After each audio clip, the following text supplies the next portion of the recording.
famous people. Is very old man allowed to YouTube? Hashtag World Wide Web. Help me understand this World Wide Web. I don't get it. I do get it, actually. Um, I'm just, I guess, clickbaiting young people who think old people are completely out of touch. No, I'm not completely out of touch. you're not. I'm up to date with the now, the relevant, the hip, the happening, what's hot, where the buzz is. That's where I am. I was there in 1968 when meow meow meow meow meow meow meow meow. I was there. Mm. I've never been wrong.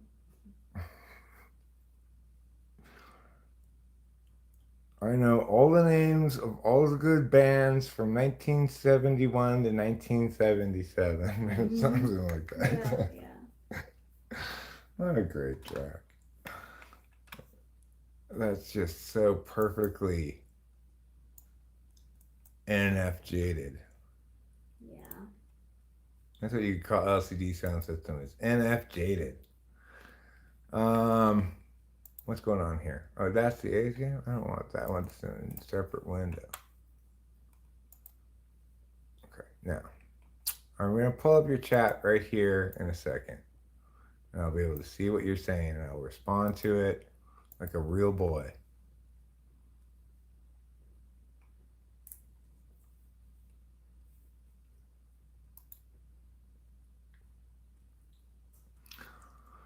It's time to sell my turntables, buy guitars, and make a Yaz record.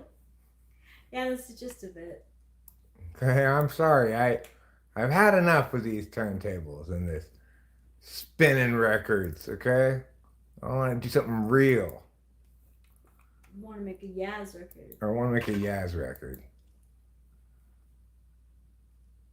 How was our trip into town? Our trip into town was fine. Yeah. We actually live streamed after our trip into town. So I've seen you since our trip into town. Where I was gone to was a little place I like to call the doctor's appointment. And that was just on the interwebs. That was on the World Wide Web. He's safe. He's as safe can be. Yes, I'm not a very old man, but I would like to, kind of tweak the nose of some of those young people who might underestimate the capacity of the older generations to know anything, be cool, or whatever. I'm like, nuh-uh. Yeah, what did the doctor say? He said, how about you take some Wellbutrin? I said, okay, let's try it. I said, maybe I should take Prozac. He said, how about you take some Wellbutrin? And I said, all right, sounds good. Sup, Eric? Thoughts about INTPs, also known as logical intuitive introverts? I think they're swell. I think they're fine. I like them a lot. They like my kind. I think they're great. Yeah, You they know, are your kind. you're not gonna have a whole lot of interactions with them because they're SE polar.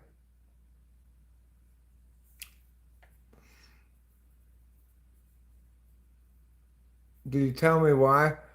No, he just wanted to try Wellbutrin instead. And I said, and we just said, like, if I don't like the Wellbutrin, if it doesn't work well, or it doesn't do the same thing the Prozac seems to be doing to me, then he'll put me on Prozac. But Wellbutrin is a norepinephrine slash dopamine drug. It's kind of got a slightly speedy effect, apparently, even though not like amphetamine. It's not the good kind of speedy. Hi, simple girl.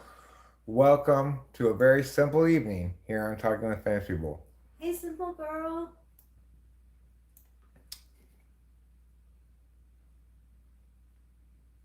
I think Prozac actually makes me horny. it's got kind of a little bit of a Viagra effect on me. Interesting. That's what I think about Prozac. I don't know about Wellbutrin. I know Klonopin kills my sex drive. If I'm gonna have sex with Rachel, I don't like. There's been on occasions I'm like, oh, I'm gonna hump Rachel before we go to sleep tonight, and then take Apoquilani, and it's just like, oh, forget that. Yeah. Sleep dominates. It's just I'm just not interested in sex once I take Klonopin. It's just like instant sex-free man. Norepinephrine dopamine reuptake inhibitor, an NDRI. Yeah. So I actually think Prozac does not have any sexual side effects that are bad. I'm not worried about weight gain at all. Weight gain, schmake. I don't care if I gain a little weight. It's like I don't ever gain much weight.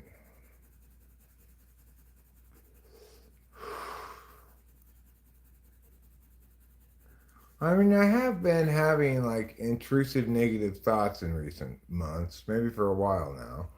Some of that I just figured was, back a while back, was I thought was, maybe part of the grieving process. But at this point, it's just like, what's going on with me? I never seem to have these kind of super emotionally bad valleys from Adderall before.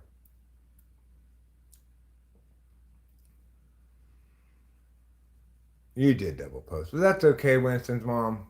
You're gonna get a pass on that. All right. If anybody's earned a pass on that, it is you.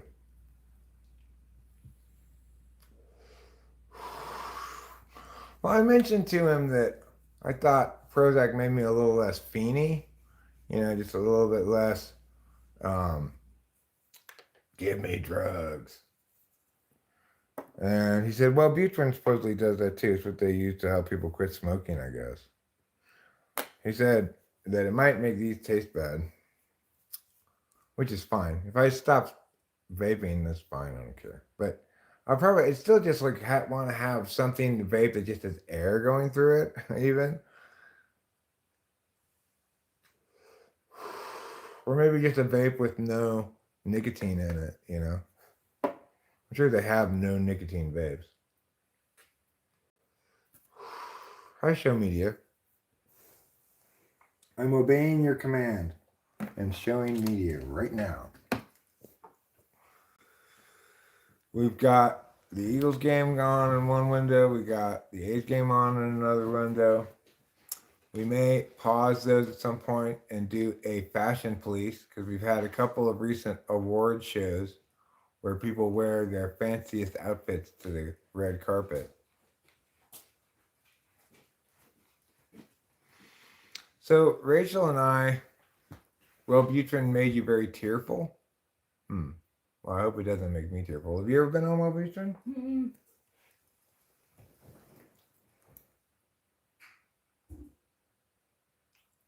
It's supposed to make you well. It's like every other Butrin, but this one makes you well. Please, what does that say? Oh, please wear this dress. I see what you're saying. You're doing a Type Police song reference. Gotcha. Oh, I get it too.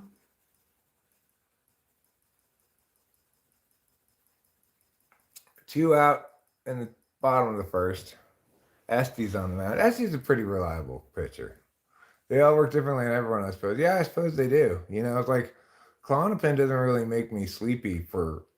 Well, it takes Rachel a long time for it to make her sleepy too. But what makes it doesn't make me nearly as sleepy as gabapentin makes me. Whereas I think you could say the opposite for Rachel. Yeah, gabapentin is like doesn't really make you sleepy. Pills, yeah. Yeah.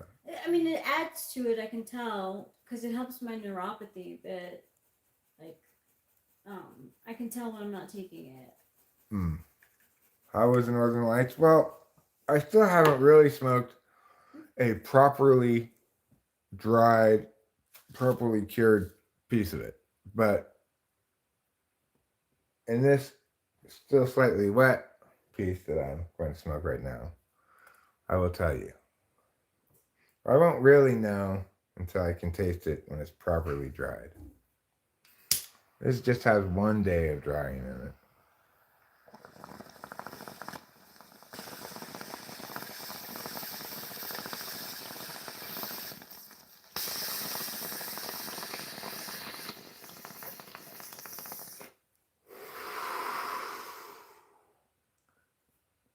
I'd say probably tomorrow this time I'll be able to tell you exactly how it tastes and stuff. Smells real good.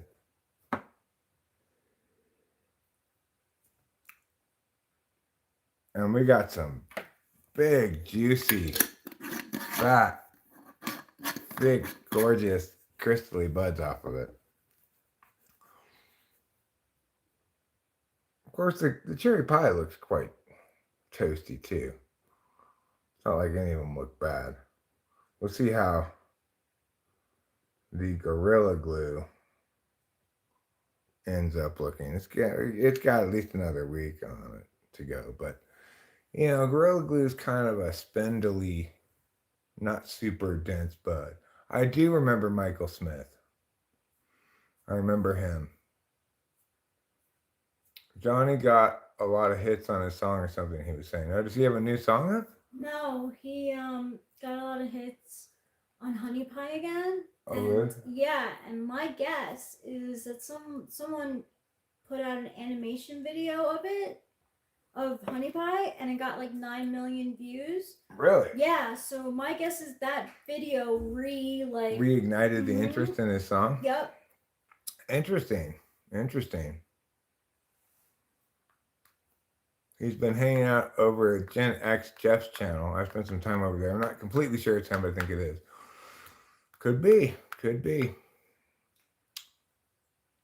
Show media, like, I'm pretty sure, like, Johnny is in.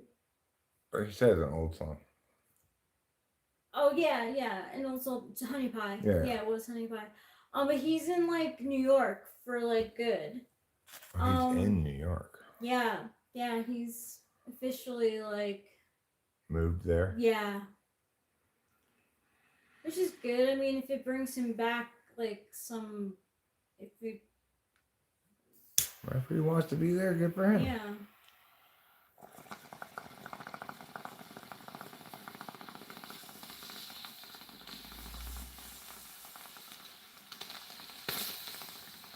Probably don't want to move next to the Kardashians anymore.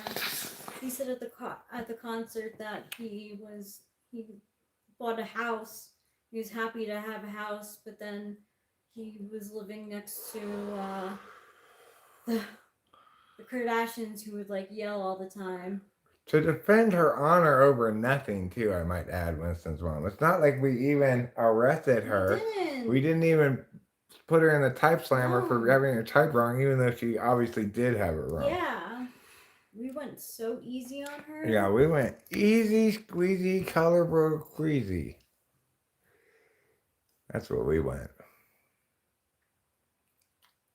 Those scoundrels. At least pay attention to what actually happens before you get outraged. You know? Like, what? Who in the world? Who in the world gets outraged before they actually, or without even paying any attention to what they're getting outraged about?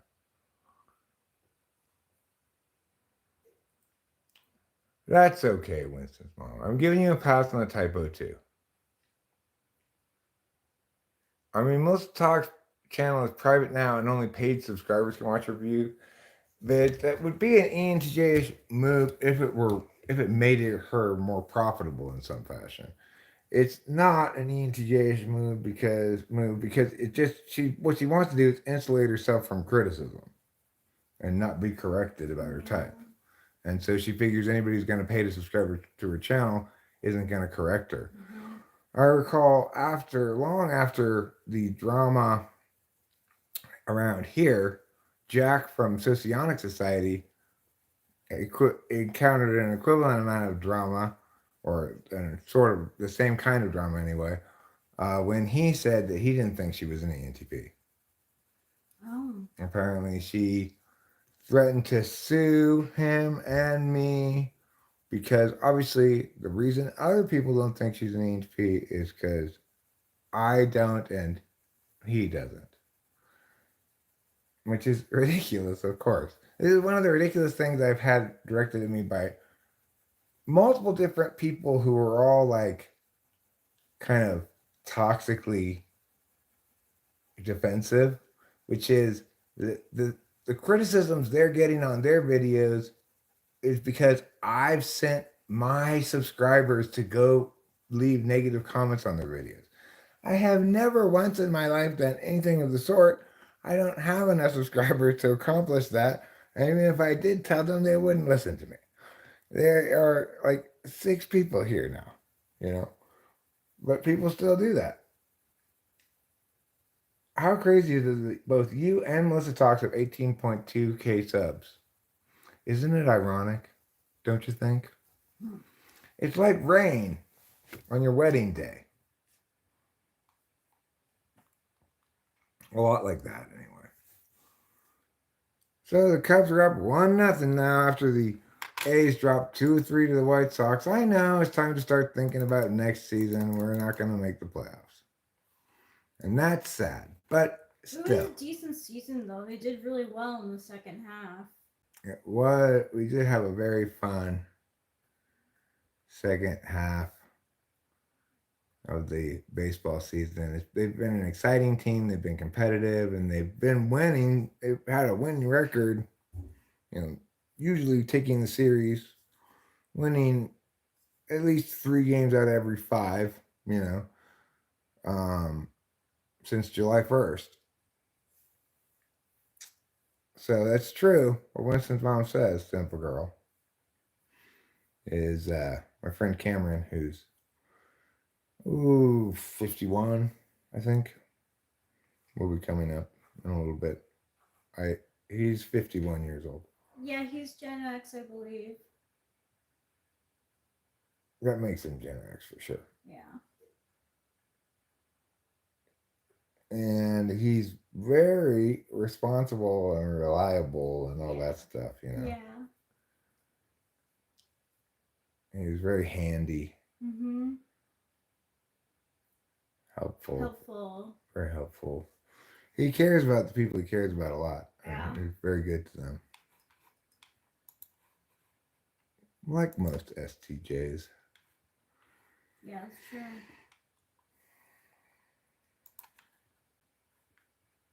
That's a big plus in a man.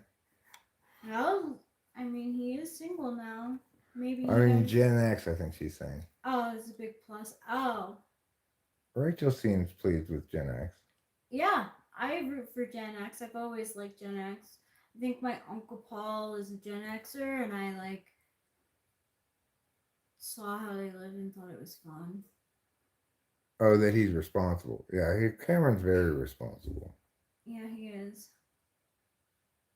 I'm happy that he's going to be asking for a raise too, because I'm sure he deserves it. He just does general assorted different kinds of work, plus buys,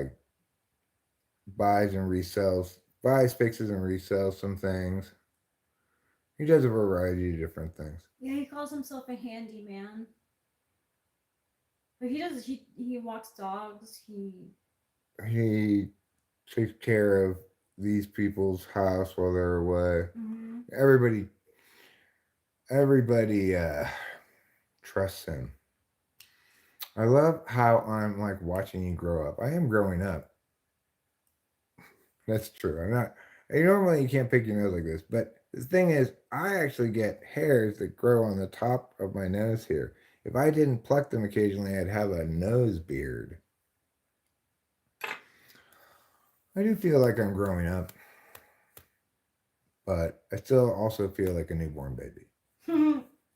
So I'm not sure if I can be growing up and still be a newborn baby. Could you roll me a joint?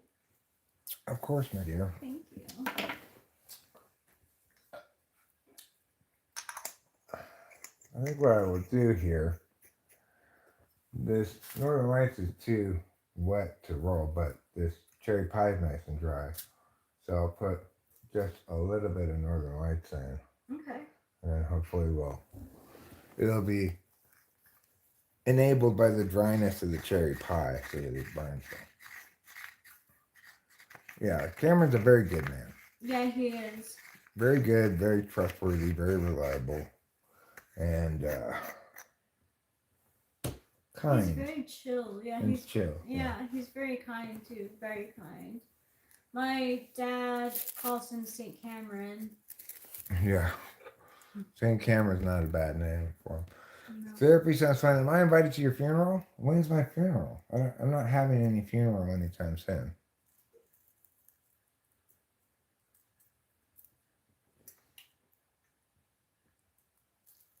I'm going to postpone that as long as possible.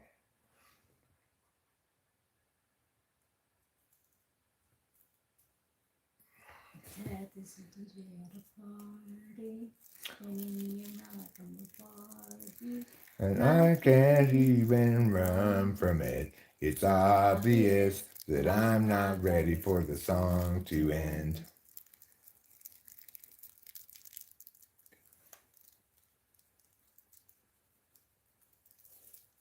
Here you go, lady.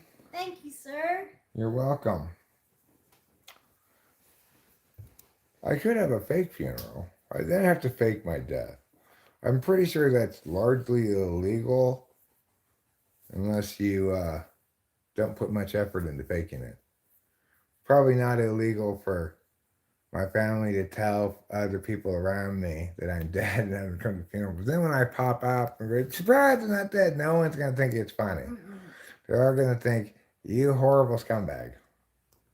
As they should. Yeah, So I'm not going to have a fake funeral. I mean, I could have a real fake funeral, which means it's announced as a fake funeral for myself in advance of my death. Not a terrible idea, but I'd be in attendance. And it would have to be designed as a funeral where instead of people saying nice things about me, they all get up and say the worst thing about me they can think of. What's the one thing that you now know wish you did while you were 25? I mean, that's a tough question.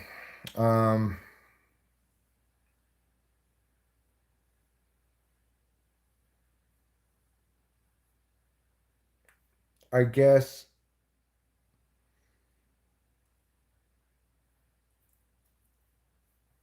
maybe that nitrous oxide causes permanent nerve damage. That would be something I wish I knew when I was 25 or even 45. Me too. Here lies Eric Strauss. He started lying as soon as he was laid to rest. Yeah, prior to that, he avoided it as much as possible. I'm not completely without lies. I've told some lies in my life, but, you know, I generally try not to tell any. Nowadays, I basically never do because I'm never in a disadvantaged enough position to feel I need to. I'm a decent I liar. don't think you're a decent liar. Yeah, I'm not a good liar. I wish you a good life as well, Lo-Fi. And if you want my advice for a young person, it's poop when you can. Don't wait till you have to. That's not something I wish I knew then that I know now, although it is something I didn't really know then that I do know now. Kamala Harris needs to suck my butt. Okay? She makes these commercials that say either absolutely nothing or just complete bullshit.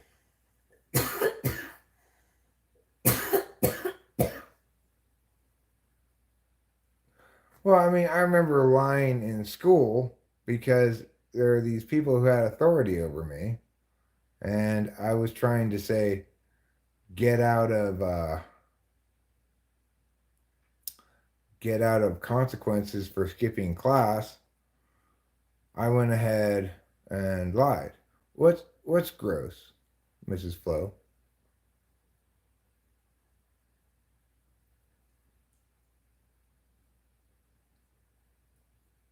The mental image of what? What? I don't remember. I don't remember painting any mental image, but maybe I did. I've got iffy short-term memory. Um. So Michael Young says boring. Well, Michael Young. Oh, Kamal is sucking my butt. Yeah, that is a gross image. I can understand. Yeah, I'm not going to disagree with you there. It's mostly the Kamal part that's gross and not my butt, which Yeah, is no. very attractive. So, Michael Young, as a young person, you know how boring a very old man like me is. And I was hoping that you could give me some information about the World Wide Web. What's cool nowadays? What's hip? What's in with the youngsters? What are the what do the youngsters say that's zazzy about? Tell me. I want to know. Please. Do your service to society. Help an old man across the street. And if you're bored, then you're boring. The agony and the irony, they're killing me. Wow! Yeah. So remember that, Michael Young. If you say boring, then you're boring. I believe what the lyric says. Yeah. My heart yearns to be completely honest, but I'm only honest to those close to me unless they start lying to me. In this cold world. You know what? The world's not that cold. It depends where you are in the world. Butt sucking is gross no matter what. I agree. But But that's why they say it. yeah, that's why when I said Kamala Harris can suck my butt, I didn't mean I want her to.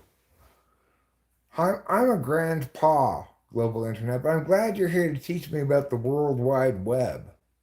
As a very old man, I don't know anything about the digital age. I still use a rotary telephone.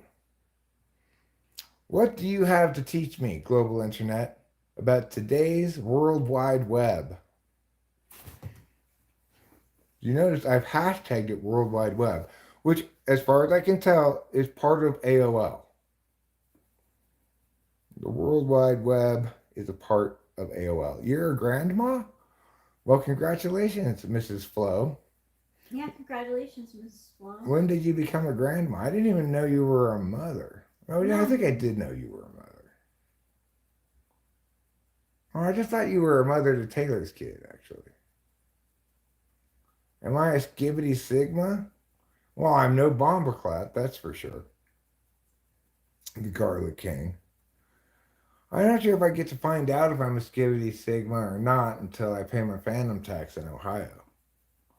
Then, and only then, do you get a letter in the mail explaining. No, I'm not a grandpa. You became a grandma 1 year ago? Aw, congratulations. Wow. You don't seem like a grandma. How old are you, Katie? Did you become a grandma because Taylor's daughter had a kid? Taylor's daughter couldn't have a kid yet, could she? She's not that old. Or did you have your own kid have a kid?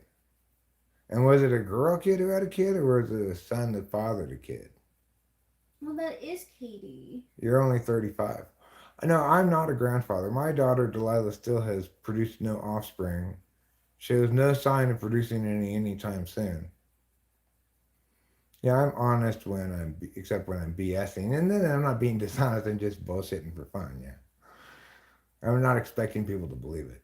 Your daughter had a kid, huh? What kind of kid did your daughter have? A boy or a girl? Does Taylor enjoy being a grandfather?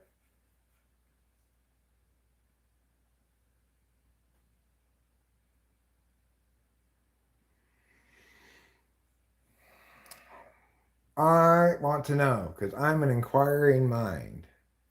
When you asked Delilah if I would be her next mother-in-law, right, or mother, Mother, you're her third mother, yeah, she was like, no. yeah. I was just She was joking. adamant. Oh my god, I felt like a little bit like, oh shit, like, does she not like me? No, she just sees her mother and Well, her stepmother as as nothing but a bunch of hassle and burden. um, So that's why she doesn't want another mother because her mother and her stepmother are both difficult. Her mother was a terrible mother um, when she was little, and now occasionally Delilah gets money from her, which she calls reparations. there's reparations. She deserves it. Candace, on the other hand, was a good mother when she was little, but now expects her to attend all these family things and yeah for the rest of her life. And it will be for the rest of her life. And she's a good person, so she'll do it. That's my experience too, Mrs. Flo. I'd say Delilah was closer to her mom than her father for about 2 months, which is about as long as Melinda breastfed. And from that point forward, she's been my daughter. Mm-hmm. And, You raised her. and Melinda just would be like frustrated by her. Say, stop being a little Eric Jr.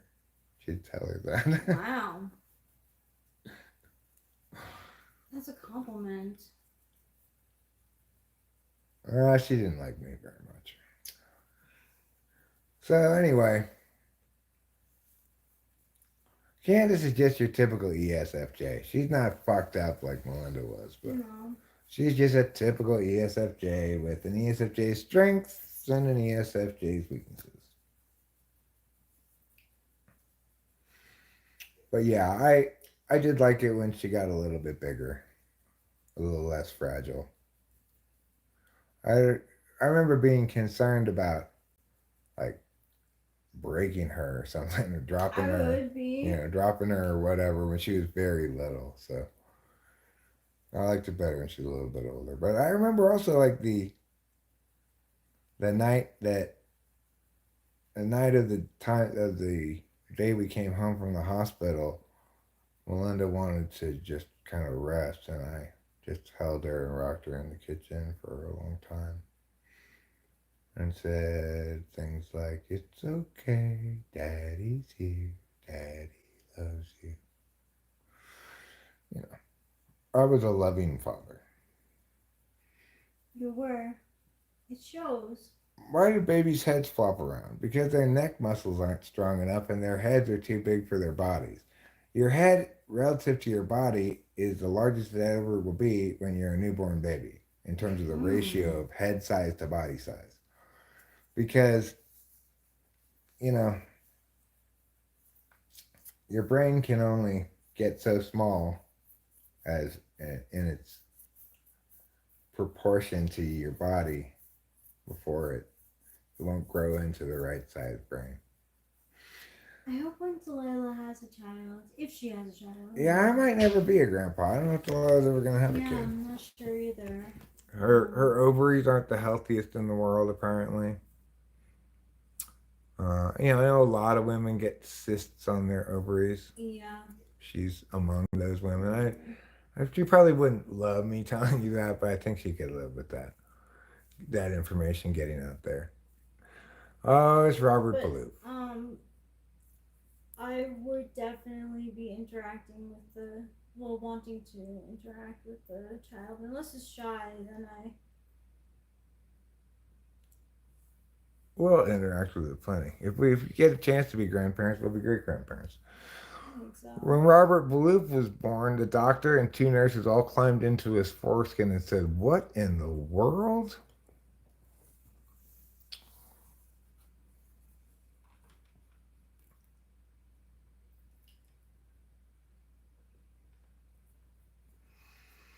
If a baby has a huge head, I wonder about the mother's experience must have sucked.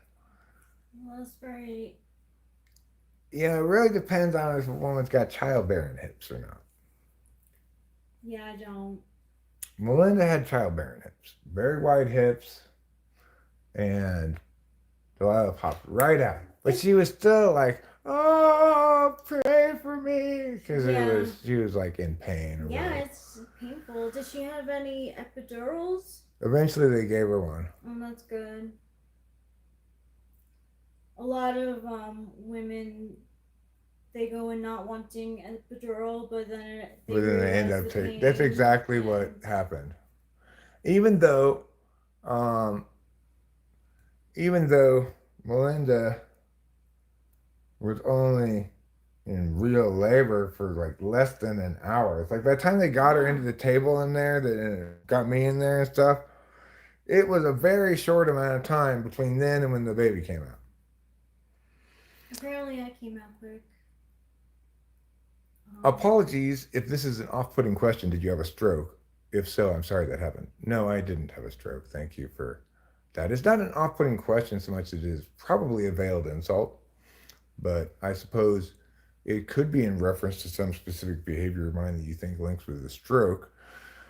No part of my mouth or face is paralyzed or displaying such, but sometimes I do chew the inside of my cheek, which can make me look a little bit like that. You might have been referring to that, or you're just trying to insult me. One of the two. Whichever it is fine. You do you. wow, that was fast. With my last child and I, with my last child, I went into labor at 2:30 a.m. and had him at 3:30 a.m. No time for any meds. Well, it's like Melinda didn't last long before asking for him. Oh God, home run Cubs! Mm. Come on now, come on now, athletics. Let's not end the season in a big long Flop. flop. Yeah. You know, we've had a Boy, we're so great July. rooting for you. We had a great July. We had a good August. We started out with a good start to September. Let's Yeah. not blow it now. Yeah. Why? It's like, don't quite quit. Well, trans women can get pregnant and have babies. They still have ovaries. It's not like they get a hysterectomy when they become male. Trans men, I don't know. I mean, like men who become women, I don't know if they can still, if they're still firing live bullets or not. I don't know what they fire it out of, so I'm not sure. Best way to describe childbirth is the most amazing thing ever, but it hurts more than anything ever, and you feel it all. That's a good way to describe it.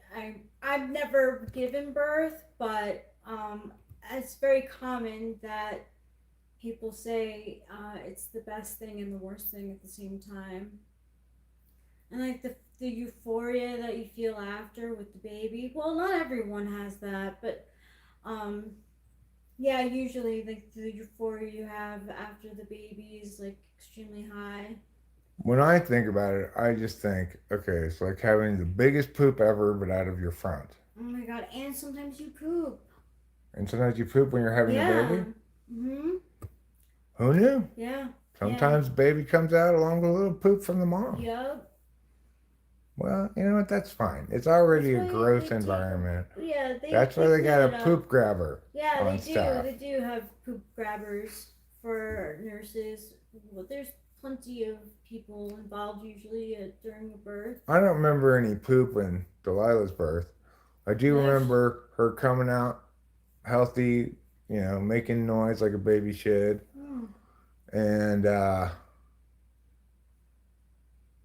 um, ultimately, you know, the doctor said, okay, would you like to carry your daughter to the box, the room with the boxes?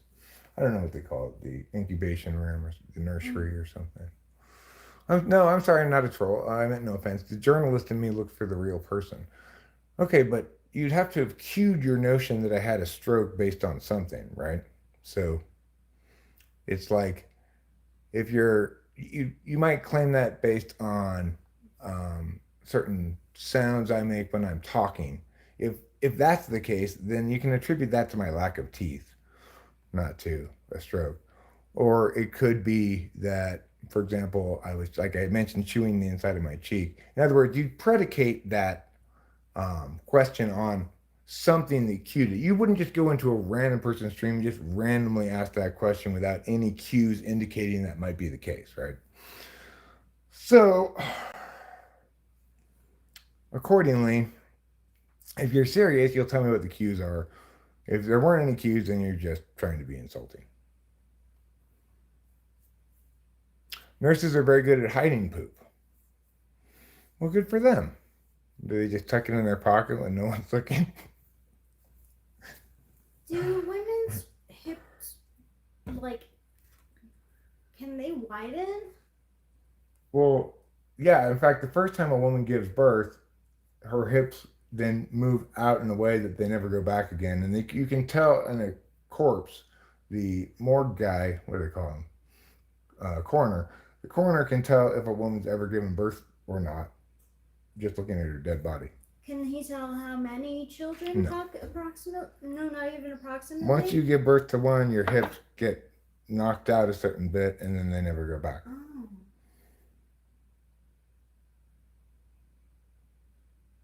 Oh, it's chewing the right side of my cheek. Yeah, that's an Adderall thing. That makes sense. Kind of gacked out. Flow, that they would have a backing ring right out under the butt area. Like, I feel like it's very methodical and down to business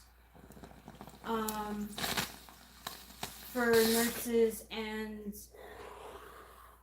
doctors. Because it's such a common thing. It's like it's not even, I guess it's a medical procedure. Yeah, it is. But it's one that's very common. And unless it goes off, like the baby comes out the wrong direction, breech, or the baby has the umbilical cord wrapped around its neck or something like that. Unless it's something unusual, I'm sure it's just another day at the office for those people. Just like sweep up the afterbirth, grab some poop, throw it in the trash can, hand the baby to that guy. Next lady, come on in. Yeah. They used to keep you even for like a few days to get better after. Now they're only there for like 2 days and then you're not home. Even necessarily that. When Delilah was born, she was born sometime in the nighttime, like 8 o'clock at night or something, right? And then I wanted to take them home the next morning. We weren't allowed to go home until Delilah peed. And she wouldn't pee until a more experienced nurse came on and held her under some warm water. Yeah. I want to ask my mom, like, how long it took for us to go back home. Like, how long she was in the hospital for. She did say I was quick. I was the quickest. She appreciated that. Your mom probably had to get back home to do the Saturday morning chores. Oh my gosh, my grandmother fucking drove us and she was like, oh, can we stop at... So my great-grandmother was also there when I was born. And my mom was like, I'm pregnant. Like, can you, like, go to the hospital? Can we, like, have that as a priority? And my ESFJ grandma was like...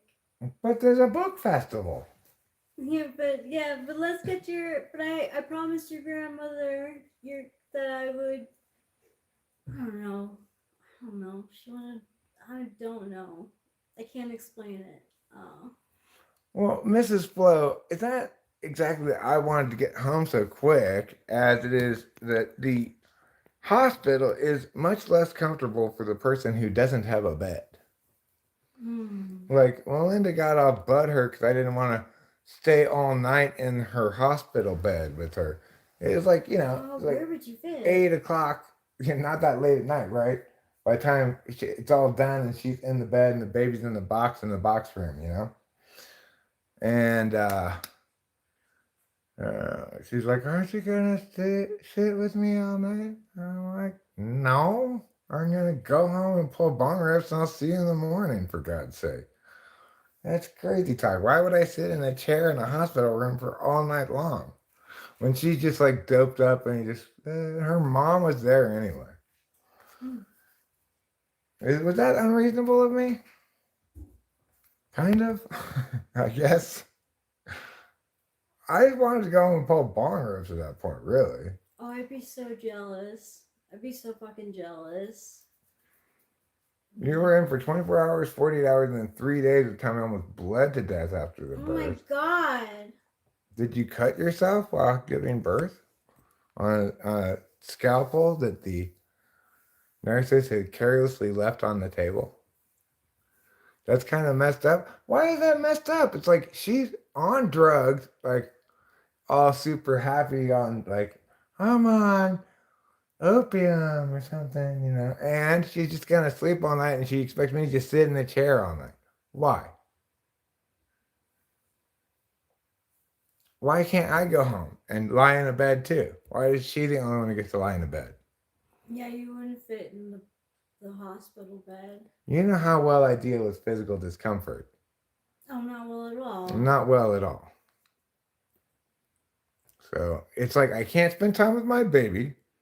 I don't want to, and additionally won't actually spend time with my wife because she's on a lot of drugs and is going to sleep all night. So what possible use is there for me to sit in a chair in the hospital?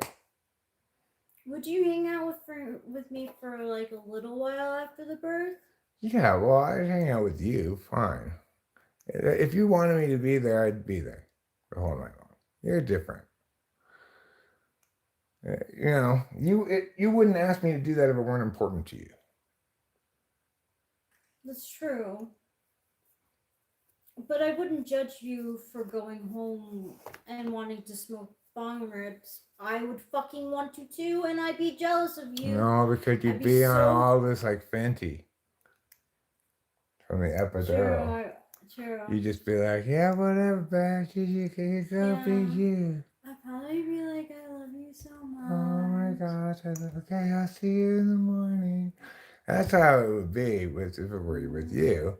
Yeah. But Melinda and I were not well suited for each other at all. She was not really well suited to be in a relationship at all, but I did not like her at all. This is something you should do before you marry someone is like them. I never did like her. I thought she was quite unpleasant, but I thought, well, this is the best I'll ever do, and I want to have a kid, so I was wrong, but that's what I thought. Wait, what did you think? That's the best I'll ever do, so, and I want to have a kid, so I might as well just marry this one. Well, you produced a great child, so that's Yeah, pretty significant. I did get a good child out of it. Yeah. So that was good. And they say children are more well adjusted when their birth doesn't take a super long time. For mothers who are in labor for a long time, many hours, they typically come out having some kinds of behavior problems.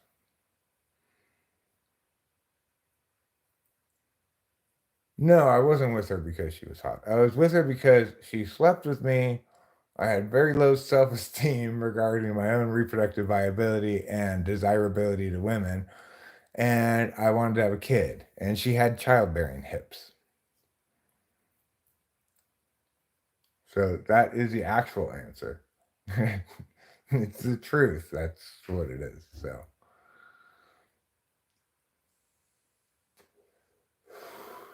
My doctor came in and told the nurse to prep me for a D and C or something. And he then flattened my stomach out like a pancake. Then I got a shot of morphine and the pancake flattened and fixed it. Huh.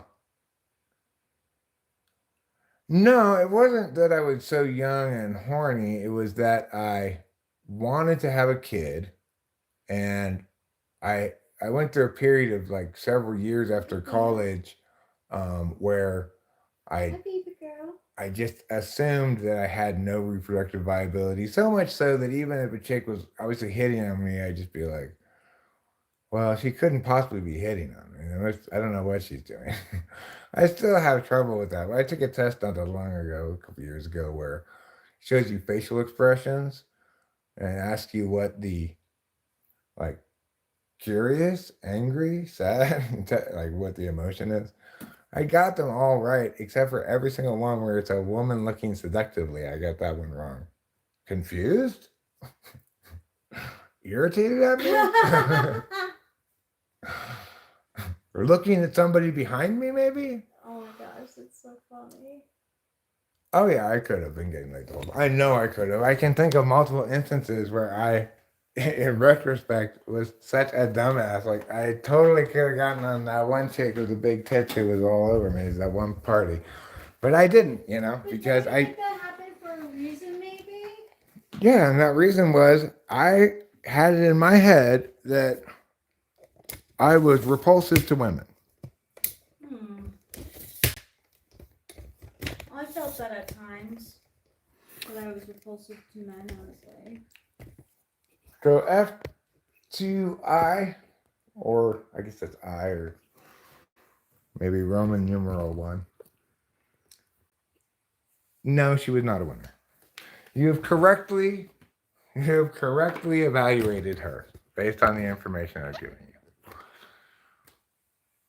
I don't know if I'd exactly call her a loser, but I would call her damaged, toxic, and deeply awful. Who? Melinda. Oh, yeah.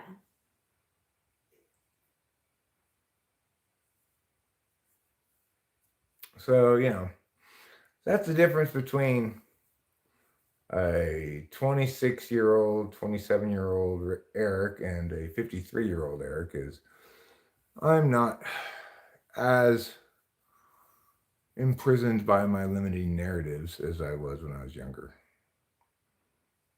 That's good. By and large, I do a reasonable job of recognizing my own worth, although I've had a somewhat bad habit lately of engaging in a lot of negative self-talk, which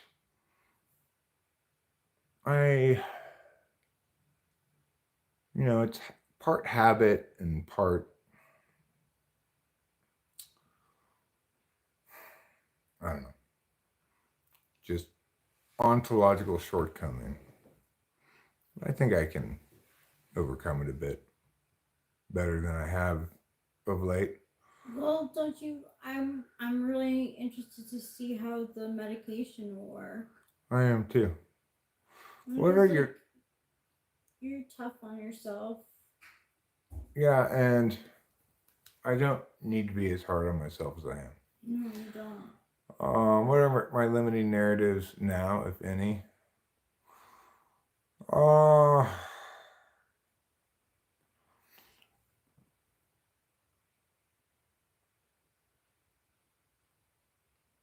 Not much. I mean, sometimes I wonder if if I have as much inspiration in me as I once did. But all it takes is for me to make one good joke, and then I'm feeling like, oh yeah, I still got it. As long as it's clever enough. That's good. I gotta show you the pins that your mom stole from me.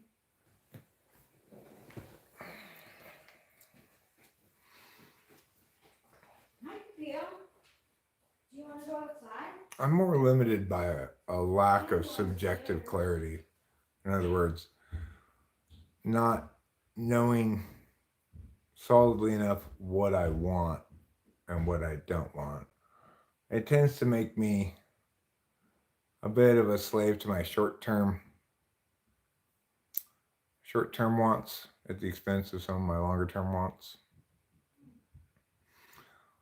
But that also might change in the status quo with this new medication.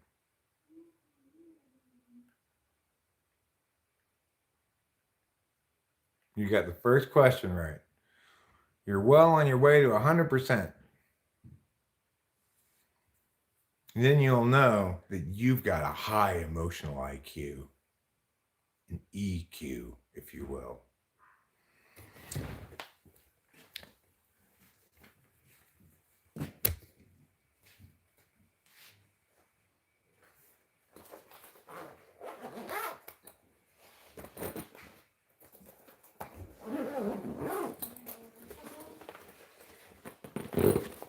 Hi, Glenn Spence. Long time no see. Long see, no time. Either one is fine with you, and either one with me was fine. Also, I was wrong when Pee like ran into the house. It wasn't trouble. She was just, I don't know what it was. Sometimes she's just excited, wants to run a lot. Got some pens for us? Yeah. Just take a look. Same thing, foo. I'm not a foo.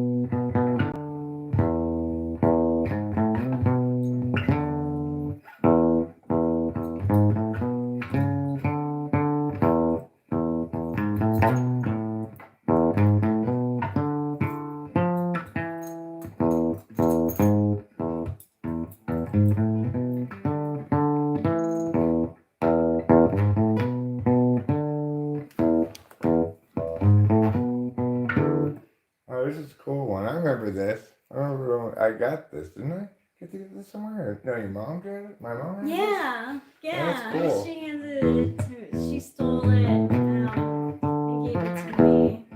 And this one too.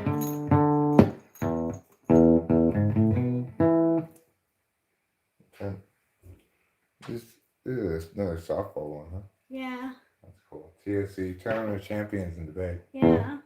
Oh, really?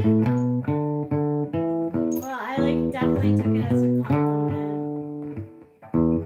I think it was. She liked you. Mom liked you. There's no doubt about that. She said the second day, I was so nervous to go inside to use the bathroom because I didn't want to disturb anybody. So crept in. I was like, "Hi, I hope you don't." And your mom goes, "Oh, we like you so much," and I was like, "Thank you. I like you so much too." I like you so much too, Rachel. Thanks, Eric. I like you so much as well. The potatoes are done. Could you turn off the oven? Yeah. Thanks. Oh.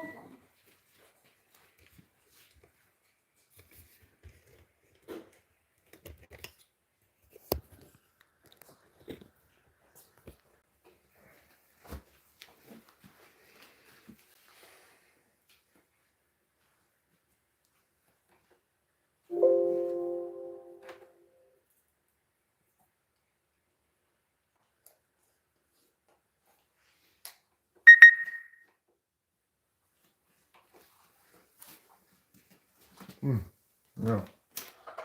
Stop. In the name of love.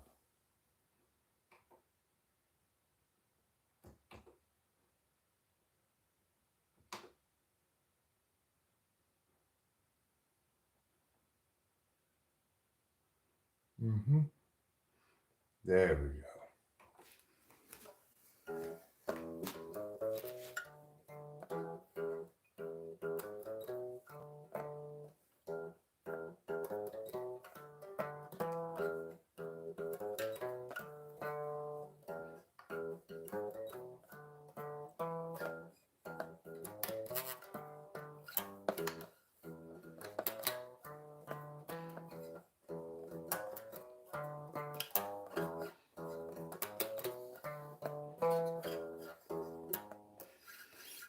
I didn't record. Why not?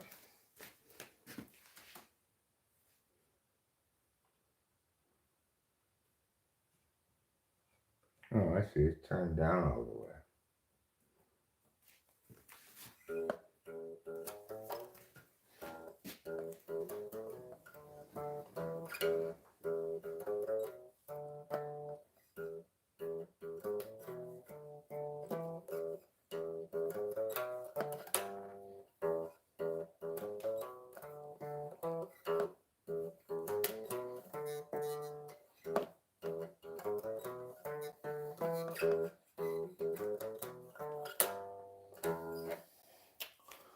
There.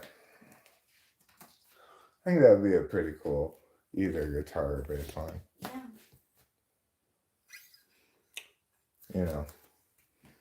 Better than the worst guitar or bass line ever, anyway. Which is, I try to set the bar at a level I can attain. Better than the worst ever is my goal. I always succeed. Well, I'll say when someone objects, I'm better than the worst thing ever. And they'll say, that's not good enough, Eric. And I'll say, that's good enough for me.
Well, so rock and roll music today is what we're practicing. Let's practice some rock and roll. How do you play the rock and roll music? Well, first you start with an E chord. And then you go like that. I play the rock and roll music. I play it in the rock and roll way. First hit E with the fingers there, and then the of course the A. Going to the B and then the C. Going to the B, the C, and D. We play the rock and roll C. When I was young, I learned to rock. Since then, I've been working at a dock. I never knew what I would be until I learned to see about rock and roll music. I said rock and roll music, that is the way. And I still play rock and roll today. With the blues, progression and all. Everybody see me with nobody falling down. That's called rock and roll music. It's how young people in America have shown their parents a thing or two for many decades.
mostly this.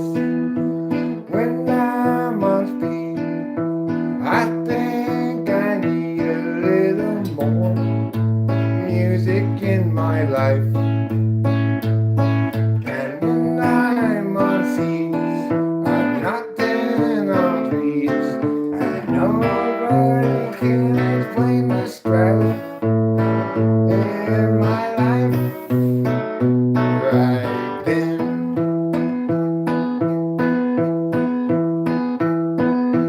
I'm so tired of the songs I already have. I've heard them enough and I've played them to death, and I just want to have something new and different, or something like a place that don't make me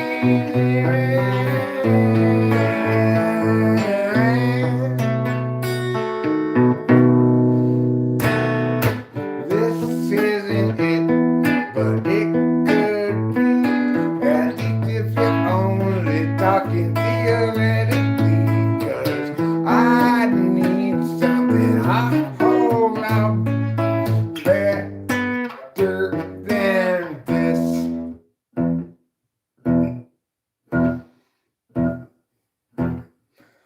I need a song so good it makes everybody's ears fall off the moment they hear it, and they are like, oh my god, that guy's going on all night. It can't be boring like this song right here. It's got to have something appreciably more clear than this.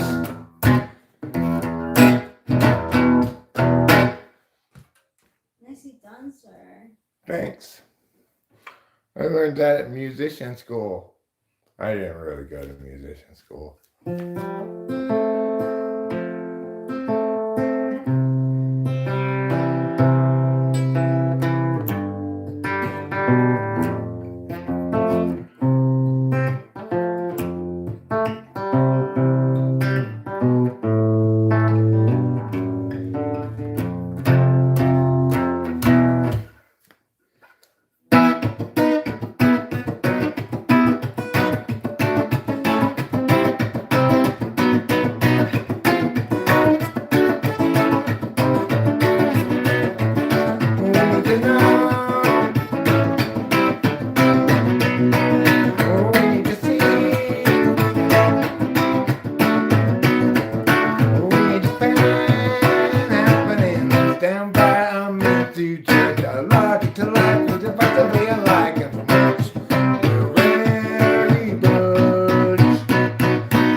From the savage ways, insulting, cursing, and delay. We're stuck with such petty litany. We all partition the referees and call destruction of the whole damn world. Beauty shares now her limits, hoping Julie will too. Jerry shares for 4 minutes. He just can't share things like it. He always thought that she should have backed to when she had the chance to buy. She forgot about shouldn't have, although she don't recall she'll die.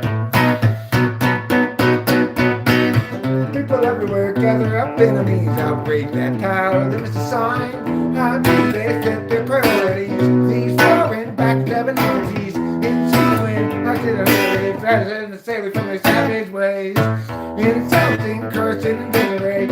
We're stuck with such petty larceny. We all partition the rectories and call destruction of the whole damn world. Boom. That was not too terrible for that song.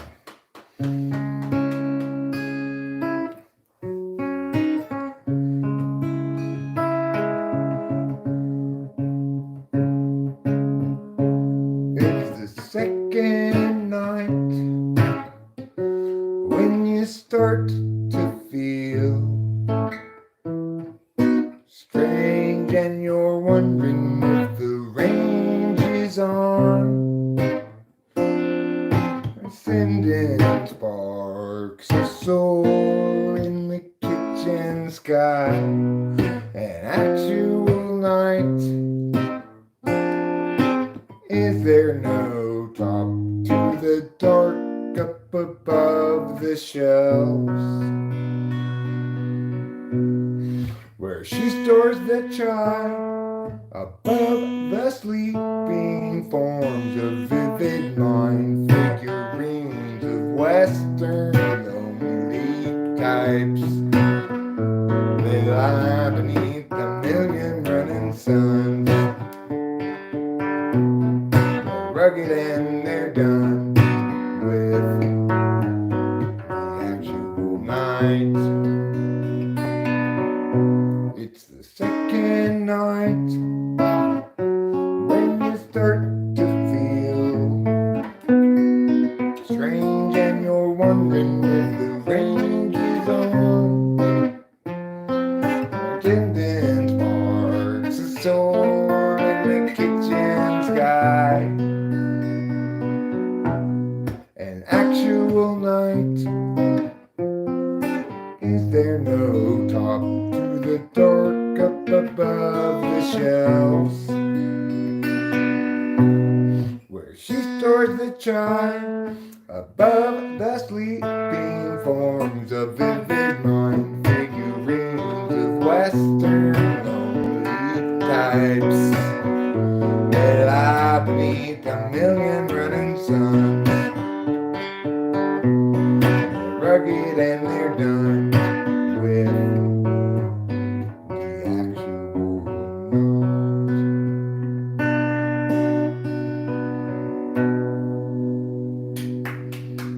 Thanks, darling.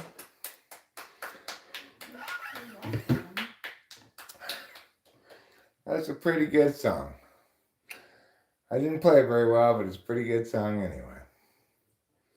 I thought you played it well. Towards the end, it started to fall into the pocket with it. It's a little bit of a difficult song to manage rhythmically because it's got so much going on in terms of the guitar fingerings and stuff.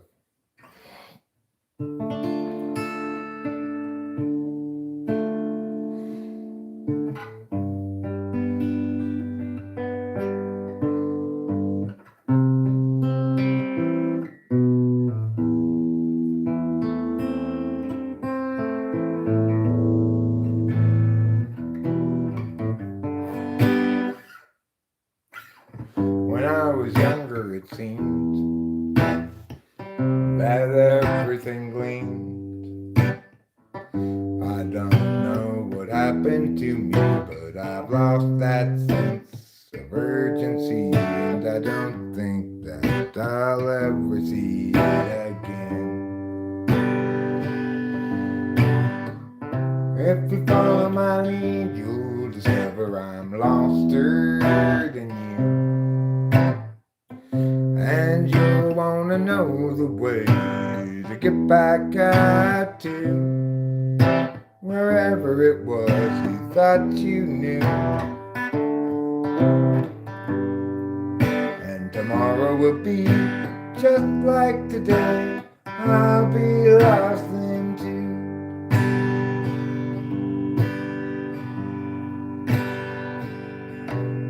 It's a matter of mood as much as a matter of will, and the things I do and the direction I point to still seem a part of me, reportedly. And I wonder if I'll ever see them again. Bum-ba-dee-da da-da-da-da, bum-ba-dee-da da-da-da-do. Bum-ba-dee-da da-da-da-da-da, bum-ba-dee-da da-da-da. Thanks, darling. You're welcome. I wrote that song on the back of a burro in Nepal while traveling to the top of Mount Everest. This was in 1918. So, it's a long time ago. And if you think it's easy to write a song on the back of a burro, you're wrong, because I get burro sick. Oh. I mean, it doesn't sound good to be on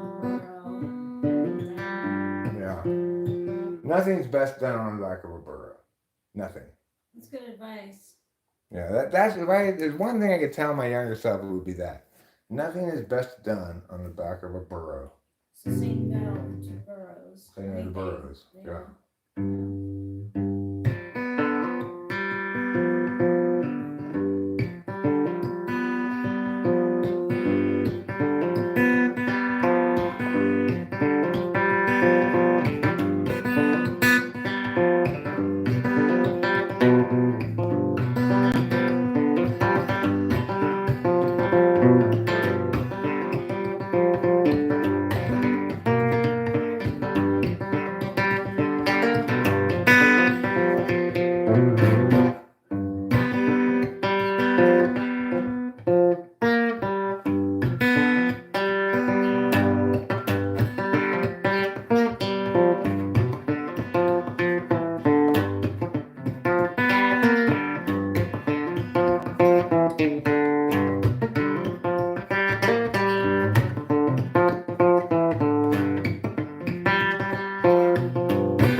Okay, that's enough guitar for me.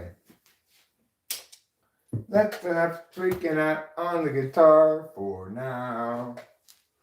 We can tweak out more later on the guitar if we want. It'll be the same as it always is. Okay, there we go.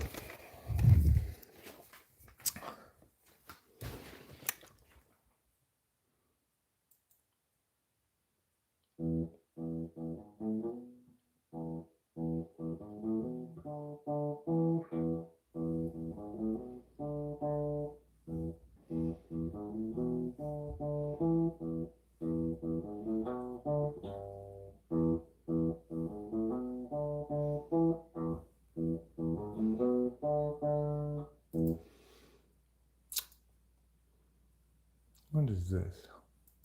What kind of spider bite can sideline somebody for a month? I mean, I'll play the audio of this. Spider bite can sideline somebody for a month. I mean, you think about the elusive brown recluse, wolf spider, maybe a hungry jumping spider, western diamondback rattlesnake. Yeah, that's not a spider.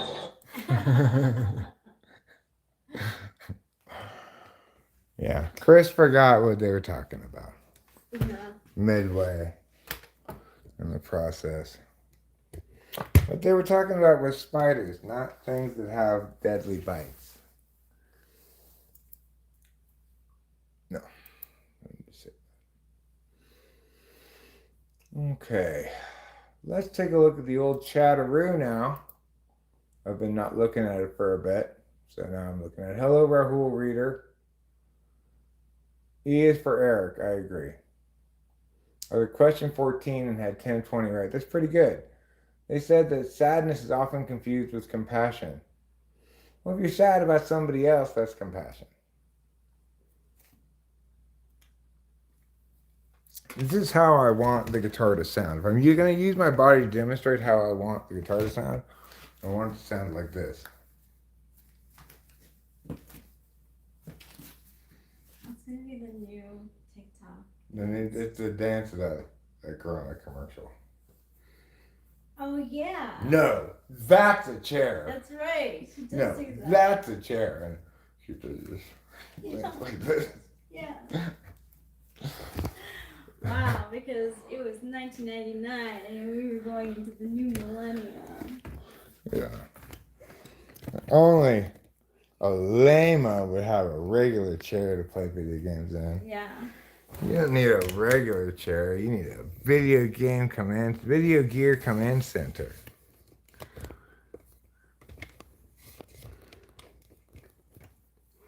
No, that's a chair. She says she practiced with her mom. I really enjoyed this video. It was made by this comedian guy.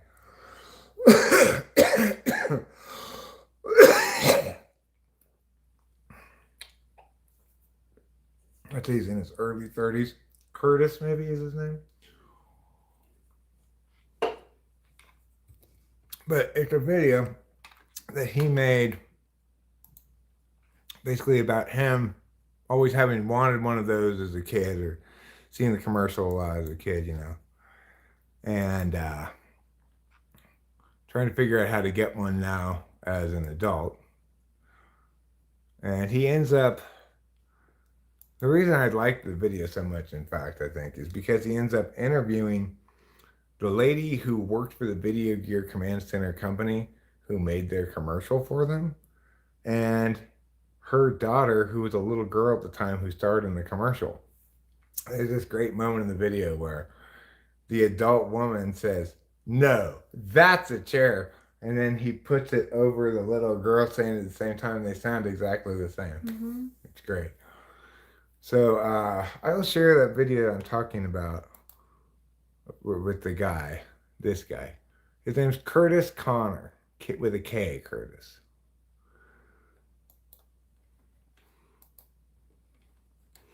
I even got a timestamp to the moment where I happen to have it. I don't think I can get copyrighted for this. So this is the woman as an adult, okay?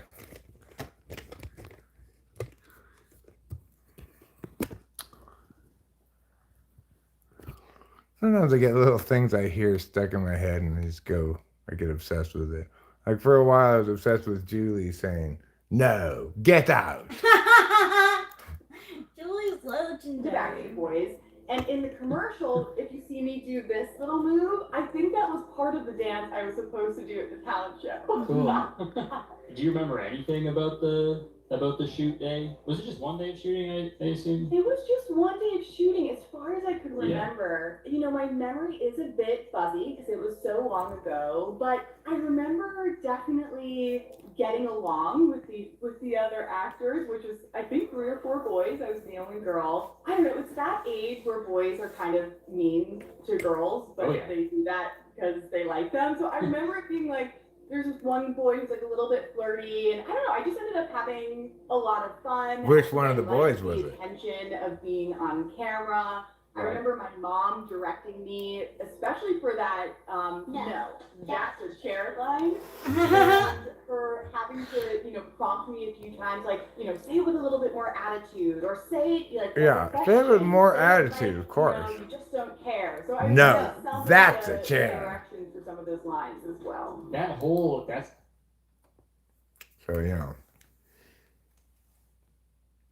what's another thing I've gotten in my head that I kept saying for a while? Lately I've been saying, "No, that's a chair." Because he plays that little clip of that. It's hard to find it in this video, but he plays it like at least 10 times when he, for example, accidentally is like talking to someone on the phone, "Do you have any information about this video game command chair?" And then he'll play the clip of the girl going, "No, that's a chair." So it got stuck in my head. This is one of those things, it's an SI thing that other people aren't necessarily understand why I like this so much, I guess. It just made me happy to see this woman being so happy about somebody caring about this commercial she made when she was a little girl. Yeah. It just seems cool. And the guy who's quite popular, this Curtis Connor guy, he's got He's got 5.1 million subs. Wow. So he's not. I'm not the only one who likes his video. No. Obviously, people like more of his videos than this one. But yeah, he interviews her mother, that lady's mother too. That's who he interviews first, and he asks her. It's interesting what she has to say. Maybe adjusted. I think during that, there's a line that so- says fully loaded with tons of cool stuff. Fully loaded with tons of cool stuff. And I'm sorry I don't remember all the cool stuff, but those were highlighted, okay. some of those cool stuff things. So he wants to know. It was a lot of work and a lot of challenge to make those backgrounds and Yeah, get that kid shaken just right. a little backstory on Jara. So of course I cast Jara. I think she was the only girl in the commercial, and she was kind of a reluctant star. She was like, I think she was kind of doing me a favor by being in. There was something going on at school. Here's what I'm going to get to in a second. Is this thing? One of the mysteries of this very cool what was happening, and all the is other actors that were part of the film. what the very cool, bullseyes in the and commercials I saw her reference. Kind of shift, and she ended up not wanting to leave the set. And she stayed with us all day. And That's awesome. I feel like Here it is. commercials back then, and like especially about video games and stuff and toys, I feel like most of the time, especially with something like that, it's very heavily marketed towards boys. You know, it was cool. Cool to see that in 98, 99, whatever, or 2000 when this came out. It was like cool that there was a girl in the commercial to be like to show other girls that like, yo, it's cool to play video games. We're still waiting for the part I'm trying to show you. Insight. And I have one more This thing question. that I would like insight on, because this was the one part of the commercial that I was trying to figure out. There is like a little 3-4 second clip of the chair. There's like a bunch of circles on different parts of the chair. yeah, I know you. You see that there? Like insight. I could be a. Like insight on, because this was the one part of the commercial that I was trying to figure out. Where's the picture of it? Well, what are those circles referencing? Well, Parts of that's the chair. Yeah, I know that's you part mean. of the exciting thing about this video is he finds out what those bullseyes reference. I'm smart. He figures it out eventually. It's quite What is it? an impressive. Well, he finds a thing online. It's kind of like an online scavenger hunt mystery search thing. The way the story goes about how he's trying to figure out what those bullseyes were referencing. Each of them representing one of the lots of cool stuff that the advertising promises. We found another document about this product online eventually that shows arrows pointing to those bullseyes that say what each of the things is. Oh. So it's like that's kind of what made it in a fun video. Is both the challenge of him finding any information about this at all at first, basically, is he can just find the commercial online, but he can't find any. The product's long been discontinued. And then, he eventually ends up, spoiler alert, somebody, after he's given up trying to find one of these things, somebody in England said, hey, I hear you're looking for one of these things. I have one, and sent it to him. Wow. Mm-hmm. And at the end, he's playing around in it. But, his stepfather died not a super long time ago, like maybe less than a year ago. And then it's a very like real moment where he gets emotional and starts crying, and you kind of get the fact that he's both mourning his stepfather and mourning his lost childhood, and it's quite moving, really. I am not your grandfather, Bennett Cheese Cracker, but thank you for asking. Thank you for asking, because one of these days maybe I will be. In fact, some of the time I am, and some of the time I'm not. Depends when you ask. Yes, Rich is looking cute as a button, isn't she? Thank you. Thank you, Eric. You're welcome, my beautiful darling. You are entirely welcome. I'm merely speaking the truth. We have potatoes to eat. Would you like to eat potatoes? Yeah. We should make them. Let's go. Let's venture into the kitchen to make some potatoes. What do you guys say?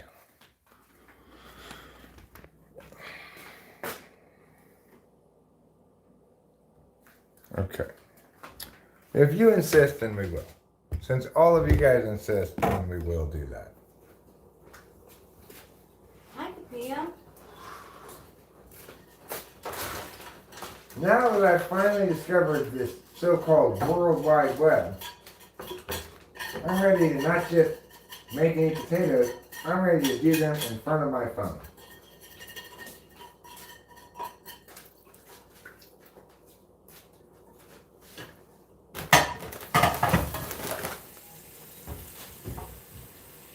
What do you think, plates?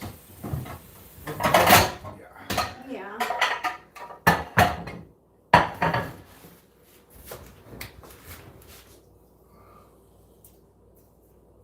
What? Well, this one seems kind of messed up. What happened to this potato?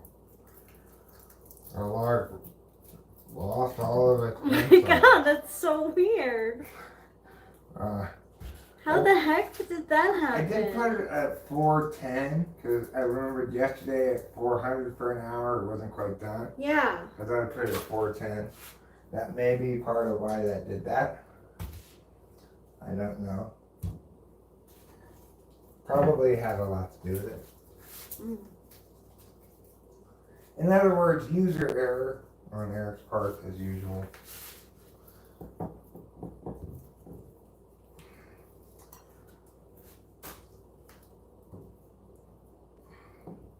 Breaking: Sean Diddy Combs arrested in Manhattan after grand jury indictment. Indicts him for what? What did they indict him on?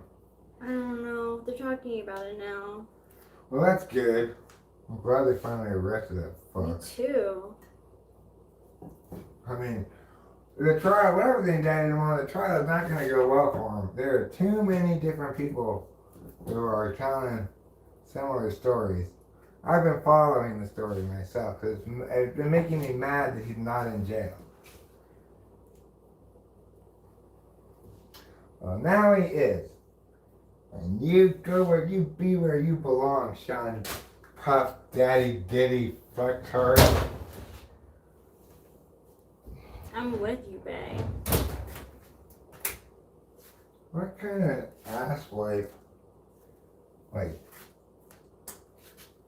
kicks a woman lying on the ground? For fuck's sake. Terrible. Terrible.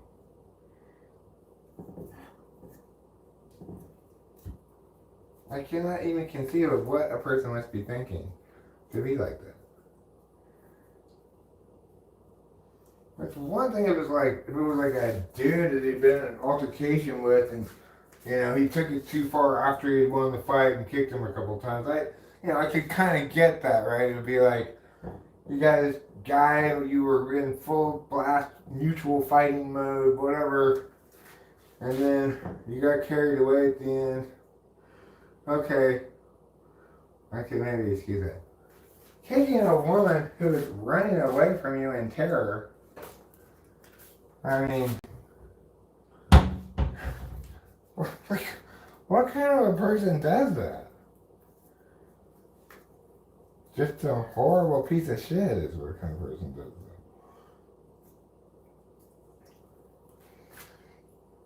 that. So anyway, I hope he goes to jail for a long time.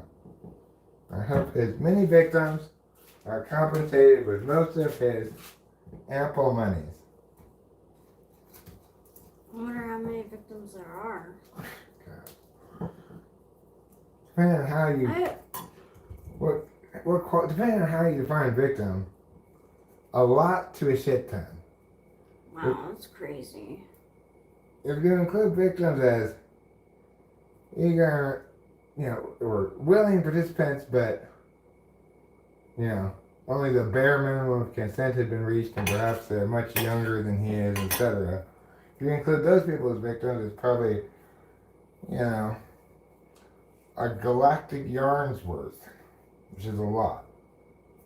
One galactic yarn is a piece of yarn as big as a whole galaxy. It's a lot. Yeah. Because, I don't know. Let me tell you, nothing kosher was going down in those parties of his. These so-called freak ops. I did a whole report about human trafficking. Who did? I did. Oh yeah, it's horrible. That's the kind of shit gets too depressing, and I just gotta turn it off and start watching something less depressing. I find it Something more interesting. pleasant, core. The facts, well, not facts, when the news is coming out like about J-Lo, Being more involved in that shooting than she let on. Maybe. Allegedly. We'll see. Regardless, like, if a guy is like Sean, Puff Daddy, Diddy, comes, how long does it take you to go out with him before you realize this guy's fucked up? He's got to reveal that not in forever, right? Like, he may not be kicking you, but he must reveal relatively early on his general willingness to mistreat people, contempt for others that he deems lesser than, just his playthings, just he's such a king. He's like his Ciroc. Can you get me a couple of forks, please? His Ciroc ads were saying like, peasants drink potatoes, kings and queens drink grapes. He clearly views himself as some kind of aristocrat. And obviously views himself as above the law. And thinks he can buy his way out of anything. Well, I got news for you, Diddy. You can suck my butt. You can go right ahead and suck my butt. Okay? You'd like that though, because you're what is known in the hip hop community, by some people at least, as homo thug. How's that for a nickname for Diddy? Sounds about right. The reason they say that about him Yeah, why? is not because he's a homosexual, Oh. but because he has lots of sex with men. So, I don't think he's entirely a homosexual, because he's been in all these relationships with women. Yeah, but he clearly hates them.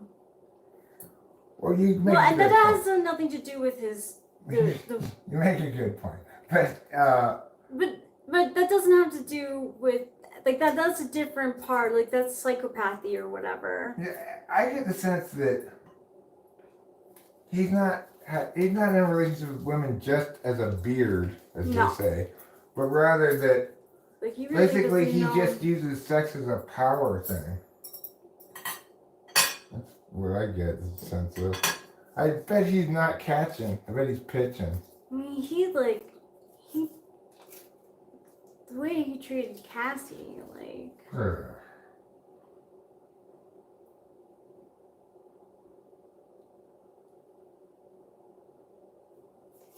I mean, if you're the kind of guy who thinks it's cool to hand out young people like party favors, Yeah, that's really bad. then you can rot in fucking prison. Yeah.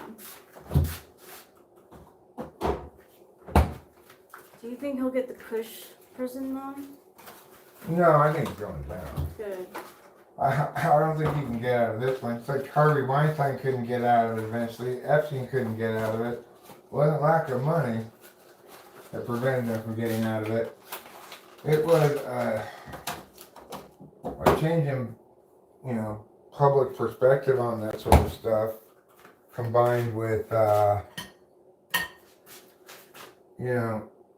an accumulation of enough stories, enough instances that it reaches critical mass, Fix your plate, lady. This one. Thank you. You're welcome. You might want to add some ketchup or something. I don't know. No, I liked it the way it was last night. But you could. Technically, we're all innocent until proven guilty. That's true. But my duty as a juror to respect the fact that this person is entirely innocent until proven guilty is different than my duty as a citizen, because I'm not operating in the capacity of a juror. I can be convinced by evidence that might not be admissible in court, or that hasn't gone through the formal admission process, right? As a pundit, I can be convinced of things while acknowledging that I don't know for sure. Like, while acknowledging that this does not constitute me voting guilty in a jury trial as a juror, because if I were in that capacity, I would uphold my duty for the prosecutor to prove their case beyond a reasonable doubt. However, that one video of Cassie is sufficient to prove domestic violence, assault, battery, whatever you want to call it, beyond a reasonable doubt. I just don't know if the statute of limitations is passed. I don't think anybody would fail to be proved by that, especially given that Diddy himself made a stupid apology video saying how disgusted he was in his own behavior. Even though he clearly wasn't. He shouldn't be sorry, he should be in jail, as a video I watched said.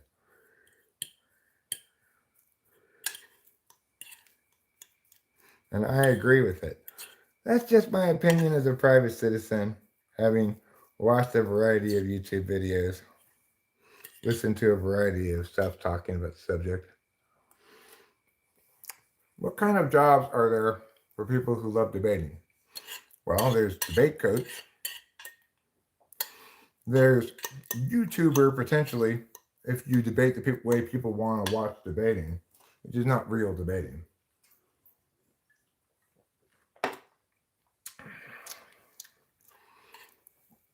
How am I making a sacrifice for Whole Reader? I wanted potatoes, so I put a couple of them in the oven. How is that making a sacrifice? You know what never happens? Rachel never says to me, Eric, will you please make me meow? Whereas I do say that to her sometimes.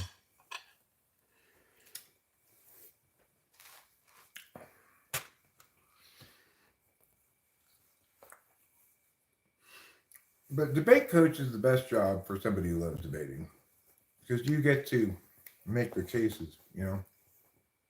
You get to do the casework and determine the angle of argumentation for your kids' afs and nags, and you come up with multiple too. You know, if you're NETI, it's perfect. You can make multiple cases. You can try them all out. Well, I would say to deserve to be a debate coach, you need to know everything on this document,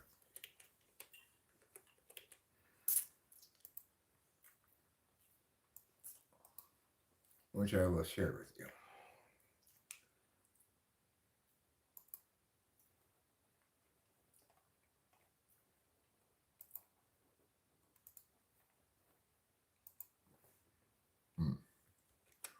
That's not the right one, though. How about this one?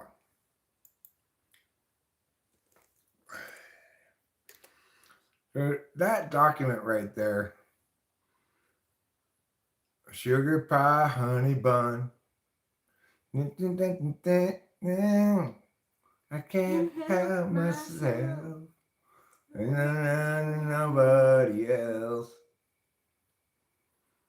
Ding ding ding ding ding ding ding ding ding bang ding ding ding bang ding ding bang bang ding ding. You know what's a really cheap thing to eat? Potatoes. A whole 10-pound bag of them only cost $2.50. Honey pie, you were driving me crazy. I'm in love, but I'm lazy. So won't you please come home? Honey pie, come back to me. What do that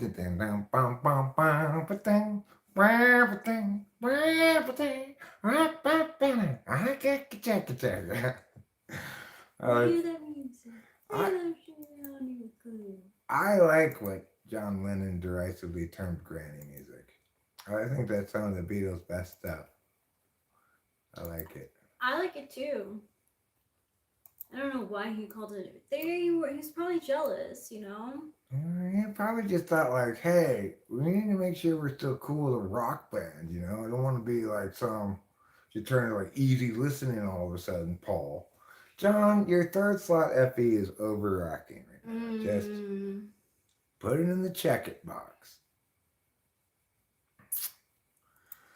You can dream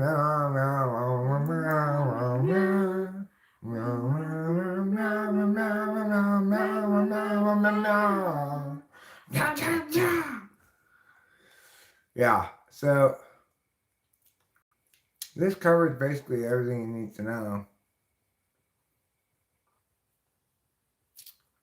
It's a good document, but it Looks good. It doesn't explain everything, you know. It just outlines it. Because it's meant for me as an outline for me to like to teach a class or something. It's not really meant as a document that serves a standalone purpose for other people.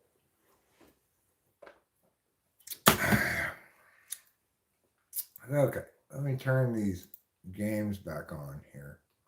Now that we're done screwing around and wasting time. I am so sick and tired of me screwing around and wasting time when I could be doing important things like watching Monday Night Football or watching as the Athletics continue to put Cubs on base. Shame on you, Athletics. Let's speed both these games up to double speed. That way we'll have plenty of things to occupy our amphetamine-charged attention. We'll have chat, 2 sporting events going at double speed, muted. What more can a tweaker hope for? Hi, Trouble. Hey, throw garbage in the proper place. I got a garbage can right here. I could move the garbage can back where it normally goes. But I did throw it in the proper place. Mr. Bossy Pants. There. Do you need a teaching certificate to be a debate coach or about? No, as far as I was concerned, when I was hiring debate coaches, I did not require anything except for them to know debate well enough, to know what they were doing. So basically, I required them to be a former debater, preferably policy debate, which is the most sophisticated form of debate. Like Abraham, who I hired to be my speech coach, he was fresh out of high school with just speech experience and some Congress. And I hired him because that's what I needed. I needed somebody who actually knew speech and debate, right? The world of speech and debate. And somebody who had recent connects. You know, he just was a competitor a year prior. Eric, in your house, rat lives. Rats do not live in my house, Rahul Ruger. No, sometimes the cats do bring in a mouse or two. Yes. But without... Well, if you've got experience with LD and extemp, you're fine. Easy breezy, cheesy, lemon squeezy. If you've got LD experience, you can definitely become a debate coach. You just got to try to get hired by a private debate school, which will probably have you coaching middle school debate. Because there's more room for private school competition in middle school than there is in high school, where they try to prevent private after-school debate programs from competing against regular schools. So, and at the high school level, there's active suppression of the best coaches going private. In other words, it's just more bullshit to protect incompetence, because regular schools are not as good at coaching as private coaches who do just debate coaching, because regular schools will try to get like the history teacher to be the debate coach too or something, and it's way too specialized a field for somebody with no debate experience. You've got LD experience, you are fine. The only thing that's more complicated about policy really is, you'll probably hit more weird critiques in policy and maybe a little more theory in LD. I don't know. If you've run and had run against you or critique, if you know how to put together a theory shell or a K shell, and you know the difference between perming and double binding, you're fine. Okay. If you understand that a perm has nothing to do with your hair, you're fine.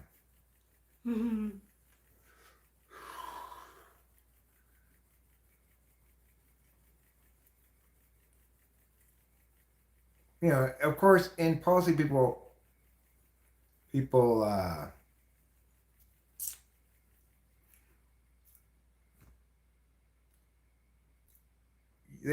taught us that law is a good field for good debaters, but I don't know about going to law school. Law. Well, the thing about law is, unfortunately, it's mostly TE. In other words, it's people leveraging respectively strong cases and respectively strong financial positions to make financial decisions, or sometimes criminal decisions. So, in other words, if there's a criminal case against me that's significant enough, in other words, the crime is severe enough that it has significant like jail time or something, and I'm rich, I'm not going to take a plea unless it's a very good bargain deal for me. In other words, the prosecutor's not going to successfully threaten me with a bunch of overcharging bullshit and get me to plead. But the vast majority of cases, criminal cases, end in a plea bargain. They don't even see a jury trial, so there's no chance for you to make your arguments. You still do some making of arguments to a judge via briefs and pretrial stuff, but most everything, civil and criminal, is settled either with a plea bargain or a settlement agreement. So it's very much more TE. Like TE style lawyers, they don't even want to take your case if they think it's going to have to go to court. As crazy as that might sound. If they think your case isn't good enough to leverage a settlement out of somebody with deep pockets, they don't want anything to do with it. No matter how right you are. Like, I actually tried to get a lawyer when my old boss breached contract, fired me with cause, even though she had no cause, and the cause she pointed to was not in breach of contract. It was just an email from me to her that she found insulting, which she tried to frame as me defaming the company. It was an internal email. How could it be defamatory to the company? Anyway, but she felt like I defamed the company to her own company to her somehow. All I was doing was calling bullshit on her bullshit. Ben Shapiro has good skills. I agree. He's got great skills. I don't have a favorite debater because debate is not a competition sport that adults engage in. So if it were, I might watch it. Who knows? If you had real debates, it would have to, what is the key thing to make something a real debate? Number one thing is you have to have a clearly stated plan or resolution that is being debated. And number two is somebody has to be af and somebody has to be neg. And those things have different jobs.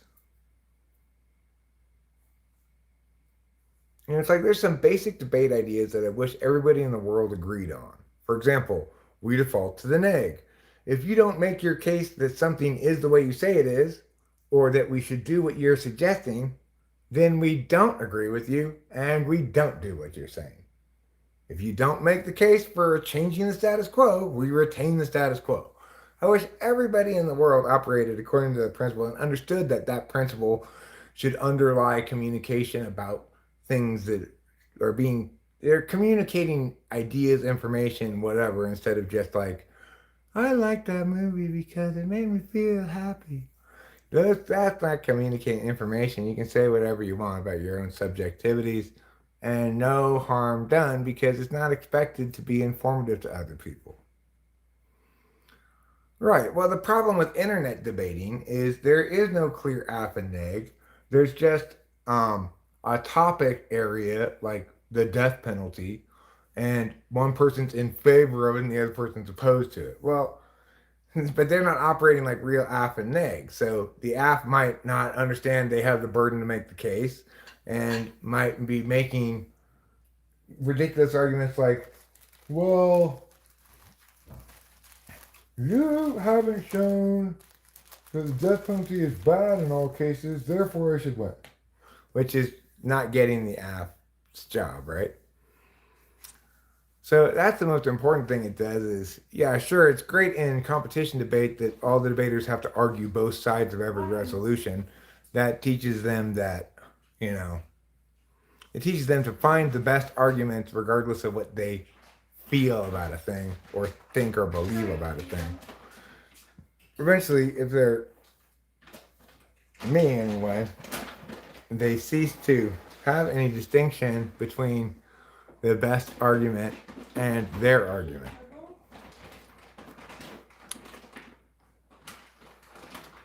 Extemp's a great event. You know, it's like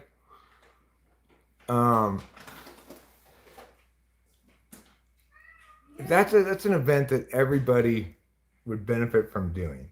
You get a topic that's relevant to the current political climate, and you get a short amount of time to research it, and then you have to put it into a speech. Back in the day, you used to have extemp boxes, which just had every magazine and newspaper that you got for every by the month, and then an indexing what the topics, what topic was covered in each episode or in each edition of the magazine.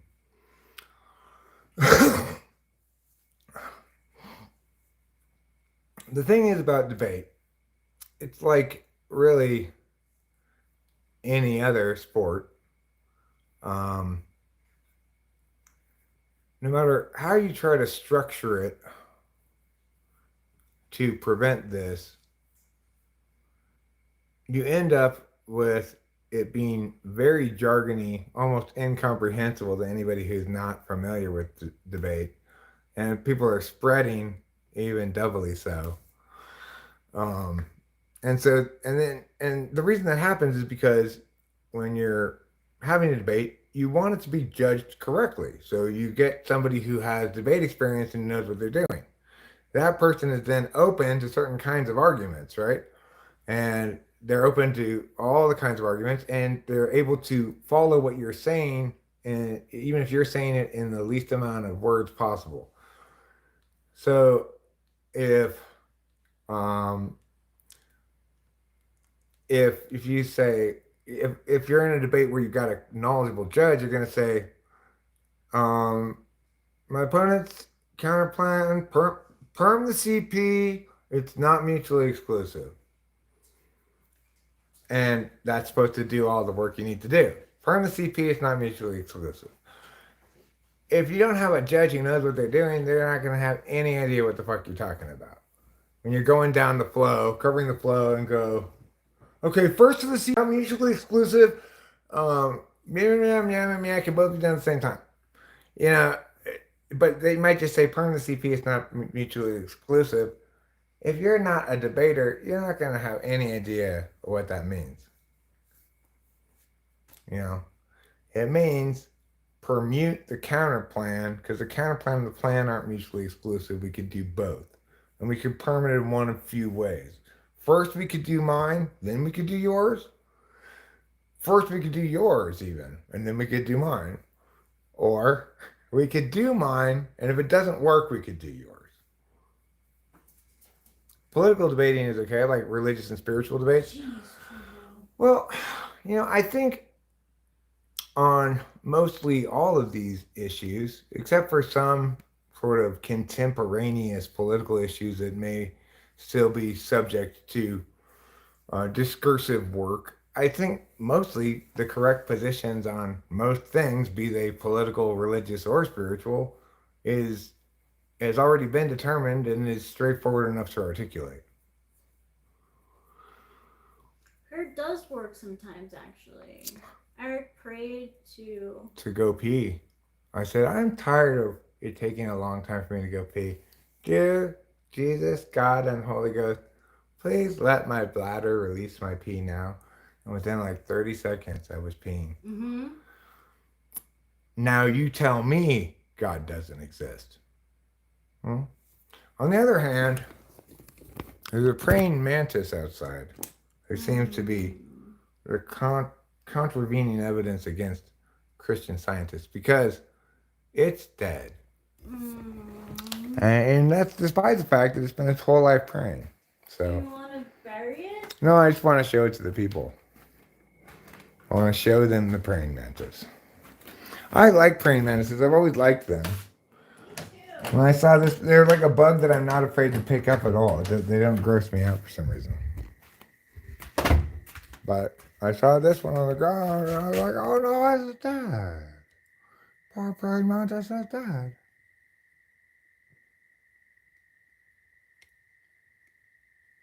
Nah, he's just sleeping. No, he's not just sleeping. He's dead. No, I'm just sleeping, y'all. I ain't dead. Yes, you are, Mr. Praying Mantis. Anyway, the Christian scientists tell us that if we have a disease, we don't need human medicine. God will cure us with his magic powers if we are pure in our heart and pray hard enough for it. I think the Christian scientists are wrong in that regard. Eric, what rhymed with God and you should make me? Todd? I should make you Todd? I can't make you Todd, the Garlic King. Only your parents get to name you.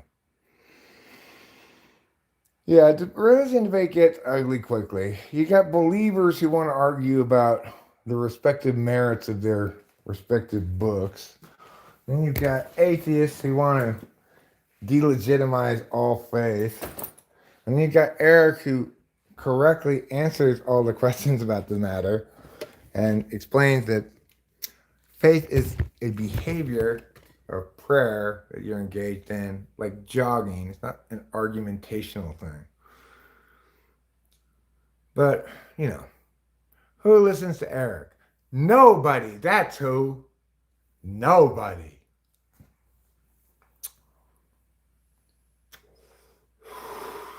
Not even my own mother. And you know why? Because she's dead, that's why. Who's dead?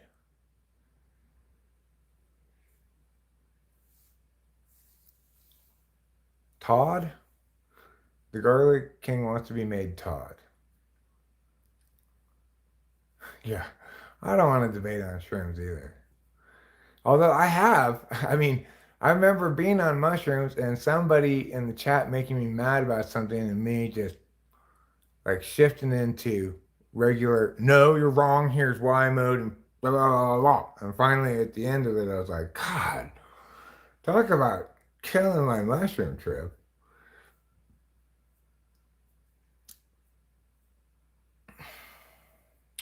But usually I prefer to find things funny and laugh about them, such as plays.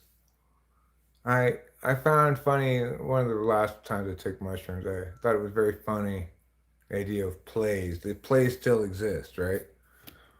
It seems a very antiquated way to see other people tell you a story. We've got movies, we've got TV shows, we've got podcasts and books, and like it's like, have you not heard of television yet? You think you have to go to a building and see people actually live acting out this play in front of you? Is that why you're going to a play? Oh yeah, I was a good guy and I was nice and chill, except about debate stuff. So I yelled at my kids a lot. What are you doing? I told you to read fast when they read now. Why are you not listening to me? Actors aren't real actors until you act in a play, preferably a musical. I think that's probably correct, Rachel. I can't change your username to Garlic King. If you want to change your username to Blue with the wrench at the end, then you change it to Blue with the wrench at the end. That was not a debate. T-Jump was being incredibly dishonest about everything. Like, I think what you call pride-induced dishonesty. If you don't know anything about something, just say that. Or just be like, actually, I guess I'm not that well informed about this. I need to learn more. Or something like that. He was determined to retain his position as superior thinker despite the fact that he is light years inferior to me.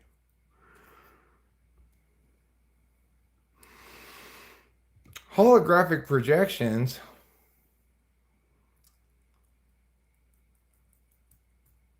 Well, T-Jump was intimidated. That's what went wonky. T-Jump was intimidated and didn't respond well to it.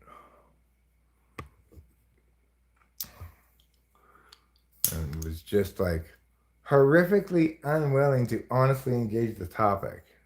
If everyone just smoked a joint and chilled out, the world would be a nice place. If people didn't think they were good at shit that they suck at, the world would be a better place. You know? Dunning-Kruger is like one of the biggest problems the world has. Everybody seems to think they're good at shit that they actually suck at.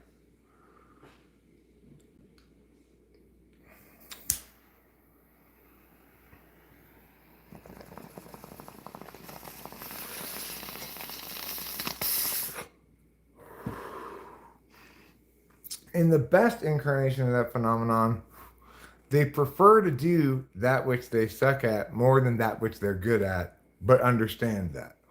So it's like I'm a better writer than I am a musician, I think. I think I can do better work in text than I can with music. But I prefer to make music.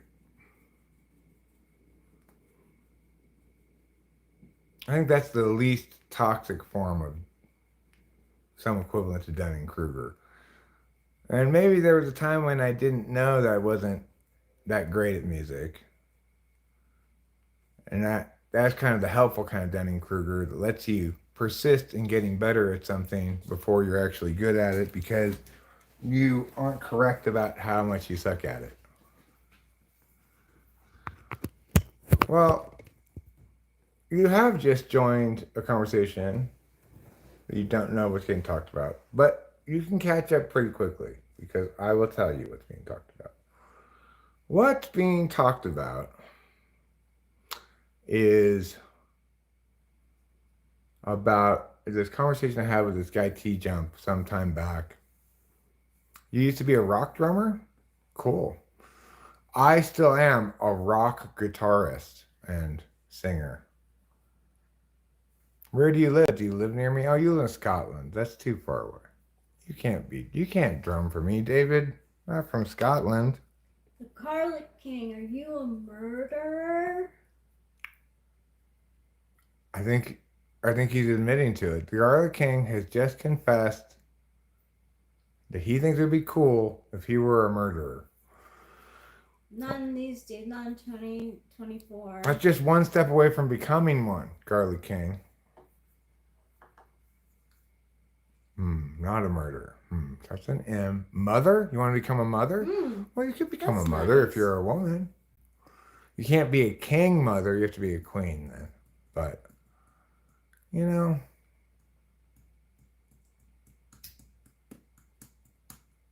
Right, mother. Could be myrrh, like frankincense and myrrh.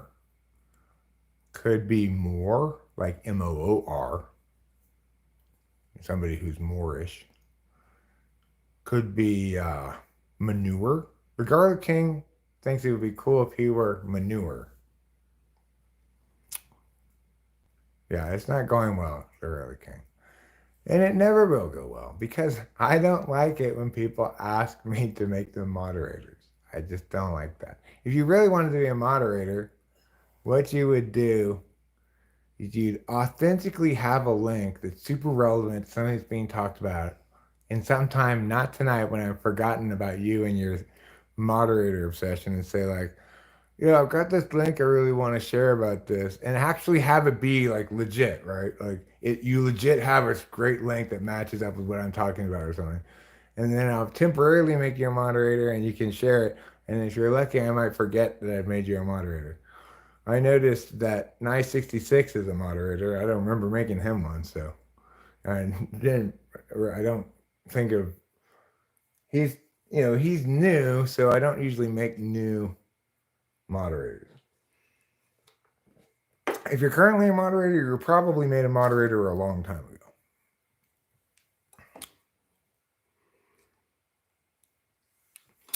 Music and cannabis is me. Well, those are great things those are two great tastes that taste great together. Yeah, I agree. I like the bass, especially the orchestral double bass. No, the Garlic King, I already told you how to become a moderator, and you got to be, on the DL about it. Convince me I cared about being a moderator for a while, but then sneak it in with the link thing, like I said, and you might actually be made a moderator. If you actually want to be made a moderator, then do what I said rather than continuing to do what you're doing, which is clearly not working.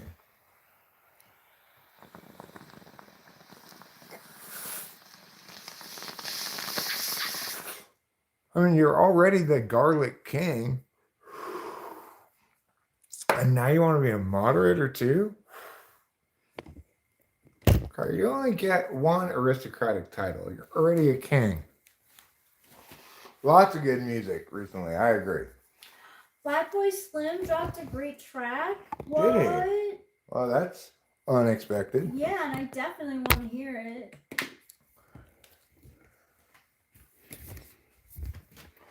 Does it go like this? Boop, boop, boop, boop, boop, boop, boop.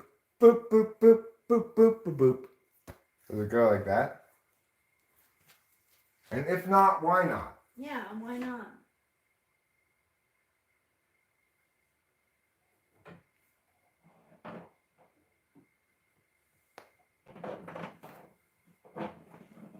Boop, boop, boop, boop, boop, boop, boop. Boop, boop, boop, boop, boop, boop, boop.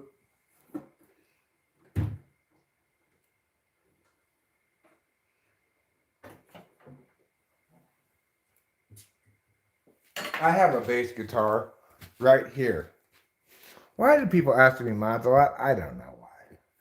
This is my bass guitar, and it doesn't look like much. It's like this silly thing on it. I would never make my bass guitar look like this. I'm going to play bass guitar, because people have been talking about the bass guitar. So, I'm not a very good bassist. I'm a much better guitarist than I am a bassist. But I like to play around on the bass sometimes.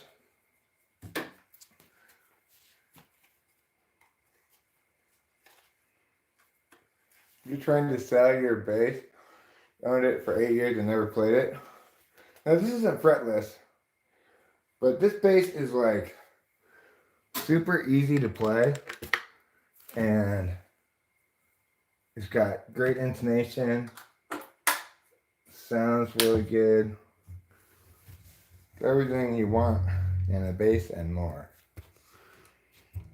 Everybody who knows about instruments, who's played this bass, such as Matt, is like, oh man, this is a great bass. Let me do the following thing before I start playing the bass, as they say.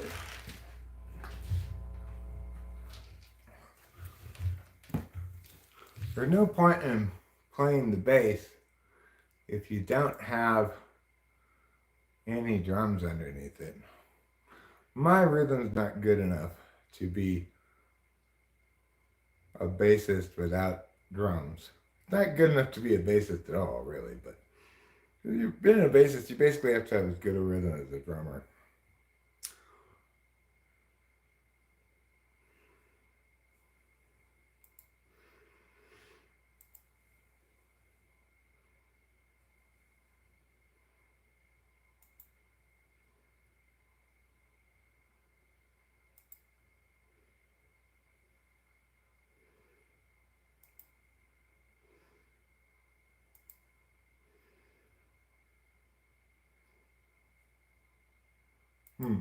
Put it there. And then there. See what's that?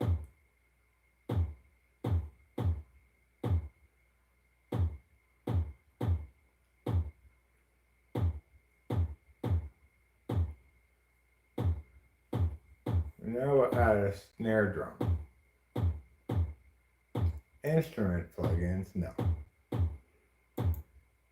My projects, no. My samples, there. Drums. Let's get a hi-hat. A regular hi-hat.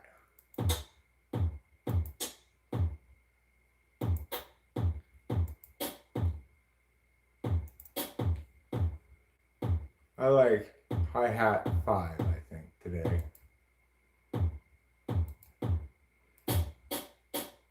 Of course, with the hi-hat, you gotta turn it down quite a bit.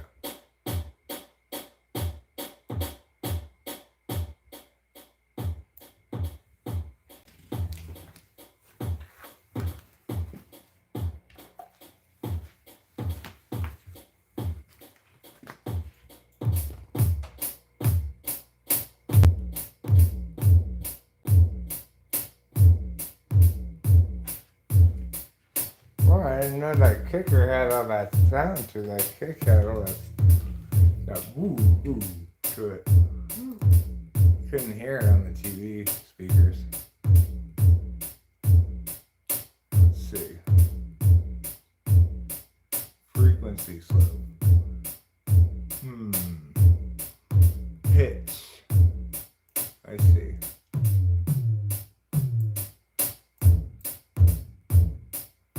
Yeah, like that. I don't need any of that pitch. Alright, now I need a snare.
That's fine.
guitar, which I'll say is the best instrument that I play. I guess I find the bass a little easier when I'm singing along, just like with the guitar in some ways. I know it's hard because it's more complicated, but I feel more confident anyway.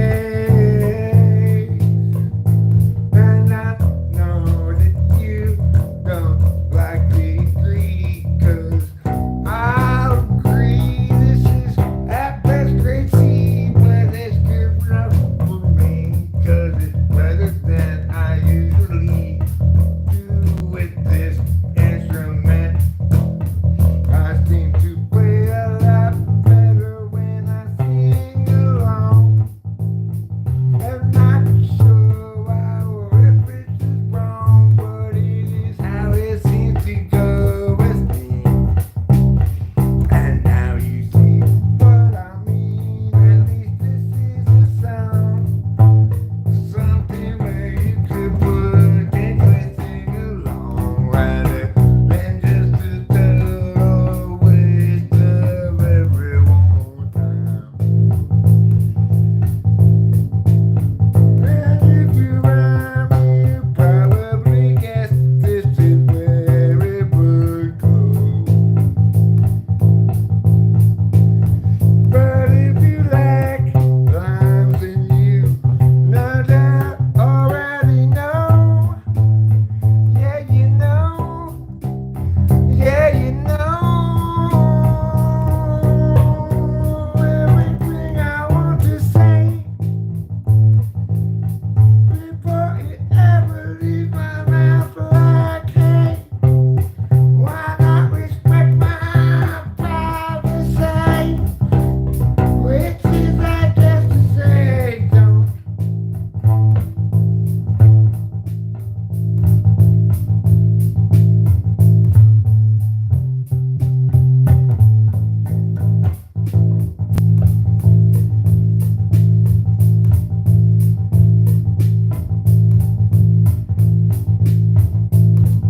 Your bass can be fun if you sing along, and bass can be fun if you don't mind being wrong, and bass can be good, bass can be okay, bass can be what you should play today. If you want to play the bass, you could play it like this.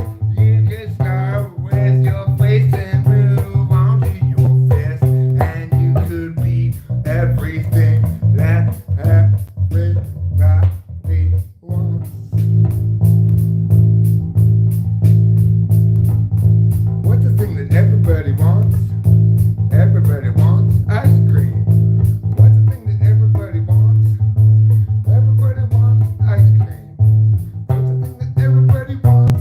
Everybody always wants ice cream. If there's just a single thing that no one dislikes, it's ice cream.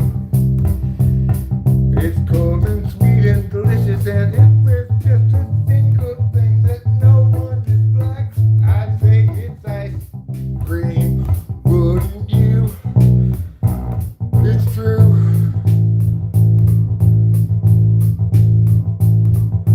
I like tweaking out on bass, as long as I'm singing this song with my face.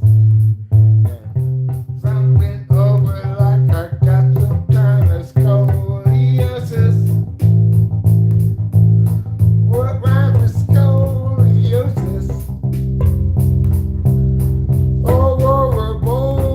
Oh, shit. Nothing wrong with scoliosis, except scoliosis. Okay, that's what I call tweaking out on the bass. Yes, Eric, we get it. Did good. You've taken amphetamines today. Thanks, darling. How kind of you. I may not be a very good bassist, but listen to me rap and that's the beat. Don't want to cancel that or I won't be able to rap it over again. I did it wrong. I wasn't meaning to do that. I mean to do this. Hi, Carrot. Hi, Douglas Wentworth. How are you? What do you know? Here I am. Listen to me flow. I can rap on any old beat. You can see and I tap your feet with me. I'm rapping. Hi everybody, I'm Rapping Eric. I'm Rapping Eric, the one they're talking about. Rappers tried to pull the trigger but just crapped out. That's actually NWA. That wasn't Rapping Eric.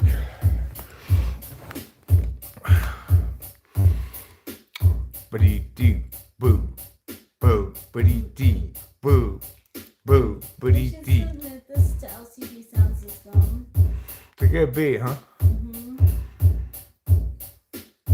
They could definitely talk over this, right? Yeah. Well, it needs, needs another element like. It actually sounds, LCD sound system-ish. Yeah, I don't know what that would be. I realize, Every time it sounds like that. Yeah. Yeah. And there'd be something underneath it like.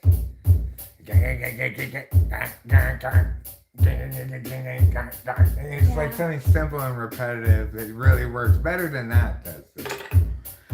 And then it'll be produced to just perfection. I wonder who the producer is. I'm assuming it's their main guy. He seems like the guy with the eye. The eye for the sounds that are so cool.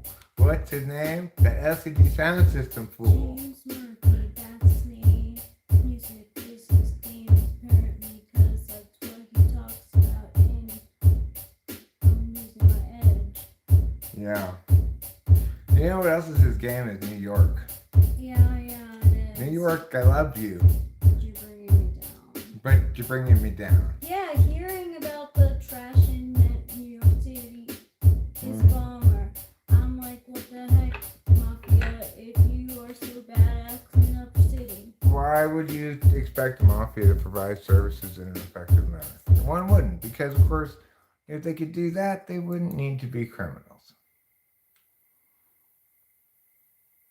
So they're making a new metal track.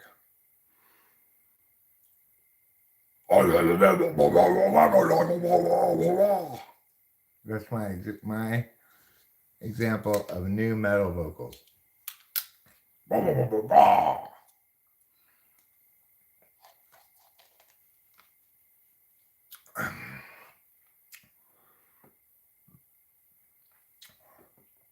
I don't generally like improv stuff, I don't feel particularly good when I'm doing it myself because I think, what a waste of time. It's never going to be as good as something I compose carefully, right? Improvisation can't possibly be as you might within the process of improvisation find elements that you build a song around, like that you wouldn't have gotten to without some improvisation to get you there. But in no cases is a fully improvised song preferable to one in which decisions are made in a more careful fashion.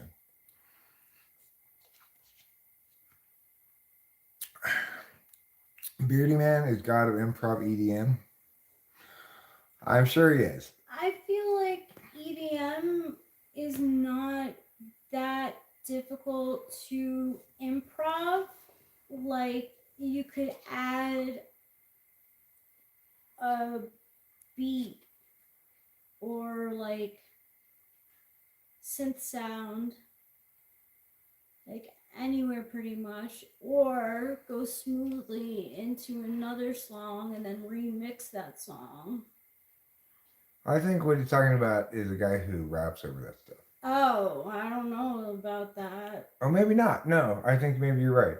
It seems like he says that if he sometimes plays on stage with artists and rappers too, then he's not the rapper.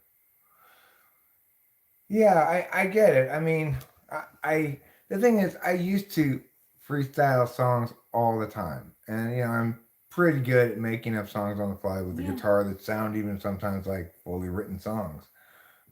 But I just determined that while that's a useful component in songwriting for me, I'm never gonna make a song that's as good as one that I've actually written by just improvising. And so for me, I feel as though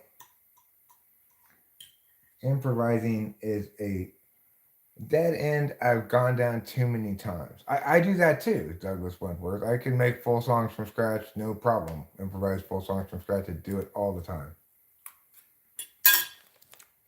With like verse, chorus, that's straightforward enough. But what I determined is it's not worth my time to do it because even if something comes out cool, I just have to use elements from that, right? I would say like, you know, no, I get it. I make full songs from scratch. While I live in a roof with a fuck that sack. And I know that you can't see what I'm doing. But if you want to, you could become a shoe-in for this. So, whatever. I can make up songs in different ways. I can do it well, I can do it poorly. It depends on my mood. Depends on a lot of different factors. In fact, I have one song ever that I freestyled that I keep as a full song because it came out so good as a freestyle. And I just didn't change anything. This is the only song I can think of that I freestyled and didn't change anything in it.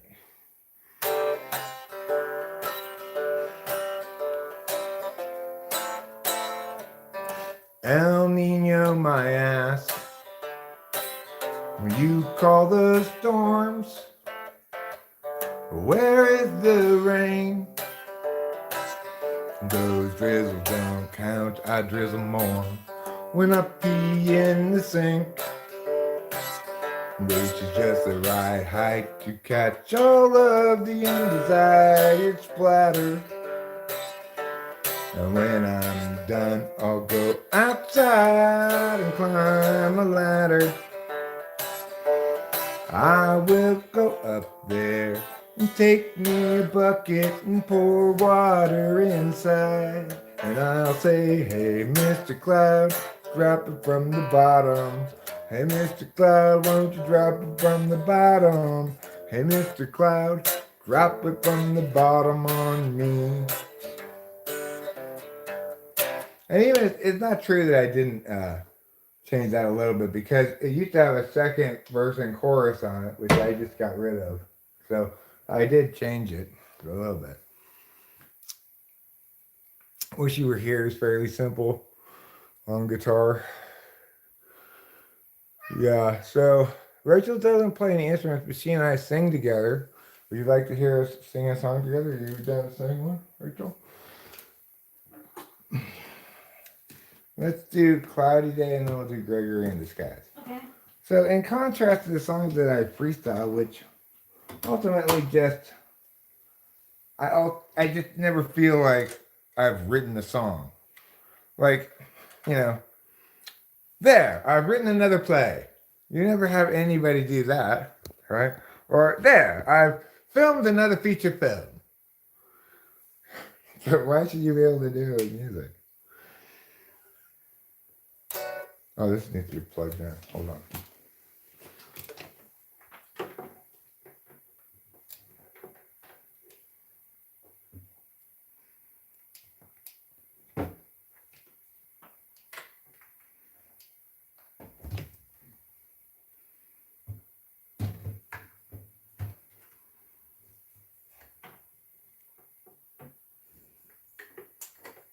Come on. Eric, stop being so lame.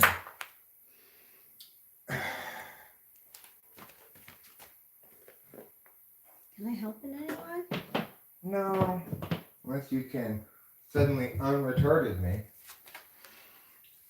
I don't think you're retarded. Thanks, darling. You're welcome. I'm not retarded. I'm just special, right? Yeah. Special in a way that the other kids don't get. Because they're jealous. Because I have Down syndrome. Oh wait, not that last bit. That's offensive. Here we go.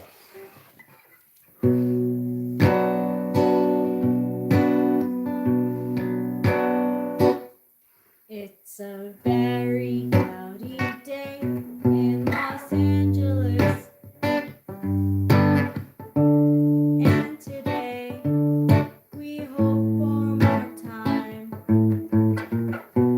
Troubles past, struggles still to come. The day is nearly done. Someone buys some more time.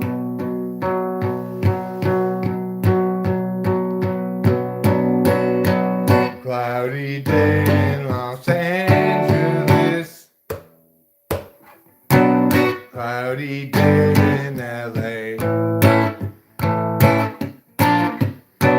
I'm no sort of evangelist, but I have something to say. Life can strangely be forgiving to those who stay awake all night. And mostly voices say to give in. They'll try to send your will to bite.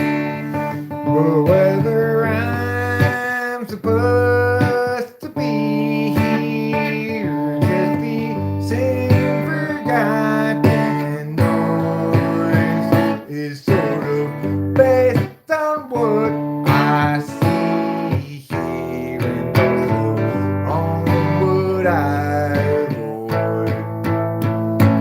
It's a very cloudy day in Los Angeles. And today we hope for more time.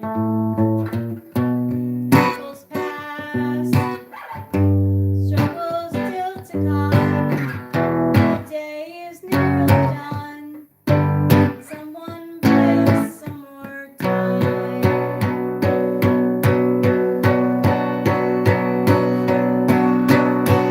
Cloudy day in Los Angeles. Cloudy day in LA. I'm no sort of evangelist, but I have something to say. Something to say.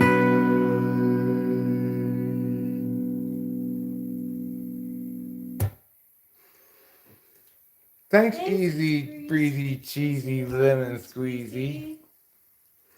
Now we'll play another song. Thanks, Sean. Thanks, Mrs. Mom. He's Gregory in disguise, hands in his pockets. Now he's walking down the drive. Averts his eyes. He doesn't want you guys to realize that he's Gregory in disguise, hands in his pockets. Now he's walking down the drive. Averts his eyes. He doesn't want you guys to realize that He's Gregory in disguise. He hates the lies. Wants to confront the man. Always telling. But every time he tries, they only run and hide. Again he is denied. the chance to yell at them until the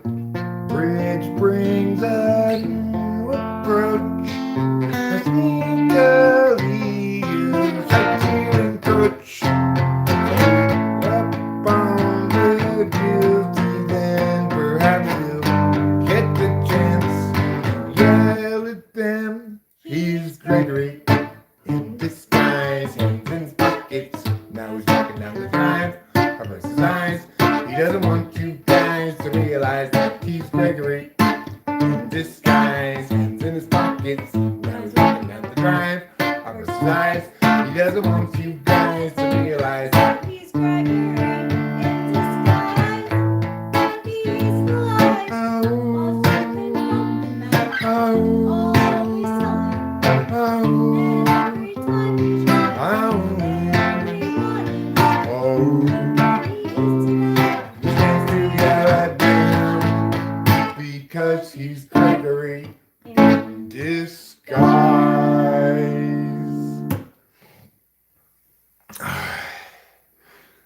I used to play acoustic guitar only, and it was a pain in the ass. Since I got this guitar, I was like, what was I thinking all those years? Well, I played the harder kind of guitar. Thank you, Winston's mom. Thank you, Sean. Thanks, everybody. Thank you for listening. We appreciate it.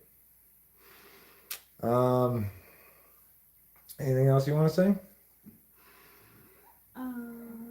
Either original or cover. Of course, I want to do a Beatles cover. Sure, Or we- Johnny.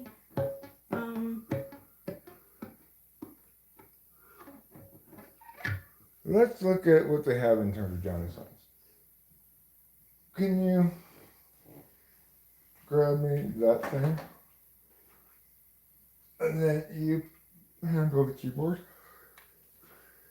And I'll tell you where to put where. Could you put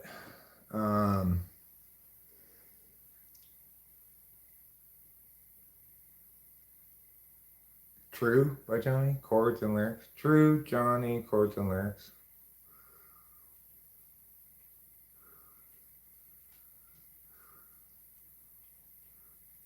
Chords and lyrics.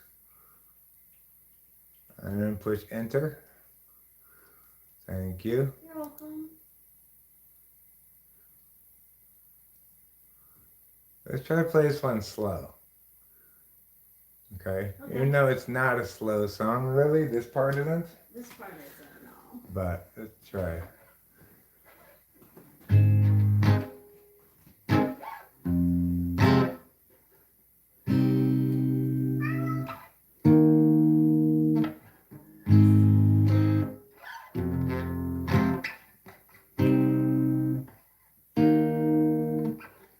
Staring at your face on the wall from the corner of my room. It takes too long to cover all brush strokes that look like you. And I can sense that I'm not quite myself, cause I'm someone else without you.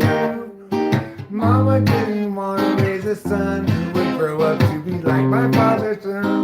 Look what I've become instead. And I can sense that I'm not quite myself, cause I'm someone else without you.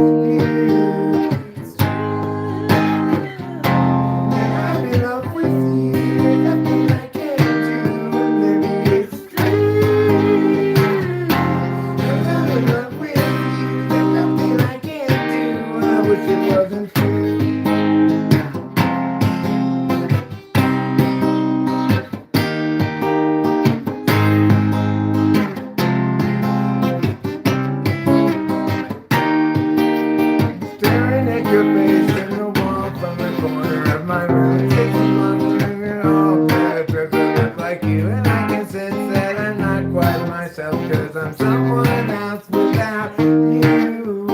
Mama didn't want to raise a son who would grow up to be like my father, lonely rule of thumb. Look what I become instead, and I can sense that it's not quite myself. I'm someone else without you. It's true that I'm in love with you. There's nothing I can do, and maybe it's true.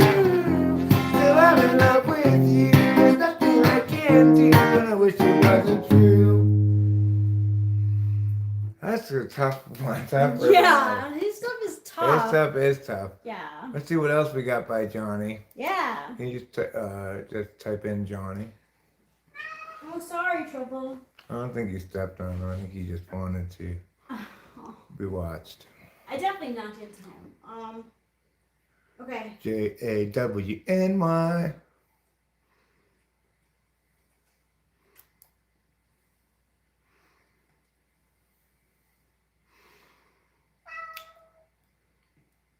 How about Tombstone Gray? I don't know. Maybe. Yeah. Okay. Yeah, you know it. Let's see. Okay. He's everything. Oh my God, it fucking hurts because I'm not. Like other. Let's say we're gonna start top of me.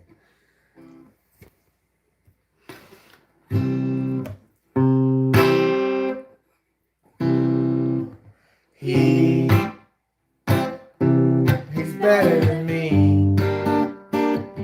He's everything, and oh my God, it fucking hurts cause I'm not like other guys. I'm worse than she's better than me. She's everything I'm not. I wish I had something more than her old used towel on my bathroom floor. Subway on a Sunday with a smoker's cough. You're on your honeymoon again. I'm taking weekends off. Woke up today in Tombstone Gray. I think I really want to throw myself away to the landfill with my papers from the second grade. Woke up today feeling Tombstone Gray. I don't think about you like I used to. I don't ever search your name on YouTube. I took you off my phone like you were YouTube. I'm used to you. You can't get me right no more, it's okay. Now I wake up early, take the subway. Today, feeling Tombstone Gray. What? I was wrong with that one. That's fine. So That's good. that one works pretty well. Yeah, it does. Not too difficult. No. Let's try another Joni song. How about Meow meow. meow meow? Meow. Don't be sad. Don't be a sad kitty.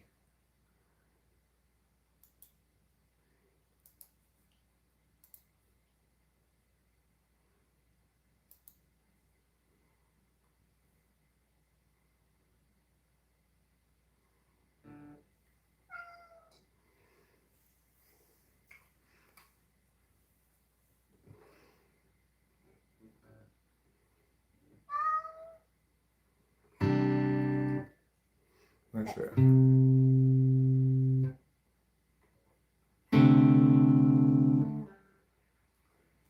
I'm sure it's actually C-major 7 looks like. I think just like that, I think.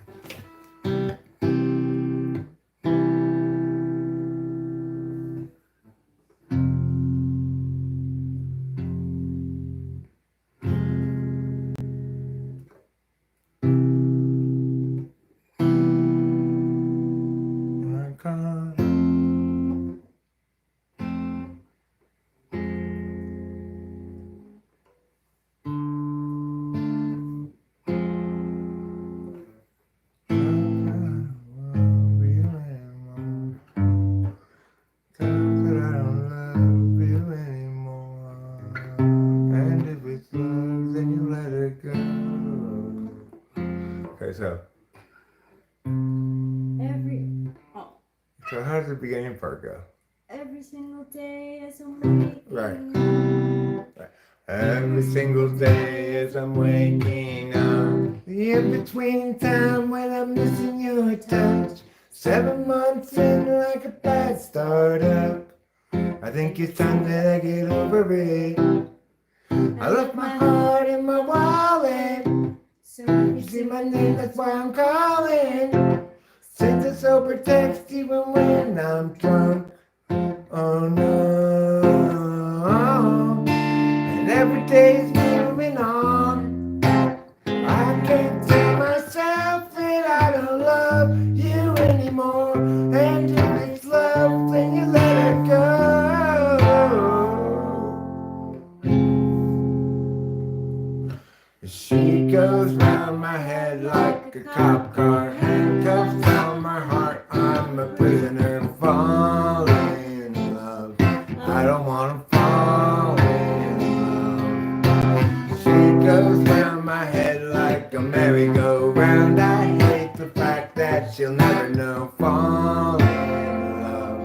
I don't wanna fall in love.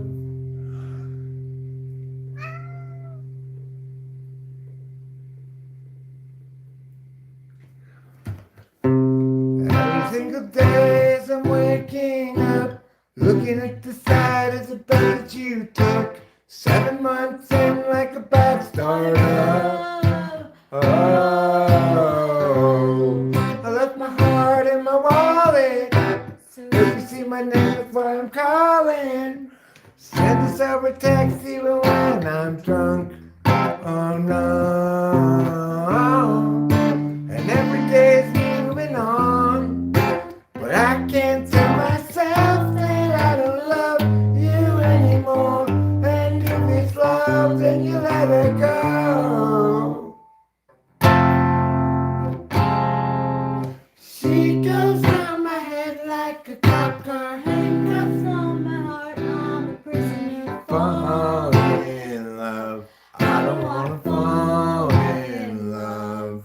She goes round my head like a merry-go-round. I hate the fact that she'll never know. Fall in love, I don't wanna fall in love. Let's go back into the chorus again.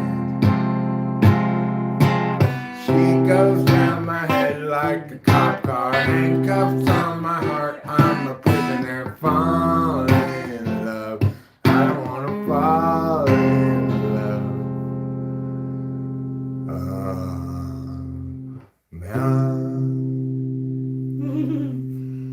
That's a good song. It's a well-written song. It is.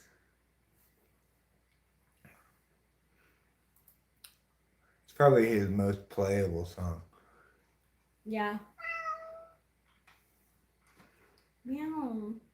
I'll watch you right after this.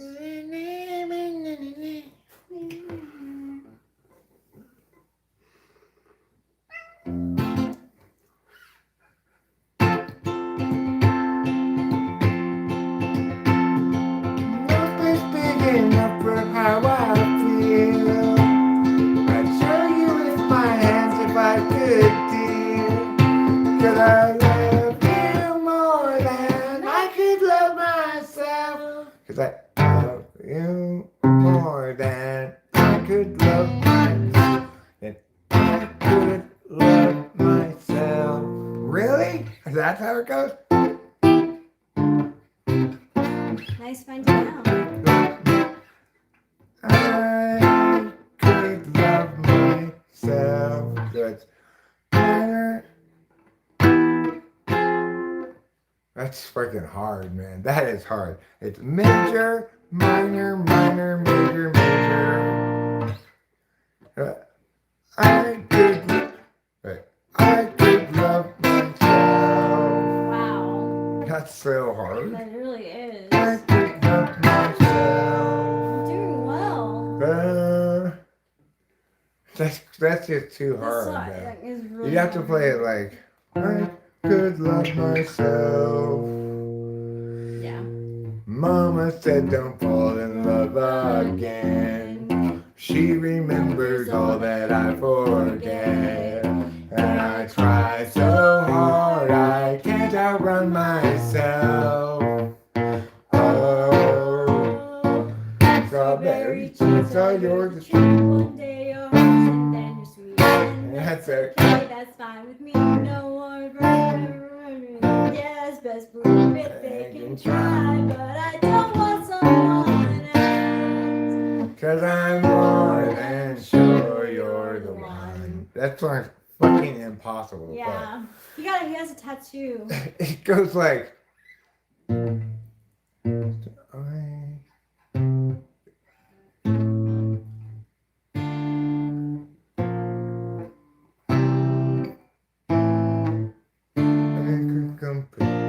I best believe it, they can try, but I don't want someone else. 'Cause I'm more than sure you're the one. 'Cause I'm more than sure you're the one. And talk.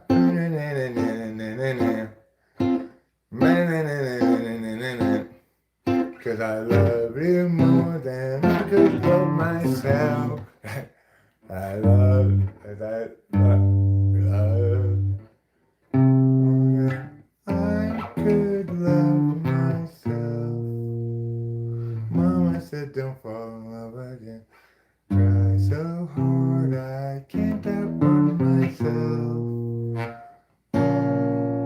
Good body language. I'll go to the tree. One day you're harsh and then you're sweet. And that's okay, that's fine with me. No woman ever could compete. Yeah, best believe that they can try, but I don't want someone around. 'Cause I'm more than sure you're the one.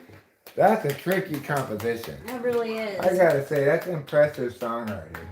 You did well on it. Johnny did a fine job writing that song. A fine, fine job.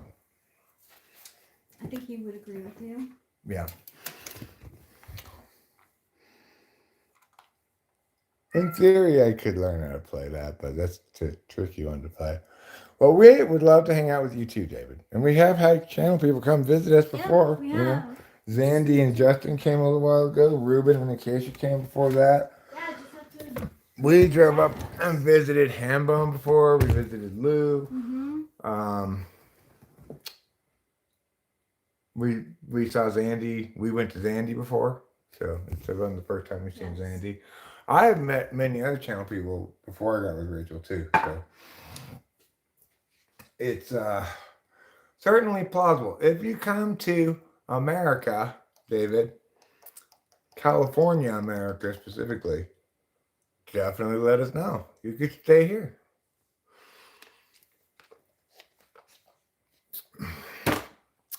For a little while.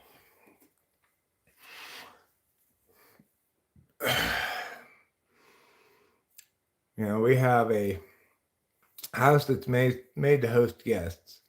We've got 2 rooms that we don't use. They're just guest rooms. I mean, we use it as, Rachel uses it as a closet. And we use the other closet as like a closet for pillows and blankets and stuff. But we don't use the rooms other than that. They're just guest rooms. I've often thought about trying to set some like to make stations for my different activities. The problem is my activities just blend in together too much, and I want to always be on the big TV, so I guess it's got to be down here. Oh, excuse me. And that's how everything got combined into one thing.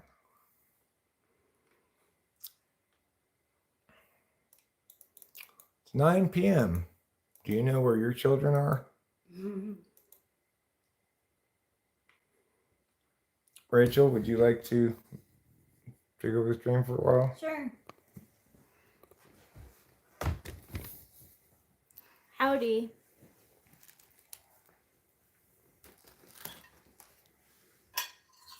I'm combining our potatoes onto one plate, okay?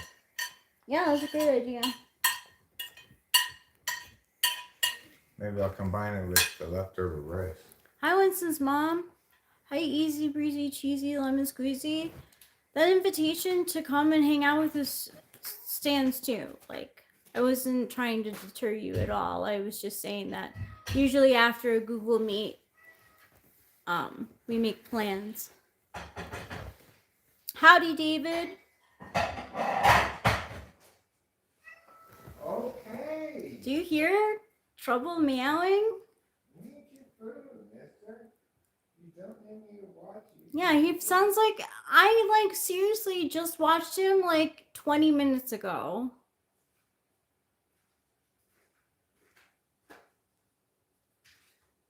Who wants a card? Who wants a tarot card? I do. Ooh, Eric wants a tarot card. You're a wonderful kid. Aww. A special man. Cool, easy breezy, lemon squeezy. You fly in and we'll make plans. Eric's better with logistics.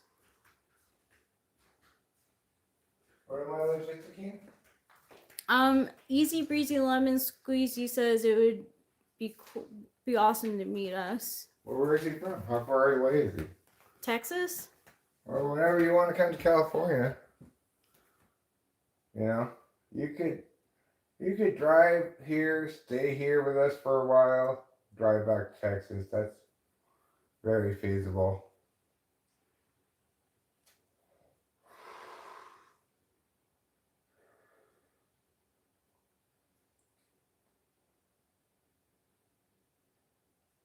If you do it soon, you might even be able to have your own house to stay at. Because we still haven't rented that house out. No. It's something I really need to deal with, but I'm not dealing with it tonight. Not tonight.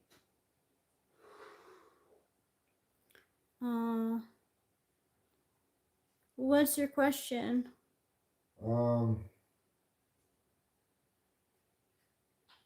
What's the next week of progress on the rental property look like? Just put next week rental.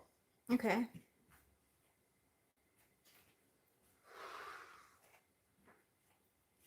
You can figure the tarot can figure it out from Do you want me to draw the card or do you want to choose? I want you to draw the card. Draw it with your best finger. Thanks. 10 of Swords. What's that mean? Let me get you. Mary Flagler Shire. Bottoming out, having nowhere to go but up, knowing that it's darkest before the dawn, being at the lowest point, feeling things can't get worse, preparing for an upturn, reaching the pits, feeling like a victim, bemoaning your fate, feeling powerless, seeing life as hostile, suffering from an attack, wondering why me, feeling self-pity, being the on the receiving end, being a martyr, putting your own interests last, being self-deprecating, feeling like a doormat, taking a backseat, letting others go first, sacrificing. Putting pineapples up your own butt. Yeah, I mean... Well, that's fine. I mean, it suggests that, you know, the end to this long, extended experience of renting this thing, the end of the desert is this upcoming week. After that, we'll see some action, right? So that's like bottoming out. Yep. Lowest it gets. So that's good. But because referring to next week, that means the week after, maybe we'll rent it. I'm reading cards from my phone. Would you like one? Yeah, sure. I don't know what to ask.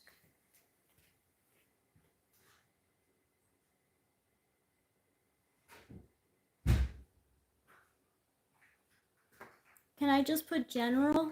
Sure. And say, what are my hopes or fears?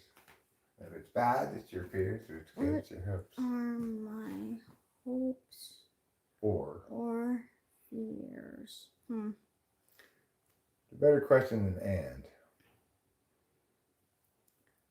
Who? The devil. Yeah. The devil is your fear that you're just indulged too much, I guess. Mm-hmm. Or it's your hope that we got more drugs.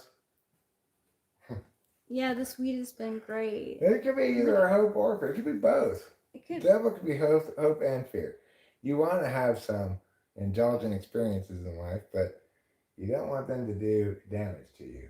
Yeah.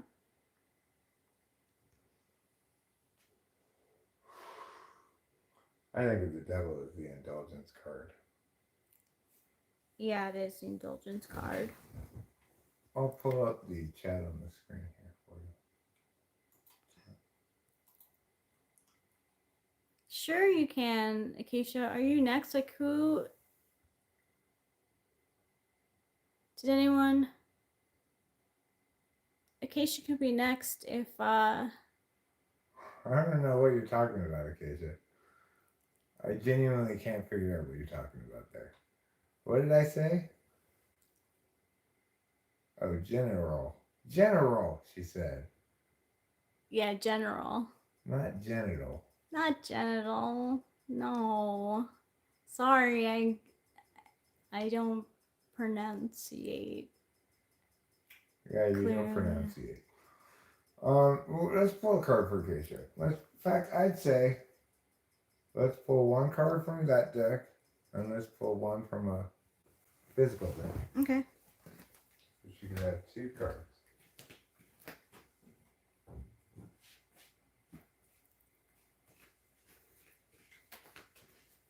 There's a physical deck card. Oh, decision. It's got words you can read too. Decision, enigma, flux, conflicted, 2 of swords. You're protecting your heart with your arms and your thoughts. And then for the other Show us the art. I'm just showing the art.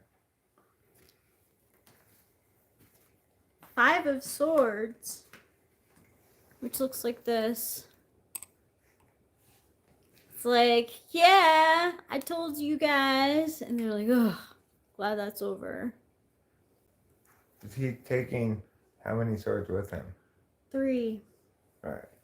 All of you guys can split those 2 swords. I'm taking 3 swords just for myself. My main one, my spare, and my second spare. That's exactly what it means.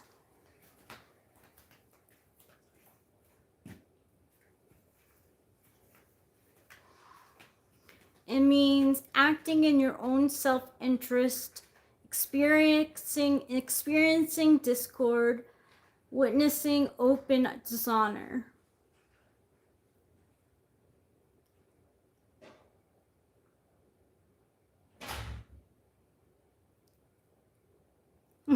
Yeah, exactly. Psh, I got my spares handy.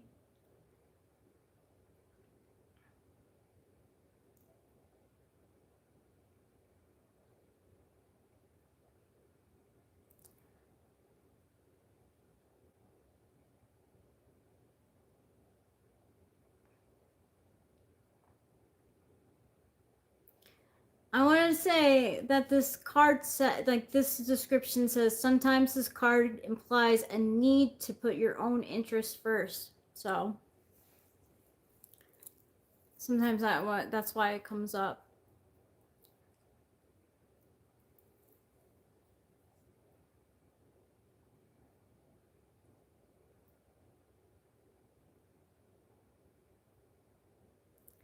Seven months in like a bad starter. Oh. No more phone booth. That should be someone's like Wi-Fi name. Like if you can make your own Wi-Fi name. You're welcome, Acacia.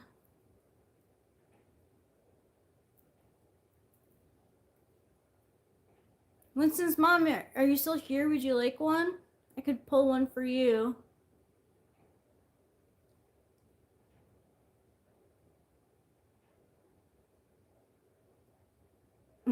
Thanks, Acacia.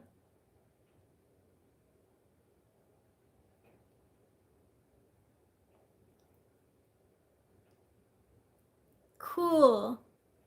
All right, I'll do one from this deck first. No, we haven't had any interest in the rental, and I meant to tell you that we're actually thinking about going back and making it a B&B and going full, going with that instead. We're not really sure. But no, there hasn't been any interest. Just one couple, but they couldn't afford it.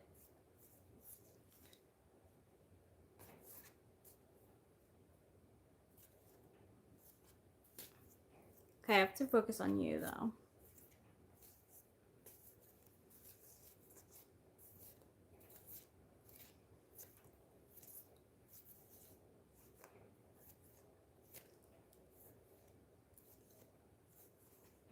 And I had to focus on Winston's mom. Whoa, I definitely need to change my mindset right now.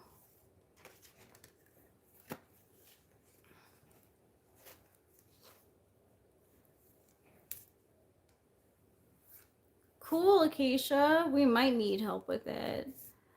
Like, we definitely have to, like, go to,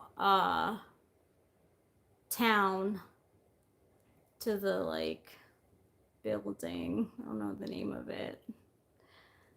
And, like, get some things done for it. I'm not sure exactly what, but they do make you fill out forms and stuff. But that's an option on the table right now. Okay, Winston's mom.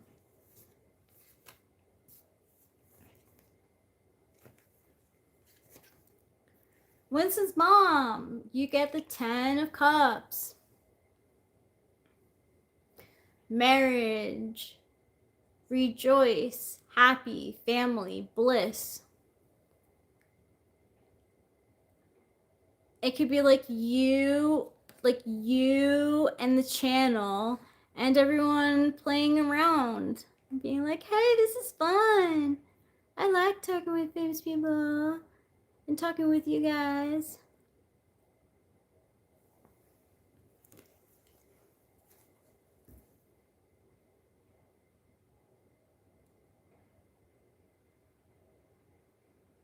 And then on my phone, Winston's mom.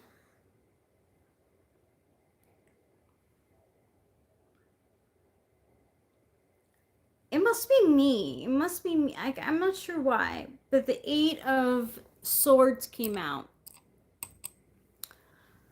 That means feeling restricted, feeling confused, feeling powerless.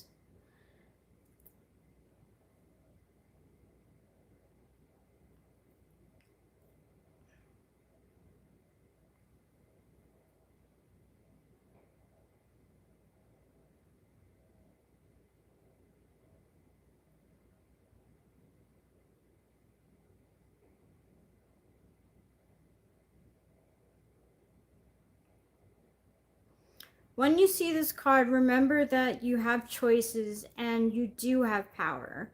No matter how trapped you feel, you can find a way out if you believe it is possible. The young girl in the picture could free herself. She could wriggle free, tear off the blindfold, and kick down the swords. Solutions are not always easy, but they exist. Find your clarity of thought and purpose, the sword's ideal, and use them to take the first step toward home. So, I think that's good advice.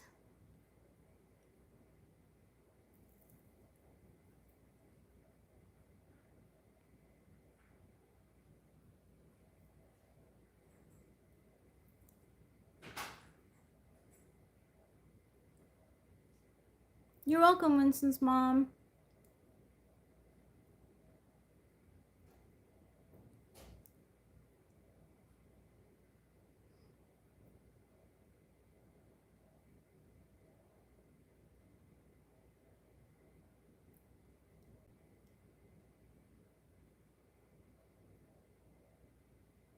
So the news is that Diddy got arrested, right?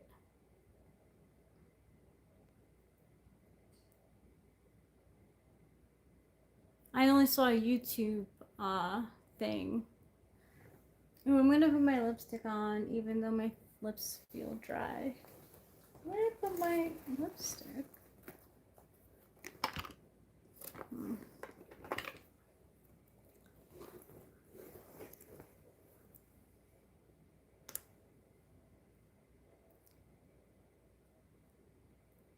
Oh, Diddy's in trouble, Acacia. He abused his past girlfriend, Cassie.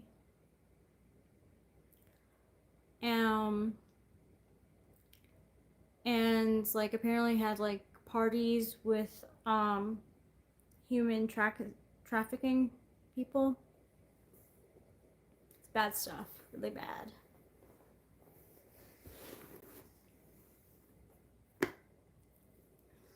Yeah, I think he had like underage, or you know, he was deep in human trafficking.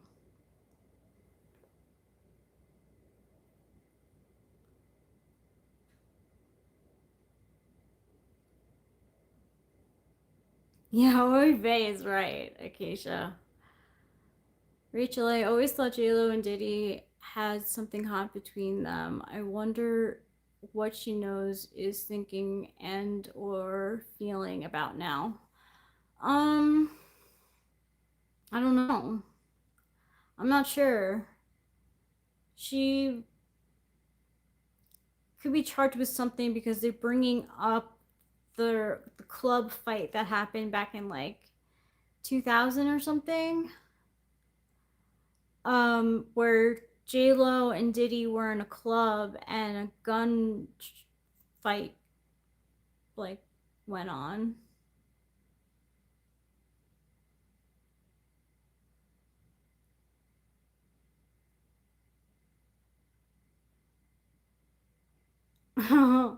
No diddlers on the roof unless the roof is on fire.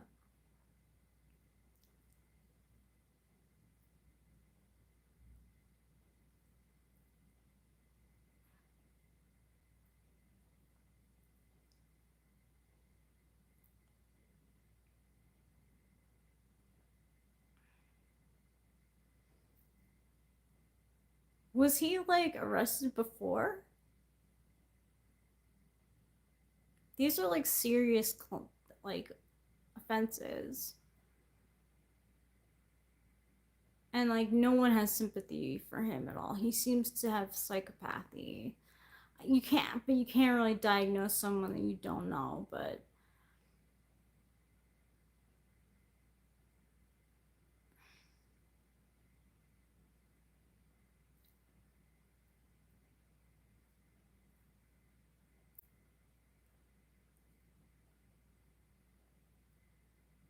what are you saying, G?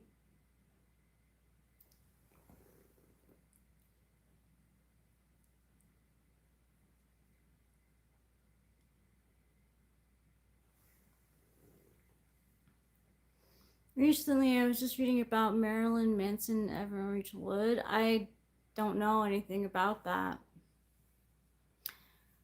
Acacia. Marilyn Manson like always seemed just like very creepy to me. She kind of did too, but I can only imagine what happened. I haven't heard about them. So much stuff is coming out. It's like it's pretty it's interesting.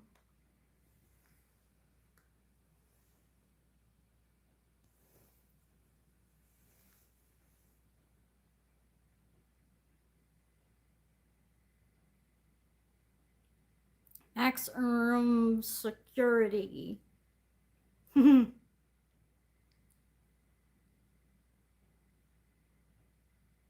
Oh, she was under maximum security with him? That's scary. Did he might go the Epstein way?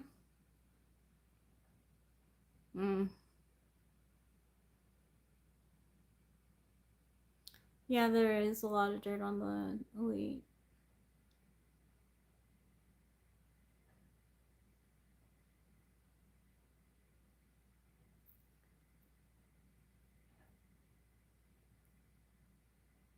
Acacia, could you text it to me? I don't want to lose the chat. If you don't mind. Yeah, it's really bad. Along with human trafficking, and thank you, Acacia, and domestic abuse.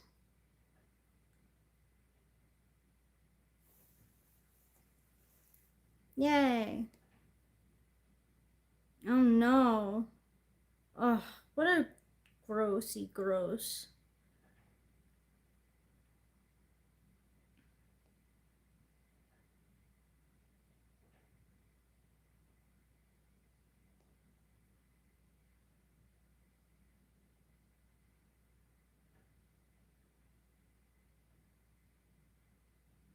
Hmm.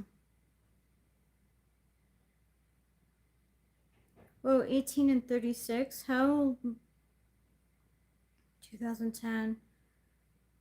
They were together.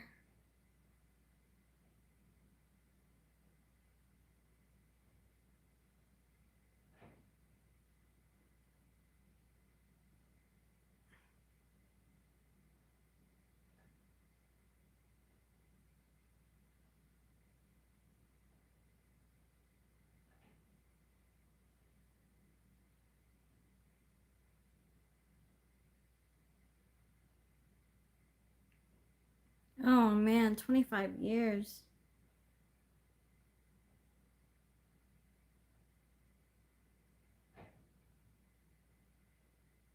Jeez, he like, uh. I talked to Lou a couple weeks ago. I think she's been, like, she's good.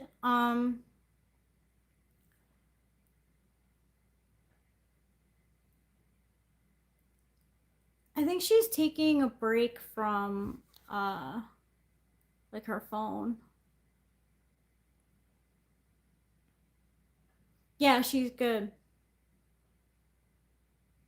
A couple of weird things happen, but you know, like if you see her, she'll tell you herself.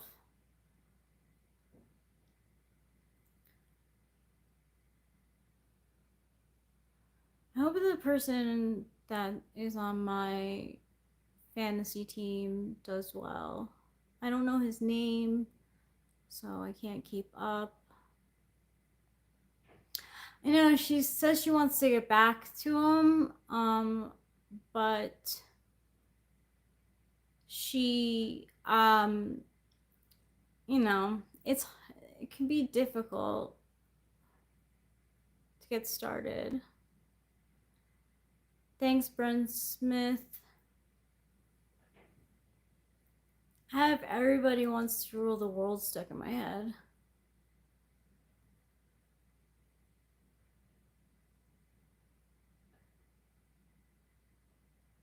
The Falcons are making this a game. It's 15-21. I guess they can like tie it.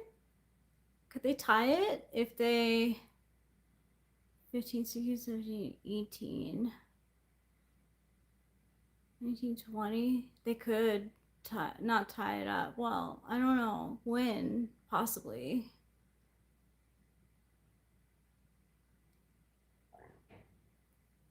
I'm bad at math. I don't know how many points they'll get. Like, I know it's 3 for a goal. And then the kick is like, I don't know.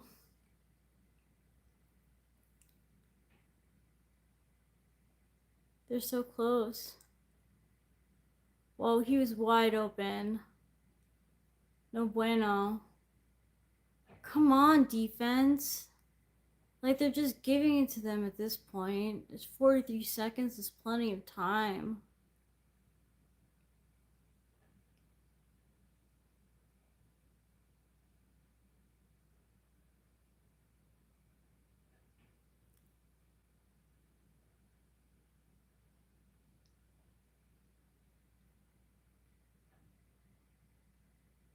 Okay. Quarterback is throwing to number 34. Missed it. Good defensive play by Philadelphia. number 29. I don't know if he'll be called for that.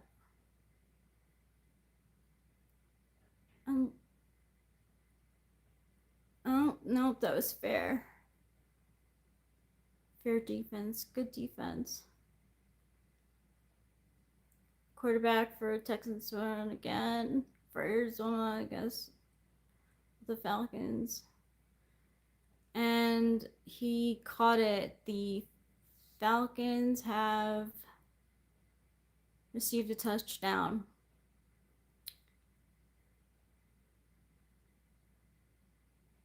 So I don't know. There's a full moon right now?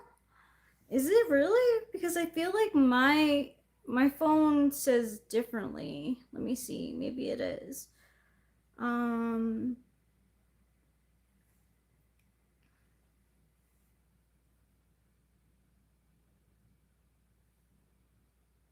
it is a full moon. My bad. Sorry, Hero Lamb. I didn't mean to question you. Yeah, it is a full moon. It is a full moon tonight.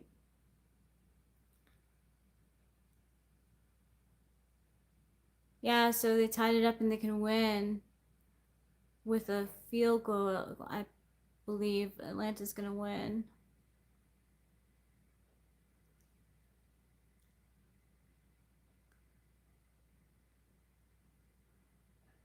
48-yard field goal attempt. Let's see if this guy will get it. Not, then they'll be tied. Yep, he gets it straight through the middle. The Atlanta Falcons win.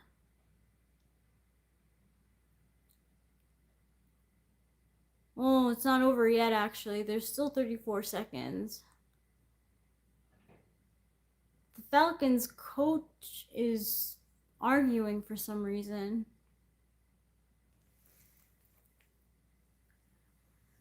Apparently, I asked a nurse one time if things really get crazy during a full moon. She said, yeah, they do.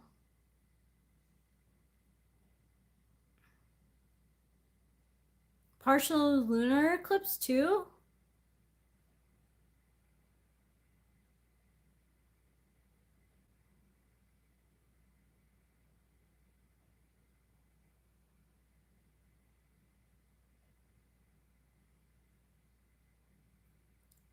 No, a nurse, she was just she would be in the like part of the emergency room.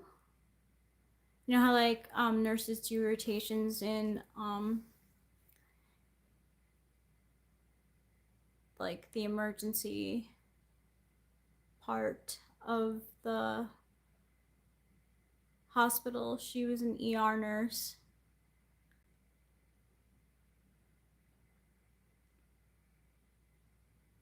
I think it says the full moon is 13 days old, apparently.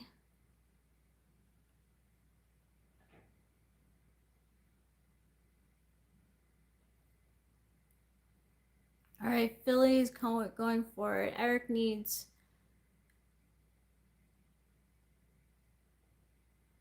the Philly quarterback to do well.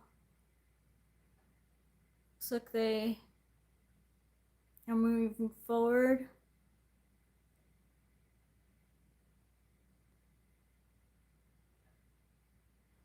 I just talked to a group of people who want to find a group of people to smoke weed in space. Why in space?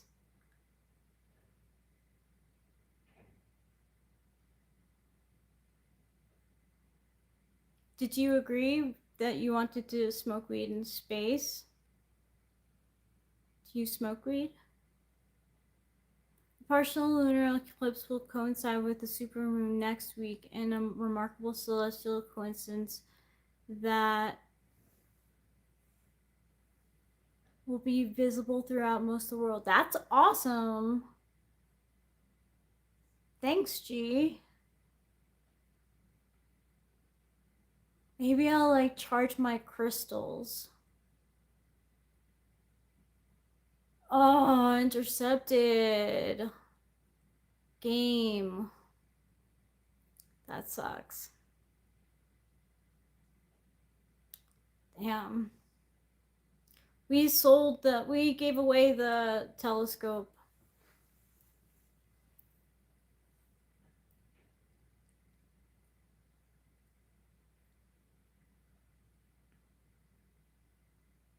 No LSD.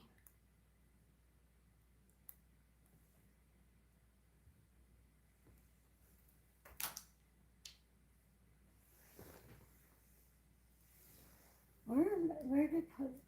There they are.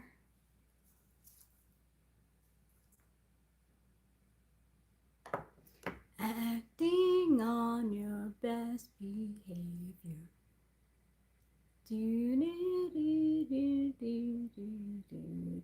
Everybody wants you.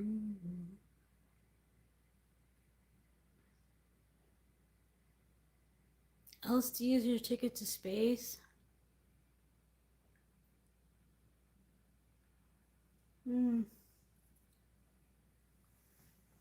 Oh.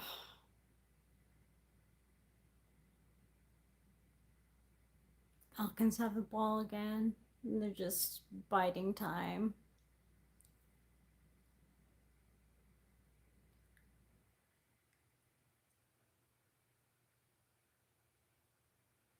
I wonder how my fantasy football team did. I like DMT. It doesn't do much to me. I am on a lot of medication, so I don't know if that like inhibits some of the hallucinations, but I do see like kaleidoscope shapes and wavy rugs and stuff, but it doesn't do much to me. I like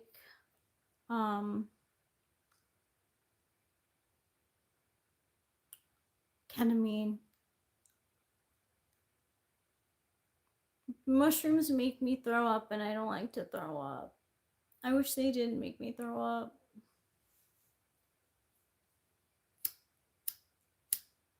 Do you like LSD? Easy breezy, cheesy lemon squeezy? Because Eric likes psychedelics.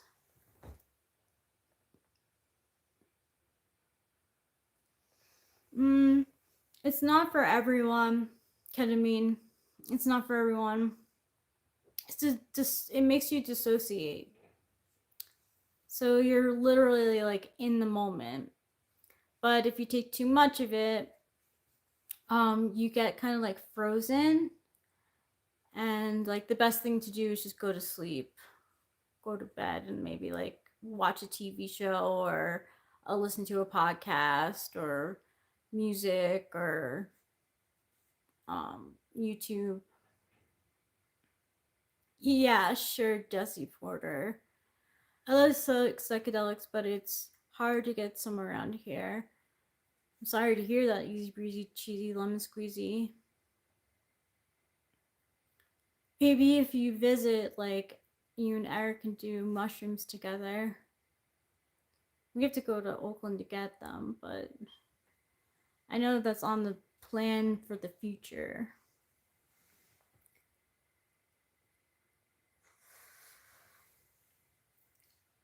I don't know where, Jesse Porter.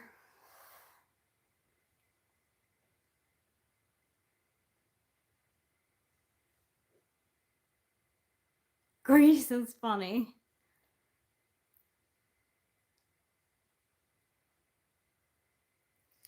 Where was the first French fry cooked?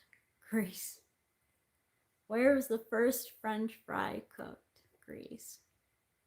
It's true, I don't enunciate. I kind of do mumble. I don't mean to. I just like.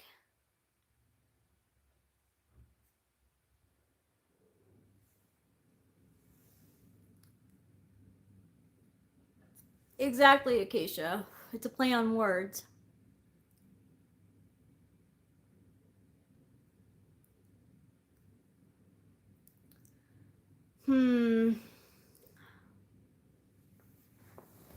Let me see if I can see how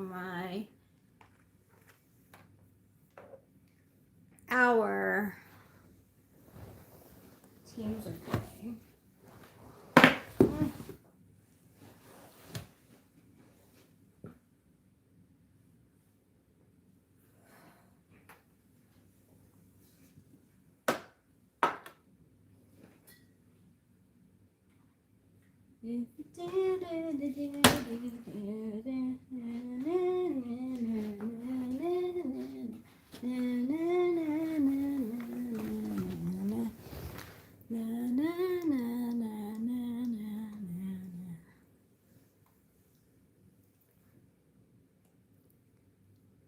John Travolta.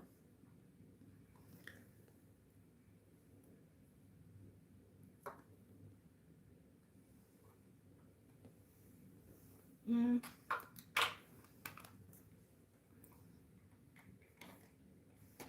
nervous about losing, but I have to be okay with it. ESPN. How do you go to fantasy? Fun Friends Gang. The Fun Friends Gang won 92, 62 to 80.3. Fun Friends Gang wins their second game in a row. That's good. That's very good.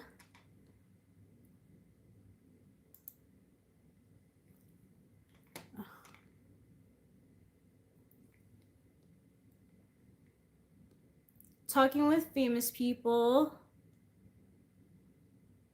lost, unfortunately.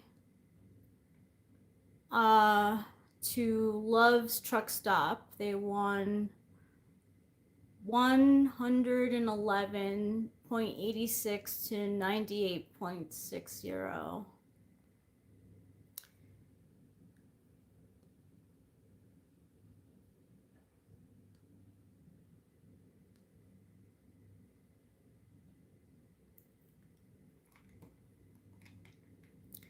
And then my team, Rachel's Radical team,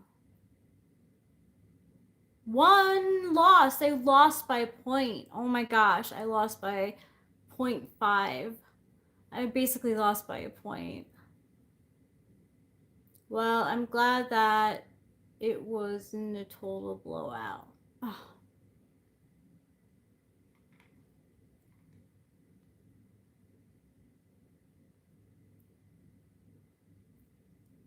Oh my gosh, so bad. Like, so many of the people that are on my team underperformed.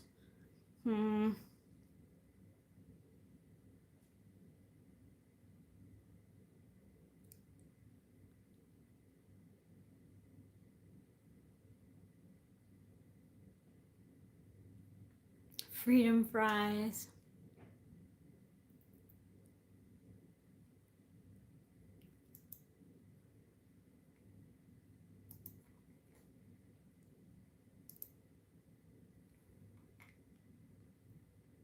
Freedom fries was funny as fuck. Yeah, it didn't last very long.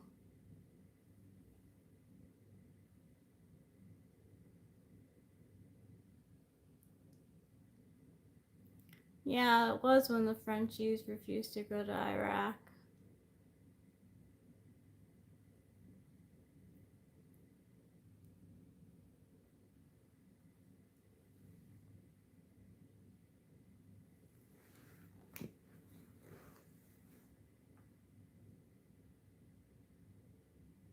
I've been thinking a lot about handwriting analysis lately.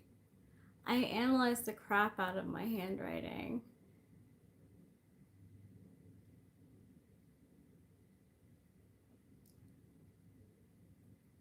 One time I went to the Renaissance Fair. This was like in 2016.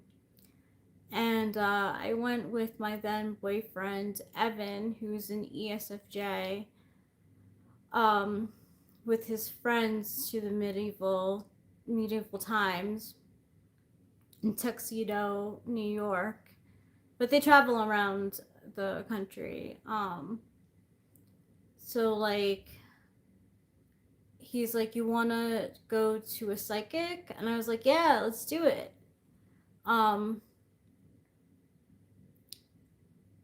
Let's get our, yeah, like, yeah, let's do it. You know, like that's right up my alley. And they did, like, we went to this woman who did handwriting analysis because I thought like that would be cool. We both did. And she said I have like low self-worth and I need to like work on myself as a person, and that I feel very like low about myself, but that my boyfriend at the time was like had like big personality and like a lot of confidence and just like all negative for me and like all positive for him. And I was like, it made me feel like crap. I was like, is this true? Like, should I believe this shit? Like, it was so polar opposite. Both of us were like non-neutral. They were so like he's so great and I am not. I was like, we paid you for this. Like, can't you like see like some good parts of it? Clearly not. I mean, I didn't know. I mean, look, I know that my handwriting like shows certain traits of like um but yeah, it was just so like black and white that it was like, this is no fun. I wish we had gone to another psychic. I really was like, I was, and I can absolutely admit I was jealous. I was like, oh my god, like he got such a good reading and I got such a bad one. Like, is this true? Like, do I have low self worth? Is that what my handwriting says?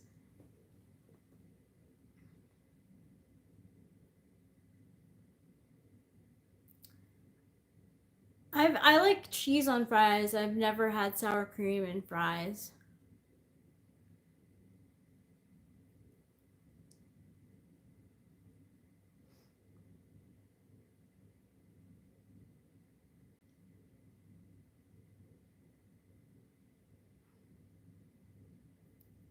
You have quite possibly the worst handwriting on earth.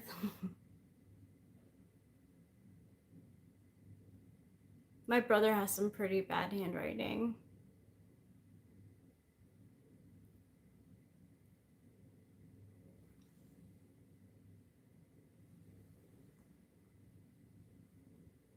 Is it hard for you to read yourself?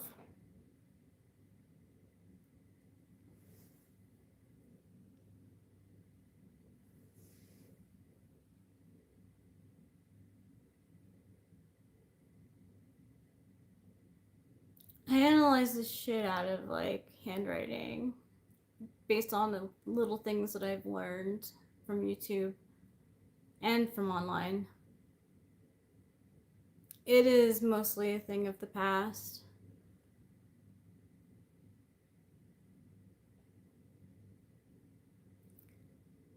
Yeah, I sometimes couldn't even figure what I'd written in school, etc. Yeah, I had that problem too. When I would write too fast, I wouldn't be able to read what I wrote. And I like told myself too, as I'm writing it down, I'm like, oh, I'll remember what it says. And then sure enough, I get to it again and I'm like, what did I write? I'm like, damn, I don't know what I wrote.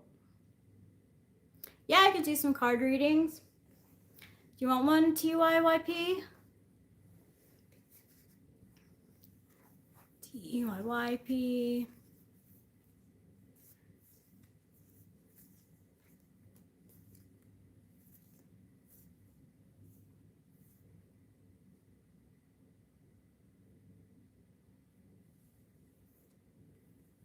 Okay.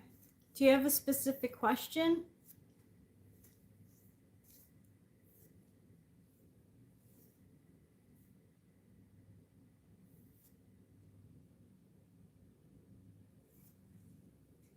Apparently, too neat is a sign of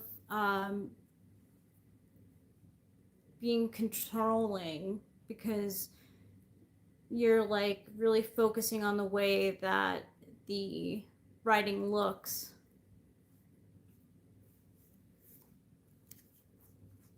TYYP has to answer, G.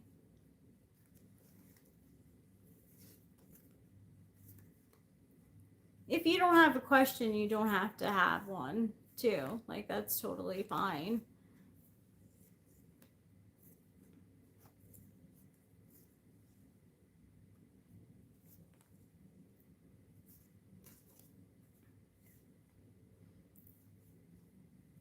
For everyone who's here, I'm shuffling cards. Who my love partner?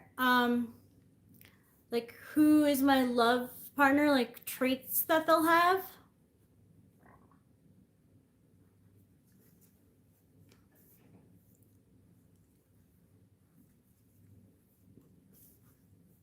Can you hear the shuffling? I am shuffling at the moment.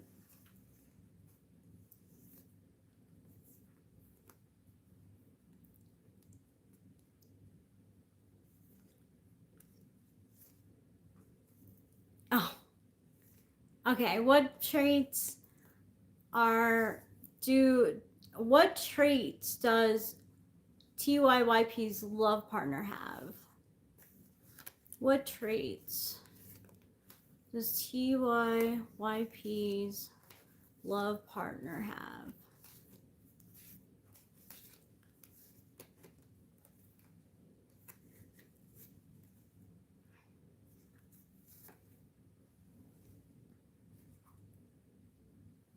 Three of Pentacles, builds, apprentice, tools, school. So you might meet this person at school and they're going to look up to you, or you'll look up to them.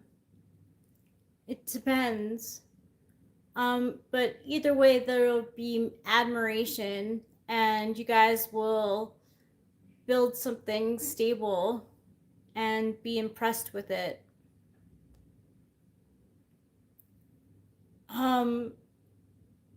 You or your partner can like be frugal, because it's like the Three of Pentacles, but in a good way. Like, again, that like these two people are admiring like the work that's been done. So your lover's going to appreciate you and what you bring to the table. Okay, so this is a guy. So he might be impressed by you. Like, this one that's cloaked might be you. You're going to be impressed by his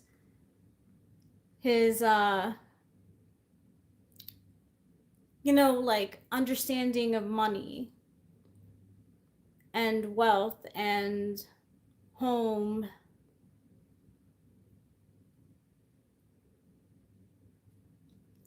He'll be like, yeah, I've just been working on this project, and you'll be like, oh, like, that's very interesting. Sorry, I didn't mean to say. And then you'll get one from my phone.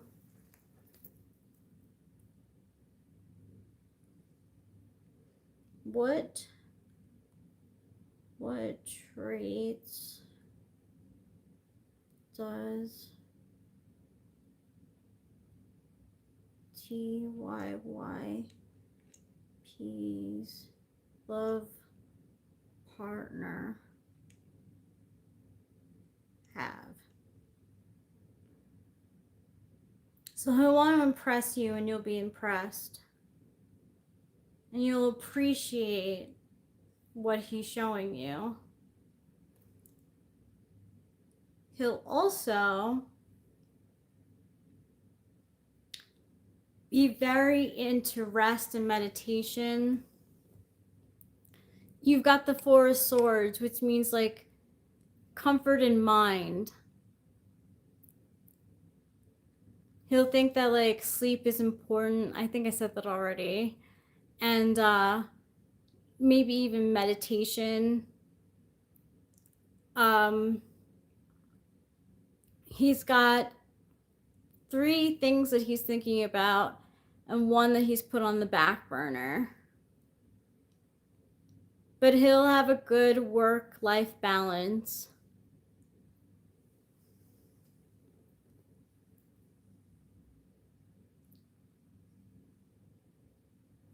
He might also just be a very patient person, because you see how he has like prayer hands. Could be religious, maybe not. That's hard to tell. But he could be very like pensive.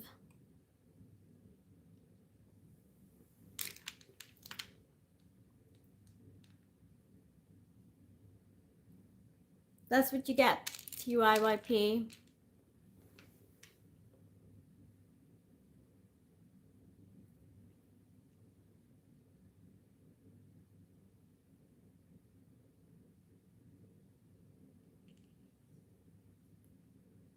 You're welcome, TYYP.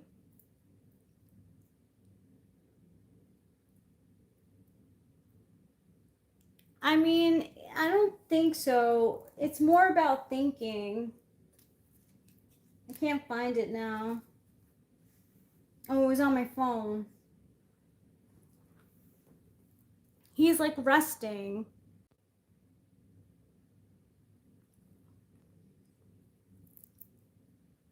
Like the Ace of Swords more like is like self-satisfaction. But actually the Ace of Rods is usually associated with that. Swords might be like the things that turn you on that you think about in your head. If you know what I mean.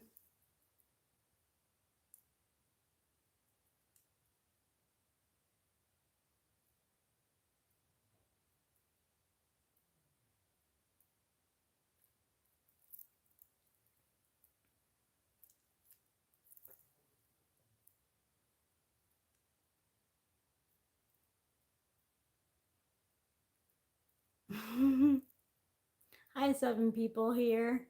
I'm glad that you're here.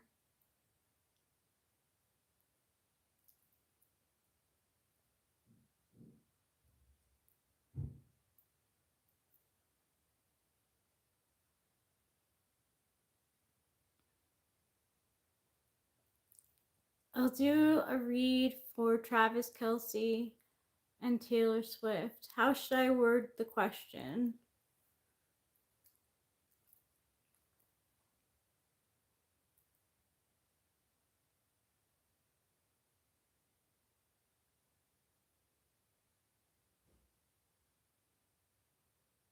Will Travis Kelce and Taylor Swift get married?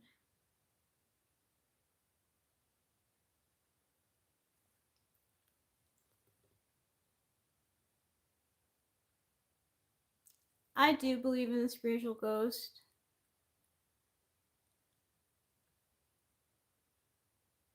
That sounds fun, Winston's mom. I need Tara to decide my outfit. So I asked if Travis Kelce and Taylor Swift are going to get married, and it looks like it could be happening pretty fast. They feel like teenagers in love.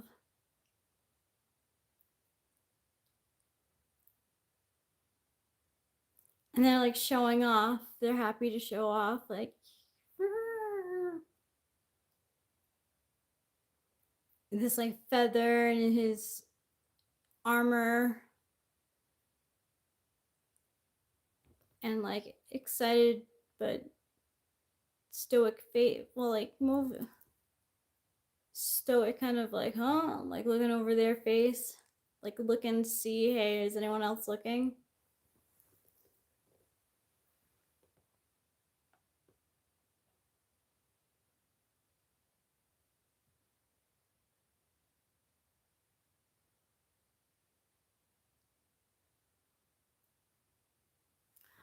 try and go.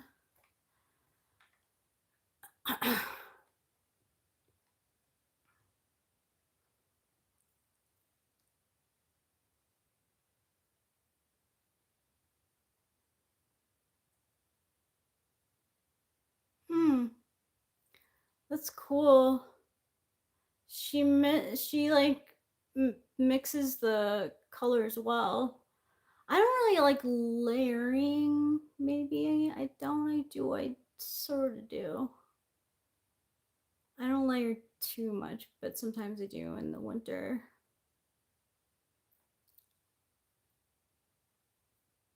I don't think I would have an outfit to fit that. The boots and the jeans I have, and the black shirt I have, but I don't have the red dress.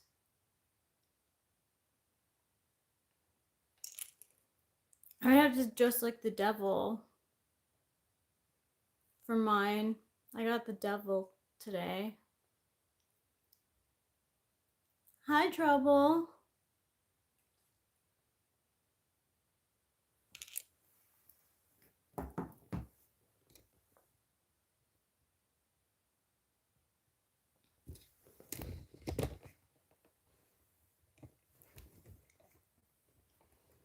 Kitty man. There's a kitty man in town.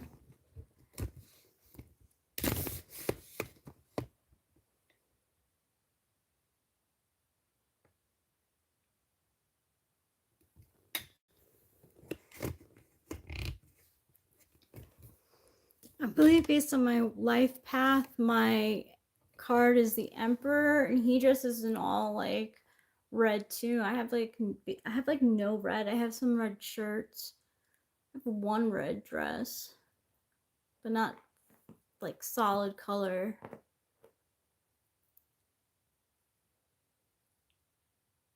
Thanks, Winston's mom. Thanks, 4 of you who are here. Who's Amelia?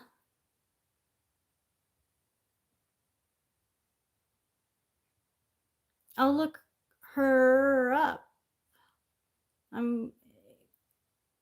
Or is she the person in the video?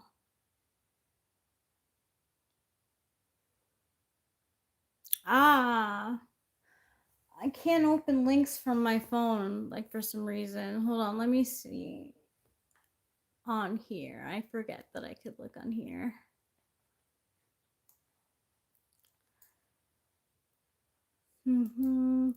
Here we go. Oh, but it's a video.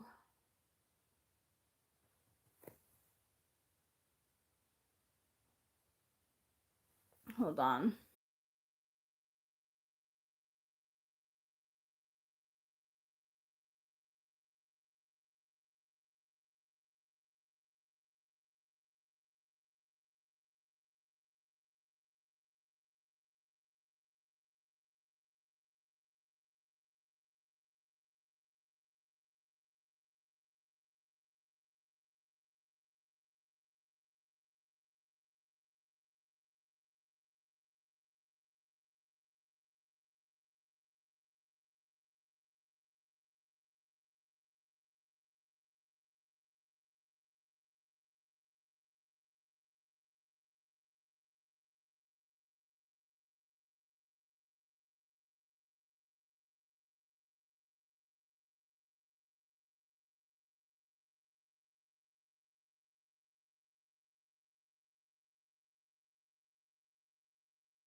Oops, sorry. She does like have similar eyes and hair color to me. Hi, Raul Reader. I wonder how long I was talking with it on mute. I put her on mute.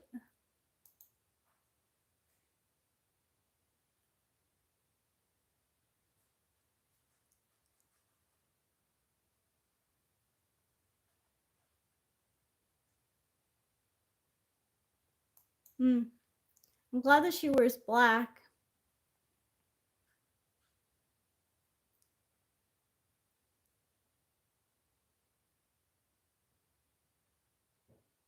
Yeah, I like her style.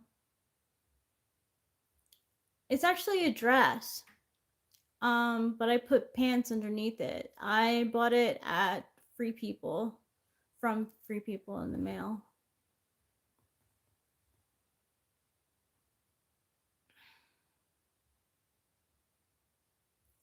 I'm doing the jeans on bottom, dress on top.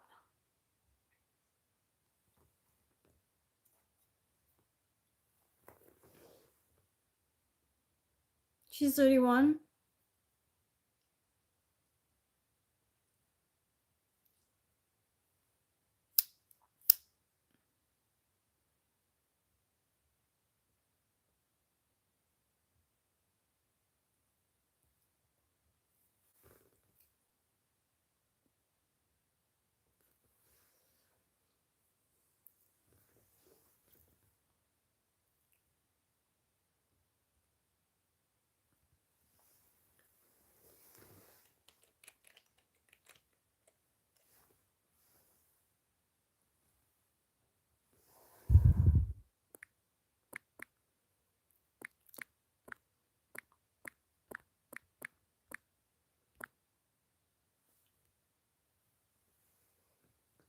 I don't smoke cigarettes. I smoke weed.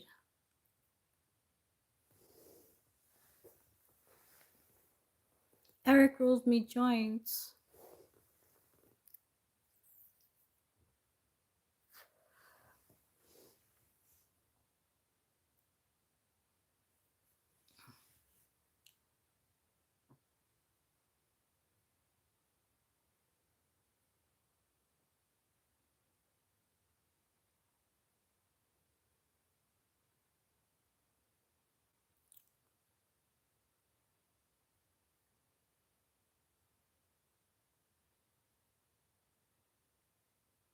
That sounds judgmental, Raul Reader. Are you judging me?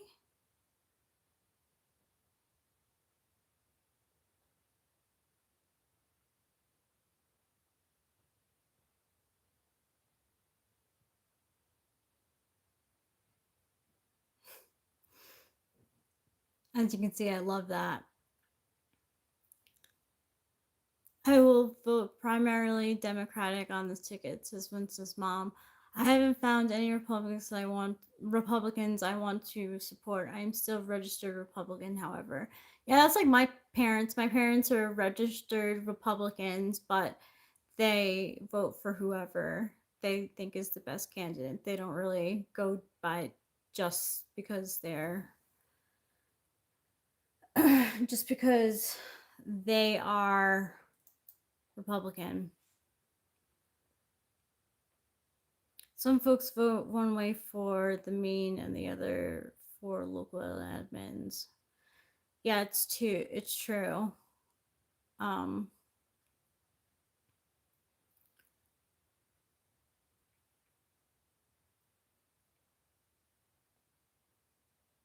Local is important too, but I don't know anything about the local people to vote fairly. I would just be checking off a box blindly, and I don't want to do that.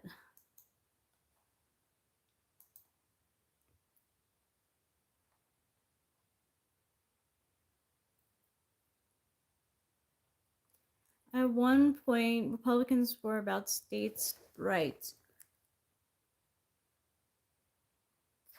The Tea Party changed the party. A lot of us hung in there. I will leave Republican Party after this election. I will leave the Republican Party after this election.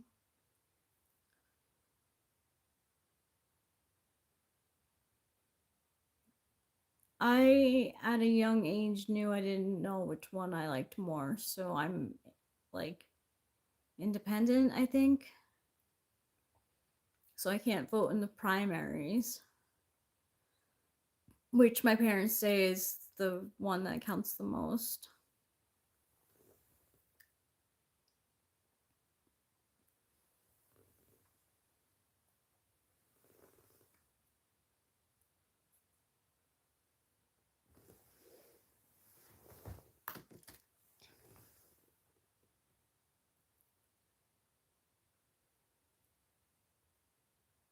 What's a boom operator? Winston's mom.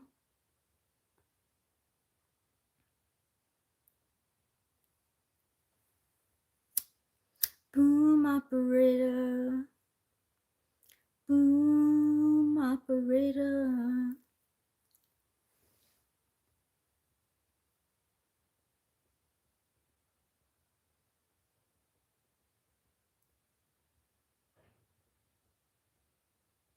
Fuel probes. Rachel. Air to air. What do you mean by that, G? I don't understand.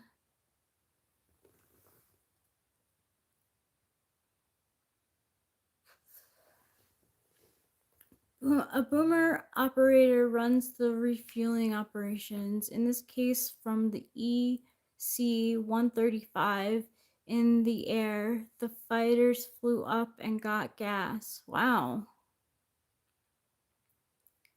Fighters fly up and get refueled mid-air. Wow. That's no easy feat.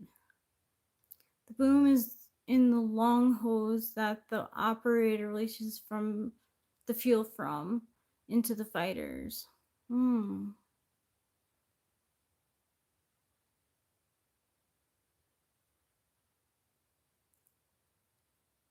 boom is the pipe from the big bird to the wee fighty ones. I vaguely remember playing Top Gun, like very little did I play it, but I remember one part of it was that you had to fuel up, and like part of the you had to get it just right.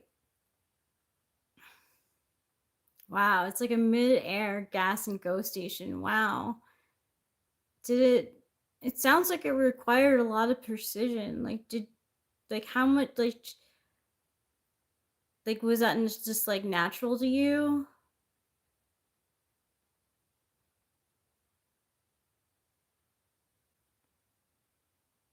I'd be so nervous that I get some like gas in the wrong place or uh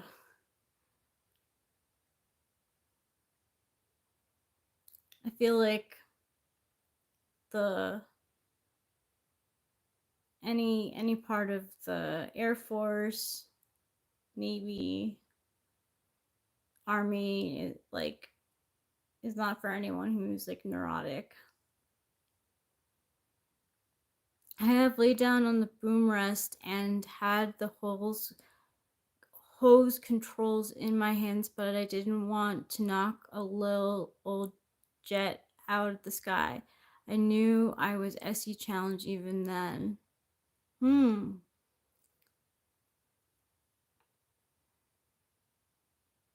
That's good. How often, like how many times did you do that during a day?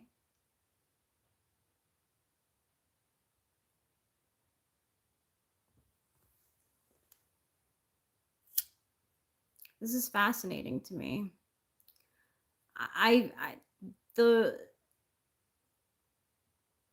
military for the United States would absolutely know nothing to do with me. They wouldn't be understand me at all. Some people I think come here for connection, and I want to marry American girl so that I can get visa of America easily. That was an absurd joke. I mean, I never really got the sense that you were like looking for an American girl so that you could get a visa, but I appreciate your joke. I flew missions for a little over 2 years. We would escort the fighters overseas. My regular job was at the HQ TAC Command Center. Flights were special duties related to our TAC mission.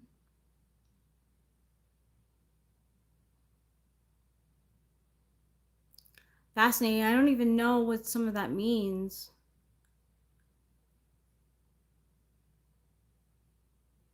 You would escort fighters overseas. I see. It was at the HQ TAC Command Center.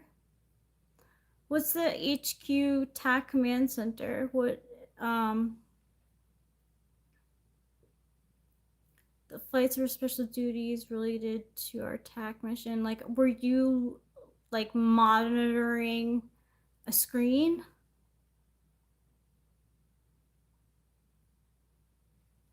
It's pretty cool.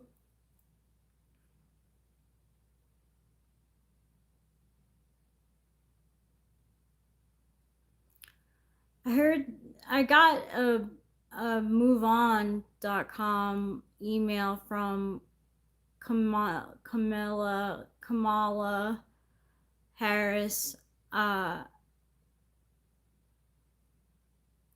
saying that if I donate $7 a month, or a week actually, $7 a week to her campaign, that, or whatever she's running, to pay for ice cream trucks for the swing states.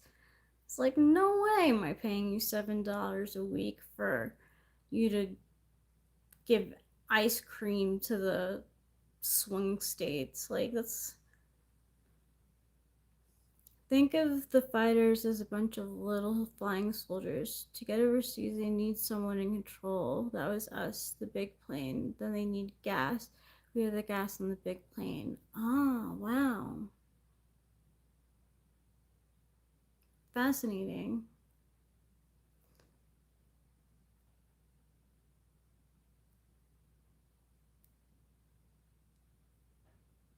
Were you just in the Air Force?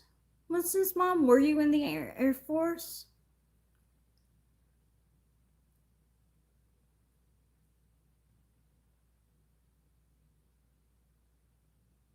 What I like about her plans and policy ideas is that she wants to build out from the middle class, not trickle down from the upper class, which hasn't worked in 40 years.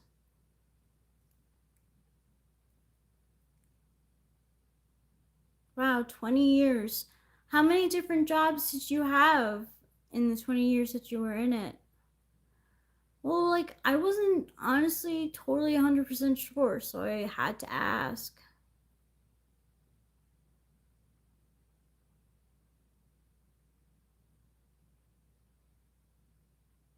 Do you know what I mean?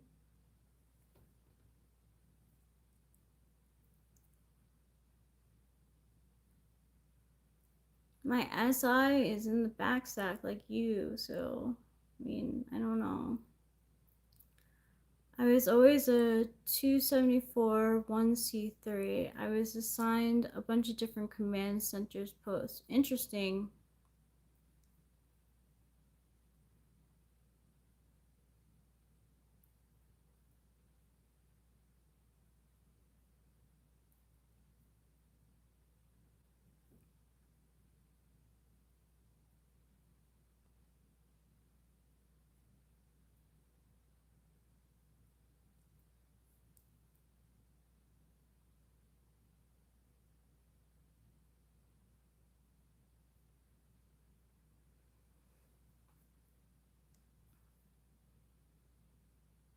I zoned out for a second. I was thinking about Eric.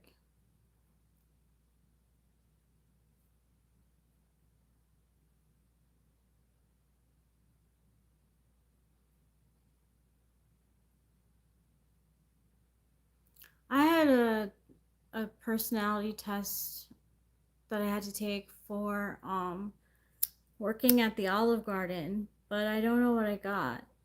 I'm guessing ENFP because I always got ENFP as my answer on any personality test I would take.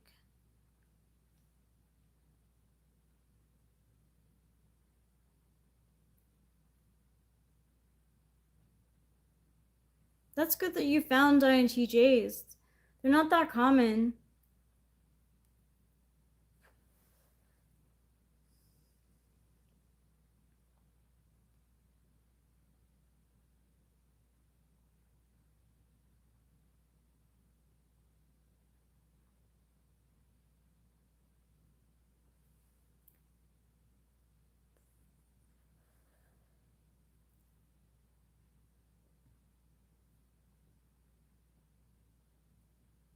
It's an interesting correlation, though. That type tends to be 2 7 4s.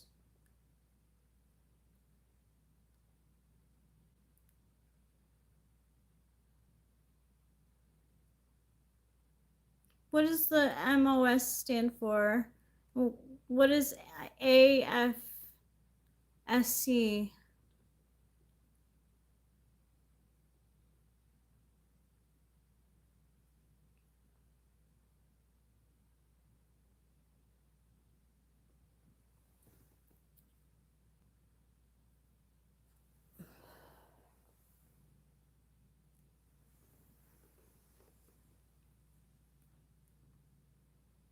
You don't have to say what you did. I already know. I found a problem. Yeah. You know the octopus meme from for INTJs? You have to be able to really multitask in a command center. I did work with one male INTJ officer. I believe I dated an INTJ when I was 16 and thought I was an ENFP.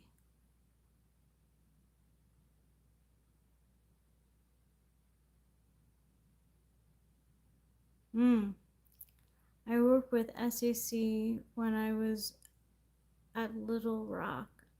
I was on the MAC side. I was never nuclear certified.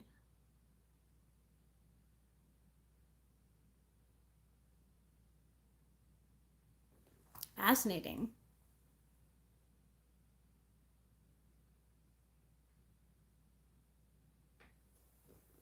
My hands would shake. I wouldn't be able to do it. I'd be nervous.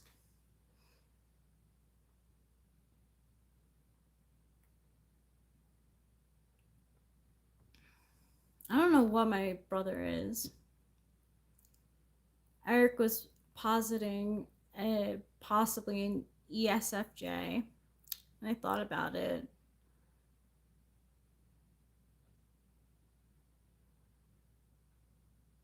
My sister, we think, is an ISFJ, but she thinks that she's an INFJ. I told her she needs to get typed by Eric if she wants to know.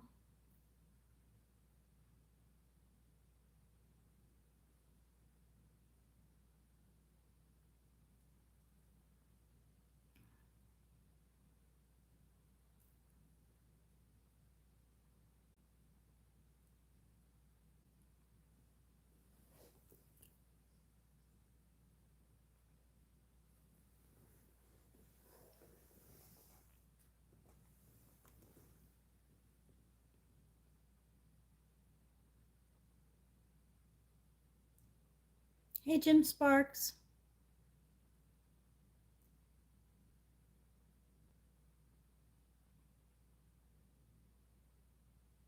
Yeah, me too. I'm so glad that I found typology too. I have mostly SJs around me. NFP, but a lot of SJs.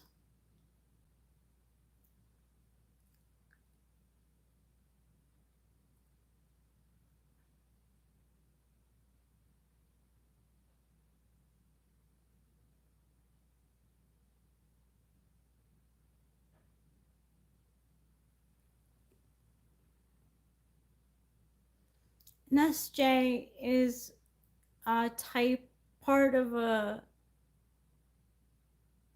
set of letters that represent a personality type.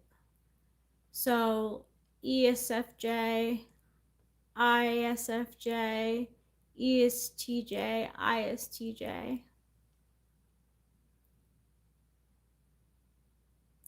I'm also glad that son Eric, the INTP, has an NTP for mom. Sometimes we simply chat for hours, and speaking NT is so comfortable. That's really good, Winston's mom.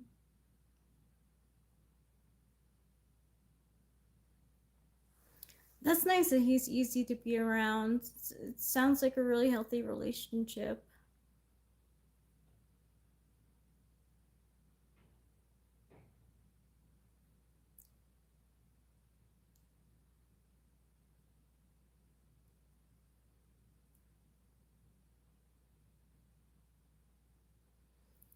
The INTJ that I dated, he really liked to play,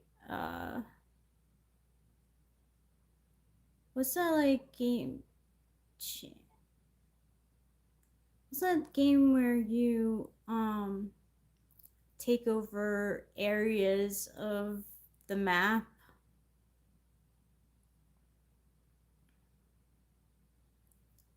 INFJ represent. Risk. Yeah. The INTJ that I dated like Risk. I think he's an INTJ. I question it sometimes. Cause like I'm not like I've typed these people. I was typing myself wrong, so I was typing other people wrong too. Howdy.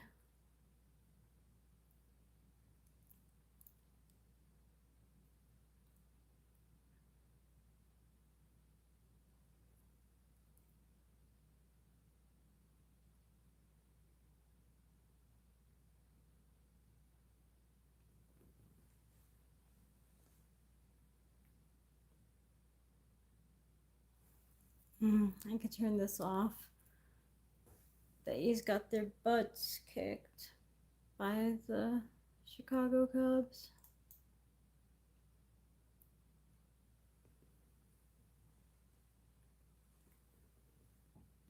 And what's your favorite thing about being an INFJ, Alan?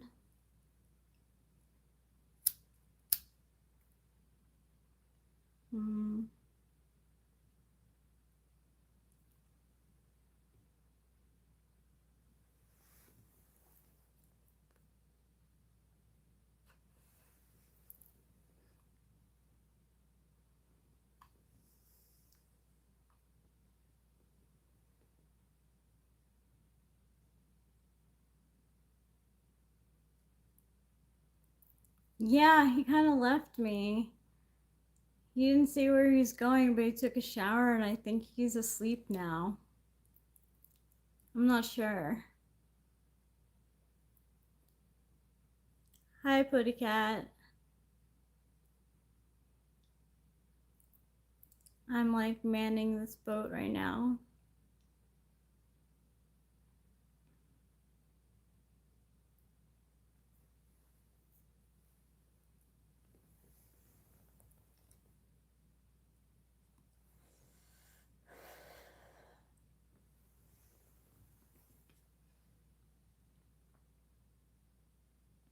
Yeah, sleepy Eric.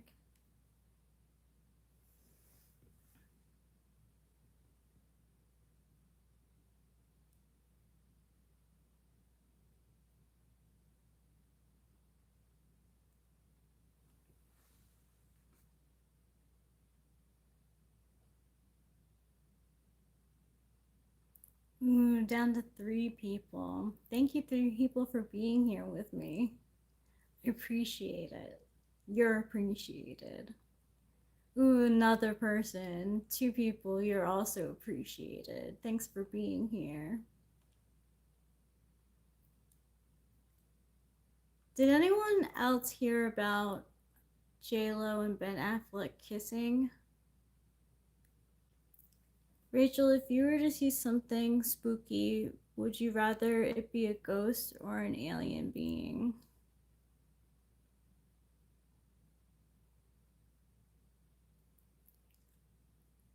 Uh,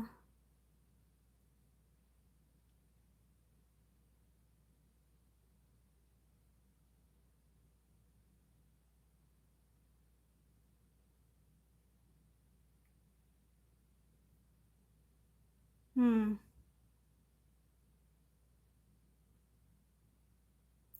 Would I rather be a ghost or an alien?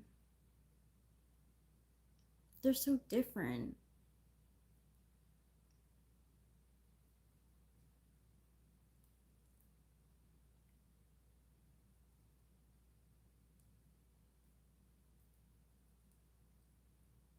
Are these interactions long or short? Short alien. Short ghost too though, because like I don't know, I'd have to like prepare myself. And I guess there's no preparing for seeing ghosts. But yeah, they are so different.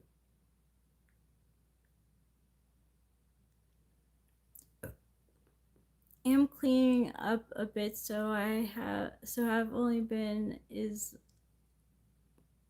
Tanin. That's cool, Acacia. Yes, I read it about a couple days ago. They were allegedly kissing at brunch in Hollywood. I thought I saw a picture of it too.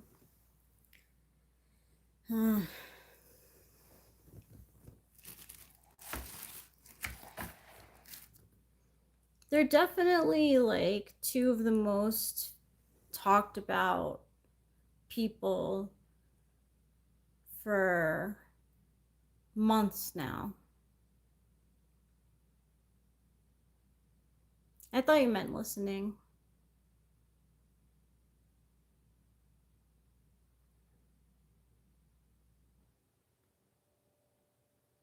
Yeah, I was gonna say.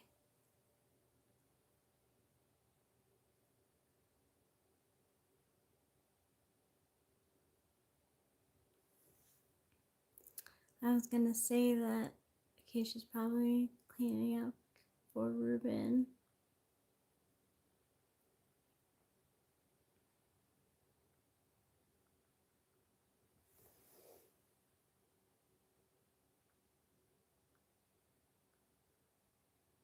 Sorry if I like don't enunciate right and mumble sometimes. I do that. I like trail off. I'll mumble because it'll think that like what I'm saying is not important, but like people are listening.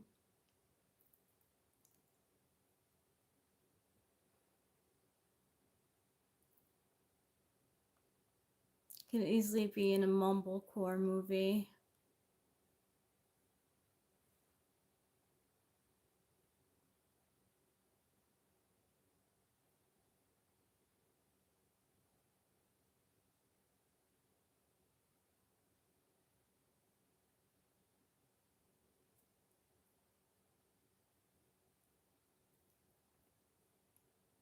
I would have to be cleaning up if uh, Eric were to come in my room. I have laundry and clothes to get rid of.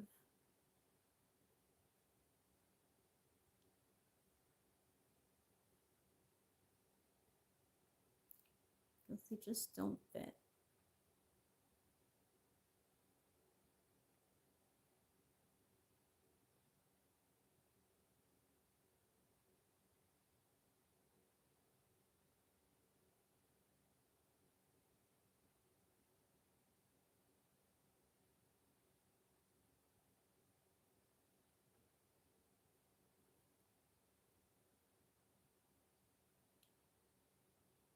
Have Everybody Wants to Rule the World is stuck in my head. It's just on repeat.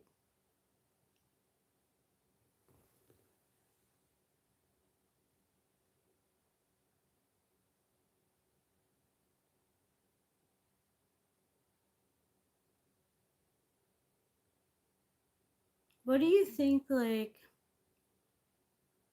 your top 5 favorite bands say about you?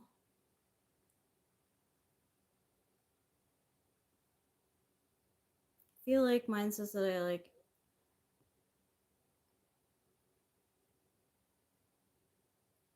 It's cute, Acacia.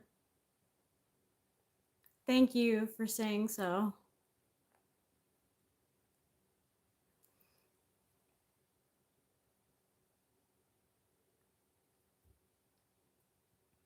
I have trinkets all over too.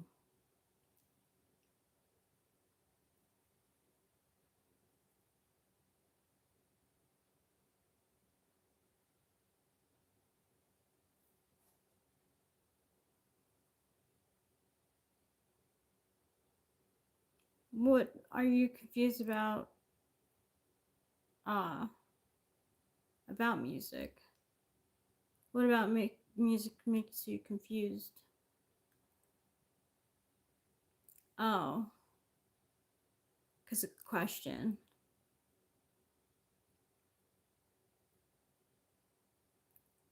What would the bands literally say about you if they spend a few hours with you getting to know you?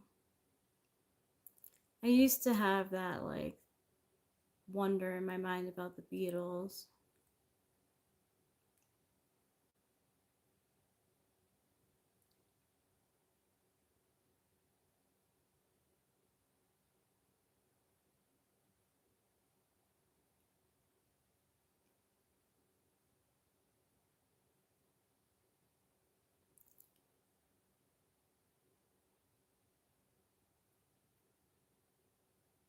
I hope they like say that I was fun to play music with.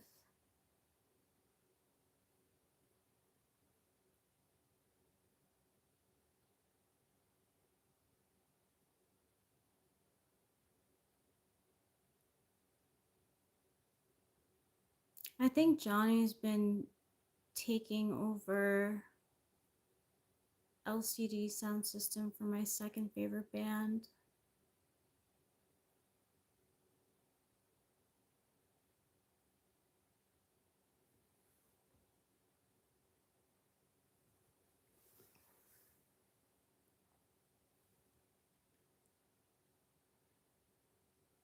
That's good, Pretty Cat.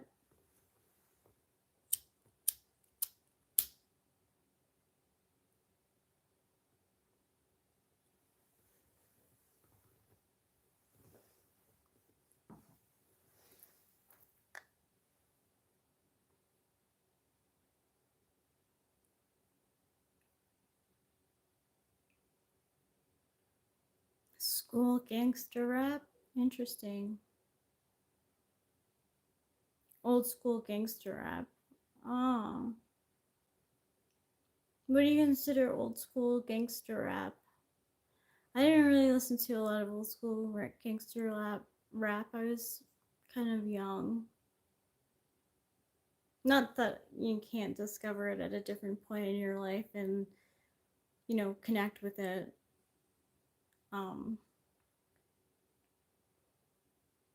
I just never really sought it out. Yeah, I don't know much NWA stuff.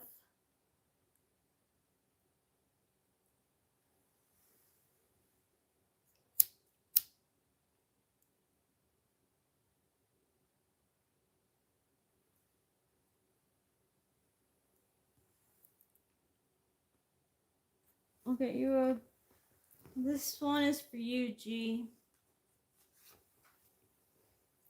Ooh, you got the Page of Cups, Spirit Child, Message, Intuition.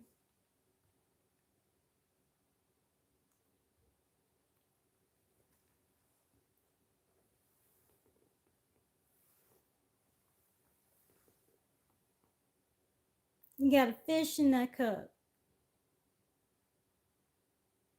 And you're cool with florals.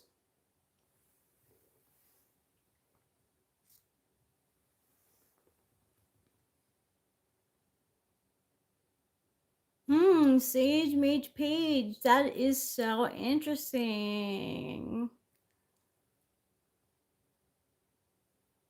Good night, Putty Cat.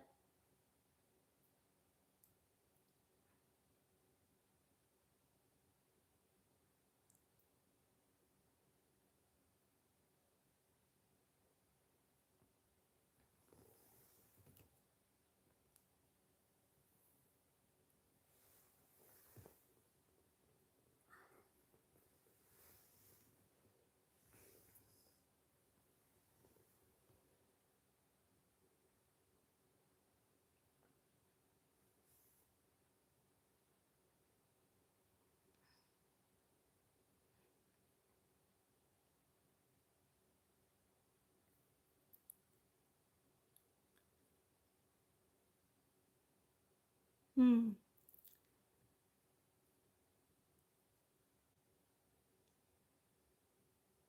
not sure what to do right now.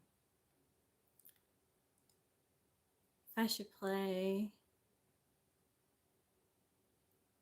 a game or I don't know how to get to the game.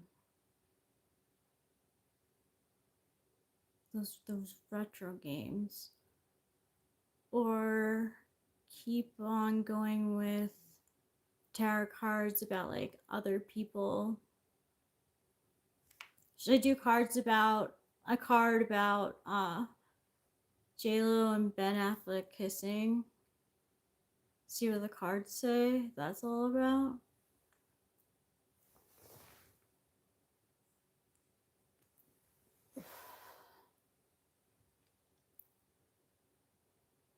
Layla Tov. Hi, Misty Dewey. Misty Dewey. I'm well, how are you?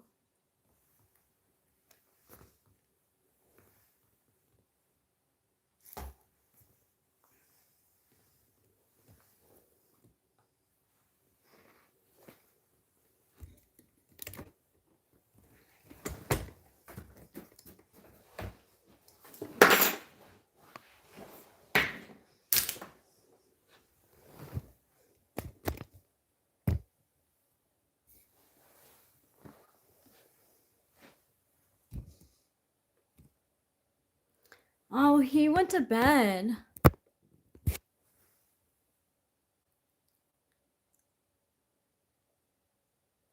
$45 and still alive.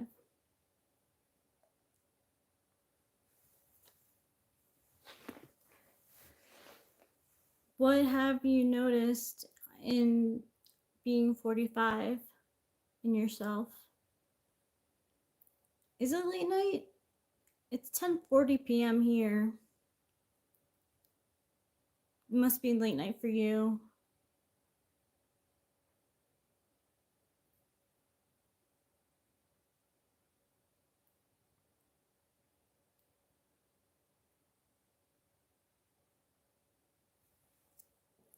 What time is it for you, Misty? Oh, Asia?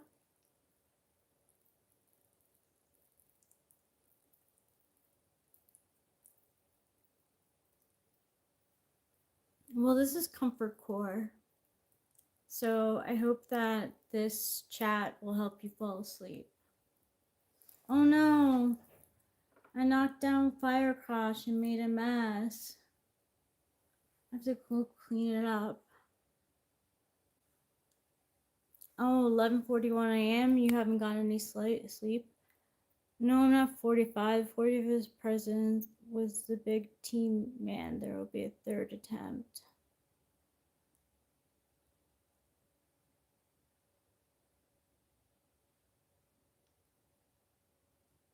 Will there be a third attempt? Oh, you want me to ask the cards? I'll ask the cards. Oh my gosh, that smells so bad.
Two people here, because take your dinner.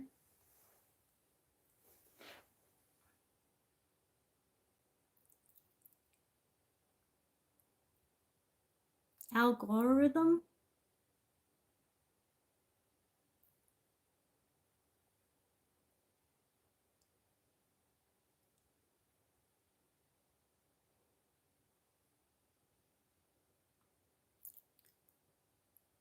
What are we beating around the bush about?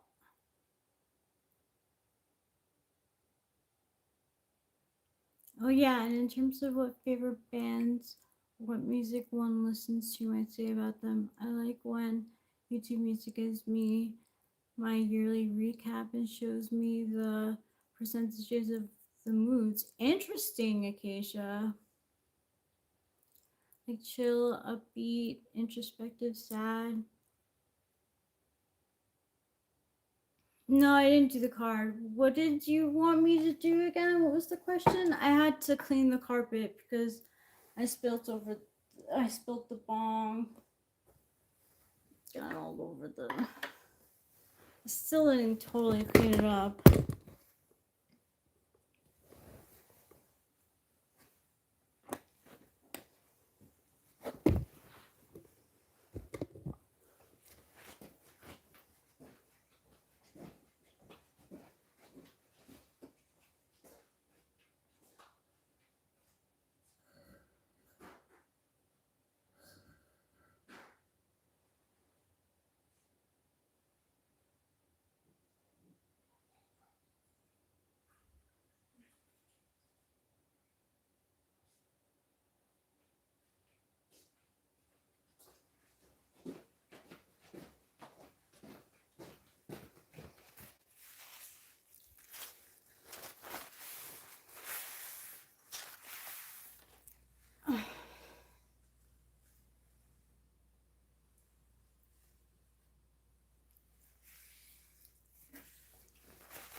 Or will there be a third attempt on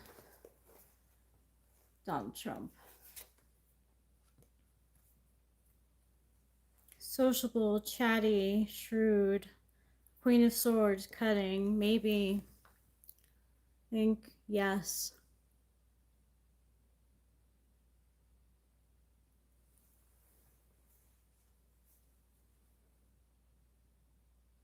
Cool, David.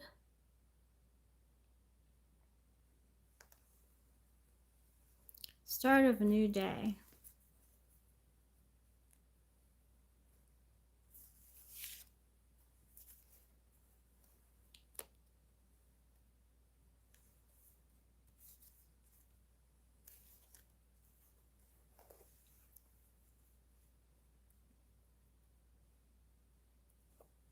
My birthday is 1/16/1985. What is yours, Chrissy Chris?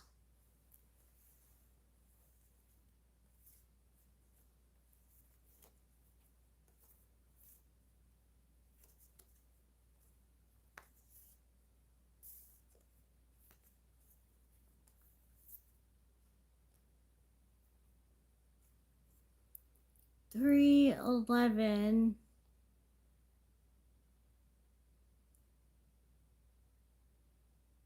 Is it April 11th? Is that Aries? And 91 you're a goat. March. Sorry. I'm dumb sometimes. Oh, March 11th. So Pisces.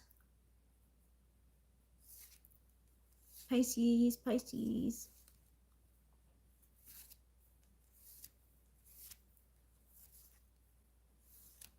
Pisces goat.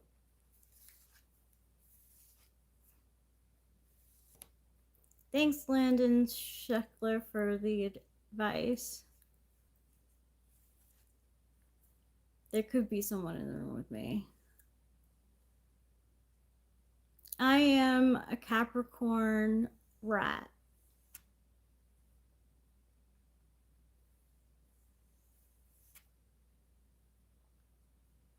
You were 19 in 1991, and you're a Taurus? Cool. Eric is a Taurus too.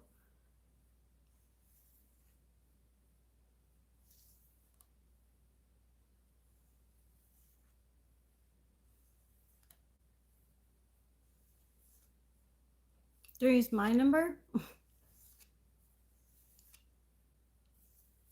Are Capricorns insane? I think some are insane, but I don't think all of them. Like, I think Ice Spice and Doja Cat are kind of insane.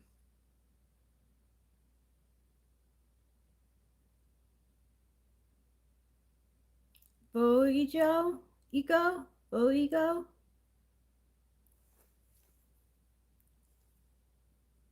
Yeah, everyone's a little bit insane.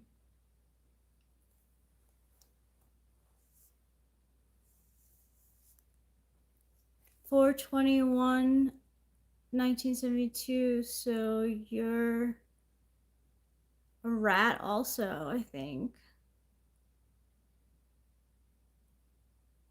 You're a Taurus rat. Oh, Virgo, Voijo, go.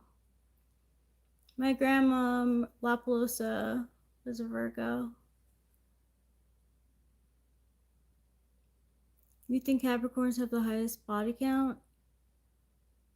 Like, of what? I don't take anything personally. Really, there's like most are Capricorns. That's interesting. I mean, I am not a serial killer. I am into tarot and live streams and smoking weed and taking care of our cats. April 21st, Taurus, yeah.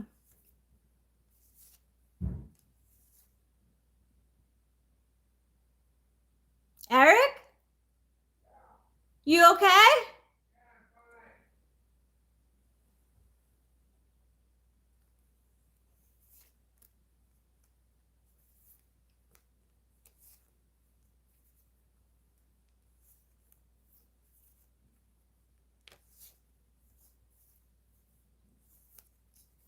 So you're 52, David.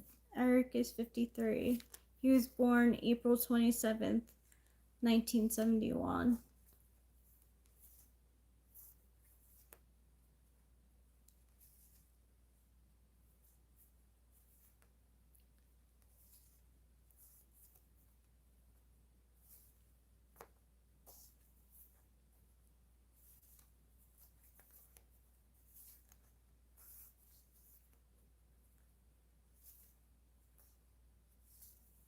No. No, you're not. Thank you, Japanese or Korean person.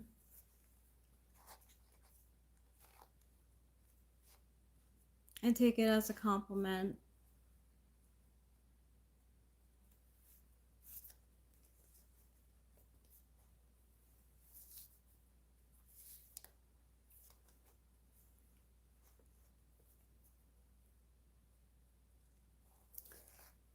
You don't like the concept of body count?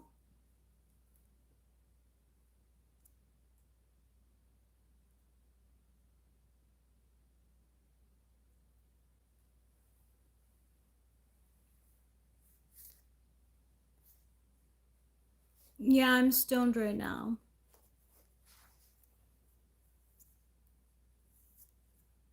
I'm reading the text too. Thanks, David. Thanks, Chrissy Chris. Jo Yoon. What is your nationality, Jo Yoon?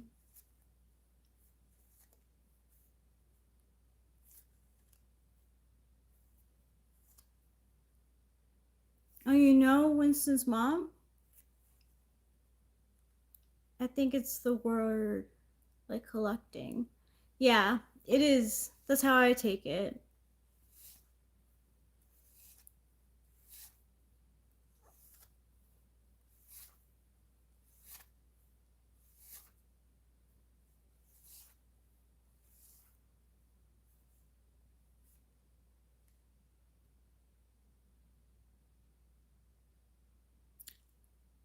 I am sorry, I don't know what DPRK means.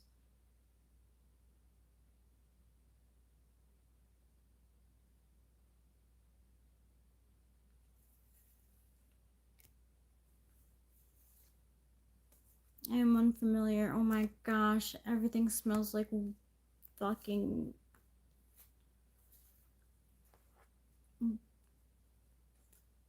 weed. But not just weed. What's it called? The water, the bong water. Knocked over the bong water.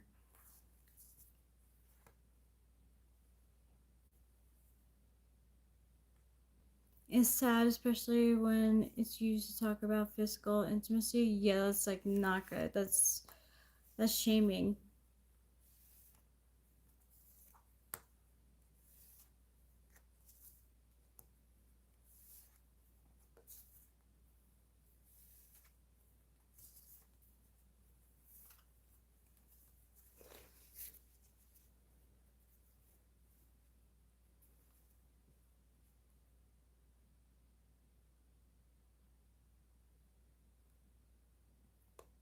Well, yeah, it's all fine and good to change the water in the bong, but I tipped it over and it spilled on the the little desk we have here, and the rug.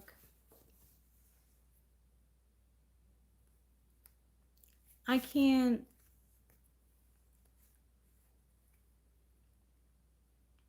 Eric likes it simple. Eric likes it simple, like when it comes to bongs. Um, and this one he's had like the most luck so far with. Yeah, yeah.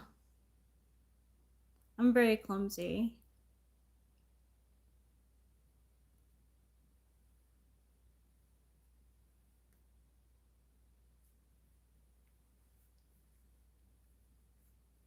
I I am, yes. Well, I'm also right in front of a light. And on Adderall, so the Adderall is probably what's doing that. Reach out of all the smoking devices available. What's your favorite? Bong, joint, pre rolls, the box thing with the cartridge. I love joints. I like joints the best, but I can't roll my own. I'm terrible at them. They're so loose.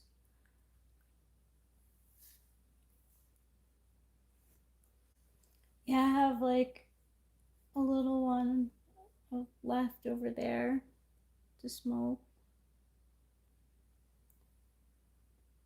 My phone is left on. It's annoying.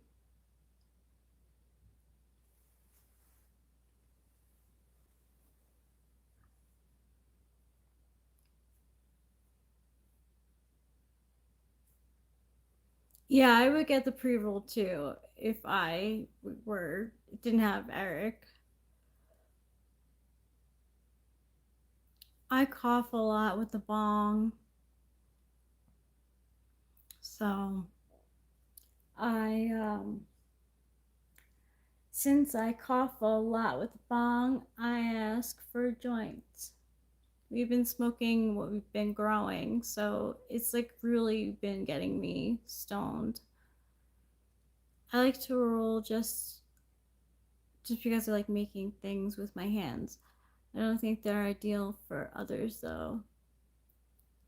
Well, it seems to be that like the more you do it, the more you get better at it, but I don't know what it is. Like I try to do it and I get like the like general idea of it, but for some reason they just come out so loose.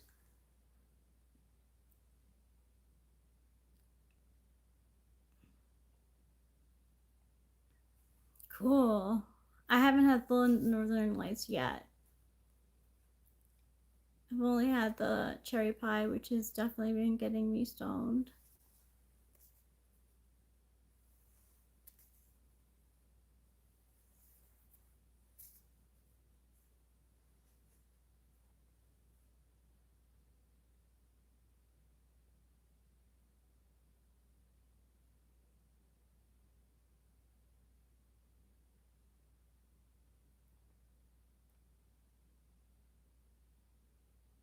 I don't know. It's been a really long time.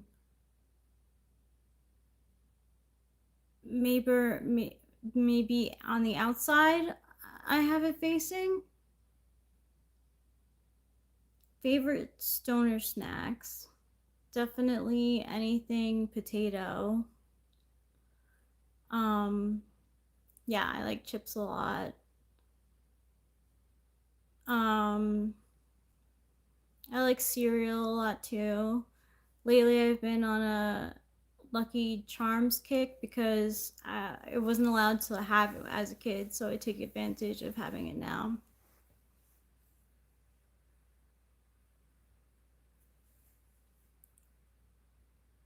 We do have like we have peaches. They're like Haribo peaches. They're not rings, but they're really soft.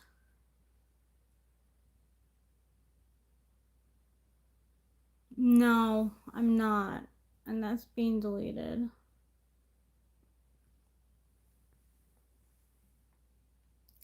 I found it easy to roll backwards. I didn't know it was backwards until I was informed. Next time you have a chance rolling, face the adhesive away from you, pointed away.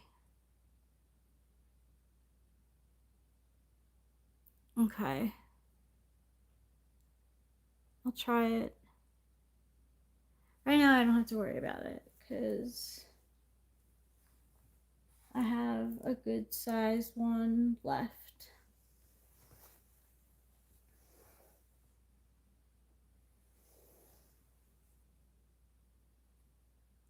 Yeah. No, no, no. I don't believe in that. Thank you, Winston's mom.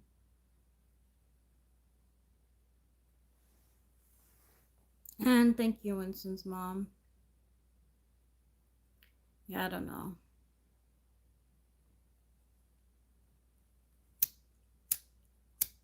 People like to shock sometimes. This is dead. Yeah.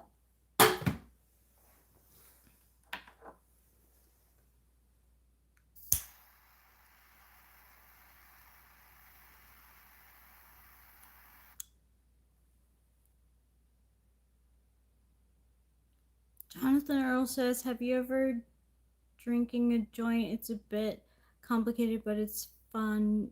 Good for parties. Drinking a joint? I've never heard of that before. Yeah. Trying to get a reaction, yeah.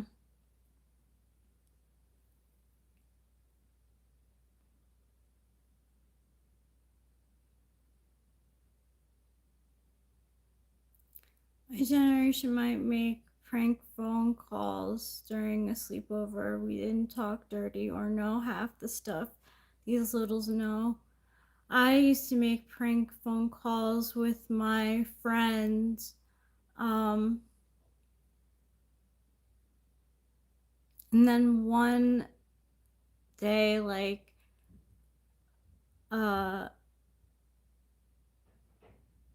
customer service person was like, "Let me speak to your mom," and I got scared, so I gave it to my mom, and my mom was like, "Just stop that." So I didn't do it anymore because I didn't want to get in trouble.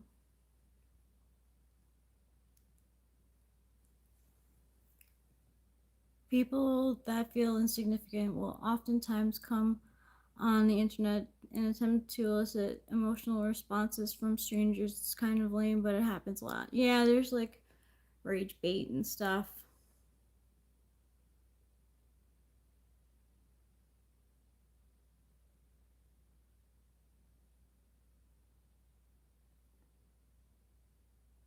My little years were pre-mobile and interwebs too. I wasn't like on the internet until I was like 13. I was on a computer earlier than that, probably like 8.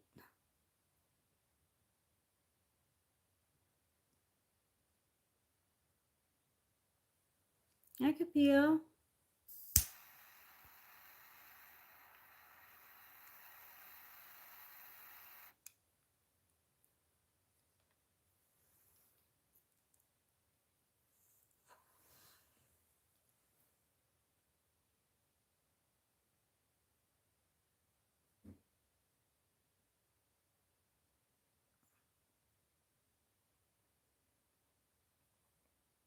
Thank you for the advice, Jonathan Earl.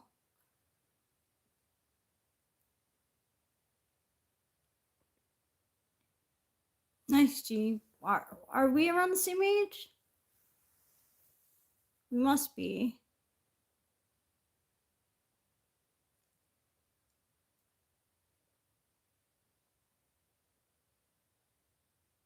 Interesting. That's really interesting, Jonathan Earl. Eric is sleeping. He had just left. He took a shower and then he went to bed. I went into chat. I went into chat rooms. Because I was used to like AOL Instant Messenger, but we didn't have that. We had like some other internet, and we used Yahoo, and I would go into Yahoo chats. Yeah, but gravity bongs are fun. I haven't done a gravity bong like forever.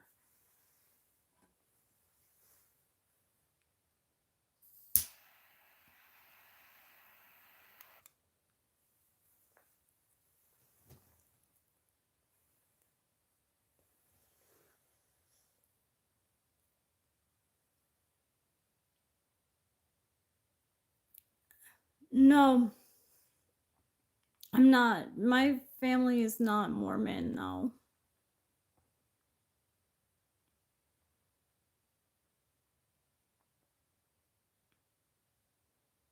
That's nice, G. 2 liters of weedy goodness.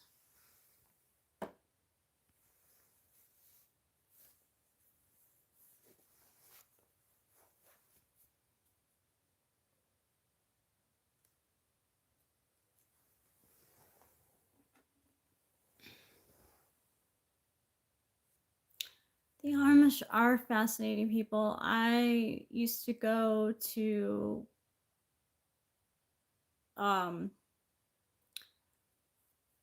Pennsylvania to see the Amish. It's like Dutch country, Pennsylvania.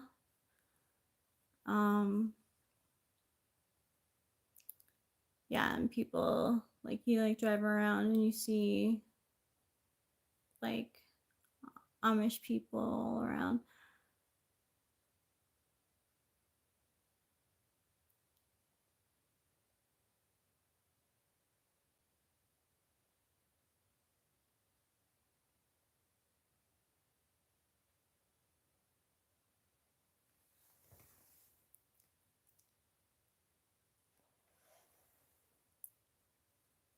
They do have the best farmers markets. You're right, Jonathan Earl. One time I was at a Amish farmers market. I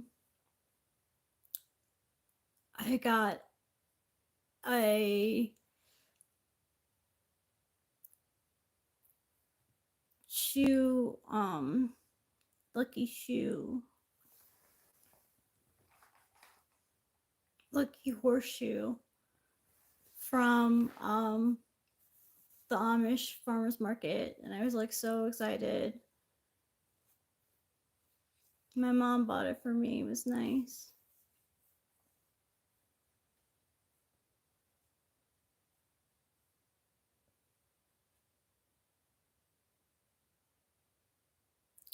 I don't know if they do electricity now. They didn't when I was in school. That was 20 years ago. I'm 39.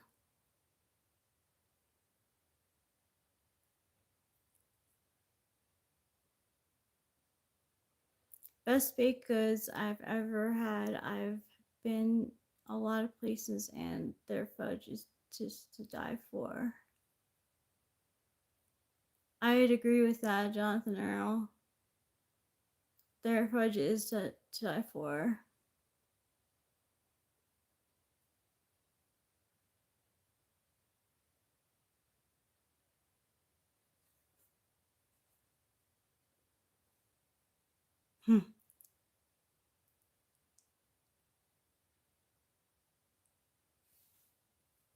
Hell no, they don't know.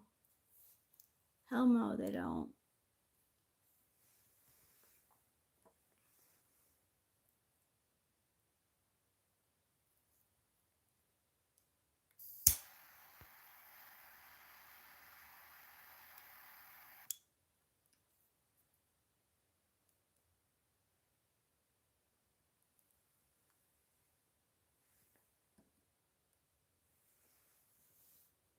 I want to see what you guys' taste in music is. Like, they have really good fudge in Pennsylvania. If you ever go, Winston's mom, you just, I don't know, happen to be in Pennsylvania, definitely try the fudge.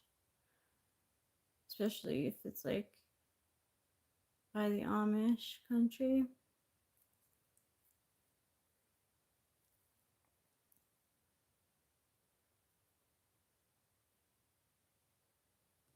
I don't remember the last place I got fudge from, or the last time I had fudge, for that matter. It's been a while. We don't have any fudge around here that I know of. There might be a place.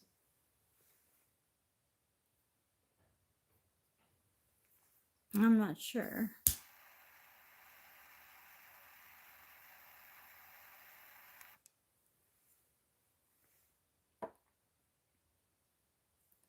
But yeah, I could go for fudge too. Bucky's.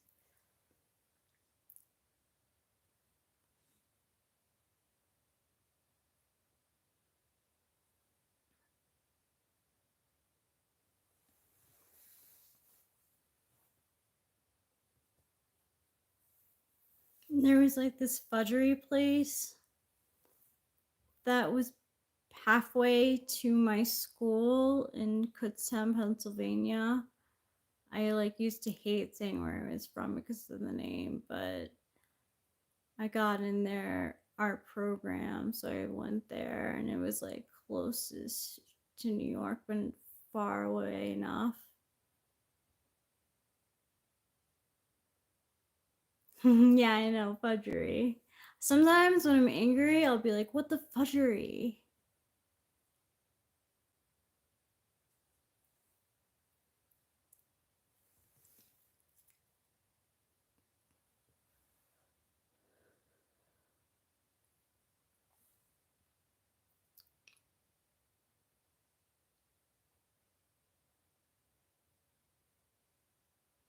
Yeah, I can see them selling fudge somewhere.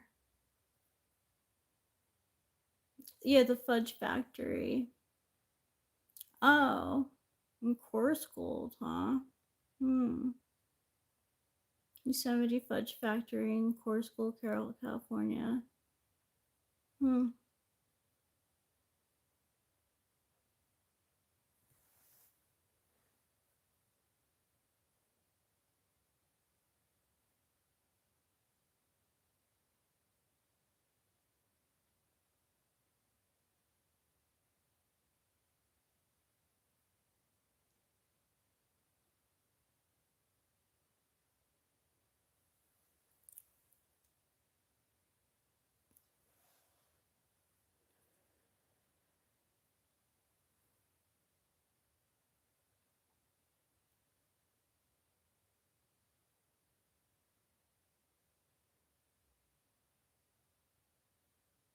Mm. Fascinating. That's a really long number. 18274 Main Street in Jamestown, California. I don't know where Jamestown is.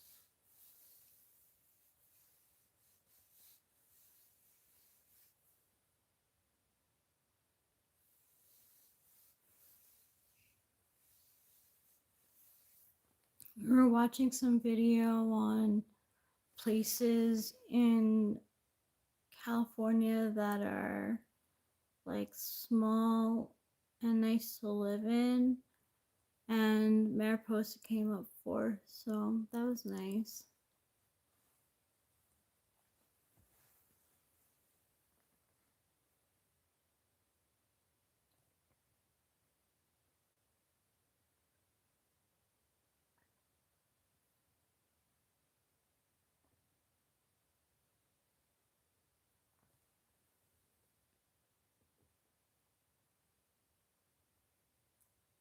You probably have to drive pretty far to get the fudge. No, it wasn't, but it should have been. Because I think that Solvang is actually like kind of getting gentrified. Um, I can see people moving there easily.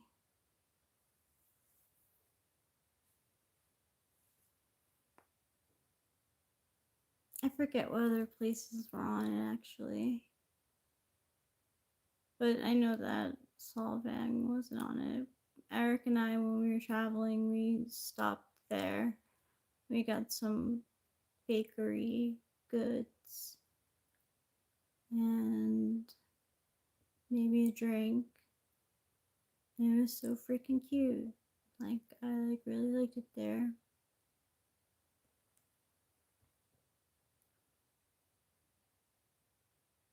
One of my favorite Northern California locations. Yeah, it's really nice. Seems like a nice town.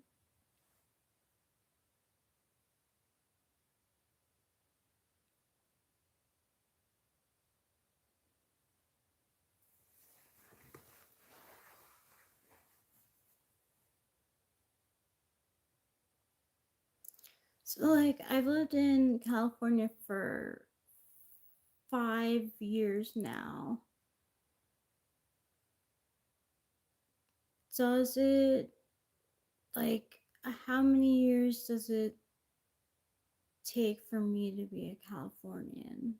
Because for New York, they say it's like they said in Sex in the City that it's 10 years in the city and you're considered a like New Yorker who lives in Manhattan.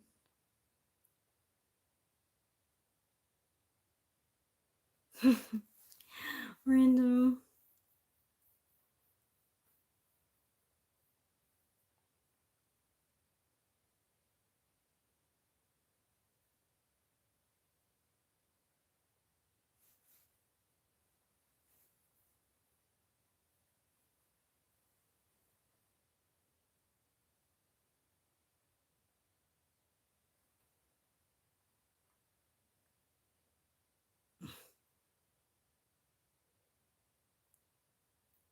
Thinking how there must be a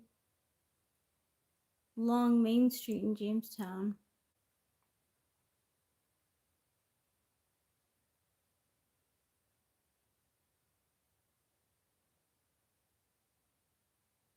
Yeah, Sylvang is cool. Sylvang, whatever. Like, I don't mean to. Sylvang is cool.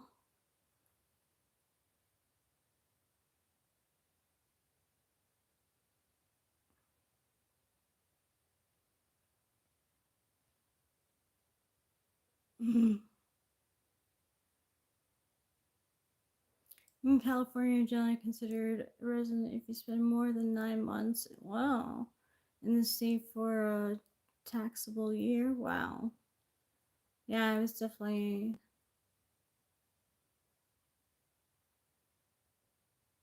Yeah.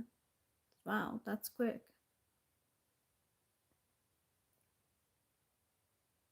I don't know how long it is actually to become a New Yorker. I have no idea.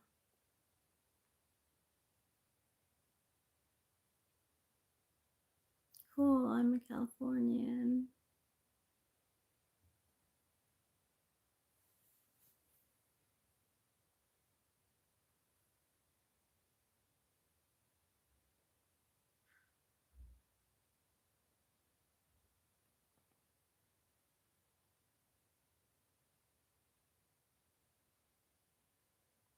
Where are you from, Ponyboy Curtis?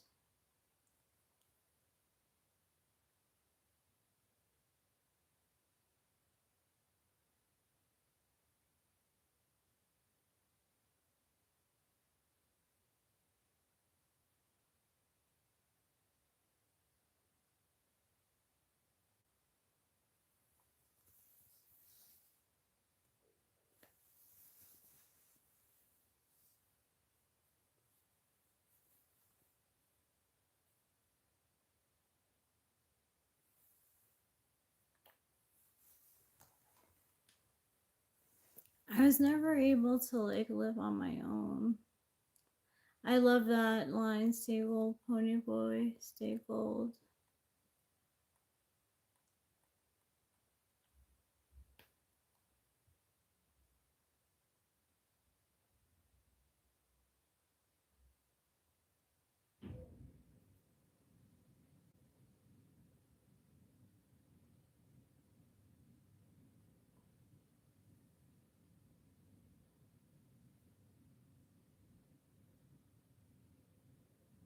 All three of us are looking at each other, the cats and me. Capito wants to go upstairs, but she wants me to go with her. I guess I can take you guys upstairs. I don't really want to go upstairs. I appreciate you four that are here. Wow, we've been going for 5.5 hours.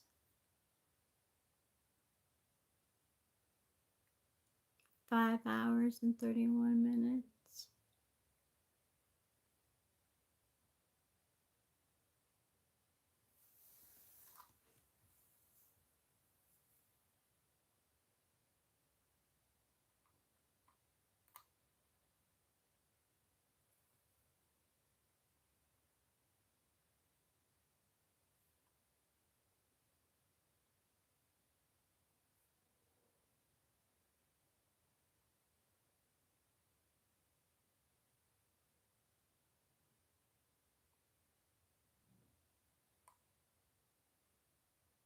Here, Eric.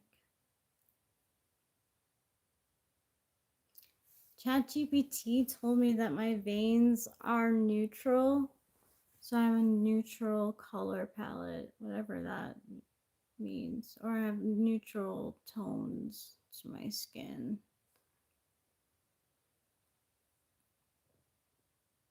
It was nice to get an answer.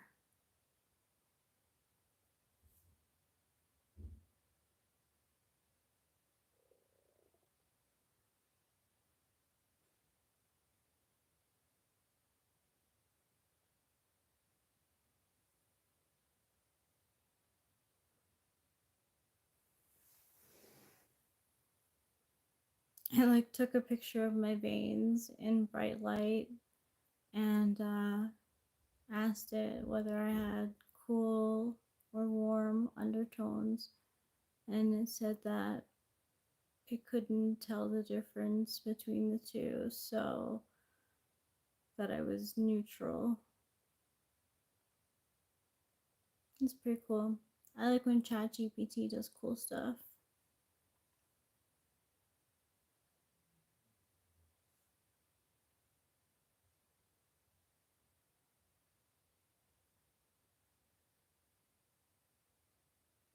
Yeah, it's on my phone. Yeah, I was able to get the computer to read my veins. Yeah.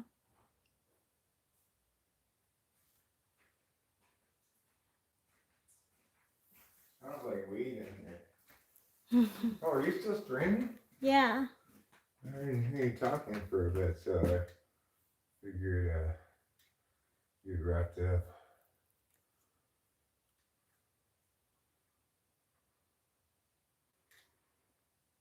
I be chat GPT too much. What does that mean? I don't know. He becomes chat GPT too often? Maybe. What is this? Oh, I spilt the bong. And it got on the rug, so I put that on it. Where did you spill it here? No. Like, Right here? yeah. I see. Okay. Oh, I see what you got right there. Yeah. No, well, I mean, the wet spot next to it is more of it. That stains from another time, but you Yeah, I could definitely figured. resolve. I was gonna start messing with it, and I said, Eric, you gotta start a job you don't want to undertake.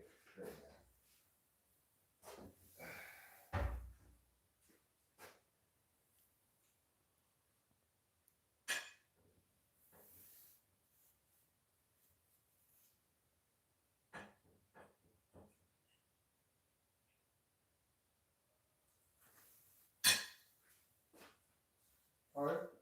Here, you got a food? I oddly do everything on my phone.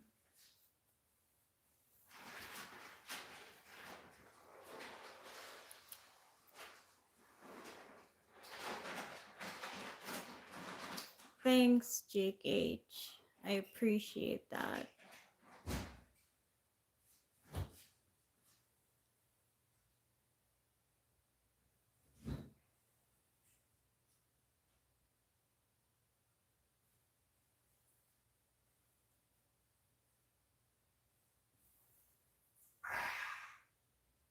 Dowie.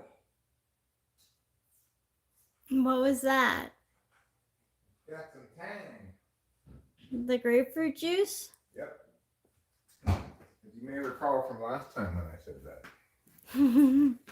I didn't, but I wish I did. Can I have my chair? Yeah, absolutely. Thanks I was for gonna that. ask you. Sure. Whoa.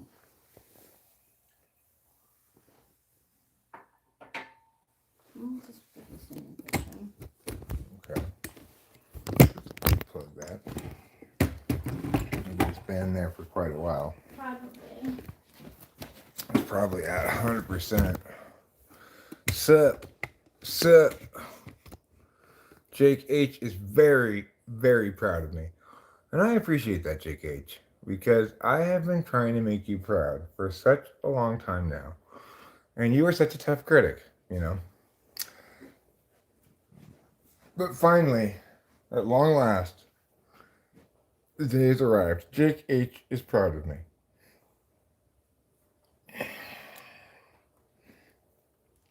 This Do you is think the day would ever come? when Jake H is proud of me? Yeah. No.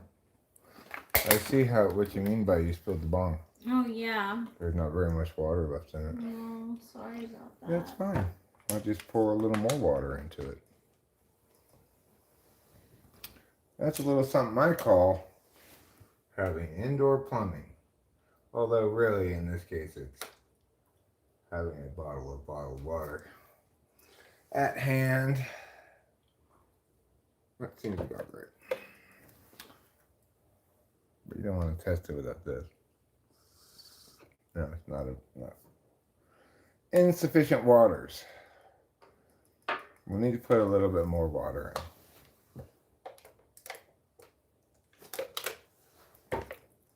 Give it a little poke with this thing here.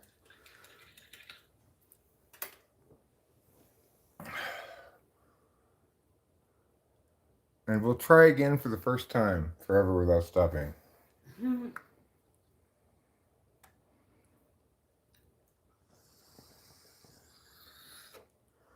No, Boba Fett, obviously we don't have any schnapps.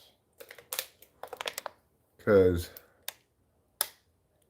who in the world drinks schnapps? Not even my guests would I bother serving schnapps to. I guess maybe that butterscotch liqueur is kind of. I use it too often to keep it in the fridge, Jonathan Earl. Every time I try to put weed stuff away, it just comes right back out immediately. Sorry, go ahead. What weed stuff were you putting away? Well, like, I'm just saying, if I decide to clean up and I put this and this and this over there, I just get them down again instantly because I use them so much. You know, there's no cleaning up my weed stuff. It's always out because I pull bong rips every day, multiple times a day.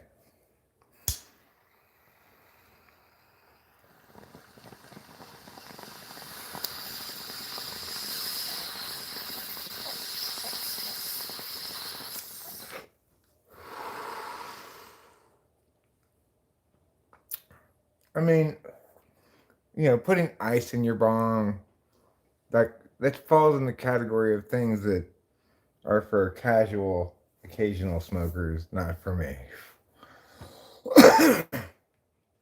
This bong is like a carpenter's hammer. It's something he's using all the time. He didn't have the luxury of keeping it fancily chrome polished and stuff like that. It's a real working tool. It's not just for show.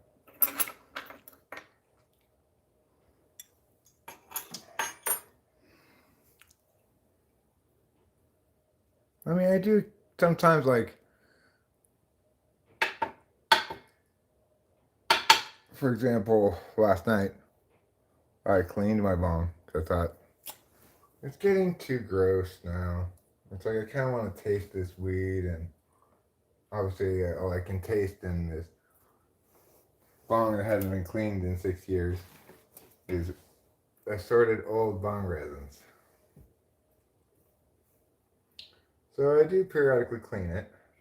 And I think that's important because it gives you a fresh outlook on life when you periodically change the water, clean it out a bit.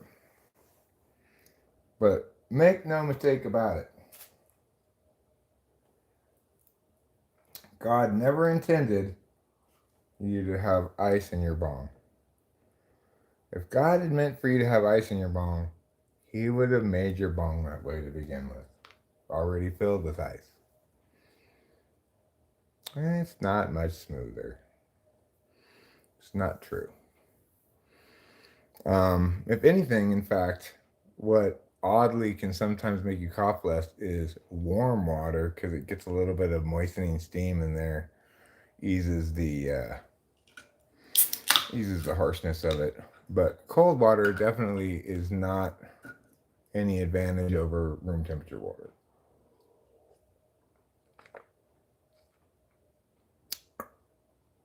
Oh, there aren't any cancer-causing carcinogens in marijuana. That's just tobacco. Marijuana is cancer-opposing.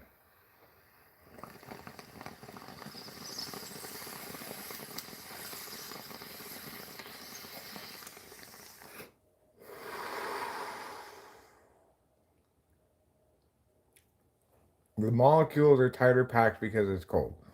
Well, obviously, if you have something in a viscous state, it's thicker and slurrier than something in a non-viscous state. The question is, how does that impact the smoke going through it? And the answer is not at all. If it's too slushy, you won't be able to pull it through.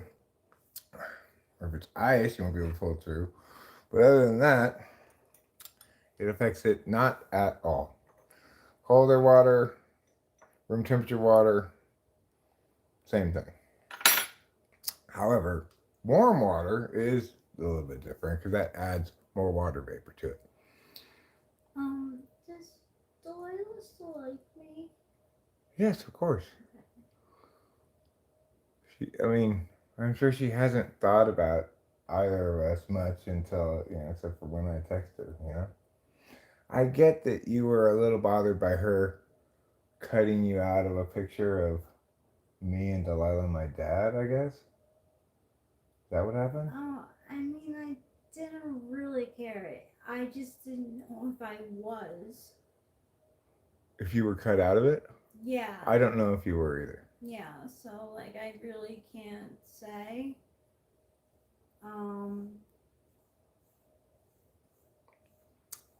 Okay. There are 12 chemicals in marijuana that cause cancer in rats if you fucking jack them all full of it. So just enough with the cancer stuff already.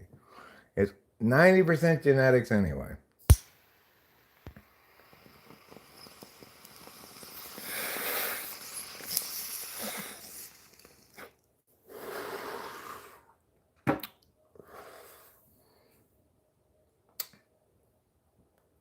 And I may be genetically predisposed to die of stroke, maybe of dementia, maybe of gunshot wound, but not cancer.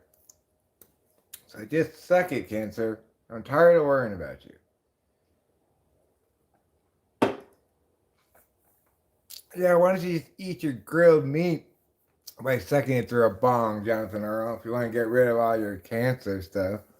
Why don't you take your burnt toast pieces and suck them through a bong to get all the cancer out of them? How about that? Why don't you just suck your plutonium straight through a bong to get all the cancer out of it? Good luck with that, sir. Good luck with that. I agree. If it was cold, it would seem to be more difficult to bond, where warmer molecules, I'm sure, adhered much better. I mean, whether or not the smoke is slightly cooler at temperature or not, I don't think has much to do with whether you cough. Yeah, exactly. You smoke your yellow cake uranium through a bong, sir, to take out those carcinogens. Do I get the most carcinogens because I like to smoke them in a joint?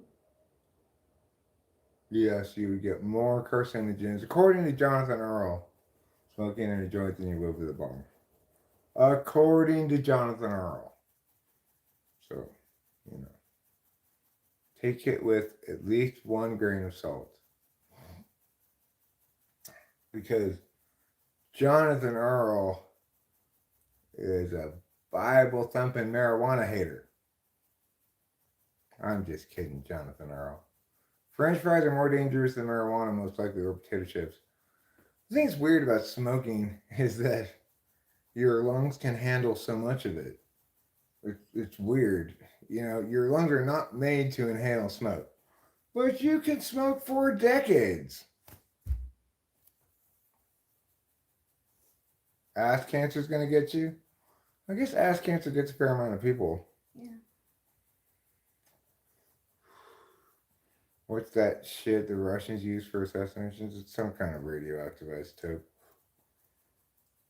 But I don't know what it is exactly. They have a couple of different ways they assassinate people. I haven't eaten meat in almost a year. Because we put honey in the wrong one. In the wrong ones. Put honey in the wrong what once? Meat? You put honey in the wrong meat? Imagine trying to suck some plutonium up a straw. You'd have to suck hard, yeah. You would. I mean, it depends how much plutonium and how big the straw. If it's just a tiny bit of plutonium, and a big straw, you could probably do it no problem. Of course, it doesn't take a lot of plutonium to kill you. Just a dab will do you. Will give you Plutonium. super cancer death. Plutonium bad. Yeah. Plutonium bad. All natural honey. Okay.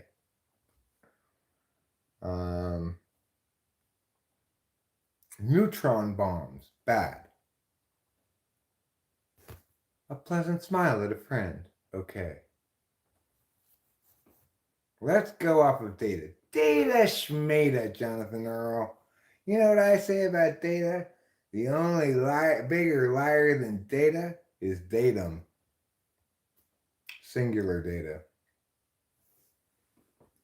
That's right. Because any single piece of data is going to be a bigger liar than the collective whole of all data. It's called the paradox of data. Nobody understands how that can be. It seems to violate the conservation of stupidity, the law of the conservation of stupidity, but it doesn't. Nobody knows why. Shit cake mushrooms. There's no such thing as shit cake mushrooms. Gee. There are shiitake mushrooms. That's different. There are oyster mushrooms. That's different. There are regular mushrooms. That's different. Human body is pretty amazing the way we can just like abuse it, and it just takes it. Look at stomach acid. It's so strong it'll eat through everything. Well, that's why I take antacid pills. Now I don't. My antacid is so much better since I started taking those pills. It didn't just, because the first kind of pill, the Prilosec, it just makes it feel better now. The second kind of pill purports to make you less likely to get antacid as well. And it's working. Good. I mean, I am much less stomach acidy than I used to be. That's good. Wonderful. I think maybe I poop better too. You never had a truffle, G? Wh- You mean the mushroom kind of truffle, right? That's what I was guessing. Yeah. Have you ever had one? I don't remember. Sometimes people will, like G says, garnish pastas with a little shaving of it, or sometimes they'll use truffle oil in a dish. Oil,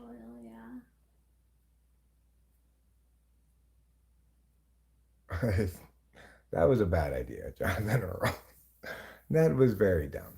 Don't put honey in your bone. Honey is too viscous a liquid to pull bong rips through.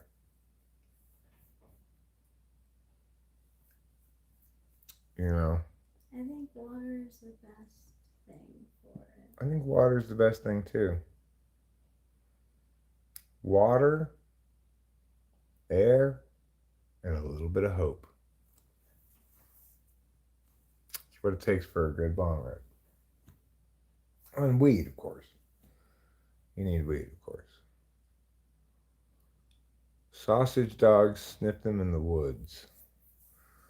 Those aren't called sausage dogs, they're called wiener dogs. Okay? Wiener dogs do not look like sausages, but they do look like wieners. That's why they're called wiener dogs. Also acceptable is dachshund. You may also refer to them as dachshunds. But sausage dog, nobody calls them a sausage dog. All right, you thought I was going to make a Star Trek reference? Which Star Trek reference? Let's see. Is it original Star Trek or is it Next Generation Star Trek reference? You think what Star Trek reference could be suggested by what we were talking about? Weenie hua hua? A weenie hua hua. You have to imagine like a Farmer John wiener, like one of those just tube of hot dog.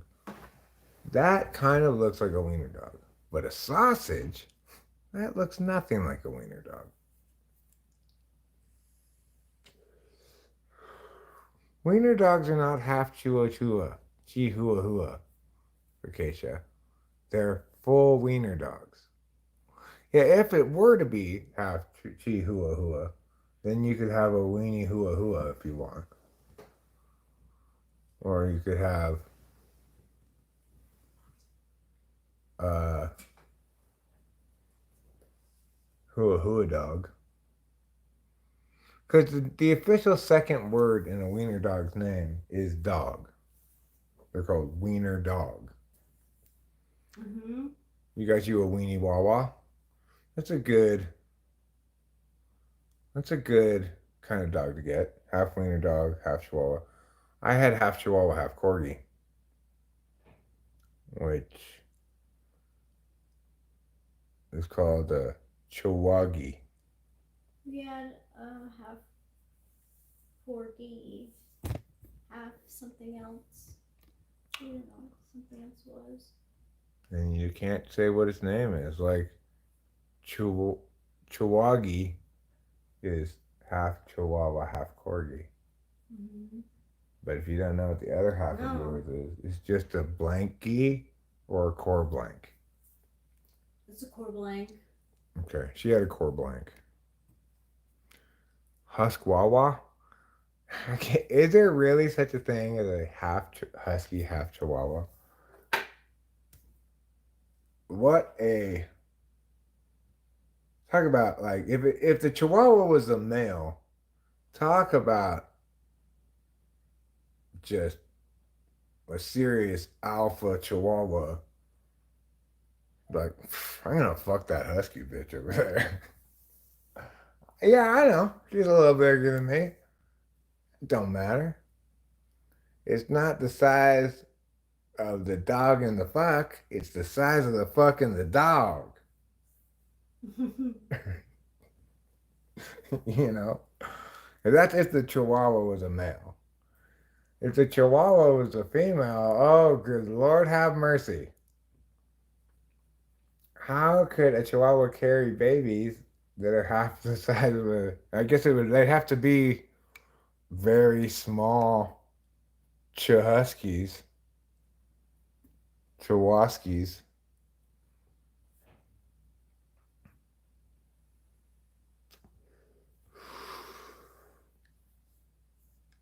That is true, Jonathan Earl. Fire, earth, and heart. I think there was water too. And when they combine, you get Captain Planet. If you combine water and earth, you get Captain Planet. Oh, fire, earth, and heart. But I think there's also water. And water. You forgot about water, Jonathan Earl. What you got just there is a mess of dry ingredients. Well, okay, heart's a moist ingredient. But what you need to bring it all together is water. That's how you make a soup, okay? You either have a base of water or some other liquid. Some people on Naked and Afraid survive like 4 days just on water. Boiled water. More than that, even. Sometimes I've seen people not get any real food for like 2 weeks. Maybe they get a few berries here or there, but no meat, you know? Sometimes people go 14 days without any protein out there, just with a little bit of vegetables or something. Who could live on just a little bit of vegetables? Nobody.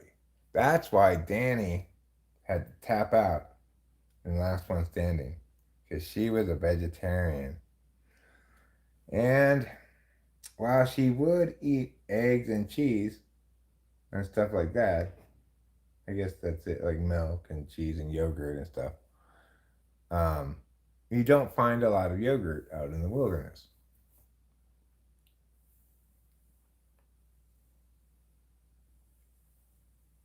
He said, "Do you think they were eating sausages?" The guy who burned himself up, I was telling you about earlier one time, he came back from the fair. Hey, I saw all these chicks eating sausages at the fair, he said. Do you think they were eating sausages because they had dick on the brain?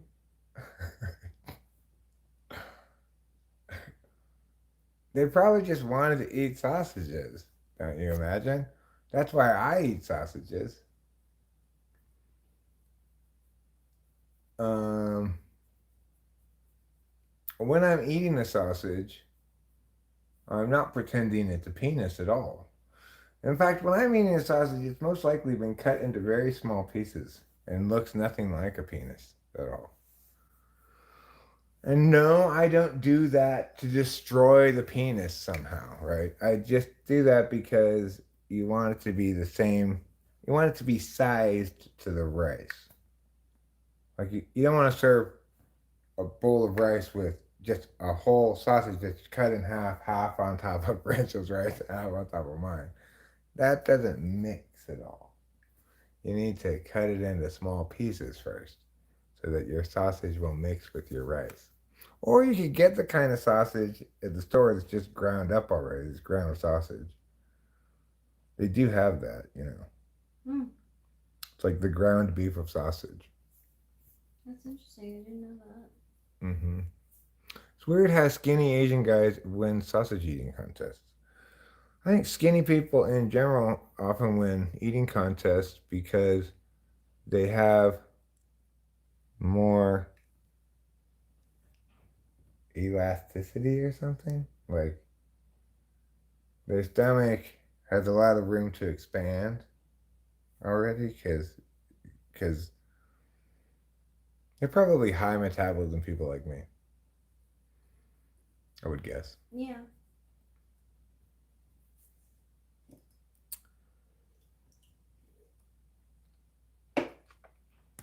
What you call the interwebs, G, is properly deemed the World Wide Web. Chawaski. Chawaski. Yeah, that's Chihuahua Husky. Those restaurants who let you have it for free if you finish a huge helping. I think they really have that much anymore. It's like people try to take advantage of it or something. Try to cheat. Or you just get someone who's just like super voracious. You know what song I still have in my head, Rachel? What? I bet you can guess. Did he leave? Mm-hmm. I touch you once, I touch you twice. I won't let go at any price. It really does get stuck in your head. Yeah, it does. Kind of like, no, that's a chair. I'm behind in the stream, and you said where water and air earlier. Water and air combined make mist. Water plus air equals mist. Now, what does water plus dirt equal? Mud. What does dirt plus air equal?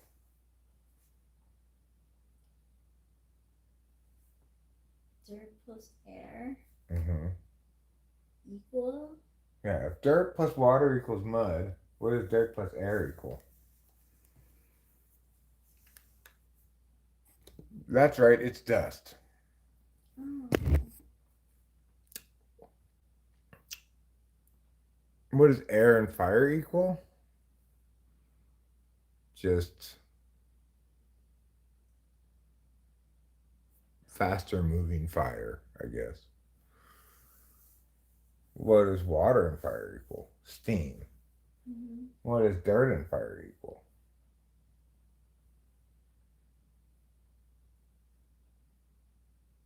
I guess the dirt would smudge out the fire.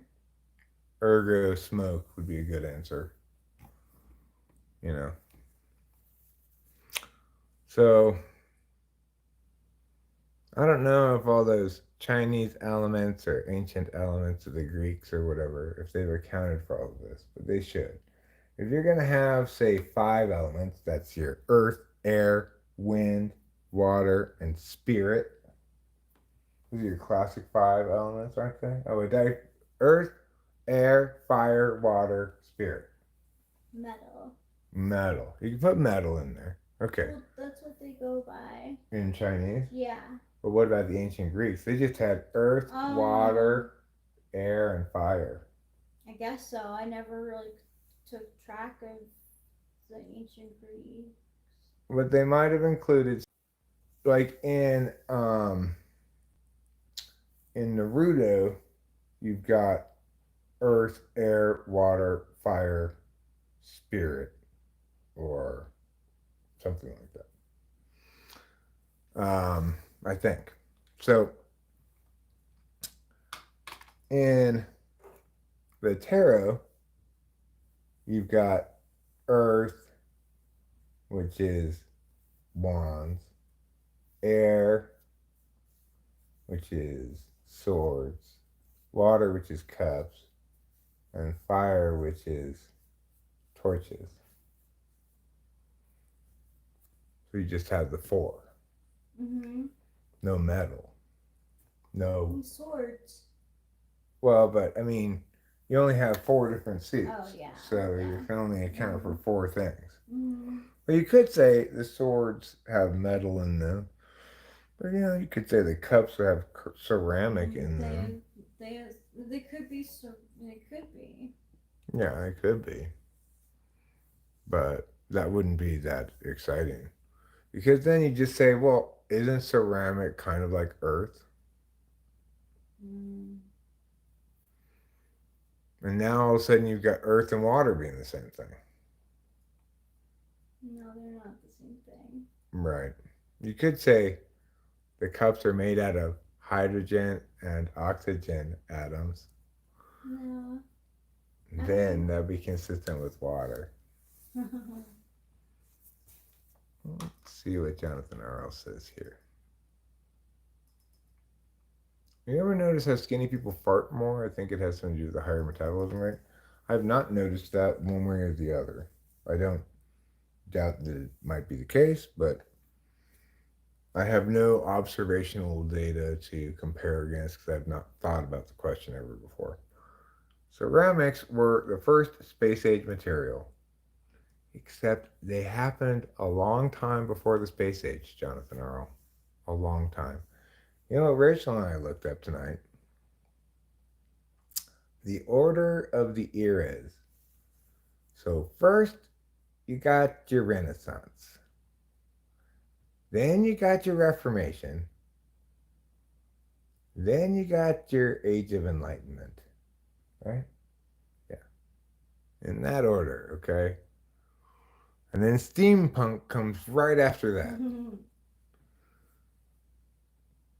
So for those of you who are wondering, the Renaissance is 14 to 1600 approximately. The Reformation is 1500-ish, something 1500. It kind of overlaps into the Renaissance up to 1700. And the Age of Enlightenment, 1700, I think, to 1800. I don't know what they call 1800 to 1900. I don't know either. Probably the Steam Age. The Industrial Era? No, steam. It's different. Yeah, I think the Industrial Revolution was a little bit more late 1800s, early 1900s. Let's see.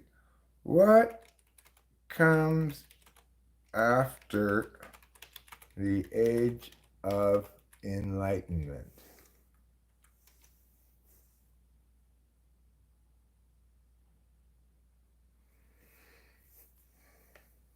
Romanticism in the 19th century was a reaction to the Enlightenment's celebration of abstract reason.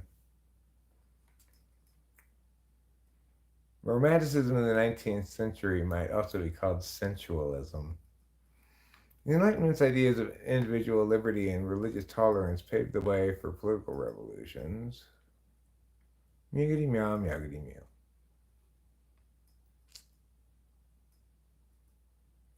So, after the Age of Enlightenment, we had Romanticism. What came after Romanticism? Yeah.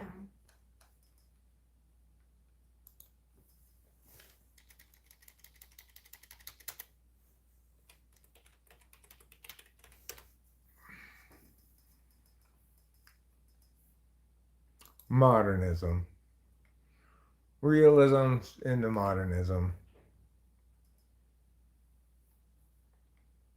But within the Romantic period, if you're looking at Romanticism as being 1800s to around 1900, it's around 1800 to around 1870.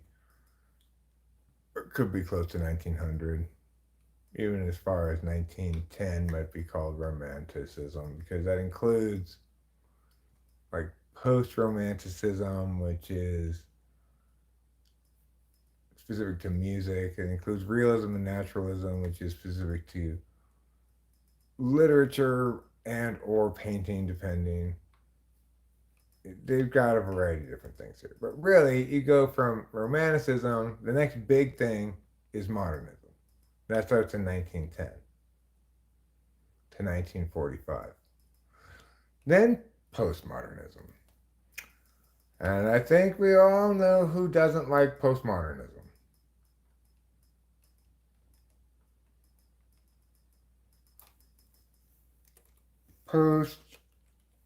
Postmodernism. I would say it's the digital age. Metamodernism? I've never heard of this term before. Metamodernism. The philosophy and view of life that corresponds to the digitized post-industrial global age. I would just call it the digital age. After postmodernism, you got the digital age. We're not in the Holocene era, Jonathan Earl. That was a long time ago when dinosaurs were around and stuff. Okay?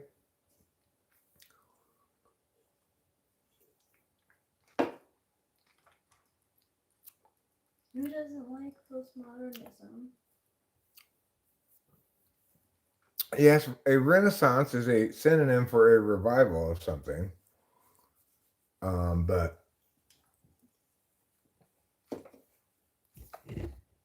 I don't know what came first, the meaning or the age.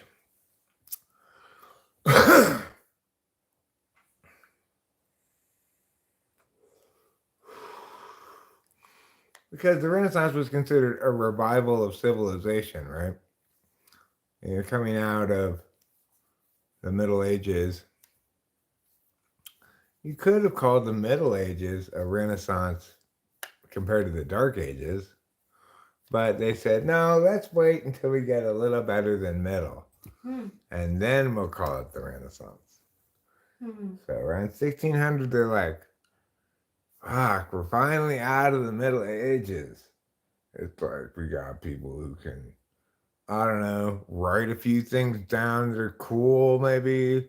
We got plays going on. We got merchants with those hats with a feather who go like this. We got a lot of shit going on. It's the Renaissance. People are painting stuff. Italy's all over the place. Like, oh, Italy, you're the best. It's the Renaissance. I'm fine, YT Homicides. How are you? Well, it's just because of the Pope. Because the Pope is on my list because the Pope. Da Vinci. Was Da Vinci a Renaissance artist? Yes. Okay. There was, like, all the Ninja Turtles, basically, are Renaissance figures. Turtles are Renaissance figures? Or Michelangelo is also Renaissance? Mm-hmm. And Raphael? Yeah. And Da Vinci? Yeah. That's why it's the Renaissance. What? Yeah. Mm-hmm. So really, a lot of shit went down. Yeah. In the Renaissance. I'm not tired because I'm on Adderall. What time is it? It's only midnight. I usually don't go to bed till after midnight these days anyway. Like, last night, I wasn't on any Adderall, but I didn't go to bed till like 1 in the morning. I got up, bam, right at 10 o'clock in the morning. Yeah, you did. I am not your wigga, okay? I am not any kind of wigga. I am instead a wiggo. My pronouns are wiggo, wigostopher, and wigotrometry. I'm from California, USA. It's a little place here on the west coast of the United States of America, smack dab between Oregon and Mexico, the state of California. I'm not being fascist. I'm being freshest. Because I'm the freshest homie in all the land. I'm the freshest guy who's ever had glands. I have the freshest glands in the land because I am the land gland man. Now do you understand, Mariana Silva? Are you finally understanding?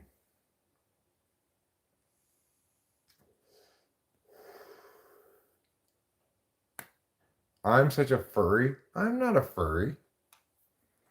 I'm not a furry at all. No, you're not a furry. I can't even conceive of how that is really even a thing. Like, people getting off on dressing up as, like, Disneyland characters or something. I just don't understand. It's like, that's even further from naked than usual. It seems contraindicative to, ee-oo. I need a snow. I need a snowflake. I don't need a snowflake. Shh. 8 ball of wind. No meow bad. I don't know what that means. 8 ball. I don't have an 8 ball of farts to sell you. I'm sorry, Jonathan Earl. I could maybe scrape up a teener, but is YT Homicides saying I need snow like in a drug sense? That's not really my favorite drug. If you're talking about something that rhymes with Spokane, Washington. So you didn't deny that you're a furry. Okay, well that says a fury. I do deny that I'm a furry, and I deny that I'm a fury. I need an okay to have a finger. Good point, YT Homicides. You can't have a finger without an okay. We're finished if 8 balls. Yeah, well, I don't know how. It would take a lot of farts to weigh 3.5 grams. But, because methane's not that heavy. It's a lot less heavy than, say, apples, for example.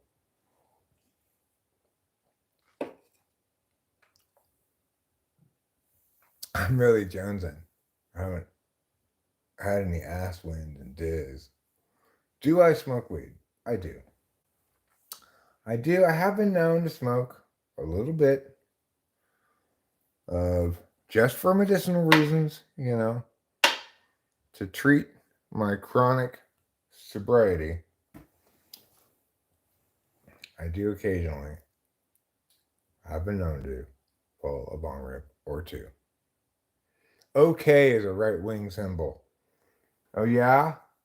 But finger point is super liberal, so it balances out.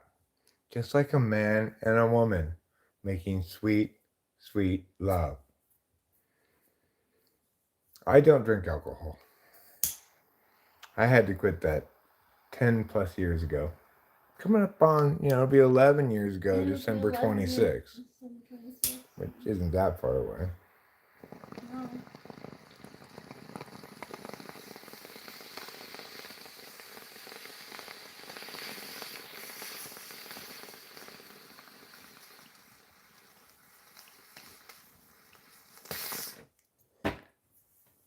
That one didn't want to pull up. Mariana, so I'm no anarcho-capitalist. I am a correctist. My position on each specific political matter is the correct one because I can provide the best arguments.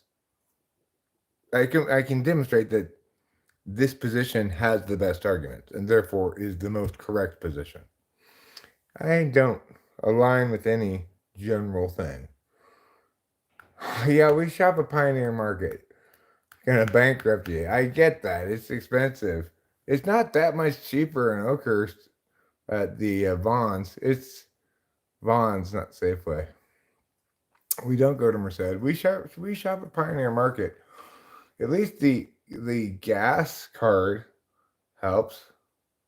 Okay, you're triple posting green foxhorn. I will assist by removing one. But yeah, Pioneer Market's a little expensive. We managed to go to the store and get most of what we need, if not all of what we needed today, for a little under $200, which I was felt pretty good about.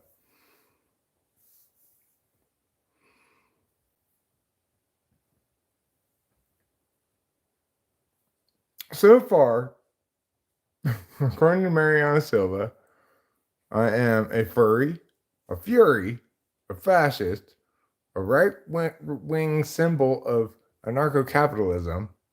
I hate the government, and I'm a communist with a bear. It's a lot of different things to be, and I don't think with a beard. With a beard. That makes more sense. I might be a communist because I have a beard, even. Who knows? I think that's what she's insinuating.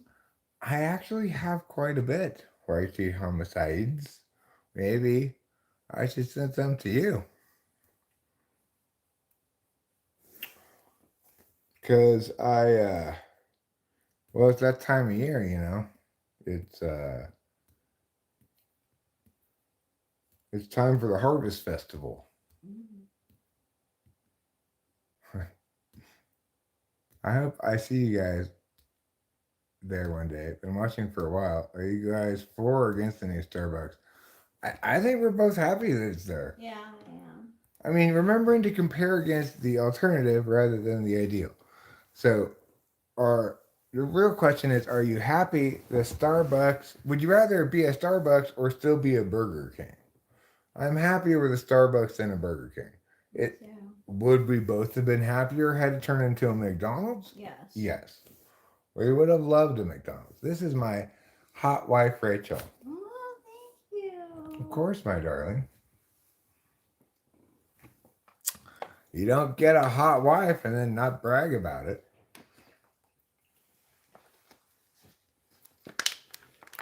Do you know a carpenter named Jason? He drives a blue GMC van. I do not know a carpenter named Jason who drives a blue GMC van. We don't really know very many people up here. We know the lady. We know some of the people from the open mic. We know people from the supermarket because we go there more than any place else that we go, I think. Yeah. That's probably our most common destination. Mm-hmm. I mean, the Burger King here in Mariposa, she is not going to give me any cats, okay? We have 2 cats already together, and we don't want a 3rd cat. If you're saying she's going to give me a 3rd cat, I don't want her to give me a 3rd cat. That would be something we'd need to discuss together, I think, you know? I agree with you. I don't want a 3rd cat. Are you kidding me? She doesn't want me to give her a 3rd cat either. So much, like... Oh, hold on a second. I think he might have meant something other than cat. Oh, really? YT homicides. I think you're getting a little sweaty in locker room. This is a family show around here.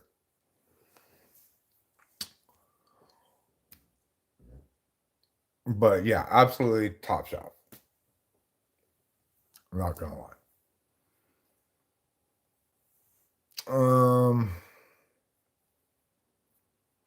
So Jason's from Bootjack? Okay. Well, we're from Jersey Dale, you know. So we're way back here. Do you know Les?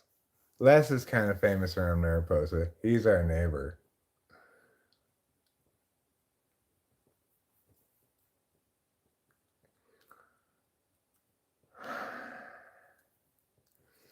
Three is only sometimes a magic number. Honk Honk says hello, and I say hello back. Well, welcome, Honk Honk. Your greeting with your horn makes it easy to identify that you are here. Maybe he means 3 is the magic number in marriages or relationships. Well, this is my third marriage. That would be the magic number for me, maybe, for sure. But Oh yeah, I the hope so. the question is it the magic number for Rachel? If so, we've got a problem. Oh, See what I'm saying? true. So if the same magic number has to be for both of us, then I'm saying fuck this magic number shit. Yeah. I do plan to get my teeth fixed, actually. YT homicides. I plan to do so this fall. I've had them this way for quite a while, and I've been like, fuck it, I don't feel like dealing with it. But I do plan to get them fixed this fall.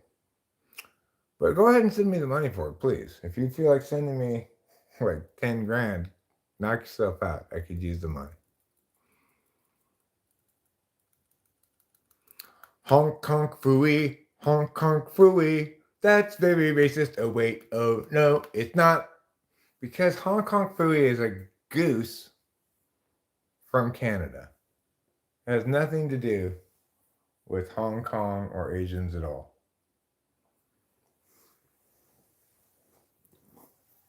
How wise. Yeah. Hong Kong Fooey is America's most woke goose superhero. I don't have a Cash App. YT homicides. You're welcome to Super Chat if you'd like. It's an available option here. I don't solicit such, but since you're offering,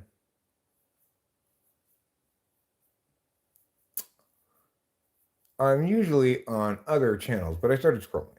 Well, however you got here, Hong Kong, I am glad to see you here. Whether it be via scrolling, via searching, via recommended videos, via someone before you sitting on the computer and leaving this up, doesn't matter to me. I'm happy to see you here. I agree with you, Jonathan Earl. Oh, damn, where? I mean, where's Super Chat? It's right next to the face where you're typing chat into. I should show it to you on the screen.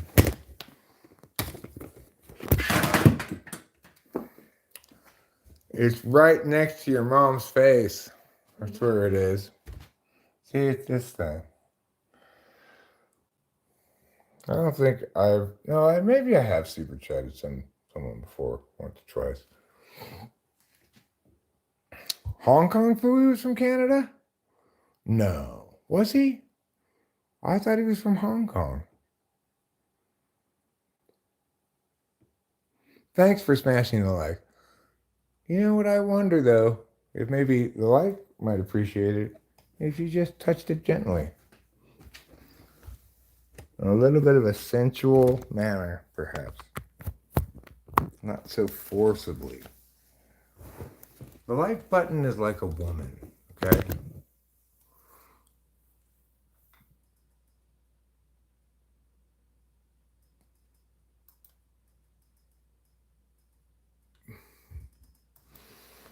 Oh, God. Do I have a good chance with ladies in town? So far, it's all just old women and Christian girls. Well, I mean, it depends on how old you are. You know, it's like if you're 20 years old, there's a fair number of young women working at like Subway or the pizza place, stuff like that, that you could hit on maybe. There's a girl with tattoos and stuff at the Subway, and there's a girl at the pizza place who's kind of rude and punky looking. It's fine, YT homicides. I get it, you know. There's a certain amount of convivial, intermale messing around regarding the act of sexual intercourse between a man and a woman who were very much in love with Christ first and then with each other. Because remember, YT homicides, if you don't love Christ first, you don't love your wife first. I'm just kidding. I don't have any advocacy for other people's religious beliefs.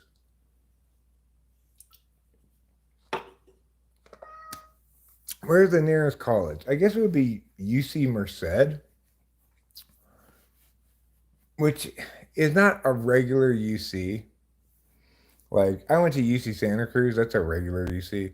UC Berkeley, UC LA, UC San Diego, UC Davis, UC Santa Barbara. Those are all regular UCs. UC Merced is like just graduate school or something. Or I don't know. It's not like a regular UC. It's like UC San Francisco, which is also not like a regular UC. It's just graduate school or something like that. So the nearest, like, well, there's College of the Sequoias. That's over there somewhere. And it's kind of like in the Visalia area, I think. Oh my God, rude and punky, looking, I'm down. Calculate. I don't know what that means.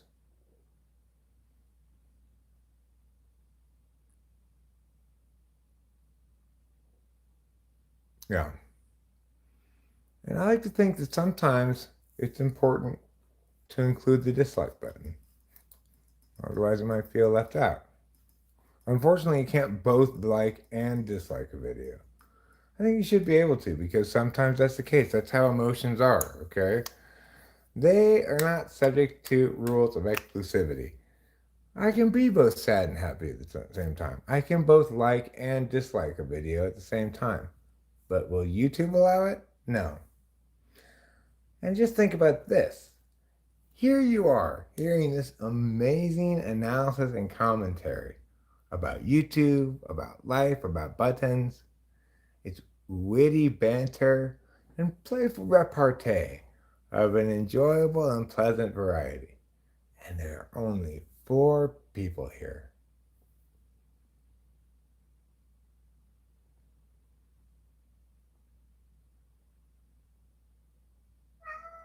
Oh, I see. The chicks at Pioneer Gas don't ID people. I saw some chick sell a 6-pack to dudes that looked no older than 15. It was funny. And then she ID'd me for backwoods. I'm 24. Are you in town? When you want to hang out? What are you doing, Green Foxer? I think I've talked to you multiple times before and said, like, are you in town? And you're like, oh, I'm not in town right now. I don't remember what you said.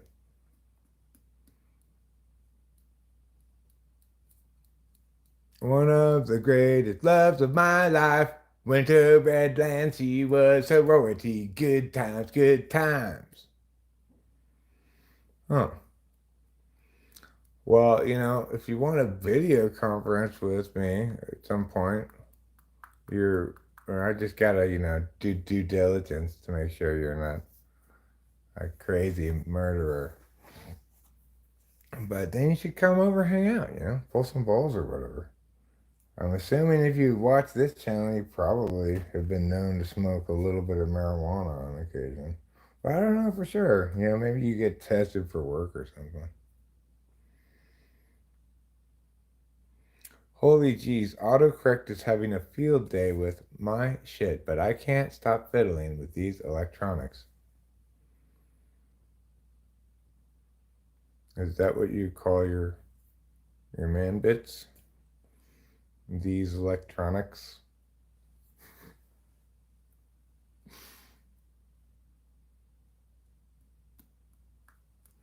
Yeah, instead of taking an improv class, you could probably just watch this stream. I wouldn't teach you how to improvise. It would just demonstrate me improvising. You could call this improvisational meowing. It's not comedy. Whatever it is clearly not very entertaining because only two people are watching this. It's Jonathan Earl and Winston's mom. Yeah, the real ones. Are you a Giants fan, Green Foxhorn? Rachel and I are Oakland Athletics fans. Yes. So you can keep your stinky Giants, just keep those at home. Around here, I'm just kidding. We're not weird sports fans like that. You've been Green Foxhorn for a while now, you think.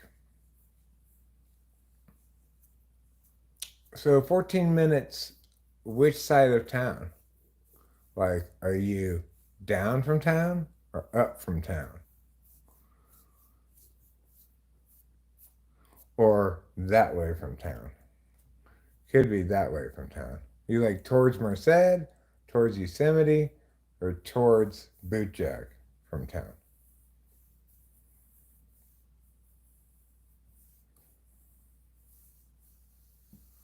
Or in theory, I guess, it could be like um, toward the recreation area. What's it called? The Meow Recreation Area? I forget what it's called. The Bagby Recreation Area. 8 minutes past Bootjack. Okay. So you're not that far from us, you know. Mm-mm. It's a solid 20 plus minutes from. Oh, you're super close to Steve's Cafe. We love that place. Love that place. We eat there like pretty much every time we eat out these days. Mm-hmm. Sportsman's Cafe is the best. Yeah, it is. You can get the greatest breakfast in the entire world at Steve's Sportsman's Cafe. Yeah. Corned beef hash and eggs with toast and hash browns. You get your eggs. I get a medium over medium. She gets them over hard. And we get the corned beef hash extra crispy. I'll go for the white toast. She'll go for the biscuits without any gravy. She doesn't want the gravy. And we always have leftovers to take home. And then I always eat all of the leftovers because it's so delicious. The women are so sweet. Yeah, we normally get the same waitress every time. That lady who says, "Hey, you two." Yeah. She looks to be in her 20s. Maybe have you thought about dating her? Green Foxhorn, you've already identified her as sweet. Maybe she doesn't have a boyfriend. Who knows? She does have a boyfriend. Oh, she does have. You can't date her. Stop trying to break up their happy marriage, Green Foxhorn. Okay, so never mind her. Maybe there's some other lady. We had a different lady last time. Mm-hmm. We don't know anything about the lady. No, we don't. I don't really remember anything about her, frankly. I can't even pull a visual into mind of what she looked like or how old she was or anything. But we did have a different lady there last time we went. There's a young, tough blonde girl and an older lady that's super sweet. Or you think the young blonde girl is tough? She doesn't seem tough to me. She seemed tough to you. Like, she's like strawberry blonde hair. Oh, you don't think it's that blonde is what you're saying? Yeah, I think it's more like of a reddish. Like, it's strawberry blonde. She has. Well, look, if he's saying there's two ladies, is ours the older lady that's super sweet or a young, tough blonde girl? Young blonde girl. I don't think you'd call her an older lady, but No, he she's might. not. He's only 24.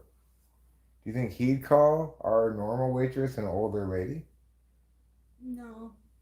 Okay, so you are brown. Oh. Well, how brown are you?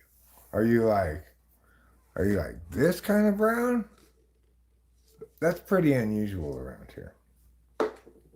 But you know, if you're kind of vaguely Mexicanish slash Indianish, Asianish. That's not that brown.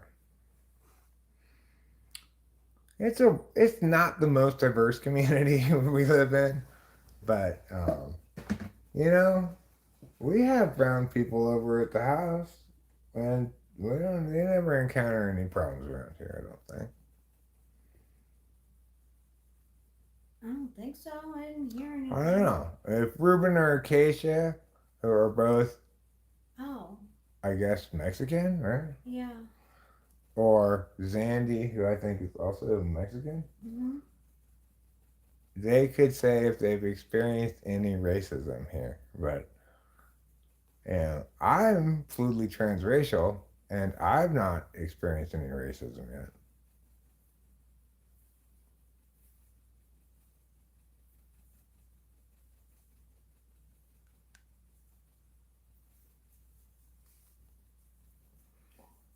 Or do you have a lot of tattoos? Because that'll tend to make people be like, "Oh, I'm George. I think there's a photo over here."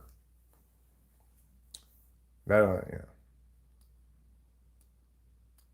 But if you don't have a lot of tattoos, probably you have none.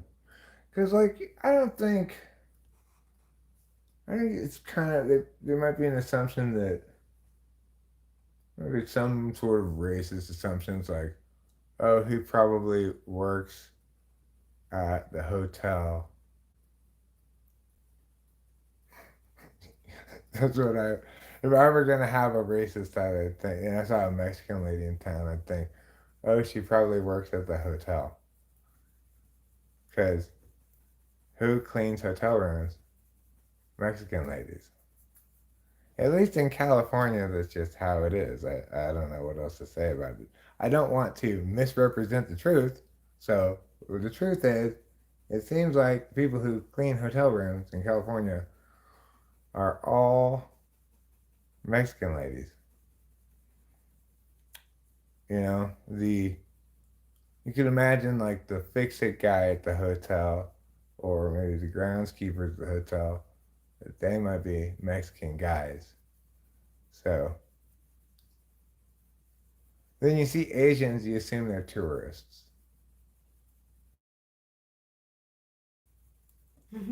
Asians, Indians. Anyone wearing like walking sandals and a fanny pack. It's a tourist, yeah. And possibly a hat. What are those things called? Tevas? Those shoes that. Yeah. Tevas, a fanny pack, and a sun hat. When I first got to town, I got myself some USA flags to put on my fence, try to fit in a bit more. That's funny. Well, it's kind of an eclectic town. It's not really just one variety of person. We have Les, the conductor of the MISO Symphony Orchestra, as a neighbor, and he kind of like, well, obviously people like us don't approve of those yahoos with their off-road vehicles and he's very like Democrat. I'm like, actually, I got one of those all-weather cars. And he's like, well, I'm sure it's different with you. I'm like, Someone told us to wear a helmet. oh yeah, I drove up there and there's some. I think he was just being jealous because he was walking down this little road that I was driving up into the woods, and for no reason he was wearing, all three of them were, a hard hat. He had to wear a helmet just to walk down the road with his fireman axe. And so it's incredibly dumb to require that of them. But, it's like one of those insurance things, whatever else you want to call it. Hey, you would maybe know. When I go through town sometimes, I hear people speaking a very interesting language I never heard before. They look quiet, you know what I mean? Probably German. That's what I hear most often, just not English in town, is German. But you might hear French occasionally. Germans like to vacation in here. You know, I watched a YouTube video the other day called, well, the series is 10 Best Small Towns in Mia State. He did, I guess, all 50 states. He only could come up with 7 for California. Mariposa made the list. Wasn't at the bottom of the list either. It was like in the middle of the list. It's on 4. Yeah, a lot of Germans come to vacation around here.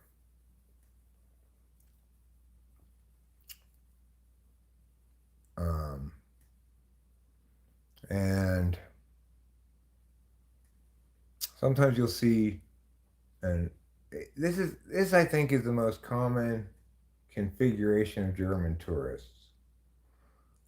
An older German man, German woman who are clearly like husband, wife, and then their daughter and her boyfriend. Or I think that's the most common configuration of German tourists. Mm. But it could be also their son and his girlfriend, you know. You can't really tell. I mean, you could if you watched them for a bit. If the daughter was like, Papa, or something, then you maybe notice, but you can't really tell. If you have travel anxiety again because you're leaving tomorrow, well, what medium of travel are you taking? Are you taking a train, a boat, a plane, a car, a burro? Are you swimming? Hang gliding? Hot air balloon? You're flying. Okay. Airplane. Yeah, well, airports and airplanes are just miserable stretches of discomfort between home and some semblance of home where you arrive. There's nothing fun about traveling.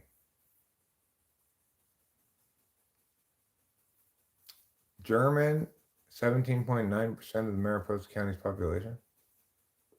Yeah, I hate planes. I hate being on planes. I hate the process of going through an airport. I always get sick. Either usually it's on the way back, but like I probably get it on the way there in the plane and then it starts to kick in on the way back. It's just you're gonna get sick. Fine. It's flying is so guaranteed to make me sick. I think if I fly again sometime, eventually I will, that I will wear a mask, even though I hate wearing masks. I should wear a mask too. Just because I have a long history of always getting sick when I travel on a plane. Like every fucking time. I don't want to get you sick, so. Well, why would you get me sick? I'm not I'm worried not about wearing you a getting me mask. sick on a plane. But if I'm getting. Rachel, you and I have the same germs and everything. The Yeah. reason I get sick on a plane is because you've got multiple strangers from disparate backgrounds. Some of them maybe not from where you're leaving from, right? They may not be leaving to go there. They might be going back home. They're from over there. So you get a variety of different like viral profiles from people from wildly different places all getting together in a small space with recycled air. Oh my gosh. So it's a breeding ground for getting sick.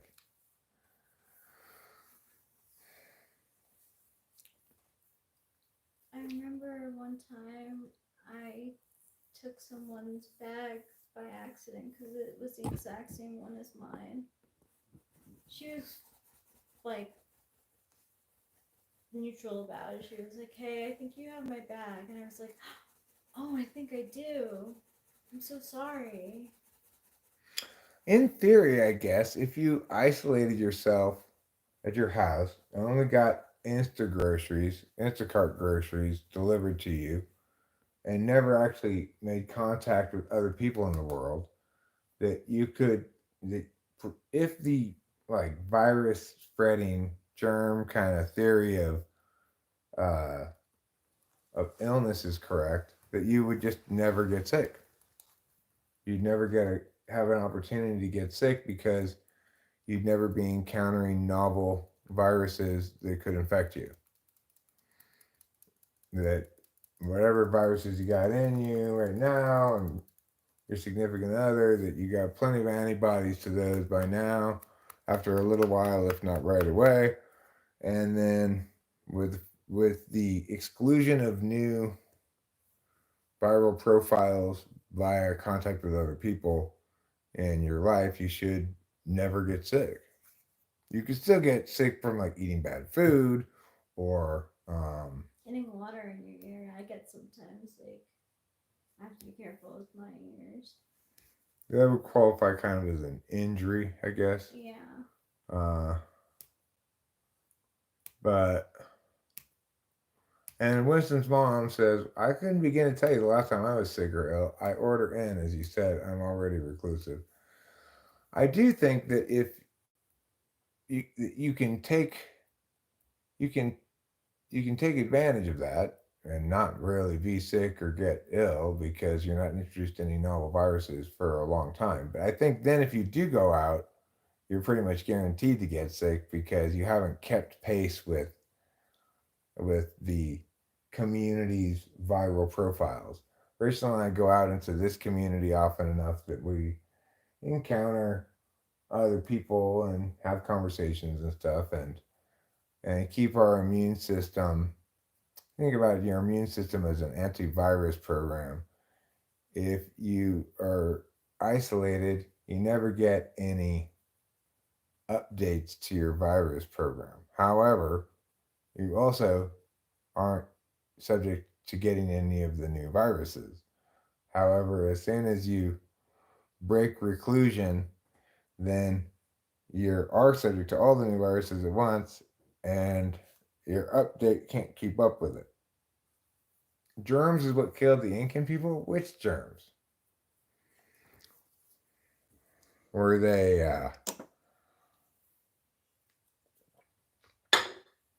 like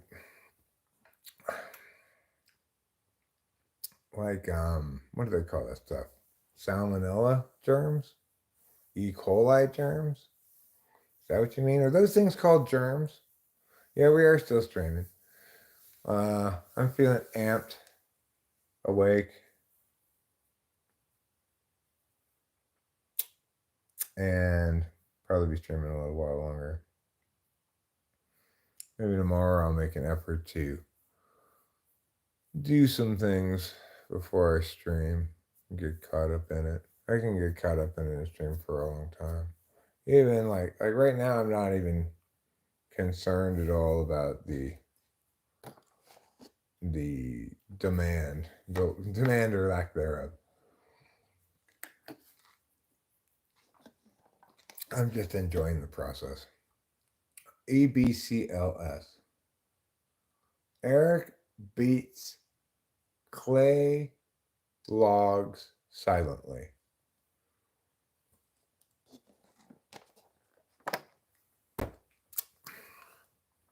Do I? Maybe. Maybe not.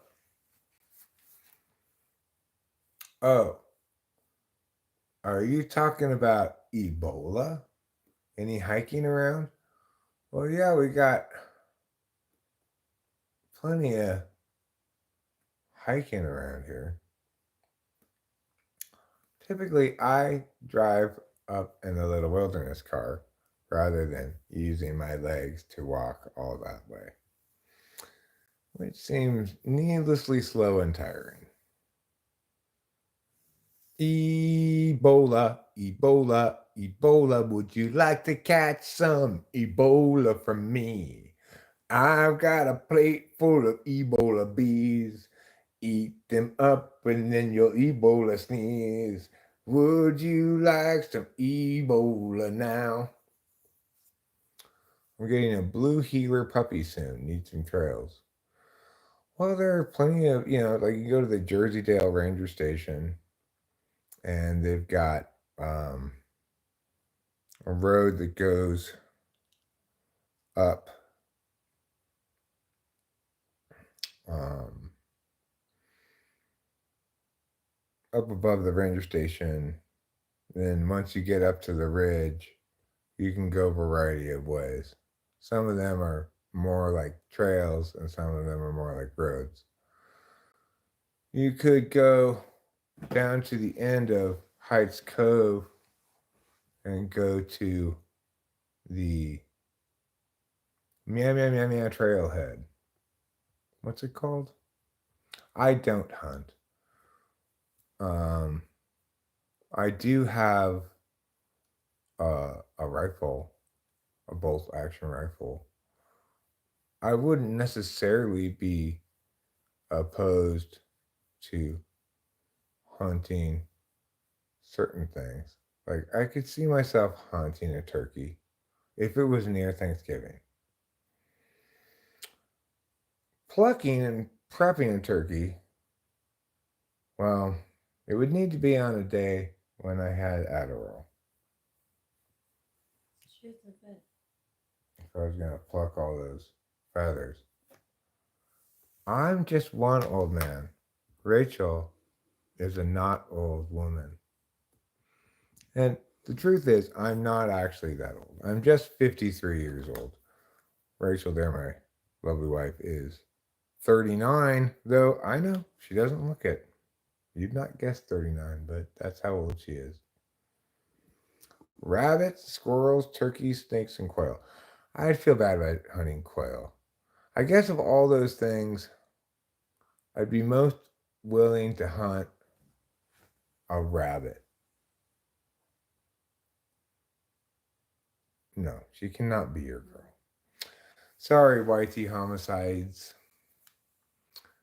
She cannot be your girl, does not want to be your girl, will not be your girl.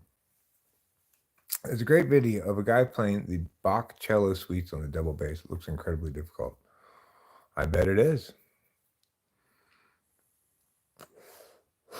I know I can't do it. Okay, well, I'm just playing, okay, does not comprise an all-purpose get-out-of-jail-free card for anything that one might say. There's constantly those animals on your property. Do you have a lot of acres?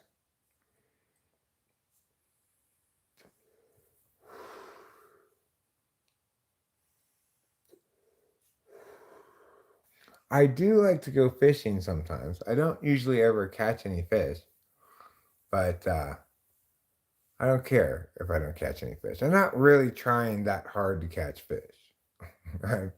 I'm trying to fish.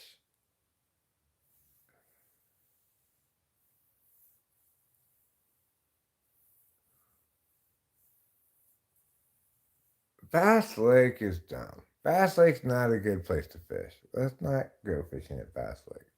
I'd much rather fish at either Bagby Recreation Area or that lake over there called what's it called? What's that big lake? I hate Bass Lake too. Bagby Recreation Area is great if you're okay with there not being any shade on the side of the riverbank that you're standing on, and the riverbank possibly being muddy and all of that stuff. It's not like a lovely little fishing pier tucked away that nobody uses. It would be ideal with shady trees and stuff. It's a riverbank in this kind of canyony gorge thing, you know. It's a good place to fish. But you'll have to wear shoes that you don't mind getting dirty because it could be a little muddy on the riverbank. I think about maybe even bringing a plank of wood to put down. Well, that's just because last time I went there was muddy. It might not be muddy now. It's hard to say. And also, last time I didn't hike down at all. I just fished where I could like pull the car right up to the riverside and just take out my stuff and start fishing.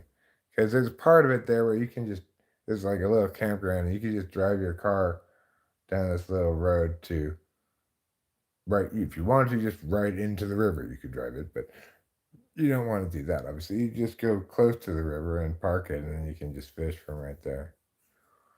But I think it might be cooler to hike down, park your car and hike down a ways, because there's this trail that goes along this cliffside here, right? So when you come in, it's like the campground, here's the river. Here's this little, very short hill road you can take to get down here with your car. But then there's this other little trail that goes this way. You can't take your car on. You can take bikes, I think, bicycles, but you can't take motorized vehicles. So if you walk down that quickly, this little distance between the campground and the river becomes a big distance like this. But then if you keep walking, eventually it goes down again. And I've never walked that far. It's not super far, but I've always had Rachel with me, and she's not as ambitious a prospective adventure person as I am. So Does that upset you? no, it just means that I I cut short my exploration a bit so you don't have to wait too long. And if I wanted to go explore more and more depth, I could do that. But something more I'd be more likely to do with another local than probably by myself. So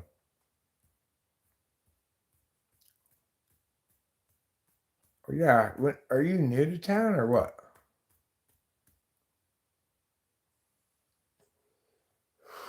The truth is, I don't get out into the woods all that much. I rarely do any of the fun activities that around here is famous for, or that you might come here in order to enjoy. I rarely do them, but I do them sometimes. Rachel and I will often take a walk around the house. We like to do that. Yeah. So we don't have property here to hunt on because we only have 1 acre, but we're right near the National Forest, Sierra National Forest, and other, who knows who's in charge of this land areas,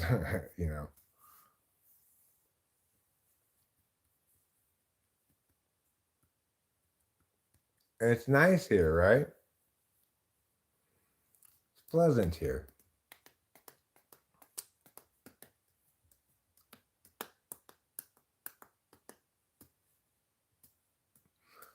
There's probably not a shit ton of people in your demographic who live here, but I wouldn't be surprised if you'd have potentially plenty of opportunity to meet equivalently aged people who are traveling through here. Like, find the bar where the tourists go on a Friday night, which would probably be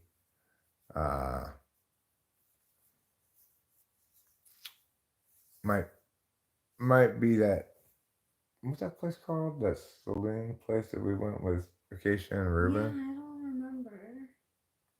Hi, Marcus Aurelius.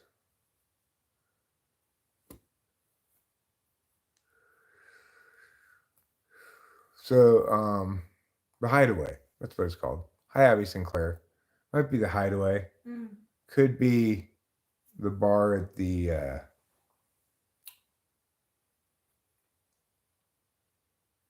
that Miners Inn. Oh yeah, yeah. Could be there. Could be the Grove House. It depends on if you have to pay to get in, right? The locals aren't going to want to go to a bar that you have to pay to get in. There's often bands on Friday and Saturday night. But you could picture them going to 1850, which has beers on tap. That would be an obvious choice for tourists to go to because it also gets great reviews on Yelp and stuff. You have a ton of work to do at the house. Yeah, I'm sure it depends on how much of a slayer you are. How much puss do you slay is the question. If you are a puss slayer, I'm sure you could make a make some lovely young German tourist woman who's traveling with her other woman friend. Sure you could make her trip extra memorable with your penis. Um, you know, chicks chicks on vacation, single chicks on vacation, they think like, well, having sex with that exotic person from there doesn't count. Because I was on vacation and, you know, who's going to know?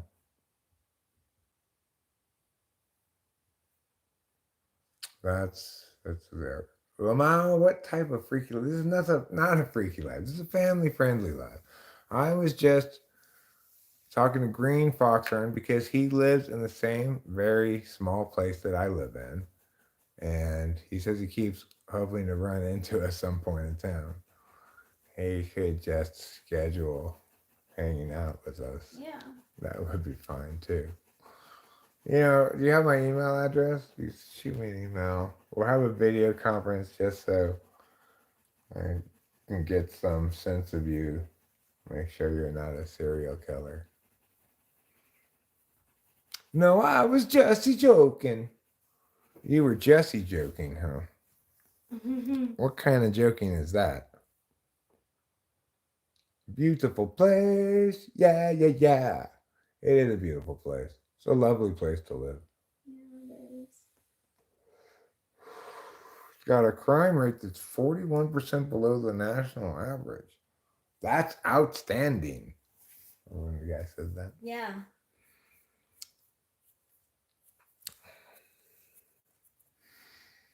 Well, if you ain't no puss slayer, then just try to engage in various community activities. Try to get to know somebody a little bit. Maybe you find the right person, you know? Maybe put a post up on Nextdoor saying, I'm new in town. My name's Jesse Jokin, and I want to meet other people saying, you know, you should go to the open mic, right? Even if you're just there to listen. That's an easy in. You find some chick that playing music and it's in your demographic, and you can approach her afterwards and say, wow, I really like that. And hopefully you did really like it. Okay, well, what I'm saying, Acacia, is not that puss slayers are good. I'm just taking a neutral stance on the issue of puss slaying, and I'm suggesting to Green Foxhorn things, but I needed to know, you know, like, well, depends what you're looking for. If you're a bit of a lady killer, you know, there are traveling young women your age coming through town, and like I said, young single women on vacation tend to think it's a freebie. I don't have to count this in my body count, okay? Because I was on vacation and nobody knew about it. That's what I think chicks say. They do, but like, I am so like, no. If it happened, it counts. Rachel doesn't think that way, I guess. Yeah. Um, There you go. Maybe you can get a cousin to come with me. He's a comedian. What if your cousin, like, if he's a good wingman, yeah. but No, he's saying I had no idea there was an open mic. Maybe I can get my oh, cousin to come with me. He's a oh, comedian. he's a comedian. Well, if you Okay. don't get your cousin to come with you, we can meet you there. We will go to the next open mic. I was making a Jesse joke because I was talking about the concept of body count earlier. It's a tricky, touchy subject, right? It's a subject you probably don't want to broach in most contexts. She was saying how she doesn't like the term body count, like in a sexual way. Hello, John Rudden. Greetings from the UK. Greetings from America, California, America. Does she like the concept of a body count when it comes to warfare? Is it okay if I tell you my body count if I was in the military and killed enemy soldiers in the line of duty?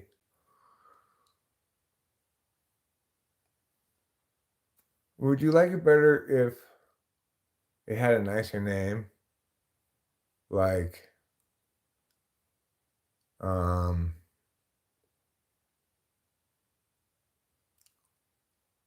bonding breadth. How broad is my bonding? I've got a lot of bonding breadth. In other words, you fucked a bunch of people. Oh. Yes, that's what I mean by bonding breadth. But we're trying to not be problematic in our talking about these things. Both uses are sad, vagina telly. It's a sad concept that, you're referring to physical intimacy. I agree. You, it's, it, the implicit frame of it is purity good. Which one of you were the most promiscuous in their youth? I actually don't think either of us was promiscuous. Mm-mm.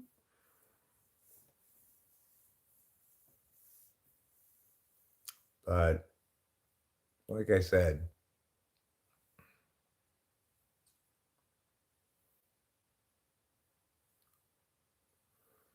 um, the issue of body count is problematic because obviously the person you're currently with, you you love on some level to be the only person they've been physically intimate with, but you don't really want them to have been a virgin exactly, Um,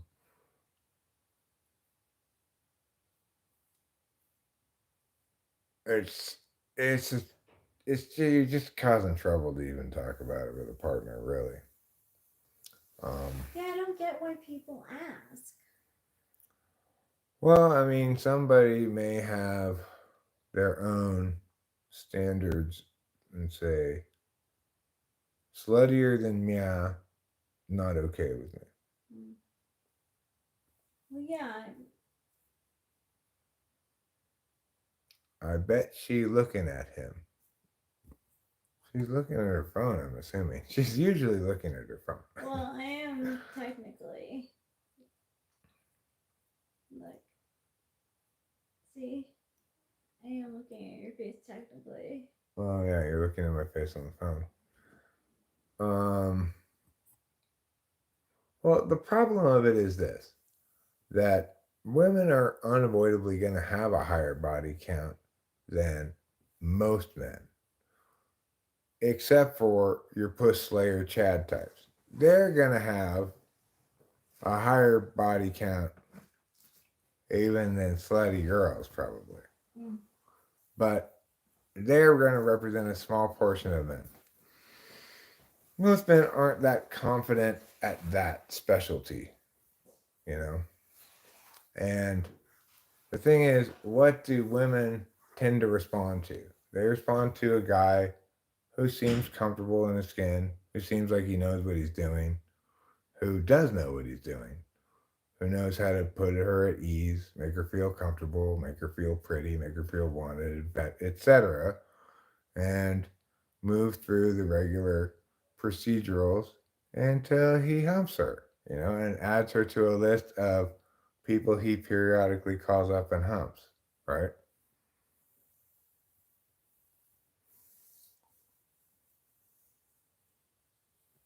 So the thing is, for most guys, their woman has had sex with more people than they've had sex with, and has also had sex with people who are better at sex than you are. After all, they're good at getting laid. That's how they had sex with her. And, they've probably got all the requisite skills. Um, the thing is, as a consequence, it's natural for most men who aren't those kind of like alpha types who are not just capable but interested in having sex with a lot of different women. Um, it's a painful thing for a man to think about. It's painful for me to think about. And I think for most men to think about. Because if they address the reality of it that honestly, you know. So I do think that by and large, once you get into your 30s or something, you're going to have a bunch of guys who have a much lower body count than a population of girls who's now opened up to them because they're in their 30s, they want to settle down, and maybe they're too old for the frat boys anymore, everybody's saying competence is key, etc. Key, yeah, it's key, yeah, it's key. What I'm talking about is not what's key. What I'm talking about is why a lot of men are insecure about their partner's past. I feel very fortunate because I truly believe that Rachel has had a very tame past compared to her generation mates.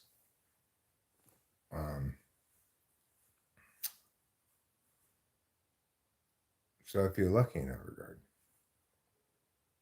But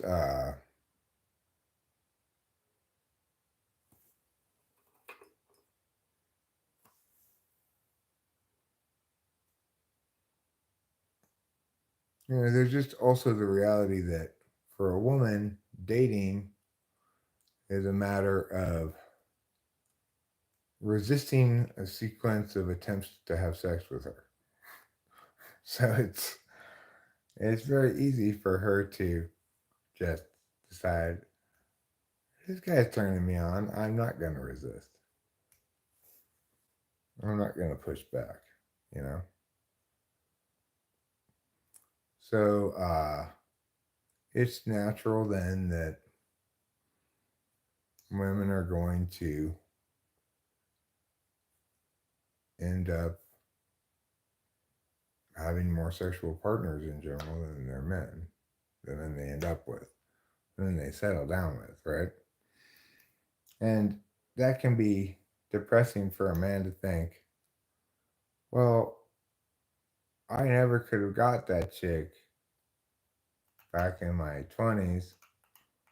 Now she just is willing to get with me because she's all used up and just wants to settle down, and she's willing to sacrifice like sexual energy and excitement and stuff for me to take care of her. Am I being treated like a sucker in some fashion? I think those thoughts are natural for men of certain ages and in certain situations and with certain histories to think, despite the fact that it might seem I must therefore feel these things. I really don't concern myself about it because, like, when I got with Rachel, I had a lot of dating capital and I I felt like I exercised it to get the woman I wanted, you know. So it's hard for me to um,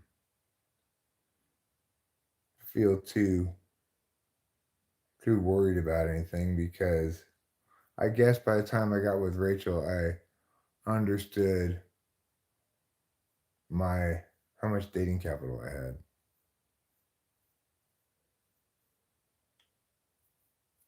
It took a long time for me to be convinced of that reality, but eventually I did come to understand it. It might be inherent to both partners to worry about the other's past, but I think I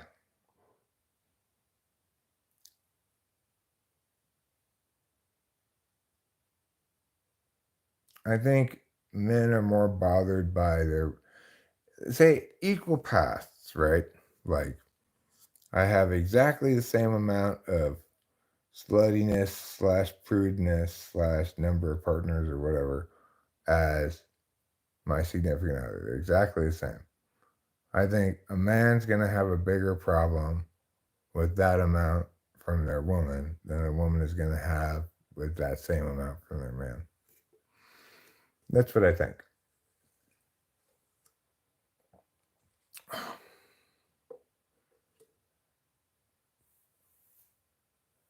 Oh, I'm not worried about me and Rachel, Miss Trina. This is not about me. Okay. I'm not. I do have some jealousy about the past.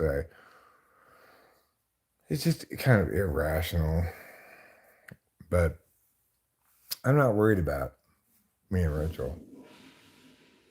I know that Rachel's happier with me across the board by far than she ever was in any previous relationship because I'm a great partner.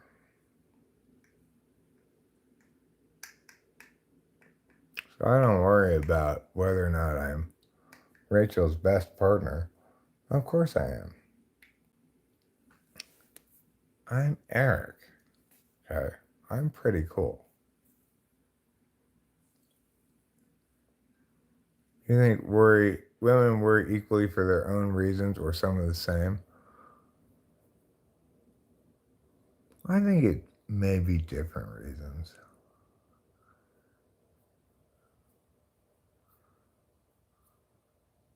I think like women might worry about specific things like did Eric appreciate this thing? Like Candace making meals for him and I don't make meals for him, so does he like her better or something? She thinks shit like that, which is of course and then I worry ridiculous. about celebrities too. And she worries about celebrities, which is of course ridiculous. I love Rachel way more than any of my previous partners. We have a great relationship. Yeah. And I love you more than any of my previous partners too. I believe Rachel, and I obviously believe myself, when I say I've never had such a healthy relationship before where both people are genuinely kind to each other, care about each other, don't talk shit, don't, it's like, I, if, like, for example, earlier today, Rachel got a little mad at me because I told the doctor something that she had told me that I didn't realize it, but she'd It's rather I okay. had not have told the doctor, let her tell the doctor, right, about her thing. So I did that, but then I immediately apologized and then apologized again. Like because I just wanted to make sure you understood I meant it. I if I had better clarity about that, I would not have said anything. You like realized it yourself a little bit too. You're like, oh. So it's like that's a healthy Happens. relationship, right? I messed up. I didn't try to hide from the fact that I messed up. I didn't try to blame it on Rachel. Well, you should have said something. I just apologized because I felt bad because Rachel wasn't happy. because I love her. Well, I was just miffed. Like, Well, I don't blame you. That's why I apologized. mm, So that's good communication. Rachel would do the same thing. mm-hmm. Neither of us is going to avoid accountability if we mess up. And neither of us is going to try to punish the other if we mess up. No. Mystery Inc., we already had marriage time earlier today, okay? Maybe we'll have more later, but I don't need to end this live stream right now. Special marriage time is a time when a man and a woman who very much love each other experience privacy time. In the privacy of their own bedroom, with all the windows closed and all the doors locked. And then the unspeakable act occurs. Nobody can talk about what happens. But then after that, they get up and they go and have coffee and sit in the other room. It's a beautiful thing. A natural thing. Menstruation. When I menstruate, I just let it flow directly onto the ground. Why? Because that's how I connect with nature. It's a beautiful, natural moment of sharing. I share the blood, the iron in the blood, with the earthy, loamy soil of the ground. Together, we create a communion of womanhood. Why did I come in here? Was it for a communion of womanhood or something else?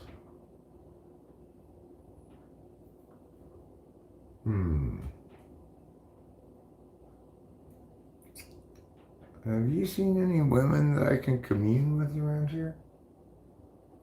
Share woman-to-woman stories like, hey, is your uterus really feeling the full moon too? No. The reason I came in here, I now recall, is because I wanted to get a cup of coffee that isn't strength 150. I know. Not that I didn't enjoy super strong coffee. I did this morning. It was the first cup of coffee I had. And felt like it added a little pizzazz to my morning. But this home-made coffee, which is getting a little old now, I'm going to make one cup of it at least before I make a new pot. And then I'll put coffee creamer, because we got coffee creamer today at the store, which we have been needing oh so badly. Because I've been drinking coffee first with regular milk in it instead of coffee creamer, which is bad enough. And then after that, I ran out of regular milk. I just had to have coffee with butter and honey in it. No, no, no. That's inadequate. I don't need any of your stinking butter honey coffee. I need coffee that has been whitened with ample non-dairy creamer, as God himself intended long ago when he sent down the 10 rules of food, which are a little less known than the 10 commandments. One of them was, lighten thine coffee with creamer, not with cream. Another of them was, it's fine to eat pork. Another was, fruit and pizza, they go okay together. These are some of God's rules of food.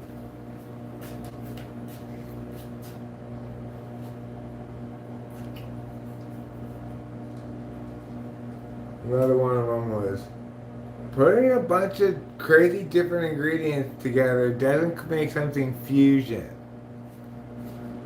It just makes it dumb. It just makes it antipolar. A Swiss Army knife of food. Nobody wants that. Nobody. Not even that starving man. He doesn't want it. And he's starving. He's like, would you like these Asian Swedish shrimp infused cucumber salad from New Zealand? No, I don't want that. Make one regular food.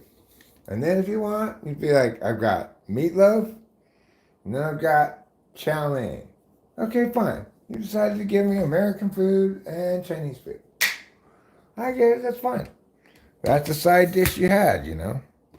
Makes sense. But don't try to be like, I have an emulsion of dim sum shrimp over this meatloaf with a deconstructed ketchup in which I've replaced tomatoes with plums and vinegar with oil. That's not even anything.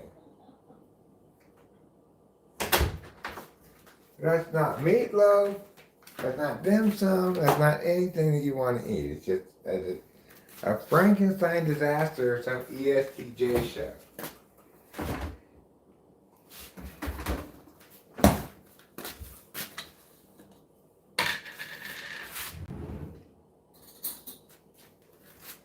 So what I've done is I made a ketchup here where I've taken the tomatoes and put in something else instead.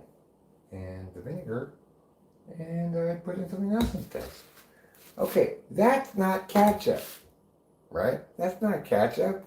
That's your little fruit compote or whatever. Get your fruit compote off the top of my meatloaf.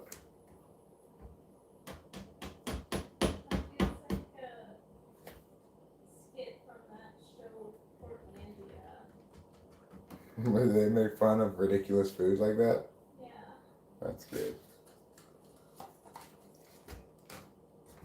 Or, you know, they would act as people who are so involved with things like that.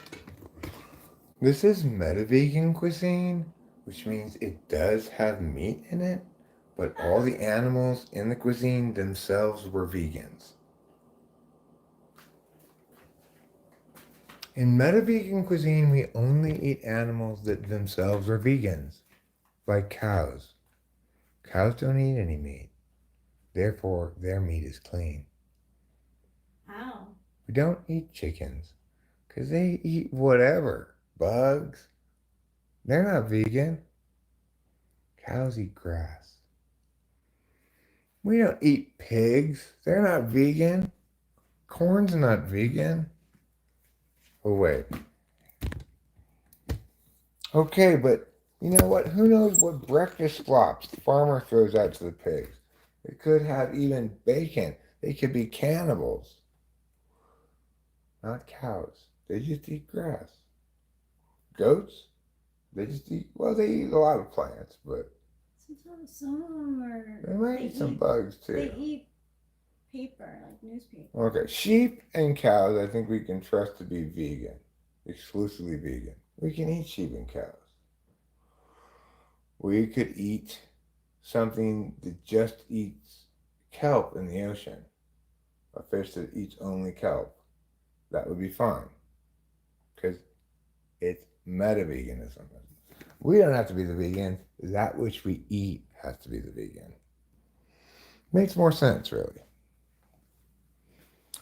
You are no clever arpedo. Okay, well, that will get you hidden, defaming me with lies. You lied in both accounts there. You liar. I am clever, and I'm not the horrible thing you accuse me of being. Facts. Yeah. So See you later, worthless piece of shit. Oh, I'm sorry. I mean, valued member of the community.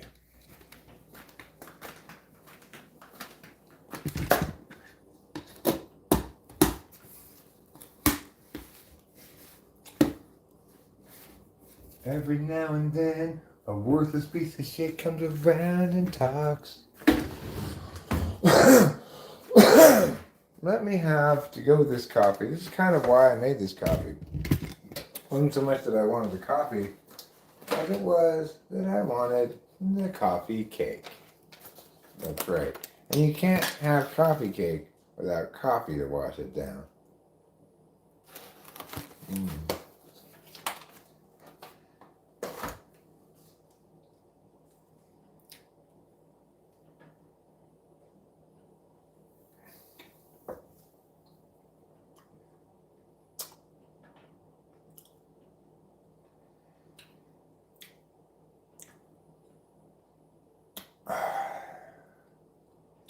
That is delicious.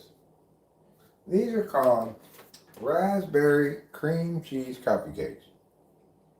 And I must say, they are as delicious as they sound. Doesn't that sound like a good coffee cake? It does. Raspberry cream cheese coffee cake sounds delicious. And in fact, they are delicious. Now these are little blueberry muffins. We'll give these ones a try now. These are all these things are miniature things. Miniature coffee cake, miniature muffin.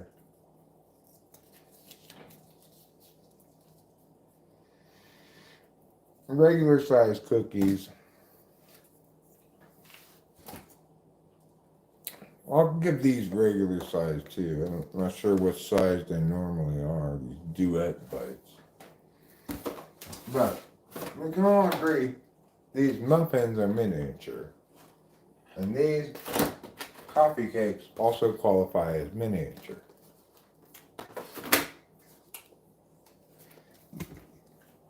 These are things we should all be able to agree on.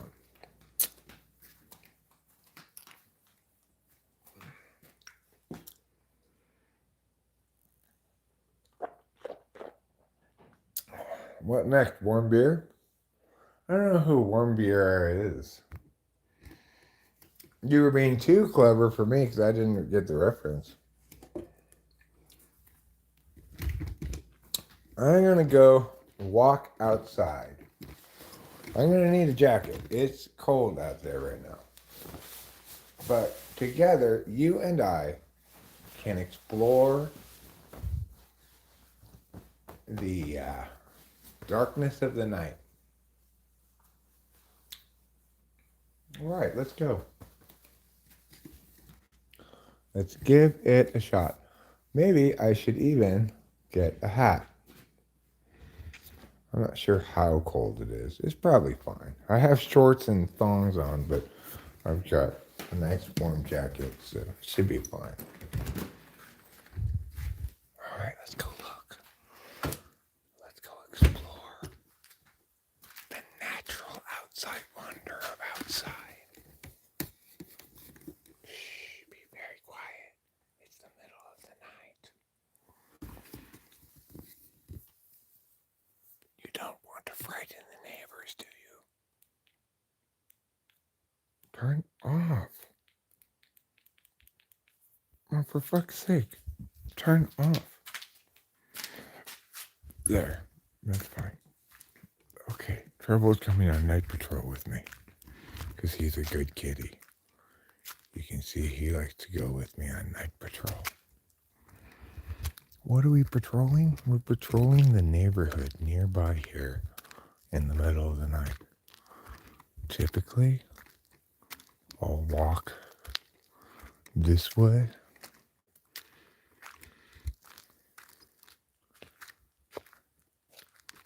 until I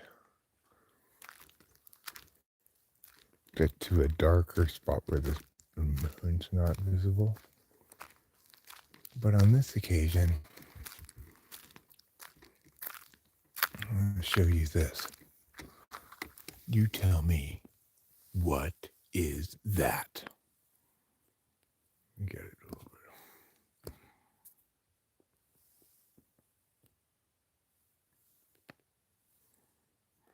What is that? Must be a drone, I guess. Can't be a super bright star, could it? I don't think so. I kind of want to go get my binoculars and look at it.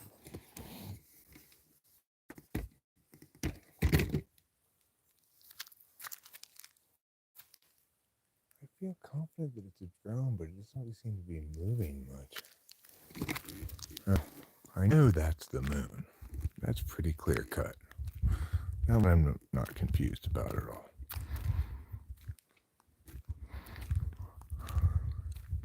You can tell it's the moon by its brightness and roundness. That's how moons look, bright and round. White as the freshly driven snow, with a little bit of gray on it.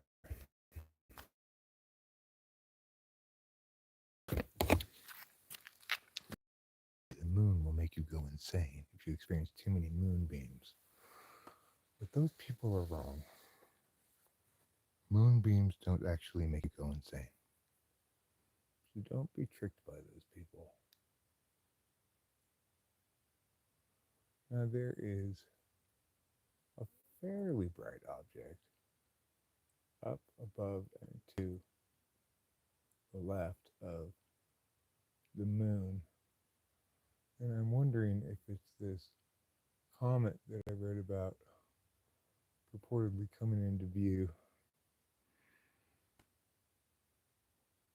But I don't know. Could just be some random star.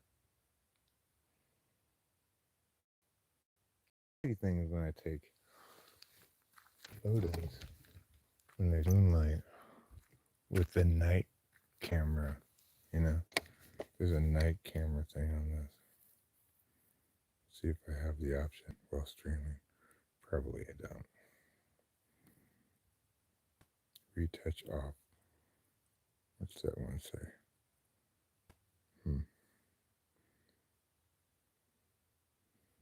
Could turn on closer to the house. I'm using about that.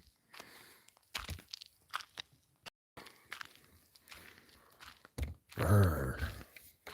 It is cold as the proverbial wind out here tonight.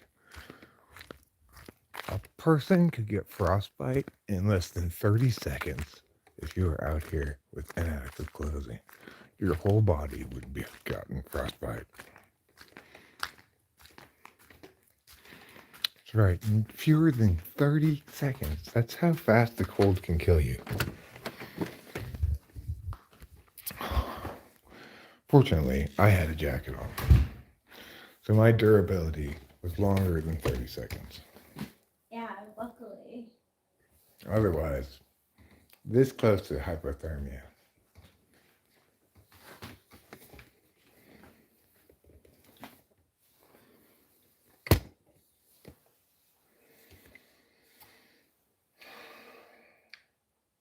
Well, it does feel a little bit like maybe I could wrap this stream up. It's been 7 hours.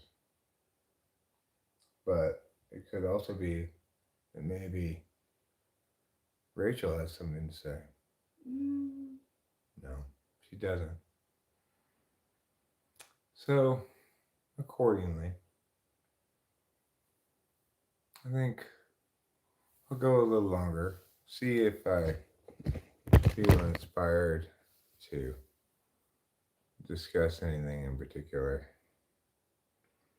And if not, it'll be time to settle in for some cartoons and a little pre-bed gabapentin, Benadryl, Tylenol, water, bong rips, and chill prep for bedtime. I would like to get some sleep tonight. I don't feel like I'm up all night necessarily. I have lights, G. I don't like things all lit up. It's the forest, it's the middle of the night. I like to walk around when it's dark. There's a weird thing out there that I kind of want to look at through the binoculars. Let me see if I can find the binoculars. I cleaned up with Andy and Jeffrey. I think I saw them in your closet hanging up. Probably.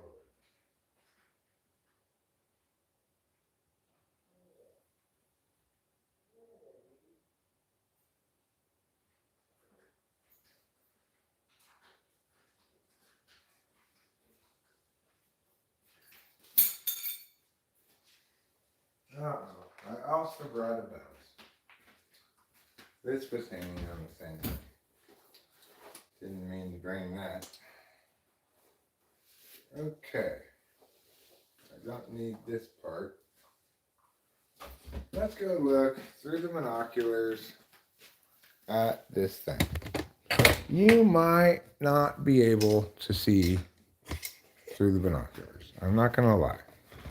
It's fairly likely you won't be able to see through the binoculars. But I will be able to see through the binoculars, and I will tell you the story of what I'm seeing in every excruciating detail. If that thing's still there. Yeah, it's still there. Might be in a different place now, but it does seem to have moved. Now it's over there more. Okay. Leave you here.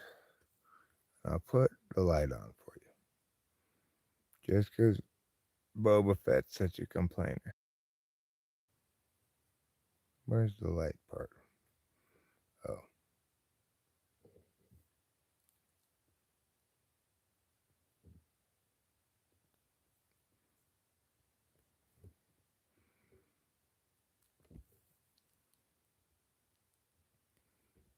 There. Okay, there we got the light on. Now you can see that. But I'm not looking for that. I'm looking high above in the sky.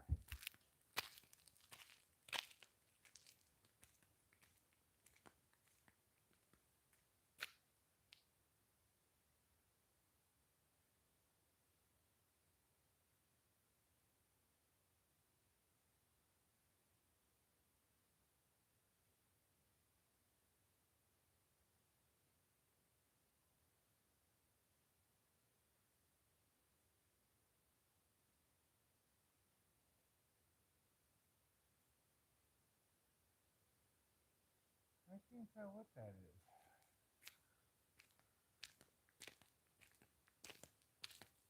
I have frankly no idea what that is. It looks like maybe just like a super bright star, but it's way too big to be a star. So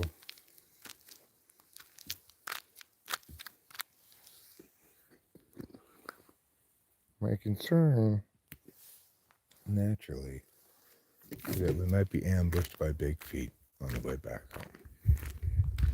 I think we're going to get Rachel out here to take a look at it if she's willing. I want her. Maybe she had this app on her phone that says, like, what star is this? If it comes up with a blank, then you know it's not a star. Right? Okay. We'll turn off the light. We'll go in here. We'll see if we can rally Rachel for a quick look at this. Huh? Yeah, I want you to take a look at it and see what you think. Okay. I can't tell what it is. I'll get a jacket on too. For all I know, it might just be a high jumping deer. Probably not, though. High jumping deer? Yeah, that's a joke. It's definitely not that. Okay. So we'll get Rachel to come out here, stand in the good spot to look at it, and see what she thinks it is.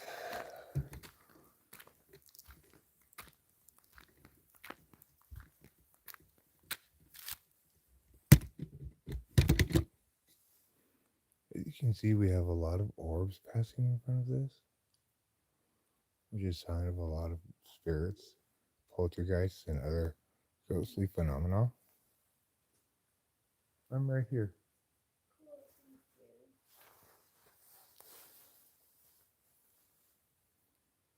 So you normally don't see this much orb action unless you get into a level 6 haunting. And that's like one of the top level hauntings you can get. So probably it's really, really haunted right here. Okay, come with me. Come, my dear. Put these around your head. And look at that thing right there. See it? Mm-hmm. That big red brown thing? Big bright round thing? Mm-hmm. Doesn't it seem like it's too big for a star? I think it might be. It's Jupiter. Oh, it's Jupiter. Yeah, That Jupiter is a bold boy. it is. So, never mind, everybody. It wasn't an alien. It was just Jupiter. Yeah. Thank you. You're welcome. Could you see the red spot? No, unfortunately. It looks like a star through the binoculars.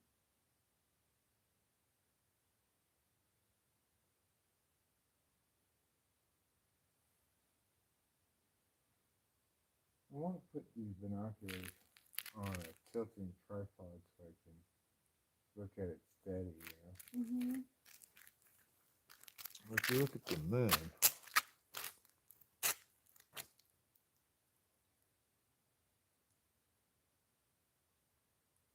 see an object above it and to the left.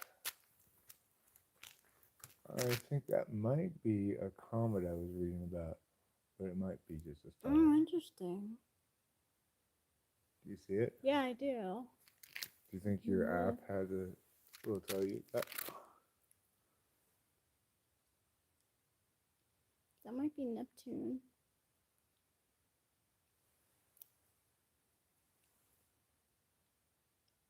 No, it's not. I don't know. It could be. Might be this comet I I was don't know reading what about. it is. The comet article was saying you'd be able to see it for certain dates, certain times. It could be. There's this like thing next to the moon. It doesn't have a name. Now that over there, above the roof, you see it? I might have to back up to see it. Yeah. Look at that. That's a drone. Look at it with the binoculars. You can tell.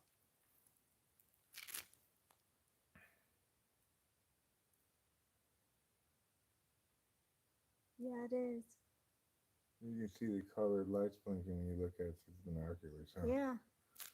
Yeah. These are useful for answering certain kinds of questions, like, is that a drone? It is. When you look at it through this, you can tell. Yeah. This is the house. We're going back inside it because Rachel is about 4 to 5 seconds away from frostbite. And so am I. I know Rachel must be because even though she has more clothes on, she's a sensitive lady. Nice and warm in here. So that was cool. I like these binoculars. I like being able to look at the moon, see it really clearly. It's pretty cool. Bread spread. Oh, you're going to bread? Yeah, it will be, yes. All right. Good night, darling. I love you too. Now these go back in the binoculars case. Here it is. Perfectly suited to hold binoculars. See? They fit right there.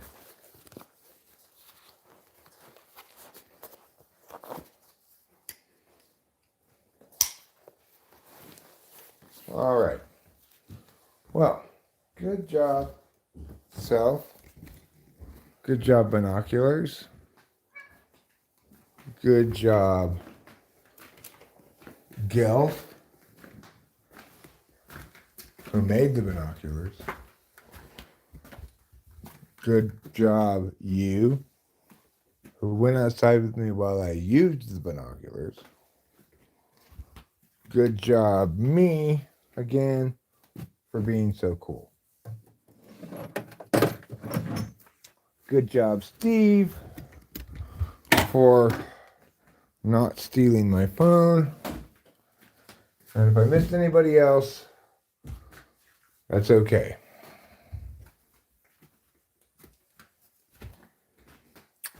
Should we clean the litter box for the cats? Let's see. Does it need to be cleaned? It doesn't really look like they've used it since last I cleaned it. They've been going to the bathroom outside, I guess. It's nice weather. Makes sense they'd prefer to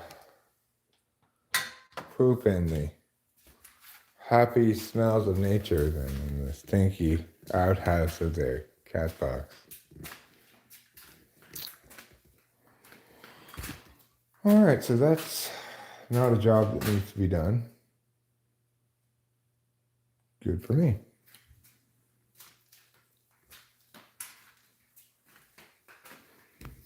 And accordingly, I don't need to do it. I will lock this door so people can sneak in from the outside that way.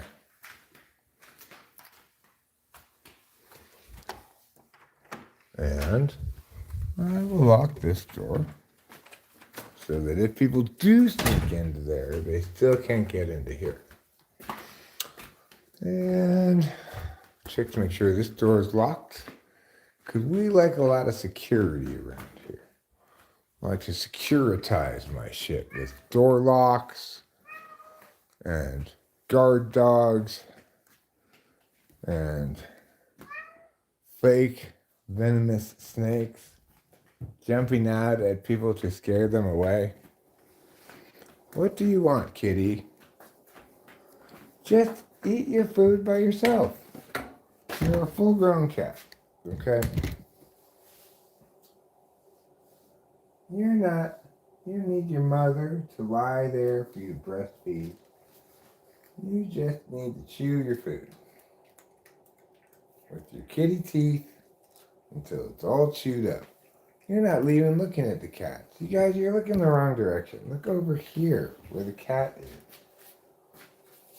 I said look at the left side of the vehicle, not the right side of the vehicle. Okay, so I think what I am going to do before I end this stream is try to put to bed the manicuring of the Northern Lights.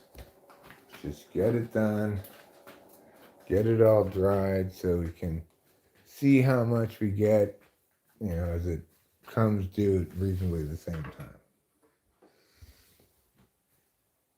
So let's go ahead and do that.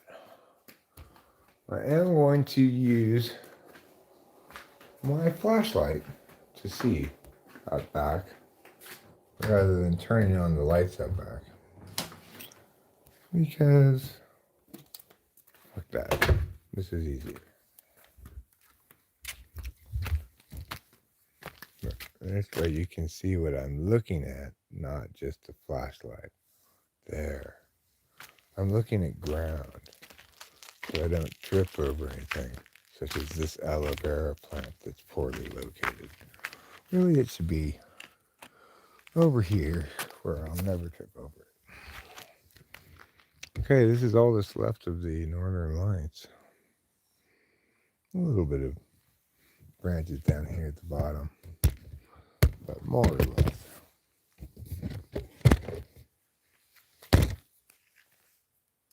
I'll get these little bottom branches, I guess.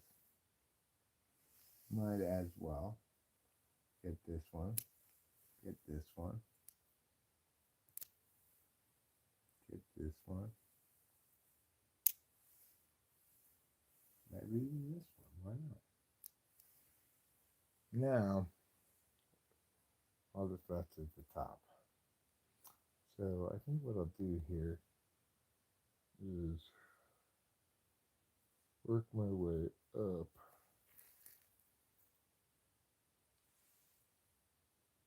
Just one of these buds at a time. One or two, maybe. Let's see.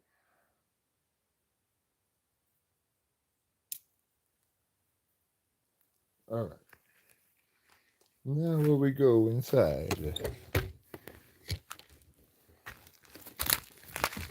Obviously, I've got my hands super full here, so it's hard to manage all the various things.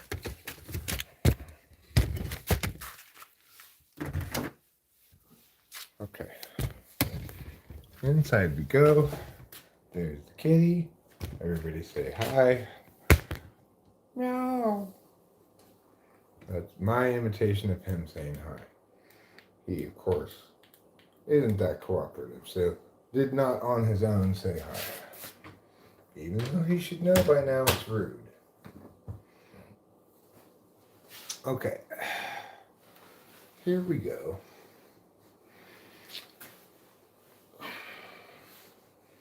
Back into the living room where we can make a little bit more progress on this harvest.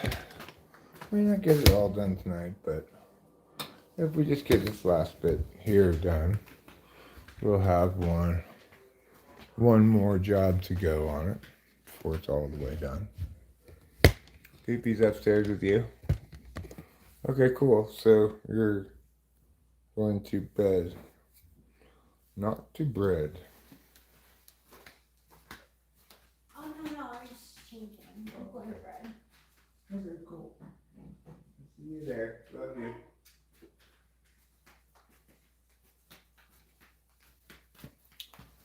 All right. So let's just manicure this stuff here. Try to get the harvest in a smaller time window. It's better when you have everything more or less come dry at around the same time, so you can really see what all you got before you start smoking it. So one thing I need to do when doing this is use my glasses. They'll help me to see. Another thing I need to do is lower this tripod so that you can see as well. Because I care about you. I care about your visual field, the things you see, the things you don't see, whether or not those things are relevant to what I'm doing. These things matter to me a little bit sometimes. And this is one of those times. Okay, here we go. Now you can really enjoy all the hot manicure action. Rachel's scissors are just a lost cause. They need to be cleaned. So I'm just gonna scrape, scrape, scrape, scrape, scrape, scrape, scrape, scrape, scrape, scrape, scrape, scrape, scrape, scrape, scrape.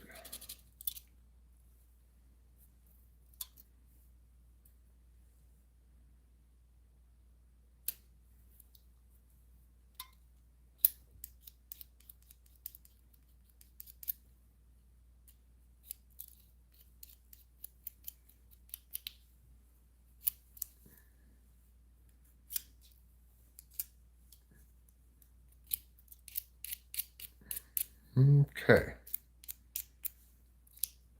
There. That's a lot better. It's a lot less sticky.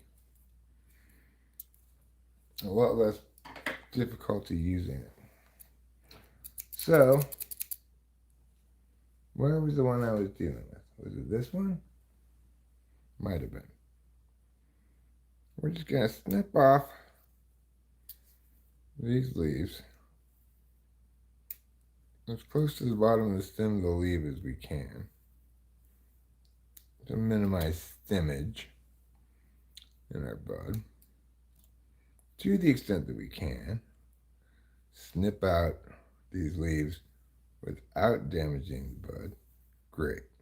But if it looks like it's dug in there a little bit too much, then we're just going to give it a haircut instead. Some of them, you can access the stem of the leaf, and you can do. Others, it's too risky. You're going to tear into the bud too much. Takes discretion to know which leaves you can stem cut and which leaves you must trim cut. Takes experience, intuition, wisdom, insight, knowledge, and a very silky touch. The kind of touch that an eye doctor might use while lovingly stroking the eyeball of a patient with his finger. That light of a touch. That much gentleness. That's how much is required to really, really manicure this bud. Just perfectly. Like, look, I tried to get a leaf out and I cut out this little piece. Shame on me. It happens. It's fine. I just put that in the smalls jar. I can just go right in there. Now, with this, I'm going to try to get it a little more manicured up. Try to get some of these little leaves here a little bit tighter. But also leave it a little bit spiky. I don't need the sugar leaves to all be chopped. I'll leave some of the better looking little leaves. But the leaves that look all green and leafy, I like to try to get as much of those off as possible.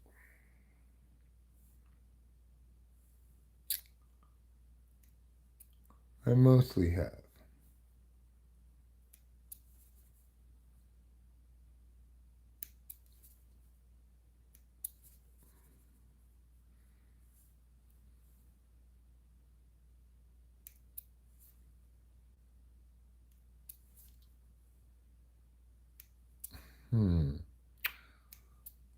Okay, this is looking good enough.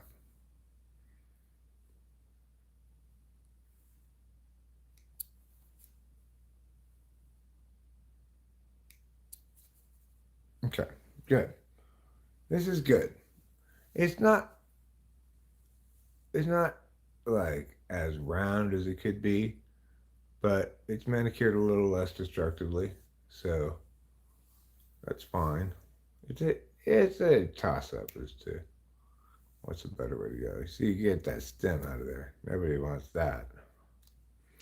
Nobody wants that useless old stem. I'll just set that down there until it makes its way into the closet. This one is probably bound for smalls. Maybe not the top one, but certainly the bottom ones are.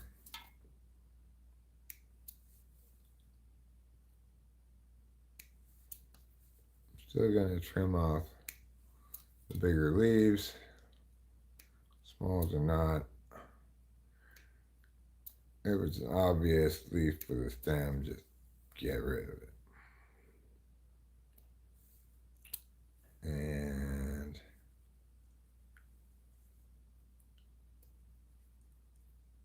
cut that. Like so. Now we'll chop and chop and chop. A nice little trim. These smaller buds, you got to be a little bit more aggressive in your manicuring because they got more leaf to them. Sometimes you can just be left with barely nothing except a little teeny bit of hairs. That's why I guess people don't like smalls. But I always thought, same weed, cheaper price, why not? When I bought them in the stores, you know. But I guess you probably get weed that's a little less well manicured with smalls. Okay. We don't necessarily manicure the smalls at all, but I just manicured these smalls, and they're still less manicured than bigger buds. Because if I had manicured them much more, they were just manicured into non-existence. This one, like I said, that can go in the closet. We'll just cut that stem down a little shorter. It'll just stick in the wicker to dry. And now let's go ahead and get this one. It's a nice looking bud. This is from the main stem, I think. Yeah. It's a little side bud on the corolla.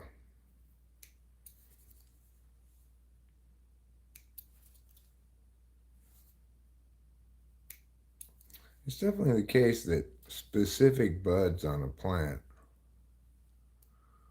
will stand out among their peers. Like, not each branch of this was just as juicy as every other branch.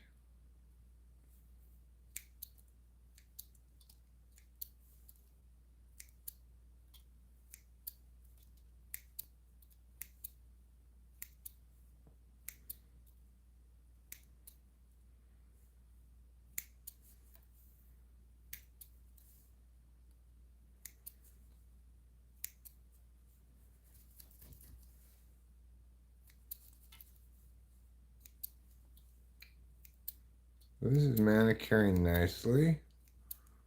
We're just trying to get down as low as we can, even if we can't get to the stem, on these green leaves that aren't what you call sugar leaves, you know.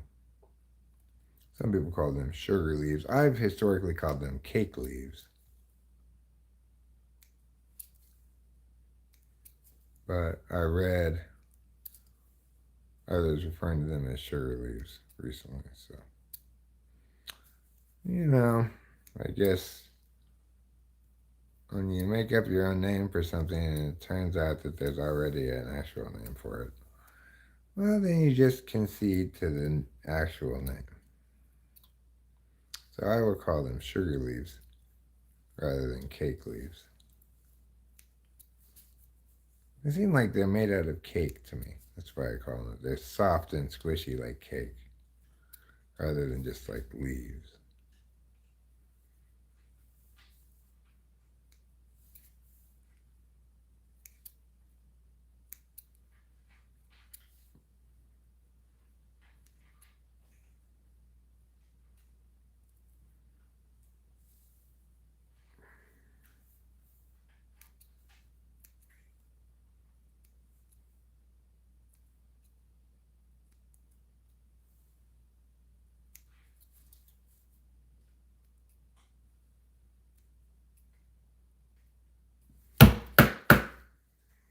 Okay. Good enough. That's well manicured.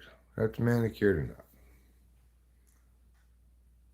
Now, got a couple of these other little ancillary branches that, no, they don't keep ripening after being plucked. And, like, they don't keep ripening after they're fully ripe either. They just get very slowly, slightly less potent over and more mellow over time if you leave them on there indefinitely. Once they peak, they peak. After that, they stop putting energy into making the buds even more ripe. There's just no more ripening to be done. It's just like ripe fruit, except the difference is this doesn't start to rot after it's fully ripe. It just sort of gradually fades away into winter.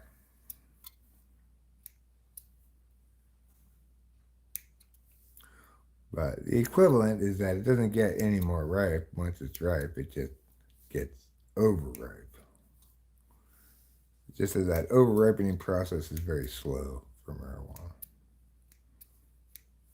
And it never rots. It just gets increasingly old and therefore a little bit less potent.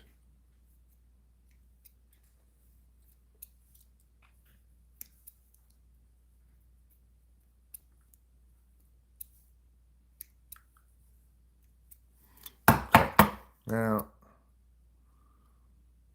I guess we could keep this top one on a branch, but all these other ones, these are smalls. They go in the smalls jar. And this doesn't need this long of a branch. Alright, so we got that one. Now we got this one to deal with. Again, mostly smalls. This top one I might just put this top one in the smalls too. It's looking pretty sparse.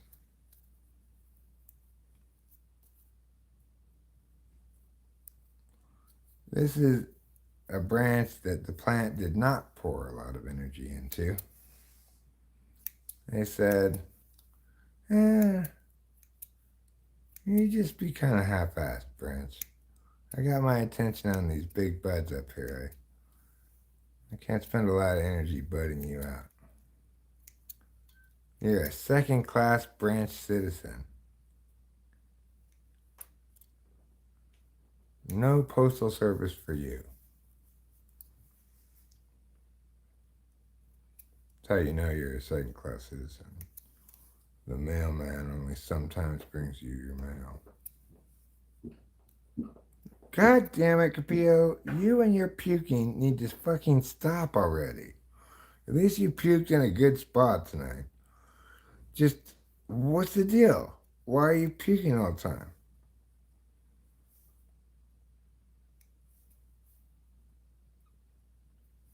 Did you eat too much too fast or what? Do you need to be on some kind of like old lady diabetic cat food or something?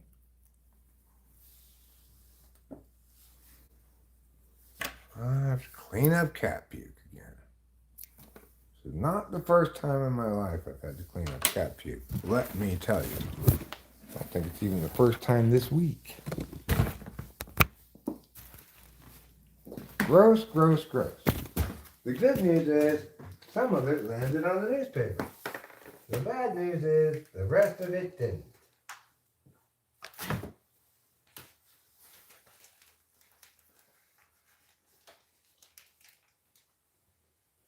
Oh.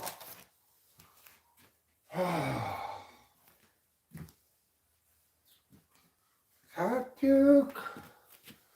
I could do without you completely. You know, if I ever got to hang out with you ever again, cat puke, I would not miss it for 1 second. That's how undesirable a companion you are.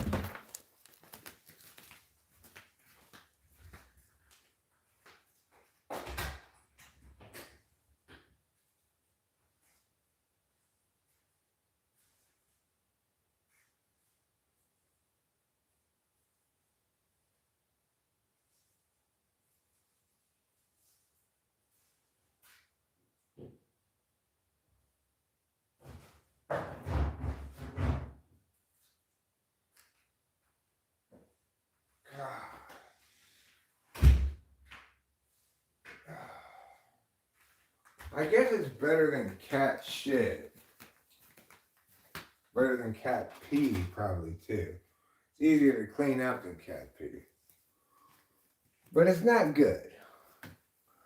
It's not a good thing to have your cat puke.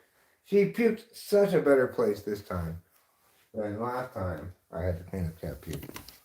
When she was sitting right here and she puked all down back in there. How horrible was that? That was the worst cat puke pickup I've ever had to do. But tonight's cat puke pickup was so much better than that by comparison, you'd call it absolutely delightful.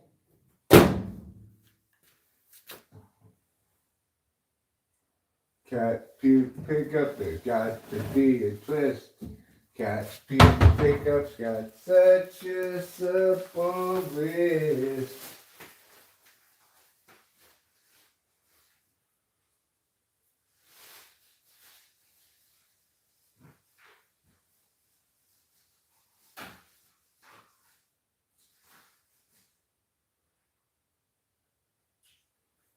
Alright, well, one of the kind of problems, I guess, with cat puke pickup is it went so well that I can't tell where it was exactly. So I don't know where to sprinkle any meows or squirt any meows. But this one is Rachel's trash can. I know where that goes. It goes right there. This one is my trash can.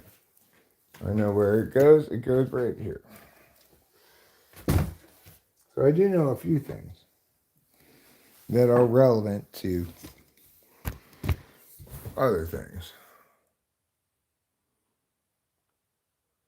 Yeah, I know. I think Pia has developed a drinking problem.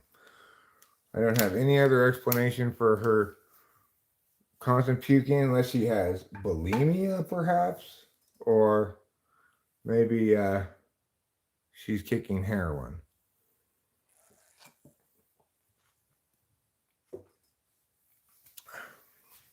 Yeah, we have his and hers trash cans. But not one of them is pink and one of them is blue. They're both white. That way, they're interchangeable. Because why? We're woke. We don't believe in separate but equal trash cans for women anymore. We believe in equal but separate trash cans.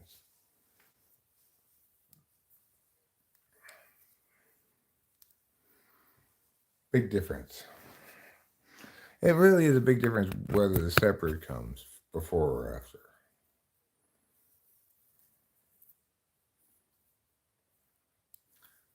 Can you please explain that, sir? How is it a big difference? Oh, I mean, separate but equal. The separate part is number one in the line. Equal but separate? Wow. Separation comes after you've already established it's equal. Once you already know it's equal, it's fine to separate. What are we separating here? Trash cans. Trash cans from other kinds of cans. Too many people these days are mistakenly putting their trash cans where they should be putting their canned food. Why? Because this woke agenda of the trans army out there is trying to change what it means to be a man and a woman into being a she-male. Well, I'm sorry. I don't want to evolve into a she-male, okay? I'm fine with just being a very womanly man.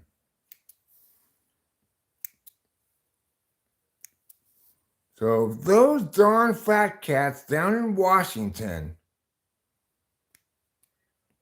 don't get their heads straight and recognize that Americans aren't going to put up with this kind of anti-family values, well then, I will be a monkey's uncle. And I'm not, because evolution's bullshit. Wait, Eric, are you playing a character, or is this what you believe, or what? What I do believe is that evolution is bullshit. Because it is. Not because I'm a creationist. Evolution's bullshit because evolution's bullshit. Not for any other reasons. You don't need any other reasons than that. That's all the reason you need to know that evolution's bullshit.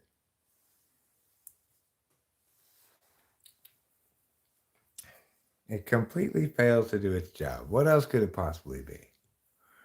What is the name of your nephew the monkey? Beauregard? Well, Matt Drudge, nobody cares about your cinnamony flatulence.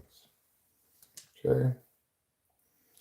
Sharing stories about one's own past flatulence is very, very close to the bottom of the narrative skyscraper. Very, very close, if not at the very bottom.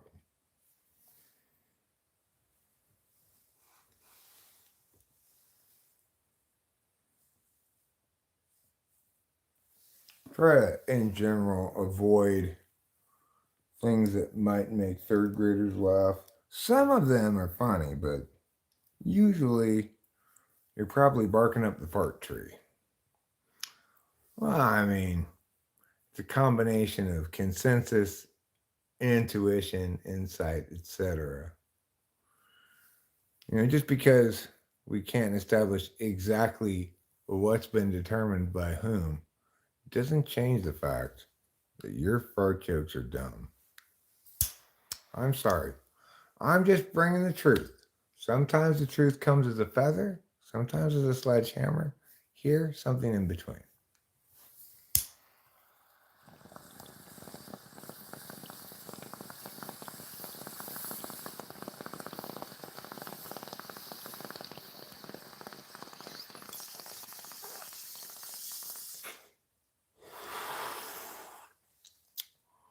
Well, all I gotta say is the government's gonna feed my pets to them immigrants over my dead body.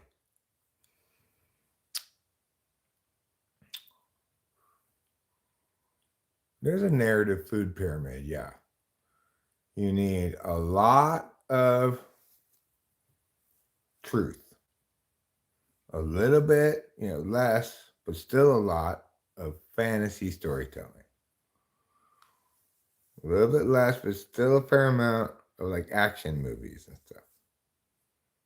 A little bit less, but still some of like philosophy, politics, like scholarly literature that you need to read. And last of all, how many lies do you need? 0 lies. 0 lies from the liars. Well, Lawrence Hartnett, I really don't think I need to watch out for that. After all, I'm fluidly transracial, so I'm as Mexican as anybody, and depends on the day. Tells a story that's better than yours? Yeah, I'll tell you a story, the greatest story ever told. A story of a man and the son of a God, a man named Jesus Christ, our Lord and Savior. Are you ready for that story? No, Putty Cat, they didn't. And I'm a little frustrated. Is Neil deGrasse Tyson really a scientist? Obviously not. He's like a casual practitioner of astrophysics.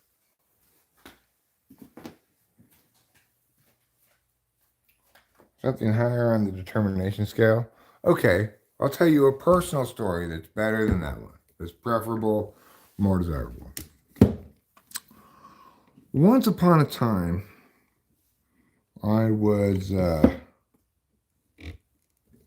my house outside here, and I was smoking cigarettes at the time. I was smoking a cigarette, and I heard a loud rustling. I was like, what's that over there? And walked right over to it. And then did I hear this large creature shift its weight back, and I realized, oh shit, I think this is a bear I've just walked up to. And I hightailed it back inside the house. I mean, I'm not 100% sure they didn't win, but they were down 9-2 when I stopped watching. Are Kamala and Trump really the two main candidates for president? Or are we living in buttfuck town? I think both. Both. I don't think buttfuck town is an alternate universe. I think we've managed to strategize ourselves into buttfuck town. But once the political parties both started embracing divisive wedge issue culture war shit, we were guaranteed to get a couple of idiots as candidates. Kamala Harris is, like, how did she even become a vice presidential? How is she even on any list of possible vice presidential candidates? There's exactly only one reason. Because she's a woman who's sort of blackish. I don't know if she's black or what, but I think the only conceivable reason why anybody would think she was a good candidate for a vice president. Why would Biden have even picked her? He's just purely being callously, just like jadedly going, oh, this will appeal to that demographic without a care in the world for actual competency or,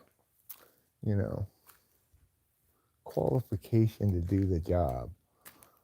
Now, because Biden's dementia escaped hiding, we got to deal with this woman as a candidate for the president of the United States.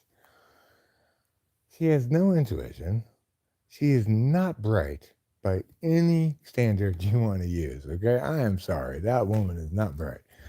She's also has no principle whatsoever. She's perfectly fine with saying absolutely nothing, with saying things that contradict themselves and or any objective analysis of the facts at hand. That woman does not care at all what she says, only that it gets her elected. Whatever she says to whatever market that she's sending commercials to is callously, jadedly, nefariously crafted purely to appeal to idiots for idiot reasons. She doesn't give a flying fuck how much lie she has to spout, how little, because she doesn't even know it's a lie, right? She just thinks, well, this is just political rhetoric. Or how little she says, whatever, as long as they get her elected. Trump is actually, has the opposite problem. He won't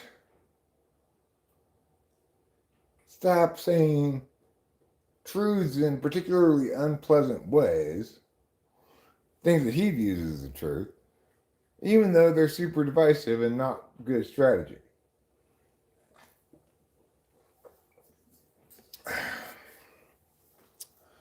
It's too late for me to crash this party and win the election, so we're just going to have to suffer through another 4 years of retardation, either way.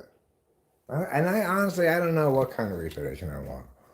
I read this headline in the Wall Street Journal saying rich people making estate plan contingencies in case Kamala wins to protect their wealth, which is, of course, what happens no matter what mechanism the government uses to try to, squeeze even more taxes out of the people already paying the most in taxes.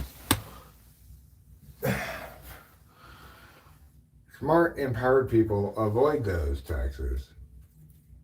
Smart, empowered people who care about wealth management and stuff avoid those taxes. They structure things in ways that legally avoid those taxes. Whatever the loophole they're trying to close is, there'll be an alternate approach that is suggested by that closing of the loophole. I mean, it's like the legislators need to understand that there's a sweet spot, right? Like, if you tax capital gains a little bit, like maybe 2%, then it's probably not going to impact people's buying and selling habits that much. If you try to cash in on capital gains with big taxes, well, then you've locked down capital in the existing investment indefinitely because nobody wants to. People want to realize losses, not gains. And if you're rich enough, you can structure things so that, you know, you you capitalize on some of that paper wealth in times when you have other write-offs, etc., that kind of shit, or you have it done in a trust. So it's like that. Accordingly, Kamala Harris understands that reality, so she says, "Well, let's tax unrealized capital gains." Well, of course, that's going to cause everybody to realize all capital gains, regardless of anything else, because you can't count on an unrealized capital gain becoming realized, right? If you continue to hold on to it, it may lose its value. You will have paid taxes on an unrealized capital gain that never came to fruition. So, you want to talk about something that's insane? That's an insane idea. I don't know if it was actually hers or not, but voting for Ross Perot may be a bit of a problem. I think he's a little too dead to serve as president. He's dead, right? He's got to be dead. He was so old back when he ran for president, and that was a long time ago.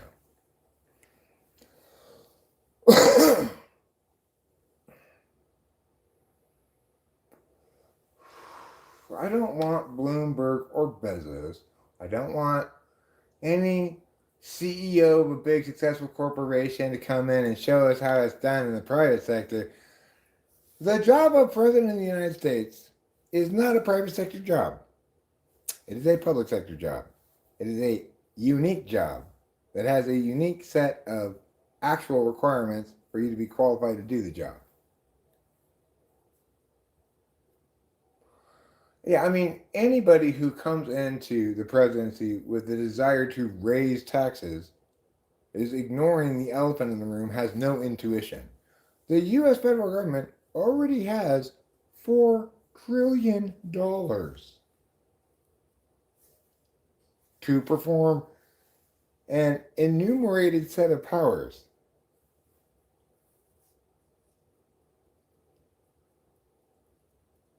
So, Trump is a terrible candidate. Kamala Harris is even worse, right? Like, because I have no idea what she will do as president. I don't trust a single thing she says. Trump, despite his questionable relationship with the truth, says what he plans to do and then attempts to do exactly that when he takes the presidency, even if it's no longer a good idea. Even if it ever was, So at least I know what I'm going to get with Trump. All I know I'm going to get with Kamala is a constantly pivoting deceit machine who doesn't think that words and their specific meanings actually matter.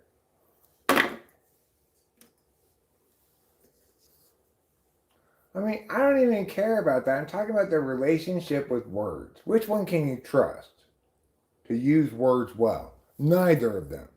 Which one can you trust to mean what he says? Trump.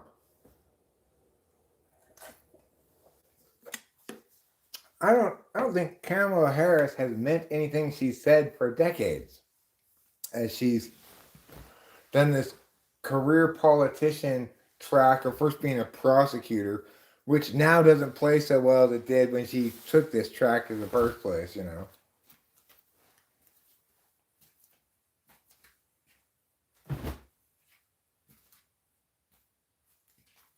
I mean, I wouldn't say Trump left the country in worse shape. He did his best to fight the COVID insanity, but that was all the Democrats, right? I don't look. That's not a good criterion to use to evaluate who should be elected, right? A criterion like mine makes sense. One candidate, you do not know at all what you're going to get because you can't trust anything she says, not because she's expressly a liar per se, but because she doesn't believe it matters what political rhetoric you say because she doesn't have any intuition. Or you get an idiot with shitty intuition who knows what he believes, tells the truth about what he wants to do, but it doesn't sound very good the way he says it at all, right? And probably because it's not a very good idea. Like his anti-immigrant shit is just stupid, but it's his honest position, right? Nobody knows what Kamala Harris's position is on anything. She does nothing but spew bullshit from her mouth. Right. Jonathan Earl, it's a horrible choice to make. You've got an idiot with bad intuition versus an idiot with no intuition. You've got somebody who's principled in that he says what he means, but horribly unprincipled in how he treats other human beings like immigrants and how he talks about them. And you've got somebody else who's horribly unprincipled in refusing to mean anything and say anything, and yet potentially, we don't know, potentially more principled in dealing with actual immigrants. Should Trump be so aggressively anti-immigrant? Obviously not. Is it indicative of just some sort of racist, like, I don't like Mexicans thing? Absolutely it is, whether you can prove it or not. Is that worse than lady who doesn't even know she's lying because she has so little intuition or principle regarding the body politic?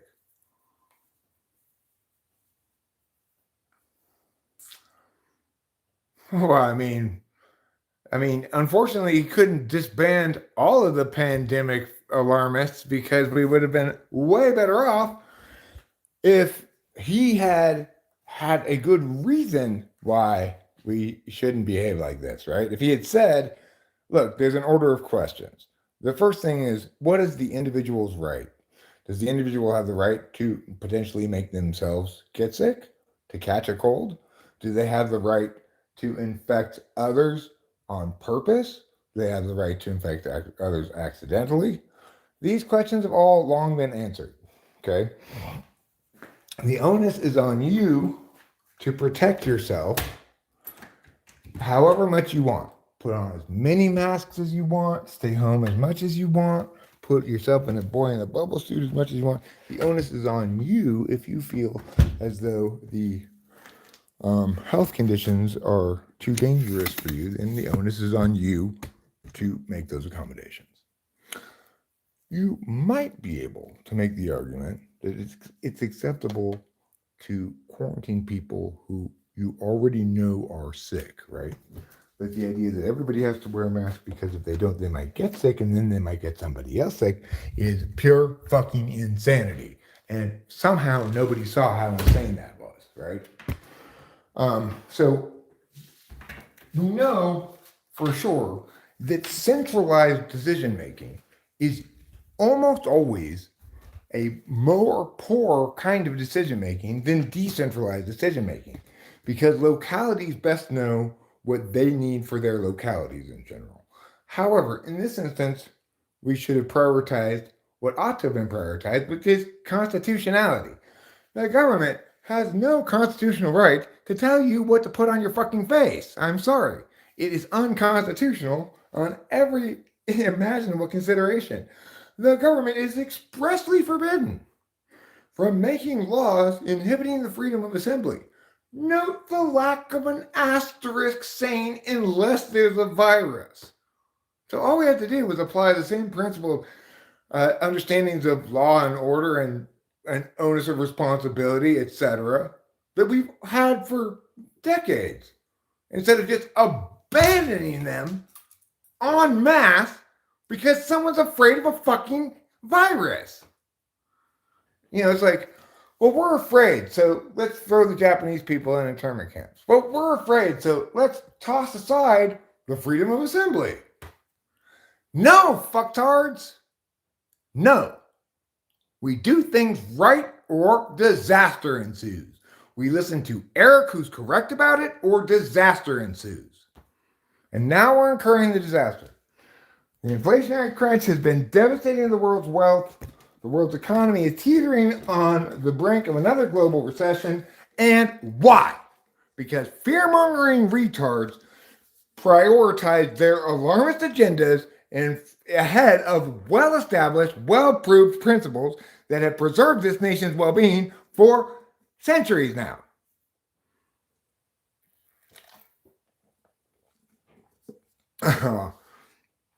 Well, Jonathan Earl, apparently you don't remember how in California we were told by the governor how many people we were allowed to have at Thanksgiving dinner. The only people who were allowed to protest, remember, people who go to church in violation of stay-at-home orders would be punished. But BLM, when they protested, the right to protest is very important. Why? Because who was running this shit show? The left. Why were the left running it? Because they sounded sane and the right's fucking unhinged with their, like, this is a conspiracy shit all the time, you know? So, yeah, the left sounds a little more sane. They're like, we have to side with science. No, you have to side with fucking reason, logic, law, order, principles. You know, order of questions. You have to be right. That's what you have to be. Yeah, I couldn't visit my mom. I was prohibited from visiting my mother, who had dementia and who could not fight from within, right, the nursing home. During her dying days, I was prohibited from going entirely for months, and then I was prohibited from going continually unless I met the condition of getting vaccinated, which I did not want to get vaccinated.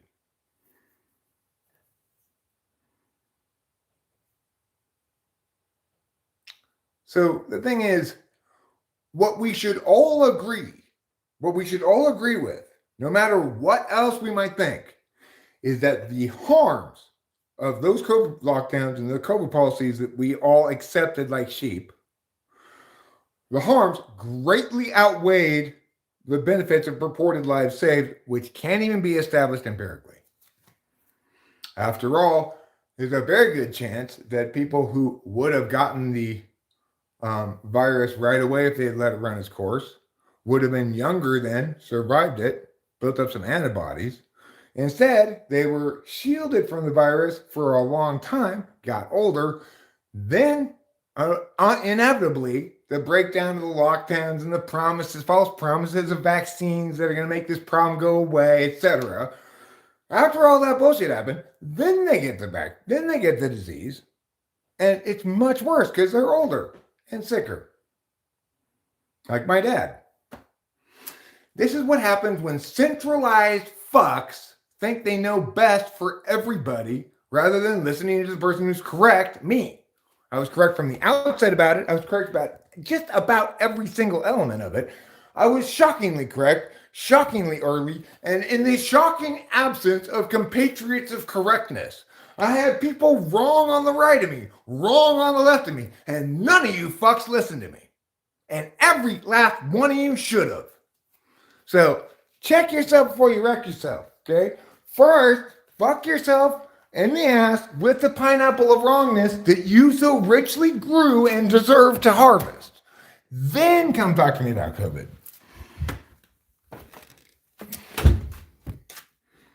Okay? That's the truth of the matter. That's the simple, hard, plain and simple truth of the matter.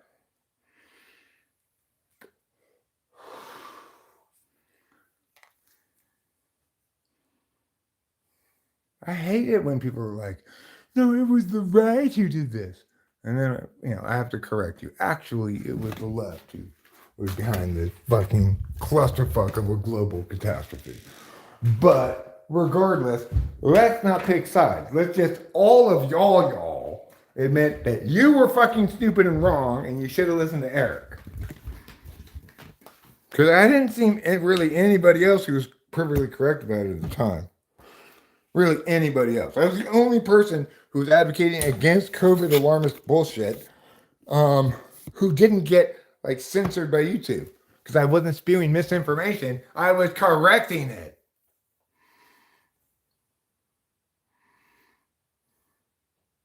Right. So in the very worst example of fatality rates in the entire duration of COVID was 4%, Italy at the beginning, right? So you had a population of very sick, very old people, particularly susceptible to COVID. It's brand new, maximum infectiousness, and they're only testing the sickest people most likely to die. They get a 4% fatality rate. And the world is freaking out. Do you know how many years back I have to go in Italy from that year to find a year with equivalent death rates from the flu? Do you know how many years I have to go back? I mean, this is like a once in 100-year event, right? How many years prior to COVID's very worst, highest fatality population incident, which was Italy right early on, how many years do I have to go back to find an equivalent amount of deaths from the flu? 100? 80? 75? 5. 5 years. So 5 years before the worst of the COVID, with the highest fatality rate, killed the largest percentage of the population of the demographic it was affecting, which was Italy at the beginning, I only had to go back 5 years to find a flu season that killed more people. So get your head out of your ass.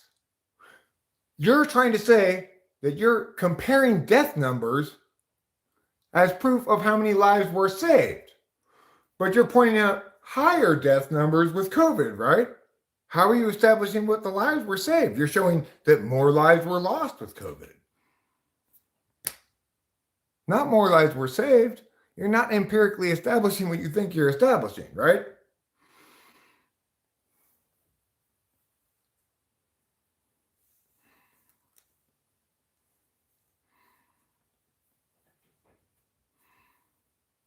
Yeah, I mean, it's absolutely wild that the country just fell apart into a bunch of different localities, all making different rules, no order, reason, or anything behind it. No principled understanding of how we address questions of policy, which is the most important thing to know, right? If we know how to address questions of policy, we won't do incredibly fucking retarded things. Because there's an order of questions. Is this legitimate is the first question. Legitimacy questions come before utility questions in every instance. And guess how it turns out? And there's no reason to say exactly why this is, but it turns out that in almost every single instance, when you bend legitimacy to get purported utility, you get no utility and fucking nightmare on your hands, as per Japanese internment camps, right? It's like, be fucking legitimate, like Trail of Tears with Andrew Jackson. The Supreme Court ruled in favor of the Indians. Andrew Jackson, who's very Trump-esque, was like, well, then let the Supreme Court enforce this ruling with their army, because I'm the commander-in-chief. Talk about a betrayal of American principles, one of the worst stories in American history, and what was it a betrayal of? It was a betrayal of the order of questions. It was a refusal to consider legitimacy questions before utility questions. People who can't consider legitimacy questions before utility questions are famously horrible at getting the useful results they purport to attain.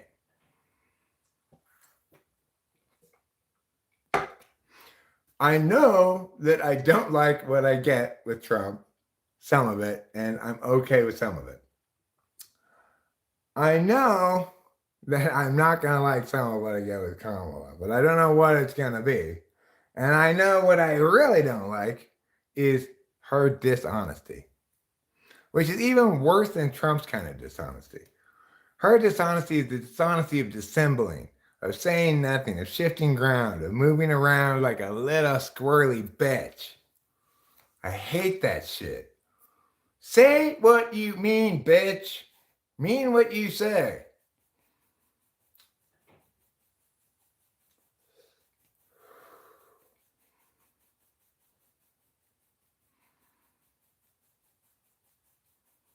Yeah, me too. You know, I did too. I complained a lot on the internet about it, but I didn't do anything. I didn't even like refuse to obey their things. I just like, yeah.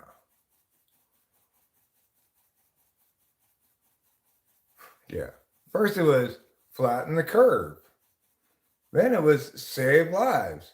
You mean just my presence in the world is murderous in some fashion? That I'm killing people by going out and doing my grocery shopping? It's such garbage. It's all like heroes work here. Heroes, really? You mean people who were allowed to keep working and not be thrust into financial ruin by the incredibly entitled, privileged blindness of health alarmists who think everybody's got plenty of savings to live off of, and if not, the government can give us money. What fucking retards?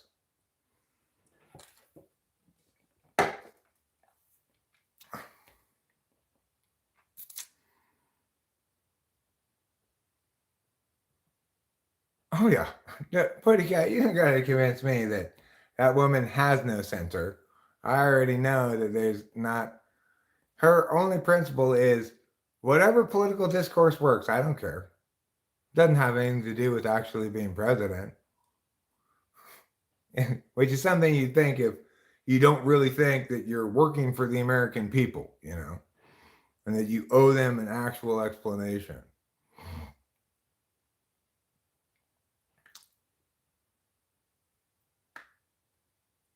I don't know who's trying to tell people to shove light bulbs up their asses.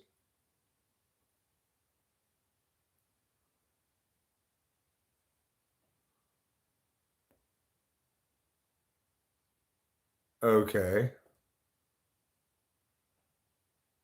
Well, I mean, obviously, you're going to be more likely to die if you live your life than if you stay locked up in your cage, in your safety cage, right? So it's true that my cats run the risk of dying to a predator. A coyote could get one of them, maybe a fox, I don't know, a cougar, you know, like a mountain lion or a bobcat. Um, who knows? Maybe even a bear could get one of them. So there are idiots who refuse to let their cats go outside. They're not all idiots, they're just well meaning wrongdoers, right? You have to respect the autonomy of the other life form, whether it's another person or a cat. You have to let them make, you know, like let them have the natural range that a cat needs to enjoy its life. And if something happens, something happens. You know, your job isn't to hover over them like a parent over a newborn. Your job is to have a relationship with your cat, not to lock it inside all the time, even though it might get hurt out there, you know? And that's the reality of a lot of life. When we think we know in advance all these horrible harms that will happen if we let other people make their own decisions about whether they should open their business, about whether they should wear a mask, about whether they should shop at a given place, you know, about whether they should require people to wear a mask and come into their store. These are all decisions that can be made by individuals who have ownership of the consequences of those decisions. Trying to have somebody who has no ownership of the consequences of the decision make the decision for you is offensive, wrong, stupid, and fucking horrible.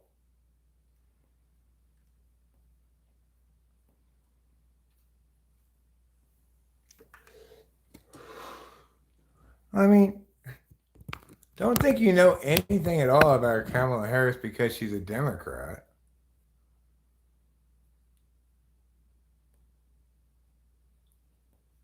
I mean, I would say the country's in more of a mess now than it was when Trump left office.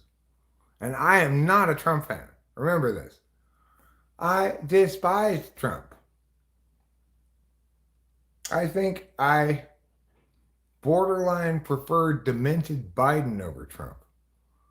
But Kamala Harris is a snake. She's a former prosecutor. In what world is this a liberal person? She's trying to convert people's engagement with the criminal justice system into her career gain by plea bargaining them all into guilty pleas for more time than they deserve, probably. How is this a good person?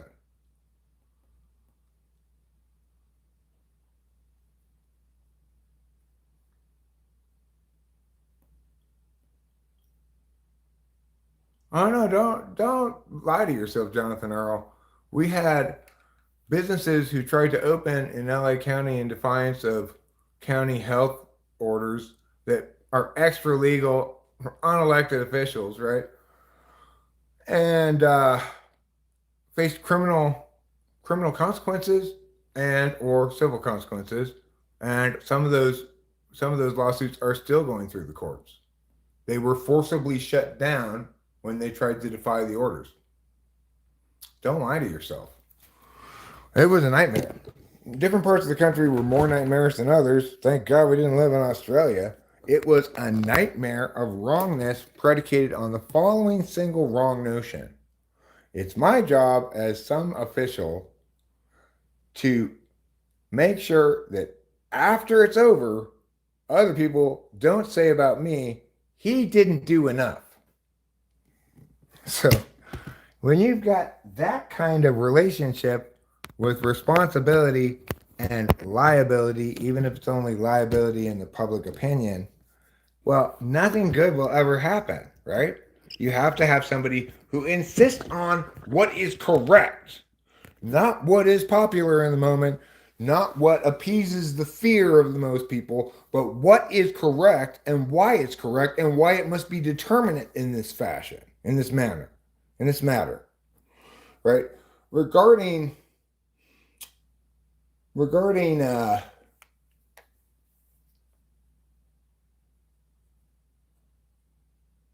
in LA County, I remember reading articles about a couple of specific businesses who tried to insist opening despite the county prohibition on it, and they were forcibly shut down. Like, police went there and precluded them from entering their business, that kind of shit. That's as clear cut as it gets.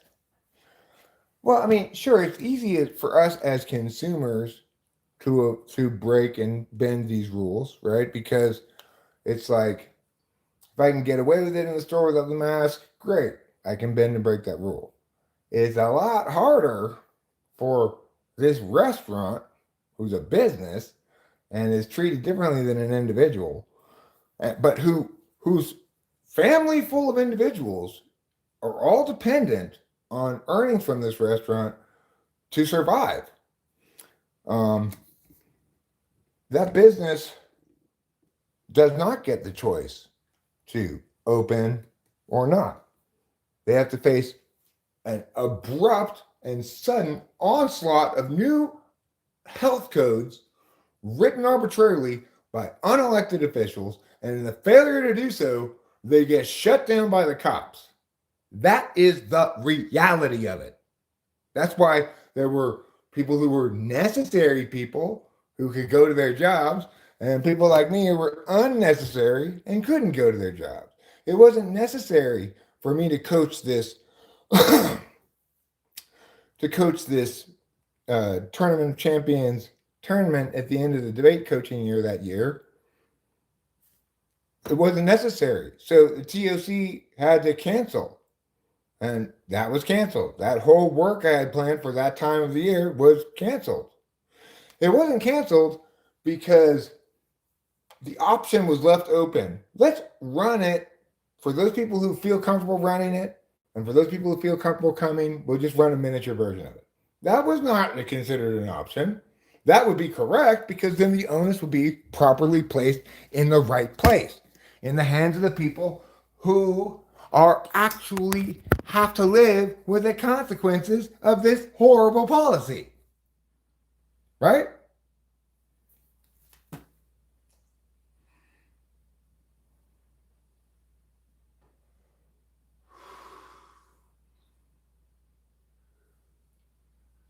Have I ever been sued? I mean, the closest I got to being sued was Michelle Schacht. She served me papers. Attempted to sue me, but ultimately failed to sue me.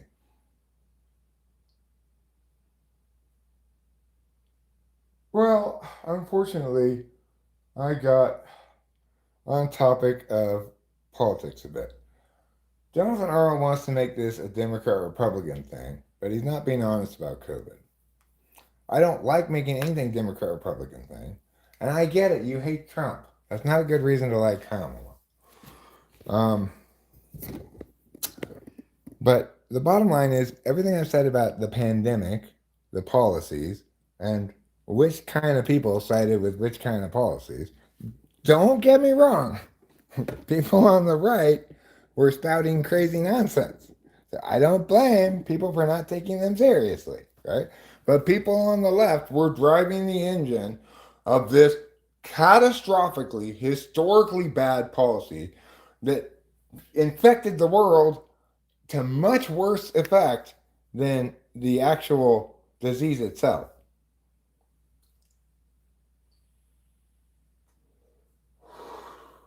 So let's not lie to ourselves about that. Now, that's fine. That doesn't mean the left is bad and the right is good. It does mean that the left needs to be responsible for driving the bus on that particular pile of bullshit that does happen to be historically, catastrophically retarded. The right drives the bus on plenty of retarded shit too. But COVID lockdowns is not one such spot. And let's not lie to ourselves about that.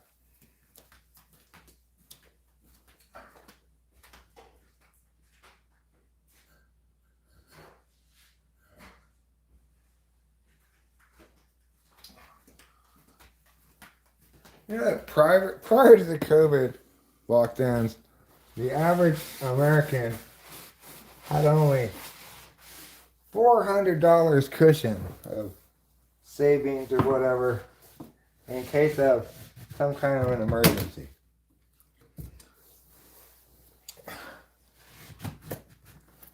They were a large percentage of those people were told, you are not allowed to work anymore because the place where you work is not allowed to be open anymore.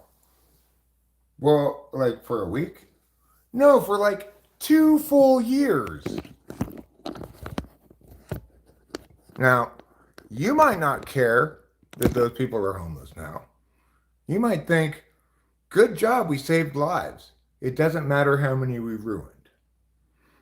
But the problem is, you don't own the consequences of the decision you were advocating for other people, and you ruined their lives. Right? Meanwhile, you were also not allowing the other kind of people to make their own decisions either. Because you thought you knew best.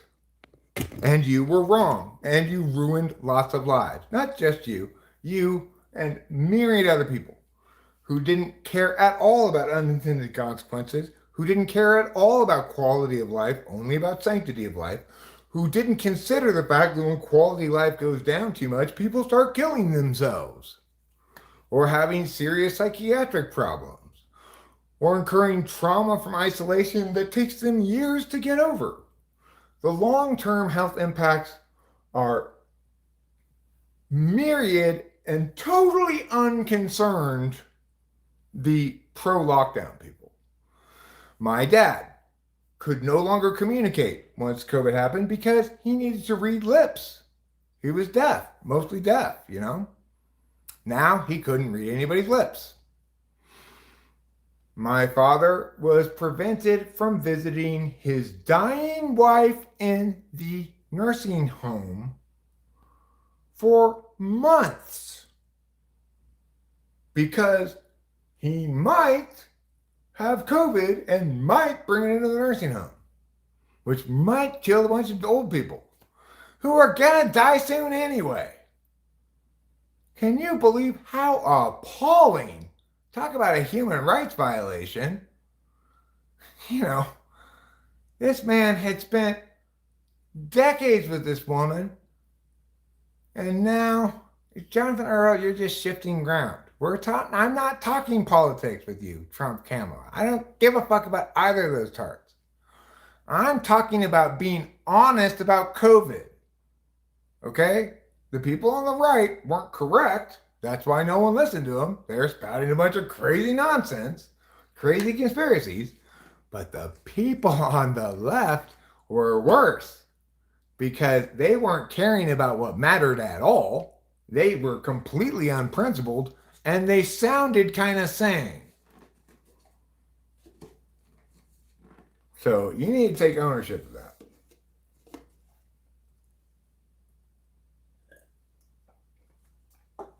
You want Kamala over Trump? Fine. Just say, I think Trump's worse than Kamala. That's fine. Don't pretend that this is some sort of the Republicans are worse, Democrats are worse. Divisiveness is bad. They both suck ass. Fuck them all. Partisanship is stupid. Both parties suck so much ass. Fuck them all. I mean, the thing is, Putin mostly hung back and didn't do a whole shit ton of stuff when Trump was in office. As soon as Trump left office, Putin's just like, game on, fuck you, Ukraine. Biden's not going to do shit. Because Biden was incredibly weak and ineffective and pointless, right? Which is fine. I love presidents that don't do anything. Presidents that don't do anything generally don't cause too much harm, right? On the other hand, Trump did some great things that actually helped the country when he got us out of a bunch of international agreements that we should never have gotten in the first place. We have national sovereignty for a reason. We don't need to be subject to another body of governance that represents the group of countries. It's contrary to the very notion of national sovereignty.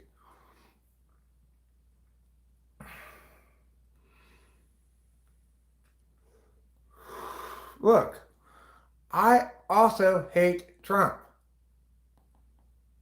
Don't get me wrong. I also hate Trump. I think Trump's terrible. And I think Kamala should be deeply offensive to anybody who cares at all about words. Because she definitely doesn't. Trump doesn't much either, right?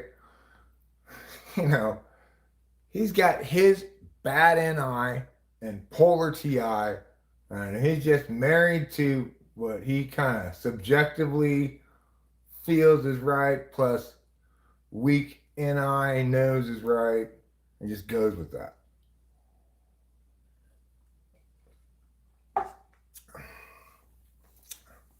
But he's, you know, his hatred of immigrants, no matter how horrible and ill-advised, is his honest position, right? That's what he actually hates immigrants.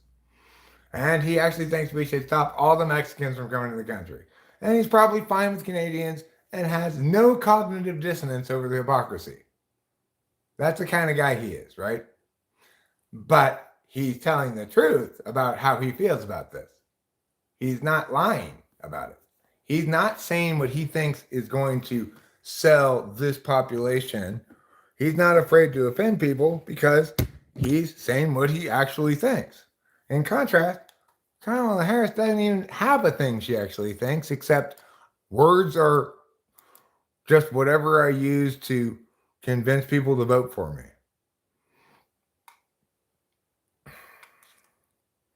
Well, Trump failed to do what he should have, but at least he didn't successfully do what he shouldn't have. That's much worse, right?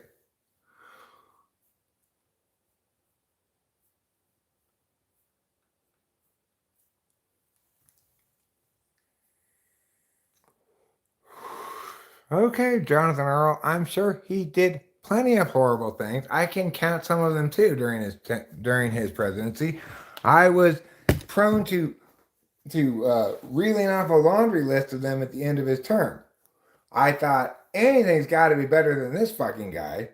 Then we got Biden, and I realized it's a toss-up. It's like with Biden, you got kind of the gears of government running as usual because he's not this maverick outsider who's trying to ignore all the rules all the time.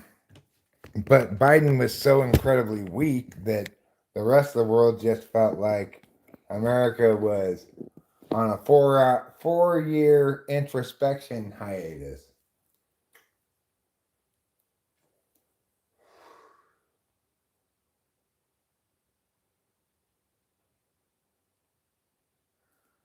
Well, I mean, I'll take your word for it. I mean, realistically, Jonathan Earl, there's no good way to get our hands in the Middle East, okay? There's no good government there to deal with. There's no terrorists. There's just a bunch of crazy-eyed religious zealots who are stuck somewhere in the pre-Enlightenment period. I'm guessing the Renaissance.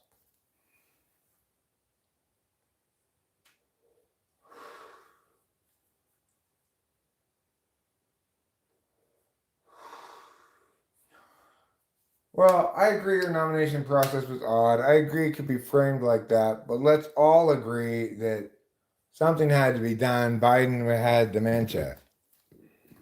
And it's better that you have two people who aren't mentally incompetent running against each other than just one person who's not mentally incompetent. So I'm willing to give a little slack on that one.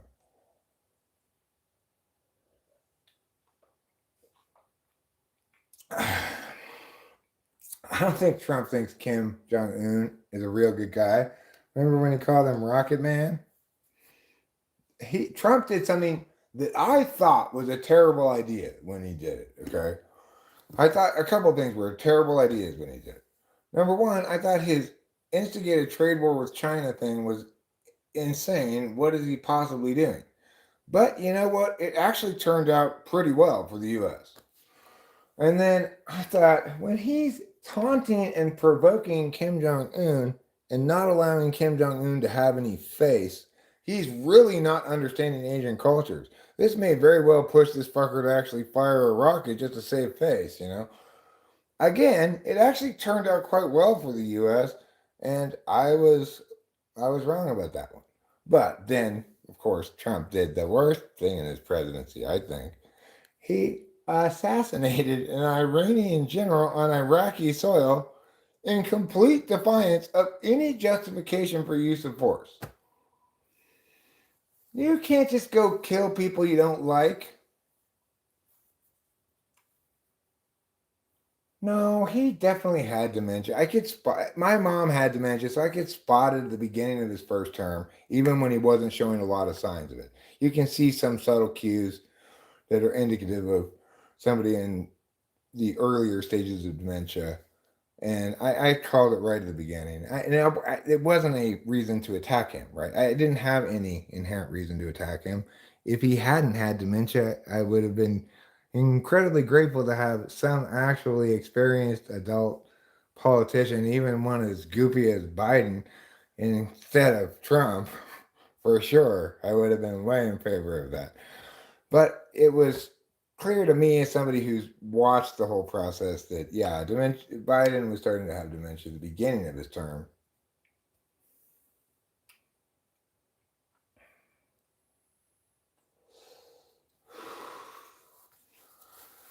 Look, I don't think any U.S. president has done a good job with China.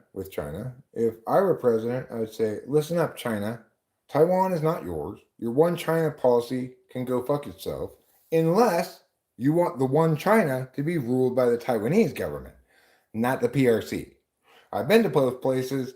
Taiwan's rad. The PRC is like a nightmare but fuckery in comparison.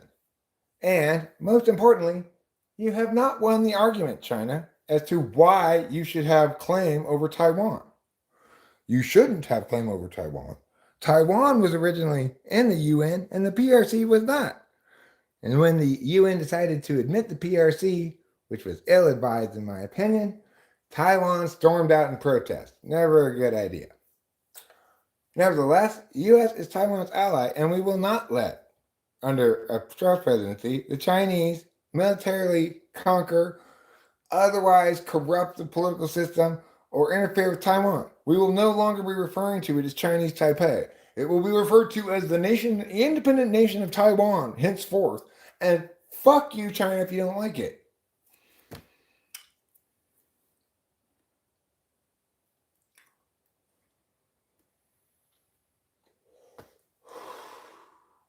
What are my thoughts on the Abraham Accords? I don't know what they are.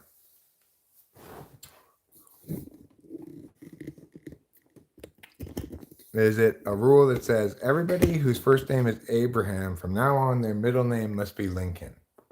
I like that.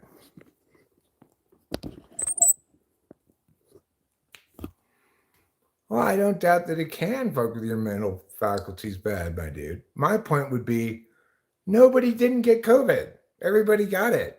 The vaccine didn't work. The waiting just delayed the inevitable. It didn't change it at all.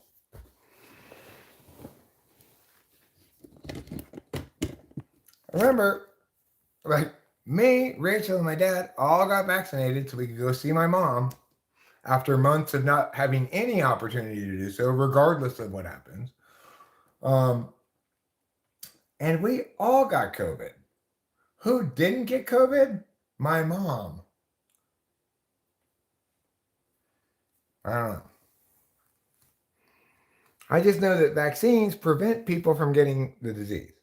They don't make it marginally, statistically significantly more likely that you survive a hospital stay if you get the vaccine and you go to the hospital for COVID, ignoring every other consideration.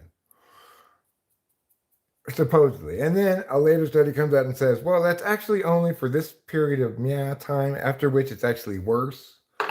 It's like, you've got to be kidding me.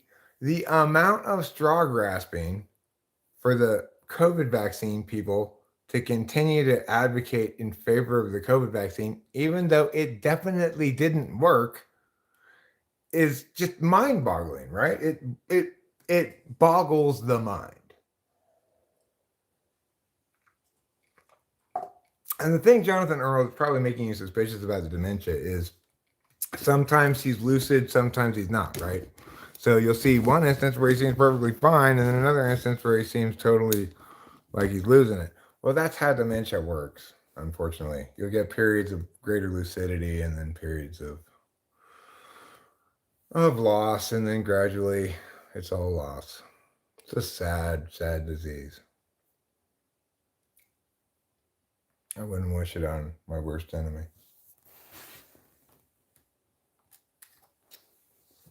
It's a tragic thing seeing a vibrant, intelligent, happy, professional woman just disappear over the course of years and years, slowly but surely.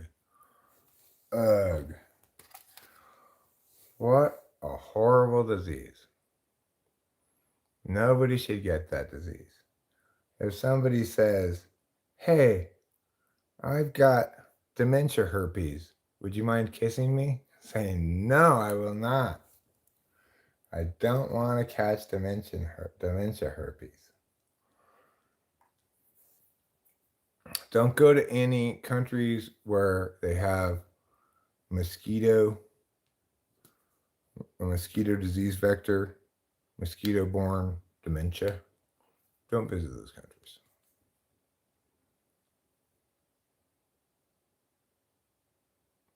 No, the original claim was that this was a vaccine, okay?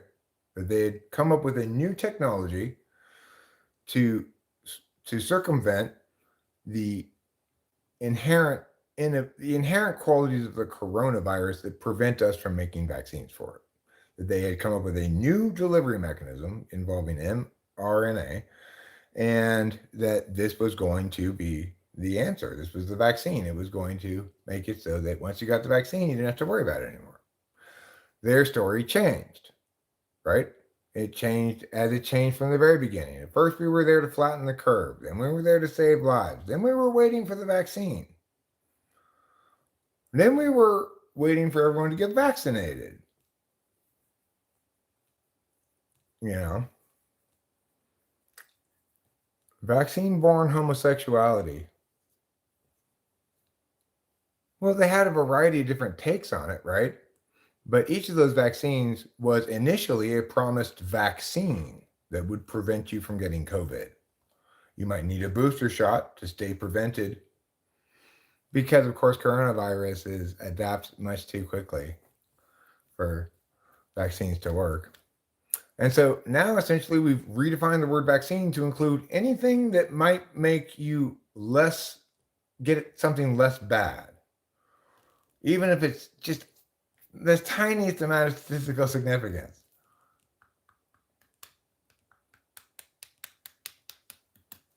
Let's not change the meaning of the word vaccine. I got an MMRA vaccine when I was a kid.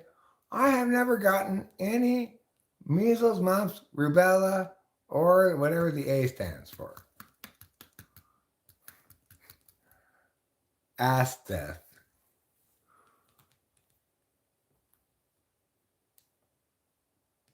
Oh yeah, I believe it too, Jonathan Earl. I'm absolutely convinced that it was in fact a bioweapon, and that largely explains the overwrought hysterical response, and that's how people justified to themselves, people in the know justified to themselves that normally we wouldn't try something this fucking retarded, but this isn't a real normal disease, it's a bioweapon.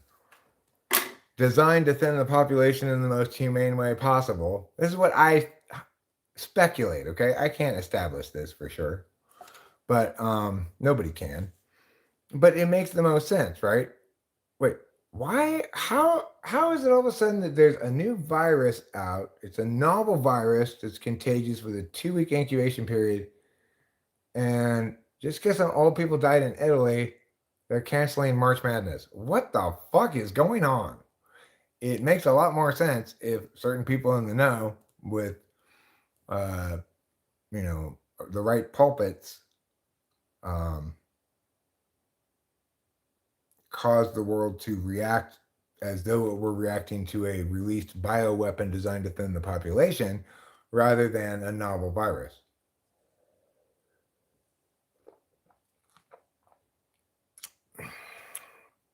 Well, they are morons for questioning vaccinations that are actually vaccinations. And people who aren't questioning vaccinations that are nothing of the sort are also morons. There's nothing wrong with vaccinations. The COVID vaccine wasn't one.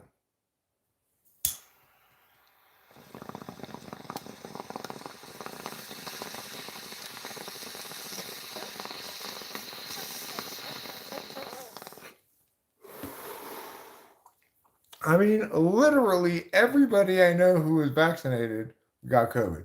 My daughter, who was vaccinated and boosted shot with every conceivable thing they could shoot into her, has gotten COVID more times than anyone I know. She has gotten it like 10 times.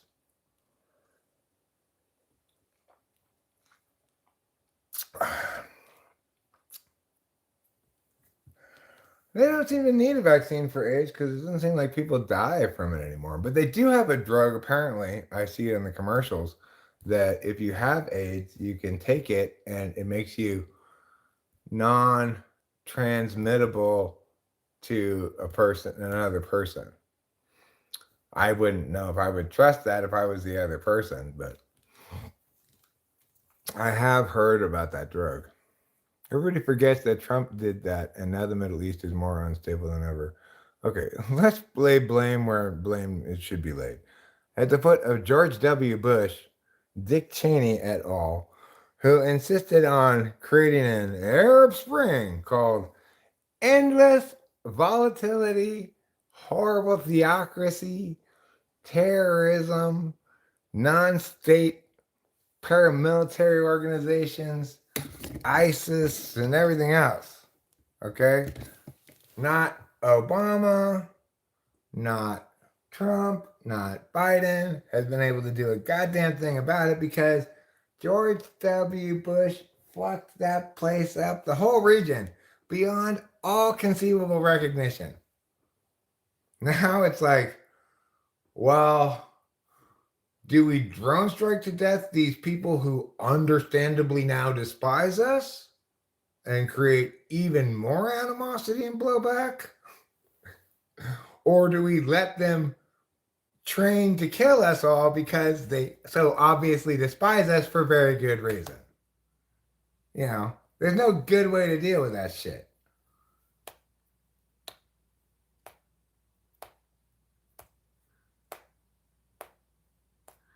I don't have the monkeypox. I don't have the monkeypox.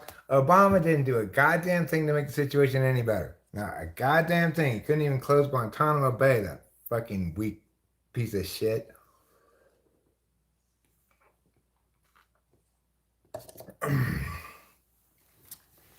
It's like, here's the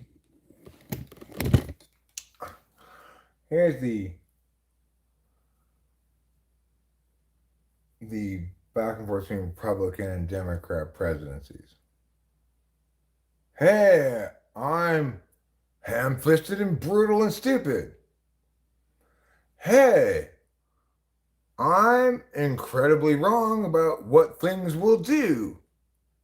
And weak. I'm strong, but don't care at all about checks and balances.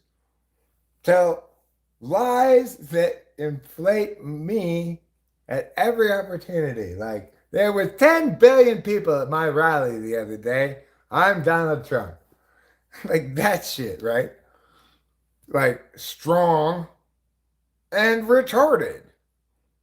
And a horrible president. You get Biden. Weak, also retarded, and a horrible president. Not a leader of in any sense of the word, and just like carte blanche, rest of the world do whatever you want. Captain Weakness is in office, right? Then you get, oh, what are we gonna get now? Trump again? What's he gonna do? You know, tell us he's a very stable genius while being wrong about tons of shit. And just in thinking he can communicate with the American people via tweet. Or we're going to get Kamala Harris, who's going to be like, I don't understand economics at all. I think this is going to get the government more money. Of course, in the long term, it doesn't work like that because the government is most successful in tax revenues when the economy is most booming and businesses are most successful, and businesses and individuals in terms of wealth management cannot be successful unless they can be liberated from some of the onerous taxation burdens on them. So, and be free to make the right decisions without having to factor in a bunch of government rules. Like, Okay, I'd like to cash out my investment in these stocks and move it to these other stocks. But I'm not going to do that. Not for another 6 months. Because if I cash it out now, I'll have to pay capital gains taxes on the whole thing. So what I'll do is I'll cash out a small part before this fiscal year, and then I'll also take losses at the same time so I can negate those capital gains. Then I'll take the rest of it in the next fiscal year. It's like this is not what should be driving investment decisions. What should be driving investment decisions? Where do I think my money is best invested? What has the most promise as an enterprise that I can buy a piece of and profit from? These are the things that people need to be caring about. There are 5 people watching here. What I have just spewed here tonight is the most political truth you will find anywhere in the world, and all just in this few little chunks of hours, or however long it's been since I started ranting about things. Okay?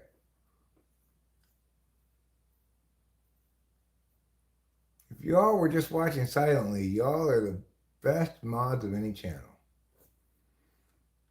Now, I don't really need an accountant guy to help me figure out my taxes because we pay capital gains when we pay the capital gains taxes when we divest from the stocks. So, and besides that, we're not getting any income we're not getting any passive income into the trust. So basically, we're not having to pay any taxes.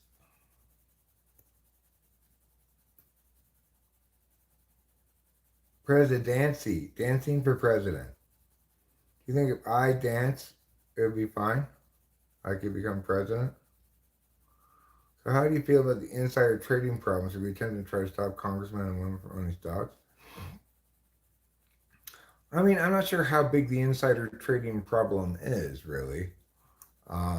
We do have a regulatory body that searches for indications of insider trading and enforces laws against it. It's the same situation as we have with gaming, sports betting in particular. There's always going to be a financial incentive for point shaving. So, like, Joe has $10 million to bet. He finds the star of one college basketball team that's in financial trouble, needs cash or whatever, offered to pay him $10,000. All he has to do is make sure that his team doesn't win by more than 12 points. So he sees he's up 15 at the end of the game. He makes a few bad plays, throws one ball out of bounds, airballs a shot, throws a pass to a teammate, but accidentally hits the other guy, and now all of a sudden they only win by 11 points, and presumably nobody suspects a thing because they still won by 11 points, but they didn't beat the spread. But the thing is, they've got various parties, investigative agencies, regulatory bodies, and such that pay very close attention to all of that shit to see if there's a suspiciously high amount of betting on some kind of smallish college game, and then that game ends up where they just barely don't cover the spread, well, you got yourself a very suspicious situation. I don't know how they deal with insider trading, but what I would suggest is that if these regulatory bodies are doing their jobs, they should be able to establish strong correlation points like that, where you can say, this is a red flag. It's too fortunately coincidental in certain ways, kind of stuff. I don't know how effectively those regulators can pry further evidence that can substantiate that loose from the individuals involved. I'm not sure what. I just don't know enough about it to comment on it. I do know that obviously senators, congresspeople, they are positioned such as to be ripe for corrupting. You know, if Pelosi, for example, using a name Putty Cat brought up, could be any legislator's name you want.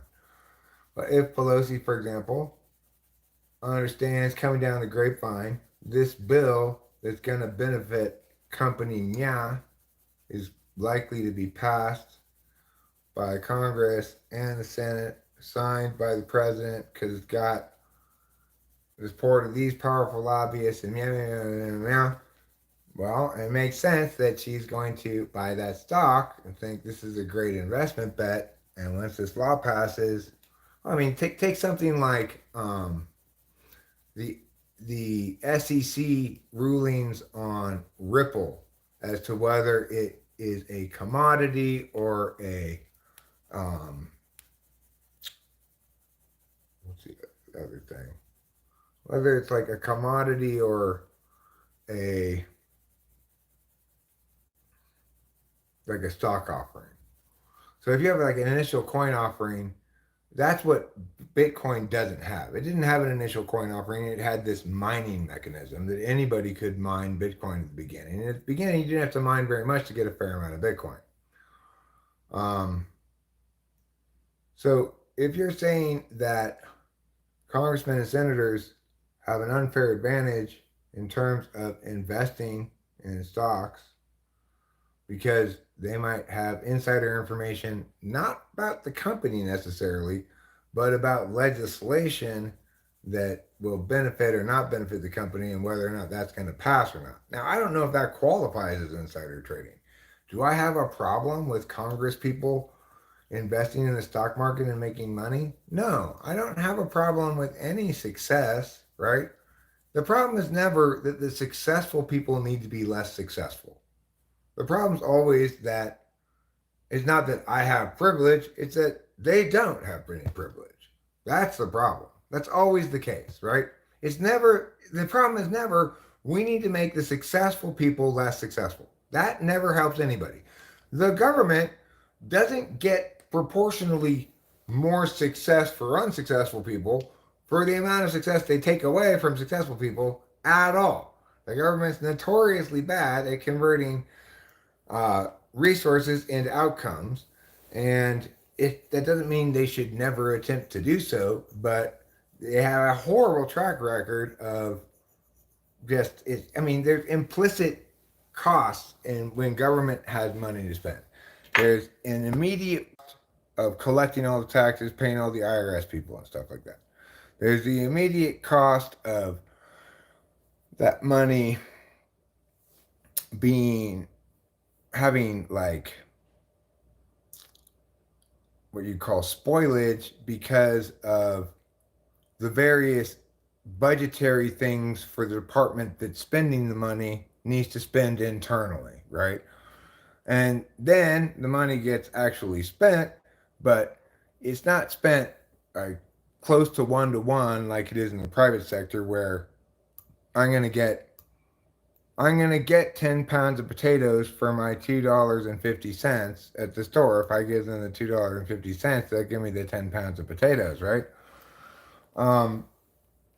The government doesn't work like that. There's an additional level of spoilage that happens because of fraud and a general sense of it's fine to overcharge the government and good enough for government work and etc. Right? So there's that additional level of spoilage. So the dollar that does a dollar's worth of economic good when spent in the private sector, it does at best, and this is assuming the program the money is being spent on actually attains the result it claims to attain, which is very unusual. But if it does, at best, 75 cents on the dollar. So we need to recognize that. Now, additionally, if you include things like means testing and or in-kind benefits, the harms become even greater. So if you have in-kind benefits, then you harm legitimate industries that would otherwise provide those services. One possible way to sidestep that is something like food stamps, which is money you can spend on food, but it doesn't subvert the private sector, right? So like that would be a better way to do redistributive shit than say, first you prove you're poor enough, then we'll give you the housing that you need, but we won't give you money. That's always a horrible thing to do. That's called the combination of the two worst things you can do. Combination of means testing and in-kind benefits. Those kind of social programs will never work because they're horribly ill-conceived and they don't consider the actual mechanics of the economic processes and political processes of a country. So I'm not a partisan. I'm not opposed to some kind of social programs, but if I'm going to support them, they're going to need to be constitutional. They're going to need to actually work.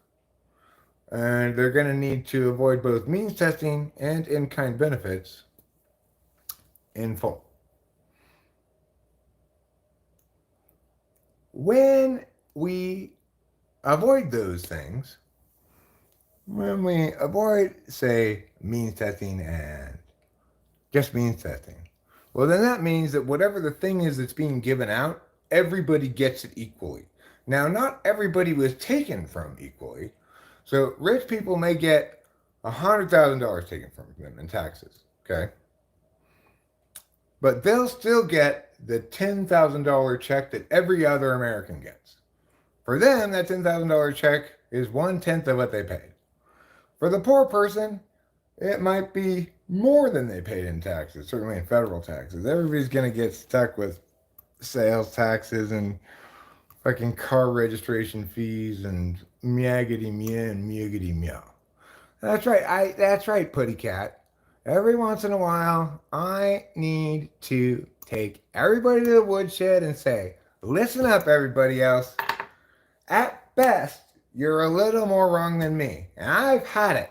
Just everybody needs to stop being wrong. Stop having opinions. Stop saying this is what I think. Instead, say, Eric, what should I think? That's what I would say to everybody in the world. And I hope they understand this valuable lesson. But you know what? I don't think people really appreciate this valuable lesson. Because if they did, I think there'd be like 8,000 people here. 800,000 people here. Not just 8. But the truth is, people don't really tune in to media to be scolded. Oh, God, I can't wait to tune into Eric scolding me again tonight. I love being told how and why I'm wrong.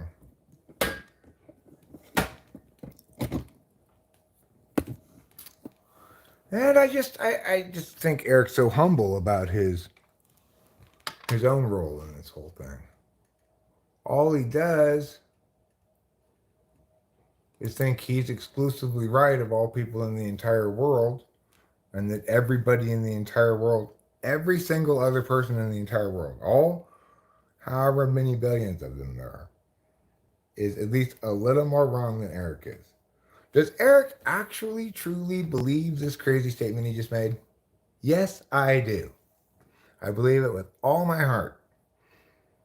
With every bit of my heart, I believe it. That I am the most, I'm wrong sometimes too. I'm just saying that I'm the most right and the least wrong of all the people in the world. What's one key thing to being the most right, least wrong? First of all, you have to know when to say, I don't know. Some people don't know when to say, I don't know. Second of all, when you're wrong, learn from the other person. Don't try to cling to your wrongness. So, when I was wrong about Three's Company, Putty Cat taught me. When I was wrong about the 6 inning minimum rule that Pretty Cat brought up, I came back the next stream and said, listen, I want to tell you, I was wrong about that. You were right. Make a point of setting the record straight. That's called caring about being right, not just trying to be right. It's called disliking being wrong, not just avoiding acknowledging your wrongness. I am sometimes wrong, easy breezy. For example, one thing I was wrong about with COVID is I predicted at the beginning, they're not going to cancel March Madness. I was wrong. They did cancel it. Acacia, you did get a wonder point. You get a wonder point right now for toughing out this not particularly FI friendly rant of mine. You're an FI Dom, and this rant is not as peaceable and welcoming to you as it could be. And as an apology, I want to give you a wonder point. This also serves as a demonstration of how I admit when I'm wrong.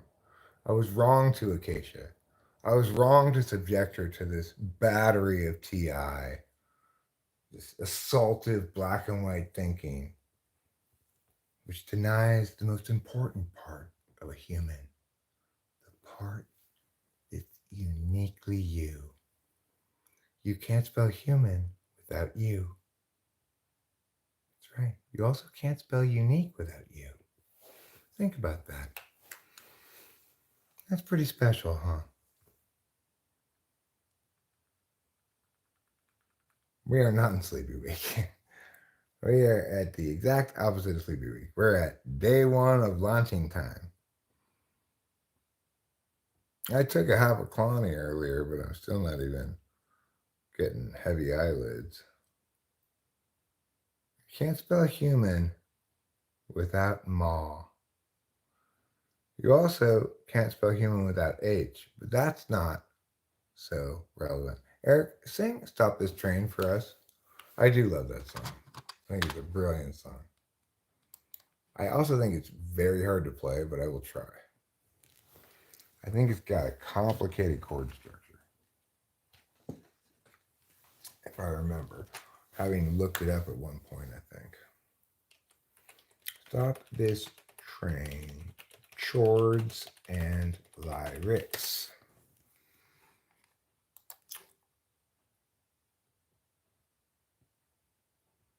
Let's see. All right, let's go look at this ridiculousness. I think it's going to be a challenge. Well, maybe not. Maybe we can finagle a half-assery of it. Let's see. G. Why would you write G major? Just write G.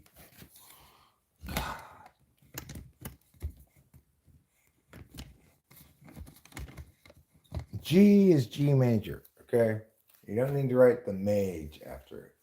So it's G, and then it says D sus2, D major 13, B minor 9/D, A sus2/D. I don't know any of those chords. I don't know what any of those chords are. But I do know that if I hover the mouse over it, it'll show me what it is. It might be something that's actually simple when you see what it is. Okay, so D/2 is like a D major without the high E string. Okay, the high E string is just open. And then a D major 13th, 5th fret, like a little miniature G shape, but from the D string. This is hard. I don't think I could play this song.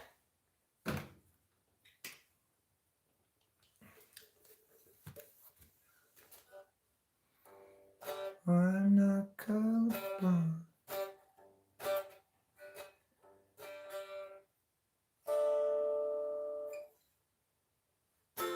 What?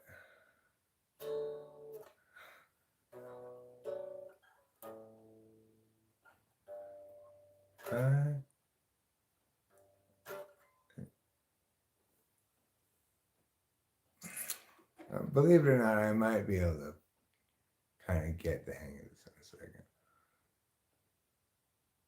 3XX032. So they want me to play it like this? Why do they call this G major? It's not G major. No, I'm not colorblind. I know the world is black and white.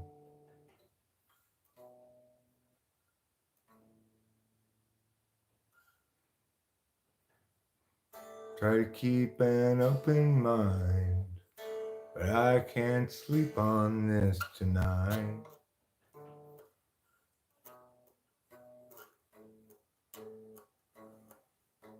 Stop this train. I want to get off and go home again. Let's scroll down here.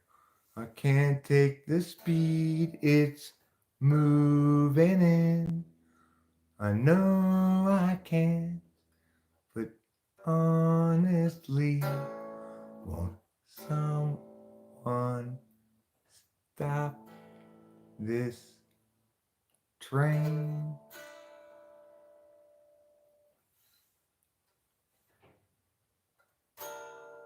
What is that? D major 13th chord. That one gives me some problems here. 5th fret, and then like this, like this. Oh yeah, it's that chord. Great. So I gotta go from here to here. Stop this train. Oh, oh. This is such a good song. It's such a brilliant song. I don't know if I can play it, but I want to sing it anyway. I just play the bass notes, I guess. No, I'm not colorblind. I know the world is black and white.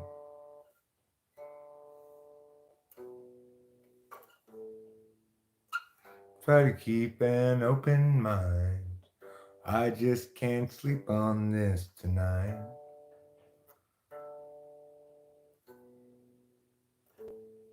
Stop this train.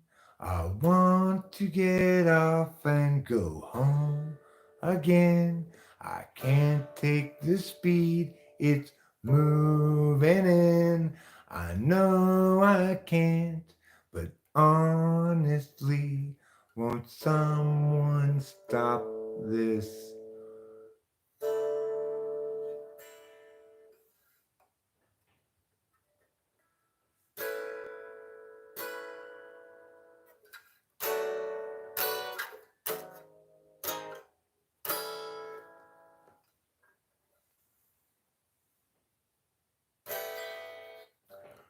Don't know how else to say. Don't wanna see my parents go.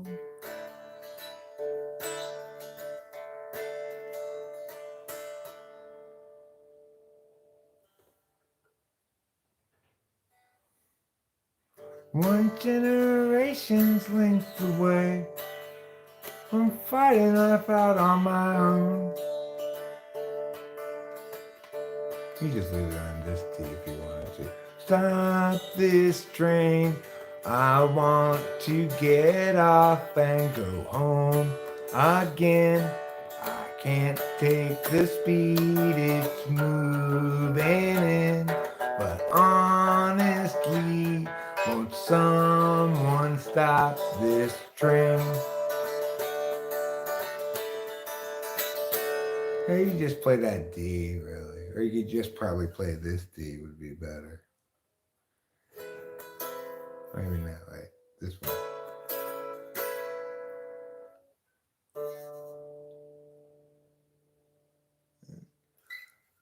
So scared of getting older.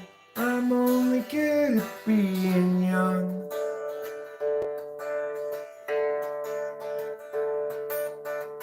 So I just play the game. Gotta find a way to say my life has just begun.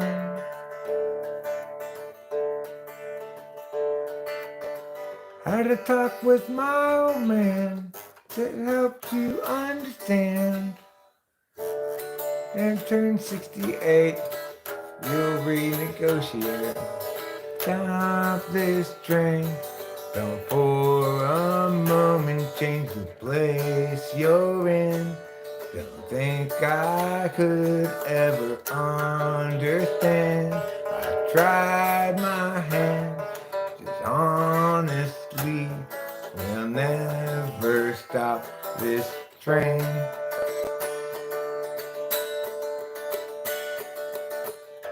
It's been a while, it's good. I can't remember that part. I can't almost remember it, but it's a difficult song to play. That's for sure. If I practiced it, I could learn how to play it. I don't tend to practice things that much. Like, I really like the song Sweet Talking Guy, but I don't really practice it ever. You know, I'd like to cover it maybe. It goes like this. Sweet talking guy, talking sweet kind of lie. Don't you believe in him? If you do, he'll make you cry. He'll send you flowers and paint the town with another girl. 'Cause he's a sweet talking guy, but he's my kind of guy. Sweeter than sugar, kisses like wine. Don't let him under your skin, 'cause you'll never win. You'll give him love today, tomorrow he's on his way. He's a sweet talking guy, but he's my kind of guy. Why do I love him like I do? And then this part. Stay away from him, don't rely in. No, you know you'll never win, end up crying. Don't give him love today, tomorrow he's on his way. He's a sweet talking guy, but he's my kind of guy. Why do I love him like I do? It's a good song, right? It takes a little practice, and I'm not that much of a practicer. When the reporters ask me about it, I say, they talking about practice. They're not talking about the game. They're talking about practice. Well, turns out because I don't practice, I play the game badly. If the game is this song, in this analogy, I'm sure we all got that part. Everything he sees is just blue, like him inside and outside.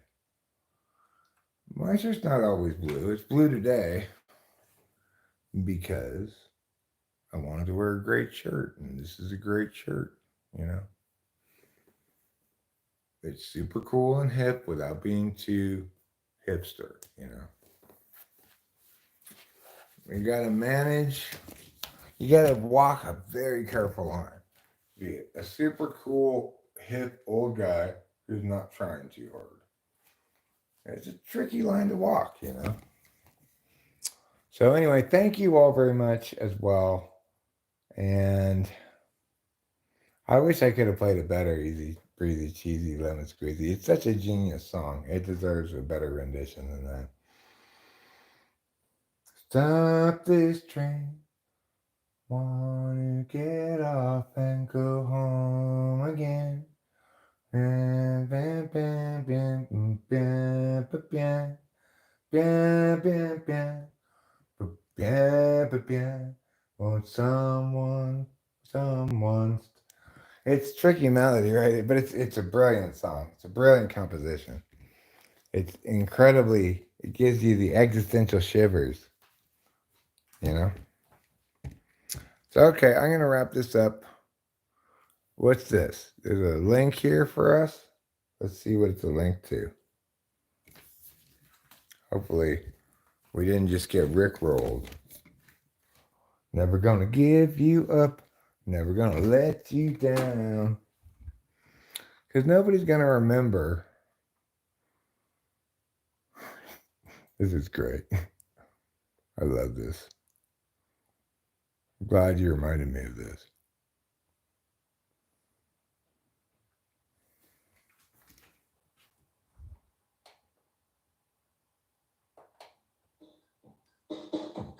I love it because it's got the concert in that.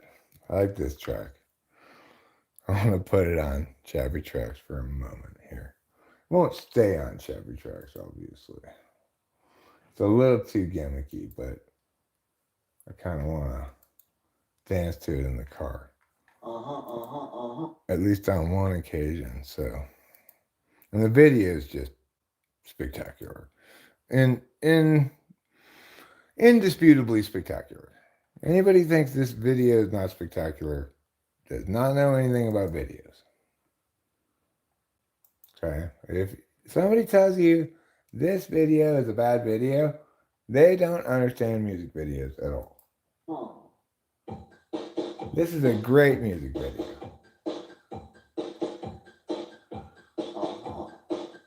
Of course, he's not playing the drums in this song. This is a Concert Mate 3000.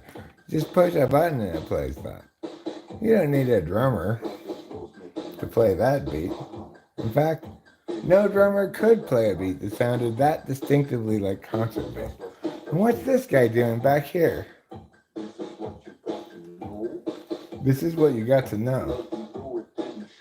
Even though it didn't show. Those aren't even words. Now, look, what's this guy going to do? I thought I'd cut off some of the songs so I don't get copyrighted as much. Let's see, he's going to put on an instrument.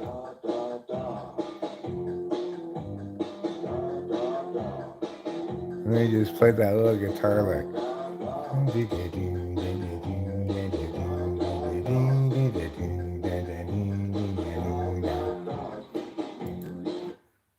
Like, I appreciate their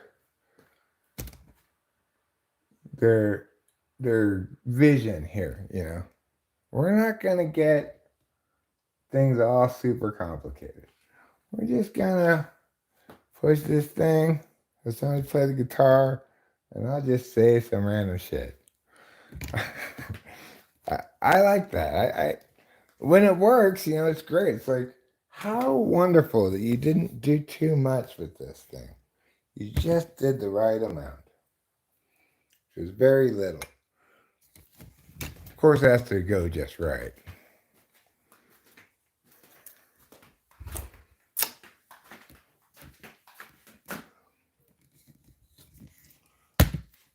Like, another good example of that would be like,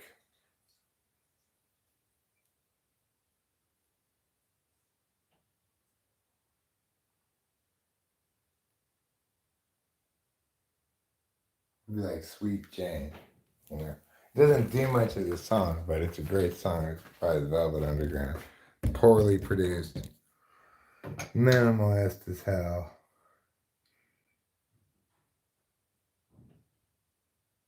Not even weird at all, you know. Just this little tight gem.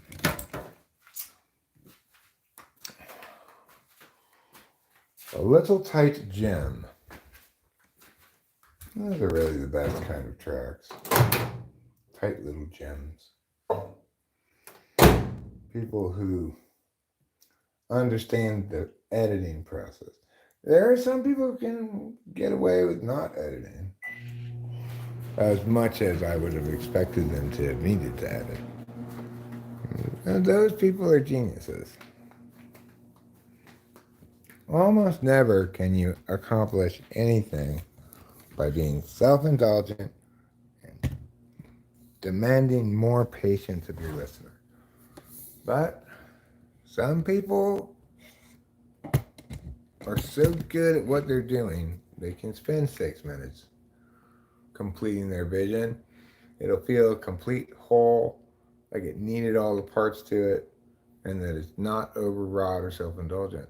But those people are geniuses. You can't expect to be able to do that. I can't expect to be able to do that. James Murphy, he can pull that off. Even he can't pull it off on all of his tracks. Steely Dan can pull some of that off.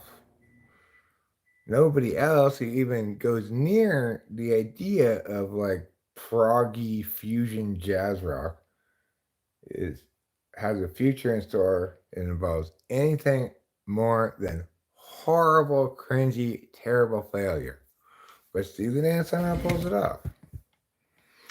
If you present to anybody, here's an idea for a band.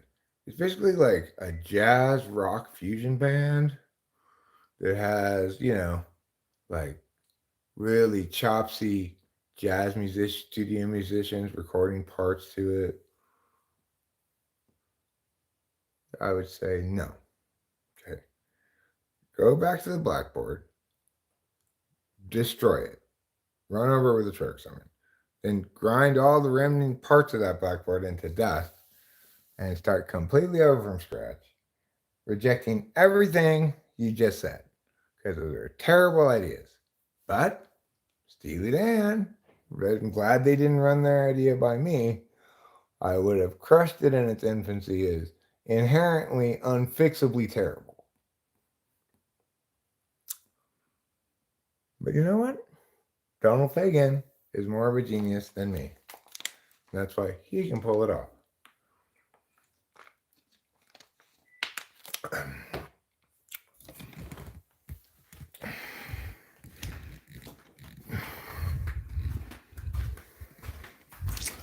If you were to tell me, how about a spoken word song, it's like 6 minutes long, in which the spoken word is done by this drug-addled idiot telling a story about his night raving.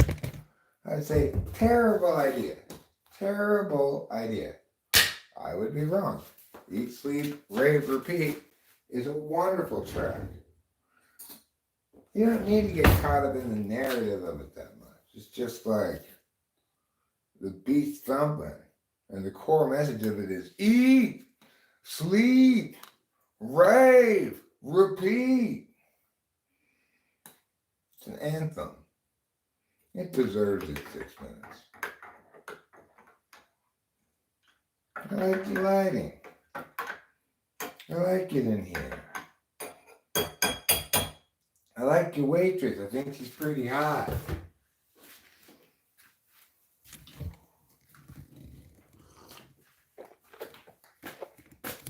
And then I swear to God, she started making this thing and it was all out of cocaine and it said, eat, sleep, rave, repeat.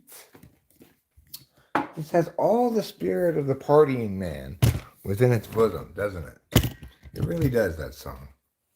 It brings us all back to our first birthday party. Mom and Dad were raving on Molly. And mostly leaving the kids to fend for themselves, Takes me right back to my first birthday party. Still the best birthday party I ever had. There were strippers. I'm just kidding. Second link's different, huh? I thought you just double linked. What is this? What is this crazy stuff? Let me mute for a second.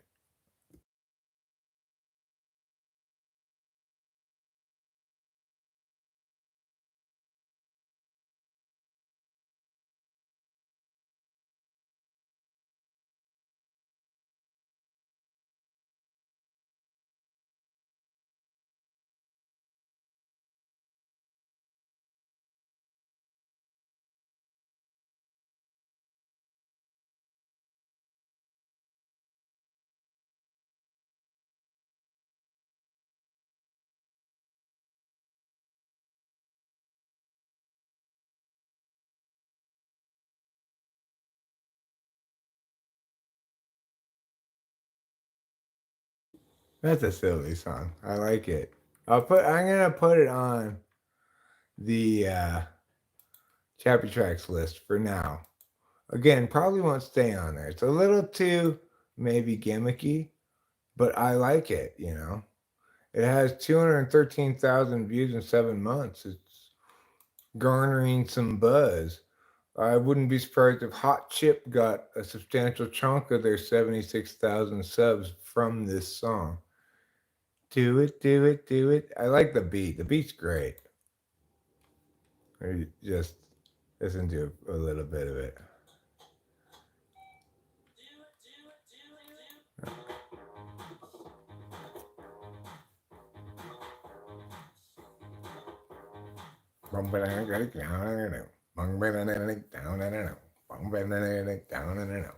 That's cool. The sounds they use are good. The tones they use are great.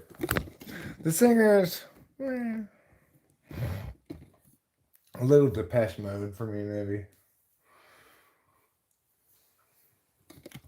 Every time I see you, Brian, I get down on my knees and pray because I think that that is something that everybody should always say. Bum, bum, bum, ba, bum, bum, ba, bum, bum, bum, bum, bum, ba, bum, bum, ba, bum, bum. Yeah, I had my 1 year old birthday party. Still the best birthday party I ever had.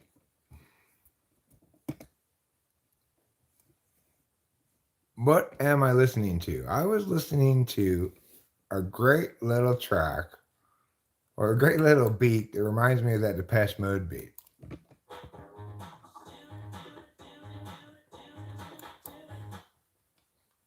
But just listen to the beat part.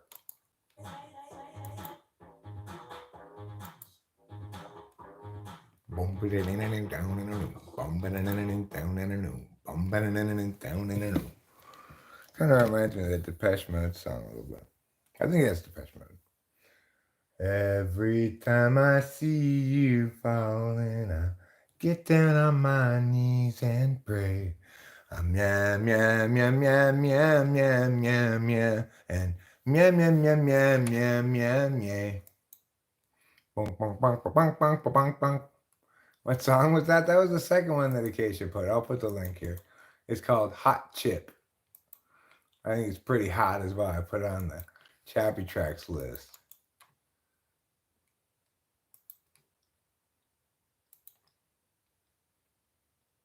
Yeah, kind of fire. I agree. I love the beat a lot.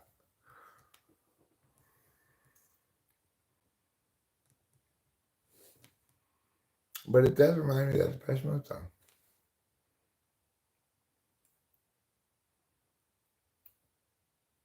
Do I have a favorite music video? Now, this is an interesting question. A favorite music video is distinct from a favorite track or something, right? I have to think of a music video I particularly like a lot.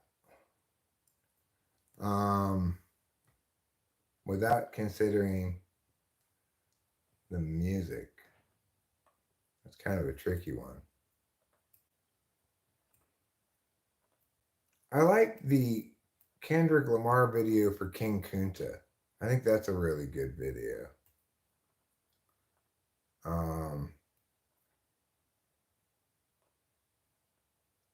I think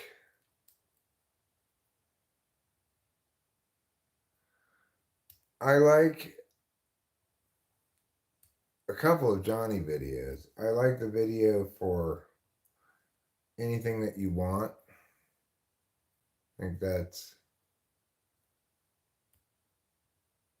I mean, that was a classically epic, like, well done, creative, conceptually interesting video, right? Along with the first OK Go video, where they jumped from what are those things called that you run along on inside the house? I want to call them trampolines, but that's obviously not what they're called. What are those things called? These treadmills. So, where they jump from treadmill to treadmill, that was a good video. It's kind of a classically excellent video. And probably my favorite video of all time now. Now that we go on that direction, I think it might be my favorite video of all time because there you can just feel the fact that they're trying to get this thing right. They've probably done it a lot of times already and not quite gotten it. And you can almost see them getting tenser and like going like, okay, we're gonna do it this time towards the end of it. And when they finish it, it's like, yay, it's such a triumph. Yeah, the treadmill one. And they do it all in one shot, right? They have the thing choreographed. They do it all in one long take, one long shot of the camera. And it was a tricky routine for them to memorize and execute perfectly enough for it to be a video. So they probably had to do many takes of it. And you can see the genuine like joy on their faces when they get it right at the end. They know they've done it. I like that aspect of it. Okay, go treadmill. I won't put the music on. Although it's good. It's a good song, too. That's the other thing that's kind of important. It's got to be at least a decent song. This is a good song. This is OK Go's best song by far. And you can see they've got a lot of complicated stuff to do that involves dancing and even some lip syncing by the singer. This thing was carefully choreographed, and they had to practice it a bunch, and then they had to get it all in one clean take. That's what makes it so cool, you know? And you can feel how hard it is to do that. And it's a great concept, too, because it's like you're letting the treadmills do a lot of the dancing for you or the moving around of you for you. You just have to follow the recipe you've been given. But it's like this song goes for 3 minutes and 5 seconds. They have to get this 3 minute and 5 second complicated treadmill routine perfect. For all four of them have to get it perfect. I mean, perfect enough, you know, that it'll work as the final take for the video. If somebody screws up badly right here, they got to start all over. If that guy, like, if one of them falls down when they make that little leap, they got to start all over. If one of them falls off of there, they got to start all over.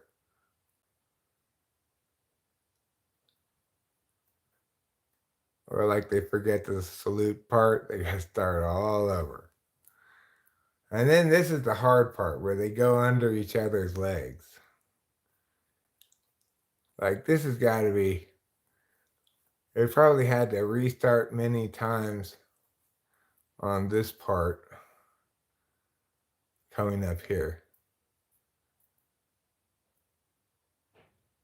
That's not perfect, but it's good enough to keep, right? And then in this part, this is the part I was talking about. Like, well, it's still not the part. I'll tell you when we get to the part where they go underneath each other's legs. That seems to be hard to get right, too. Here we got Ride the Pony. Because, see, he's got to go under his legs, then he's got to go under his legs. That seems hard to get that part right? That's a great video. But that's kind of video that you got to work hard on. You got to put a lot of work into a video. As a musician, it's like I don't necessarily want to put a lot of work into the video. I've already recorded this song. Now I gotta learn all these dances and choreograph and everything. They might have been what I think is curious about that is, so they've got treadmills running in two different directions. Plus, you can stand on the side and not be moving at all. So there's an edge that doesn't move that you could stand on. So you've got spaces between each of the treadmills that are dead zones where you can stand on and not move. So that's one like modality it has. Then it has one where you're going this direction on the treadmill, and it has one modality where you're going this direction on the treadmill. It's got a modality when you're on this side of the set of treadmills, and a modality when you're on this side of the set of treadmills. You know, it's got a modality where you are supposed to not move your feet, so the treadmill moves you. It's got a modality where you move your feet so you stay in place, and a modality where you move your feet so that you go faster than the treadmill.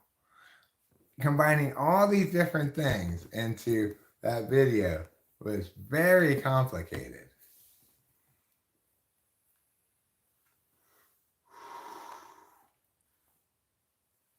I was always, from the moment I saw that video, I was very impressed with it.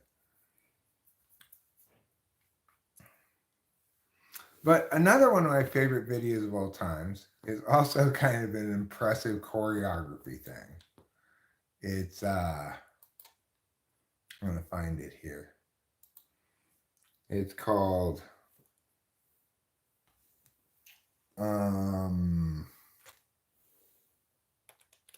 Harder, Faster, Stronger Hands. It's called Daft Hands. Harder, Better, Faster, Stronger. I really like this video too. You kind of got to listen to it a bit. It's a good track too. You know. Yeah, well, you might have to watch it on your own screen. If you watch it on your own screen, you can see they keep up with the thing perfectly, and you can actually follow the words if you're watching it. I will show you the link here. Daft Punk is playing at my house. At my house.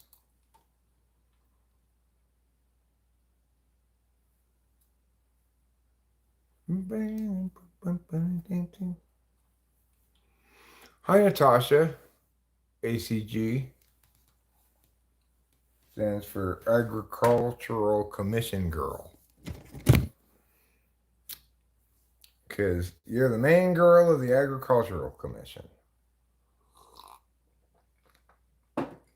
You keep the books, you make the appointments, you hold the meetings. You're the main girl in the whole Agricultural Commission. You know, I watched this terrible movie yesterday called Volcano. It had Tommy Lee Jones in it. And basically what this movie was somebody watched Witness, that movie in which Tommy Lee Jones famously says, I want you to search every outhouse, doghouse, lighthouse, back house, and meow house. Right? I want you to look in every tent, every meow, and every meow. And he's barking orders to various groups of people in this scene, right? It's a famous scene from the movie Witness. Somebody saw that scene in that movie, and they said, I want to make an entire movie, nothing but Tommy Lee Jones barking orders like that at people. And that's all the movie is. It's Tommy Lee Jones, who is like Office of Emergency Management Director, but somehow is bossing around all the police, all the firemen, the police chief, everybody. He's just, listen, if we don't get 100 of these things here right now, we are going to see all of Wilshire Boulevard be covered in magma.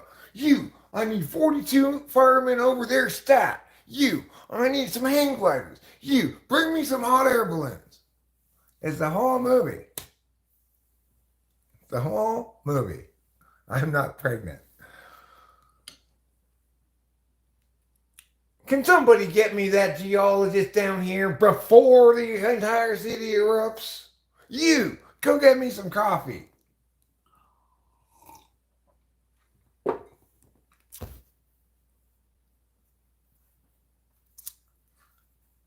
I don't have a boyfriend. I have a wife. That's like a boyfriend, but with a vagina. And you're married.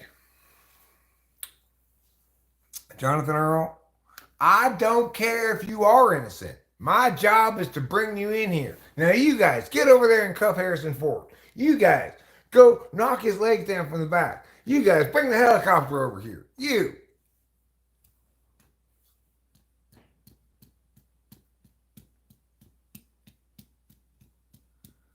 Rachel's like a boyfriend, but with a vagina, and we're married, so she's not really a boyfriend at all. Because boys have a sticking out thing, and girls have a going in thing. Teaching you guys about the birds and the bees at this age. You ought to be ashamed of yourselves. They needed more Don Cheadle. They did have, if I'm thinking of who Don Cheadle is, I do believe that's best, Natasha. They're filthy animals. Every last one of them. Don Cheadle. I think I can picture him. Is he the guy who played yeah, that guy. What was that movie where he played the sexy guy who seduced all the ladies? What was that movie?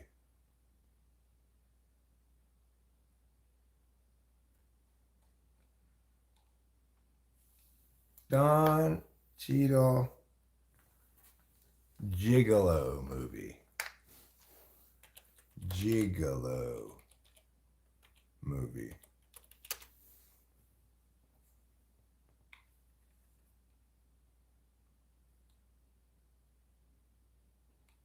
No. It was a movie where he played, it was a comedy.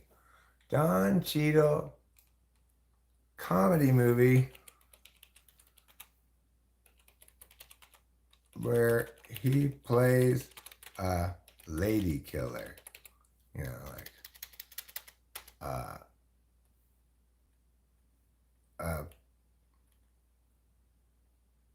a lady killer. But not literally a killer, right? What was that movie he was in? It was terrible. It was a terrible comedy movie. Don Cheadle comedy movie.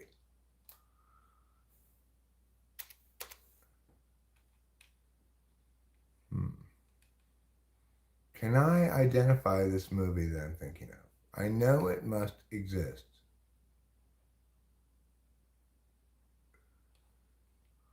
All the Don Cheadle movies ranked. Okay. That should include the one I'm looking for.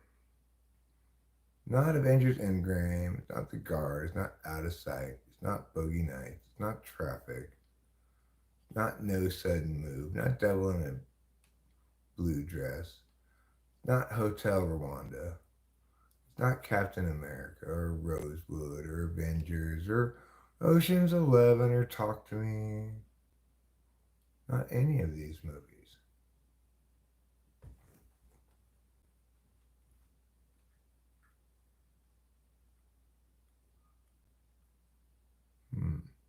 Maybe I'm thinking of a different guy, but I'm sure it's this guy.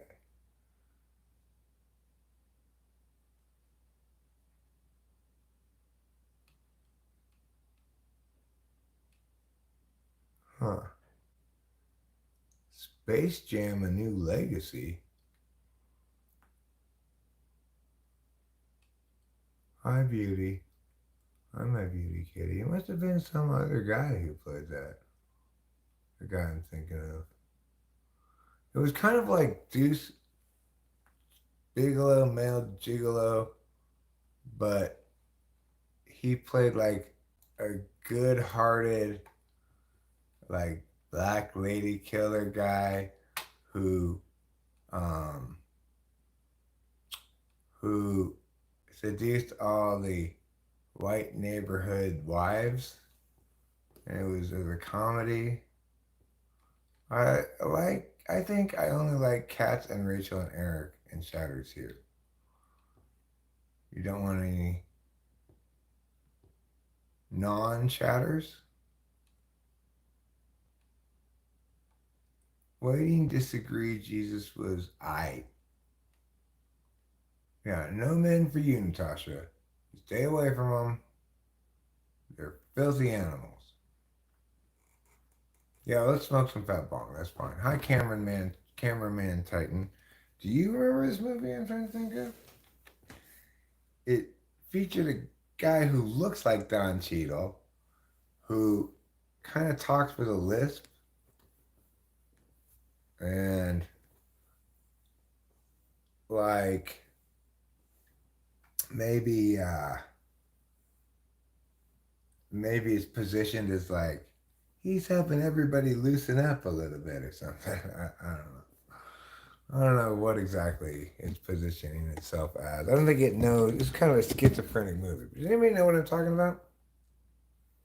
Not Dewey Cox.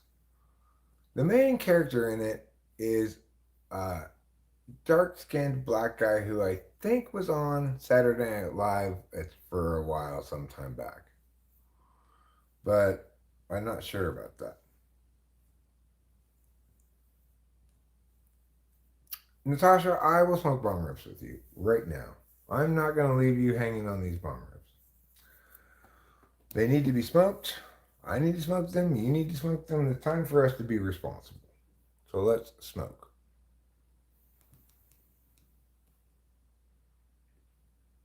You know exactly who I'm talking about, but you can't quite put the name to it yet.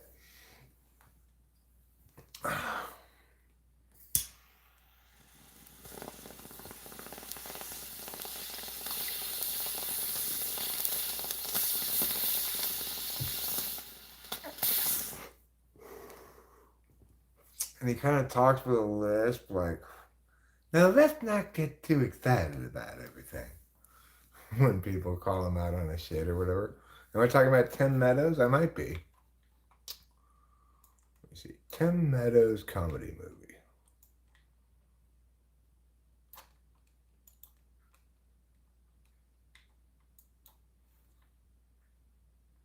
Yeah, it's him. It's the ladies, called The Ladies Man. It was in the year 2000. Thank you. I feel like I'm no longer having to Mandela effect. What the hell? I could have sworn I had this. It's called The Ladies Man. It was in the year 2000s. It's a terrible movie. Yes, let us rip bongs. I watched a crazy movie, can't remember the name, but it's about a girl who has ice cream in the school janitor's car and he kidnaps her. And the big surprise is he was just taking her to a fun birthday party with her family. Needless to say, everyone was relieved because the first part of the movie does nothing but make you suspicious of the janitor. He was really good in Dewey Cox. I don't think I've ever seen Dewey Cox. I don't think he's bad. I don't think Tim Meadows is bad. I also don't think that other guy is bad. I just think The Ladies Man was a bad movie.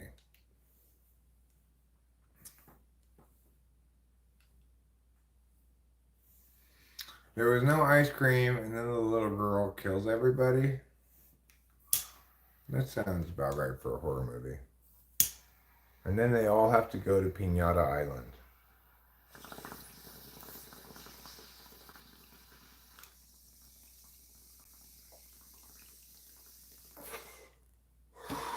Which is absolutely the scariest island west of England, which is quite, it covers quite some distance.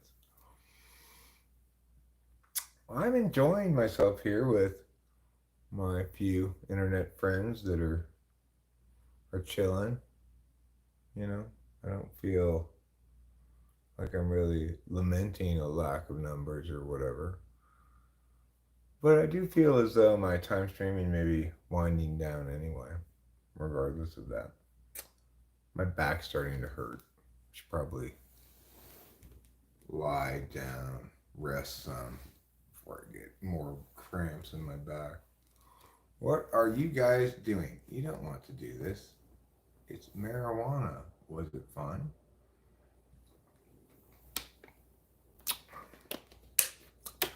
You know, it has a way of making things that are dull a little bit more interesting. I could go get the last of the Northern Lights from outside and manicure it and finish with that. Be nice to get that done. I could show it to Natasha. I'm sure you'd like to see this fat cola from the Northern Lights. Maybe I should add some Addy. Well, I don't really want to Addy up right now until I get some rest. After I rest, then I'll take more Adderall.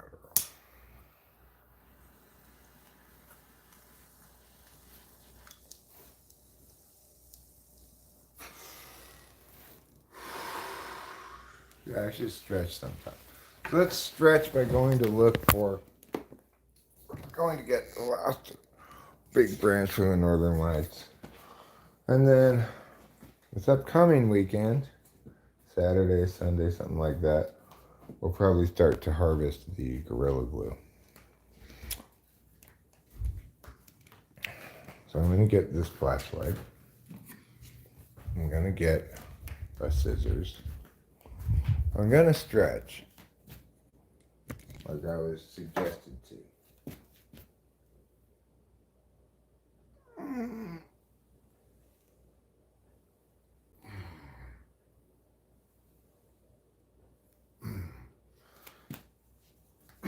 I'm also going to drink. That just caused a different cramp. I just need to drink more water, I think.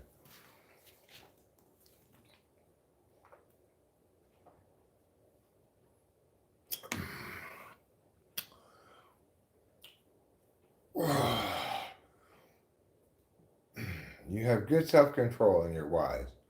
I'm going to load fresh bowl. A good decision. Why smoke an old tired bowl when you could load a fresh one? Okay, so let's go look at the Northern Lights plant. Let's cut off either all the rest of the main branch, or there might be a couple of side buds. Side buds are like the side boob of main buds. Let's go look.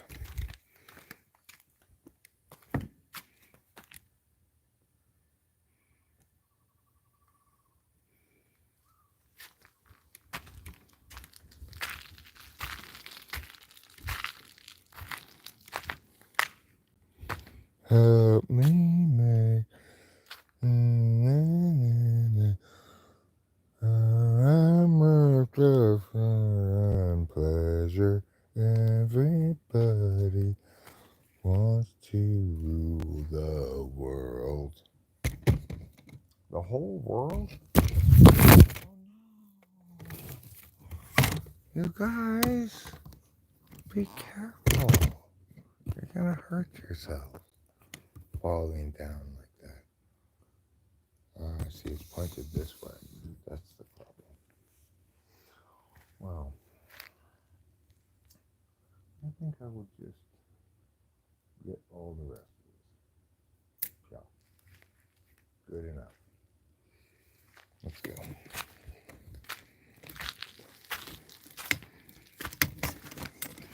So, you know, the thing about the Northern Lights is it's super juicy. I like it better than the cherry pie for sure. Although the cherry pie is great, I'm not complaining about it. But the unfortunate piece of this equation of puzzles is that it's also the plant that we got the least total produce from. Nevertheless, I mean, I'm not 100% sure of that. It could turn out to be a little more than the cherry pie, or it could not. Depends.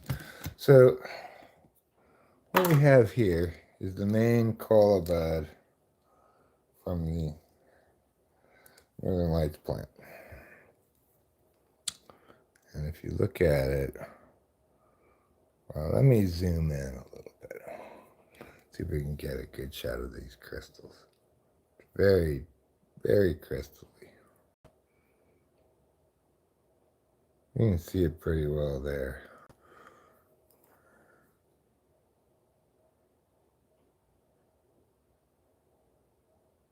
Yeah.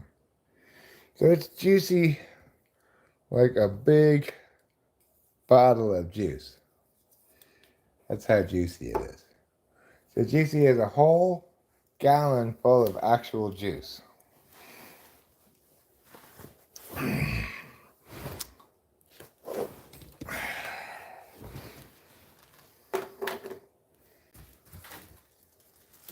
All right.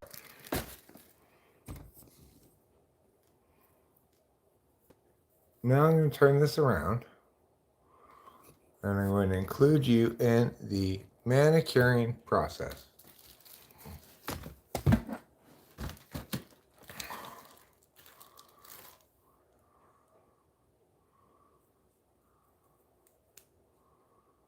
So first, naturally, I'm going to try to pick the bigger leaves off with my fingers as non-destructively as possible. So I try to get as much of the stem as possible and try not to dig into the bud. Like right here, I'm having to like leverage my leaf pull by pushing against the bud a bit. I want to avoid doing that as much as possible, but some of it might be inevitable. If I could get a big leaf from the root, these ones are a little tricky. It's kind of hard to root out the leaves on this compared to the cherry pie. But the big ones you can get easily enough if it's down toward the bottom of the bud formation, especially. Let me lower this a little bit. I should stop using these legs to raise it up. Start using this thing back here instead. Well, you know, I've kind of got shitty TE. Okay. So we're going to pull these big leaves off, right? You can kind of see them better when you look at them from the bottom. You can see which ones you have access to the root of the leaf more clearly. You see the problem here. Like, I was unable to get the root there. So if you're going to even try, you kind of got to be a little bit more touchy. And the more you touch the buds, you know, you get some of the crystals come off on your hand and whatnot.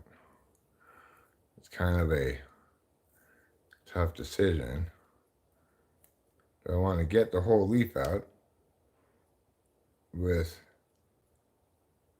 a little bit of touching, or do I just want to trim the leaf so I don't have to touch it? You get more stem with more trim, but more roughing up the buds with more pulling. You can manicure after you've dried it. I tried that at the recommendation of Iron Lion, but you get a much less thorough manicure. In other words, you keep a lot more leaf, kind of unavoidably. Because all the small leaves have all crinkled down onto the bud. You can't really separate them from the bud without getting bud, so you just end up with less manicured buds. I like to manicure wet. That's commonly how it's done. And you can be very careful and precise when you're manicuring wet, because you're not trying to sort of crumple away dry leaves. I get the concept of dry manicuring, which is the dry leaves crumble away in a fashion that the dried bud doesn't. The dried bud is more durable. It's got a structure to it. The leaves are just waiting to crinkle off. So that's the idea behind it, but it doesn't work quite that way, really.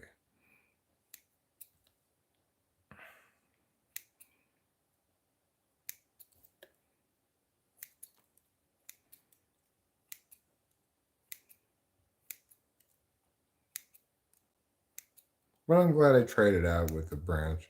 I looked it up on Google, which these days means looked it up on Reddit, and found that people do it in a variety of ways, but that probably wet manicuring is more common. You only dry manicure if you want to lose the least product, which means keep the most leaf.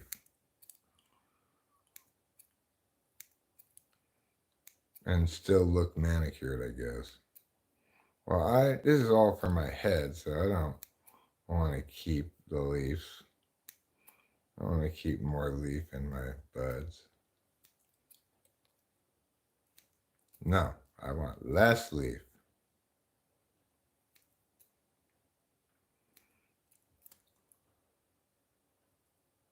Because leaf is like coffee grounds, and weed is like a cup of coffee. Do you see? Yes, you need leaves to make weed. But you don't want to smoke them.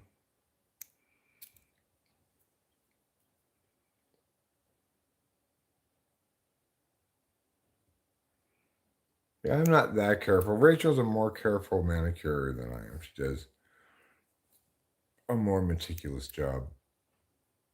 But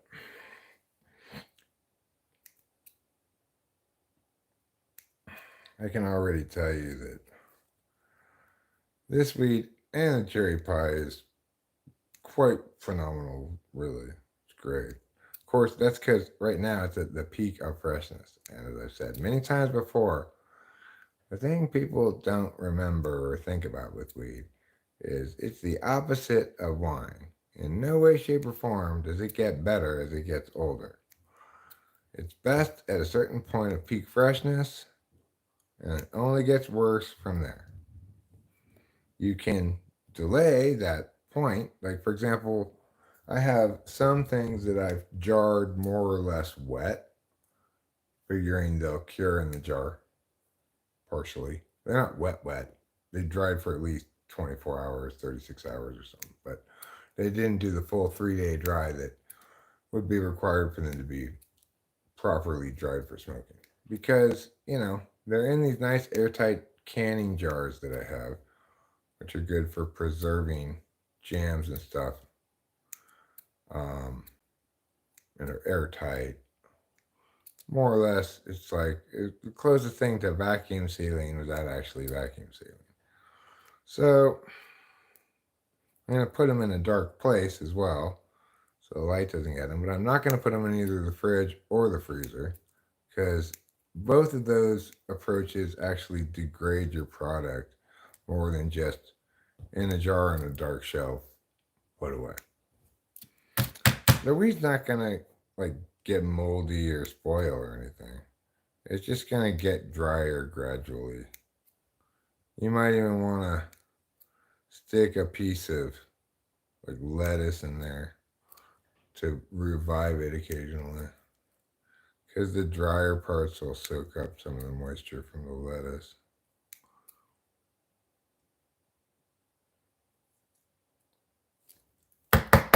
Looking pretty good.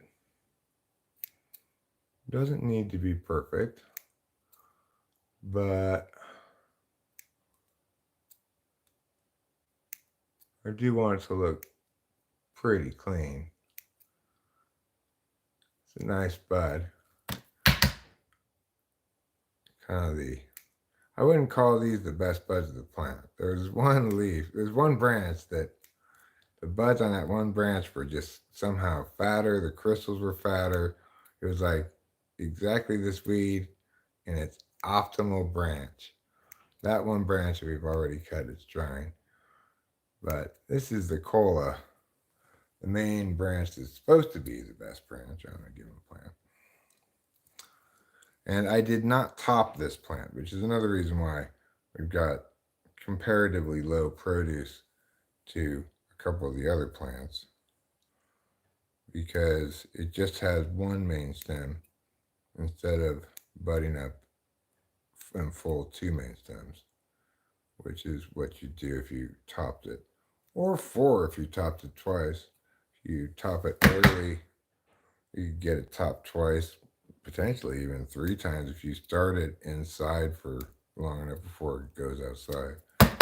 You start planting in February, let it spend all of March inside, part of April maybe. You could probably top it twice if you had some lights on it, even if they weren't formal grow lights.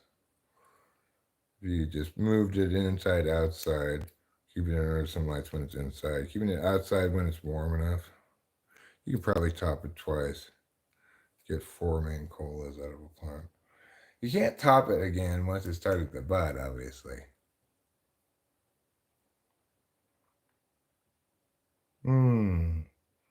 This is amazing. This is wonderful. Okay, now let's go to the drying closet where we'll put this to dry. Let's go look in the drying closet. The drying closet already has a lot of this currently drying. It has all the rest of this currently drying. So the only parts of this that are currently drying that aren't in the closet are these smalls.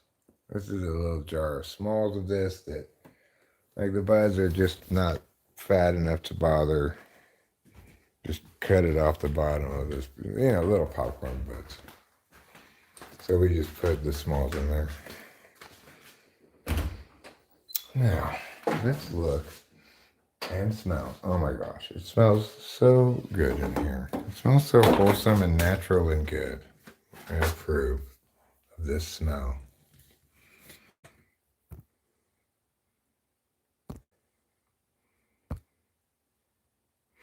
And let's show you what we got here.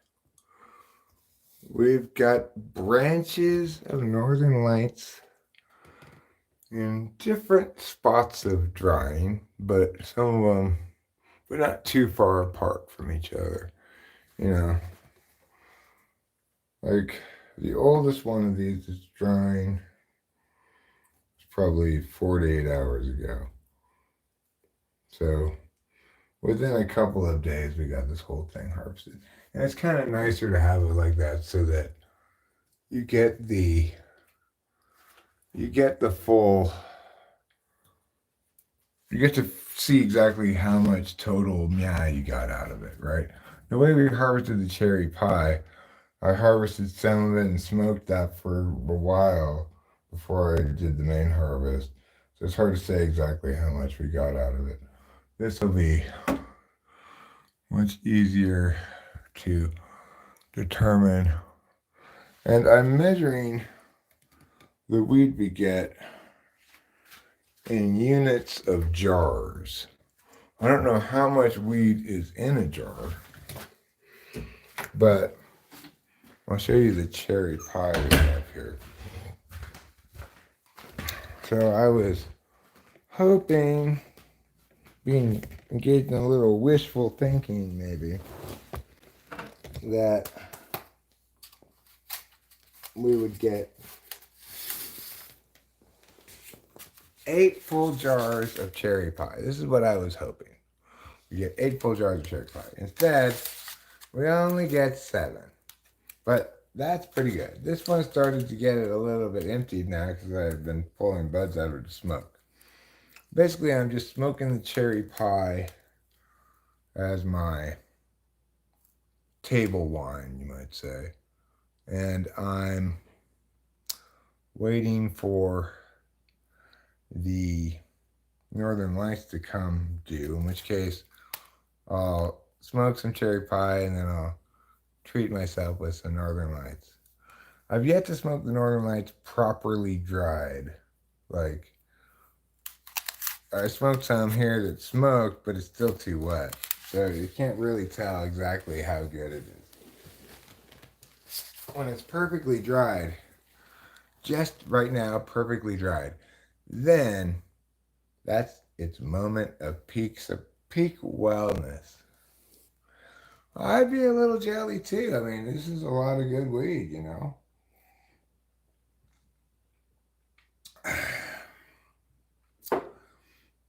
And then let's go outside and look a little bit at the Gorilla Glue, which is getting readier by the day, but it won't be harvested until at the earliest this upcoming weekend, because it's not quite ready. And I don't want to harvest it early now that I have other weed to smoke. Like, I had to harvest some of the cherry pie a little early because I was just so sick of smoking that gross freezer weed, which just got grosser and grosser the older and older I got. It was good to start out with, but, you know, that's something to sit in the freezer long enough. So this is the Gorilla Glue here. And this is a bigger plant, obviously. But it's starting to look very good. It's sparse, kind of. You know, it's not super fat, you know, filled in buds like the colas on the Northern Lights. But that's to be expected from Gorilla Glue. And it's still looking really good. I mean, this is looking frosty. I mean, frosty. So this one is the next one to be harvested, but again, not until at least this weekend. This one, which was planted in the same hole as this plant, but it's a different plant, you see, is the same kind of plant as the big girl over here. This is the biggest one.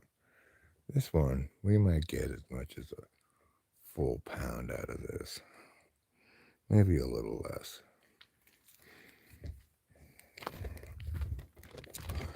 I would expect that we'll can reasonably picture ourselves getting close to 3 pounds from the 5 plants combined. I think probably 2.5.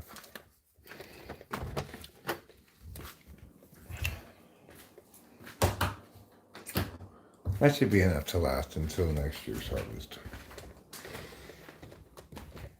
I do smoke a lot of weed, but 2.5 pounds should be fine for a year. It's a reasonable amount of weed for a year.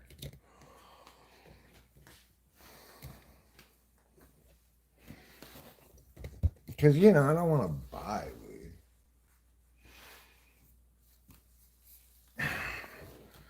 And, like, even with all the weed I grew there, it's plausible that I'll run out of weed before the next harvest.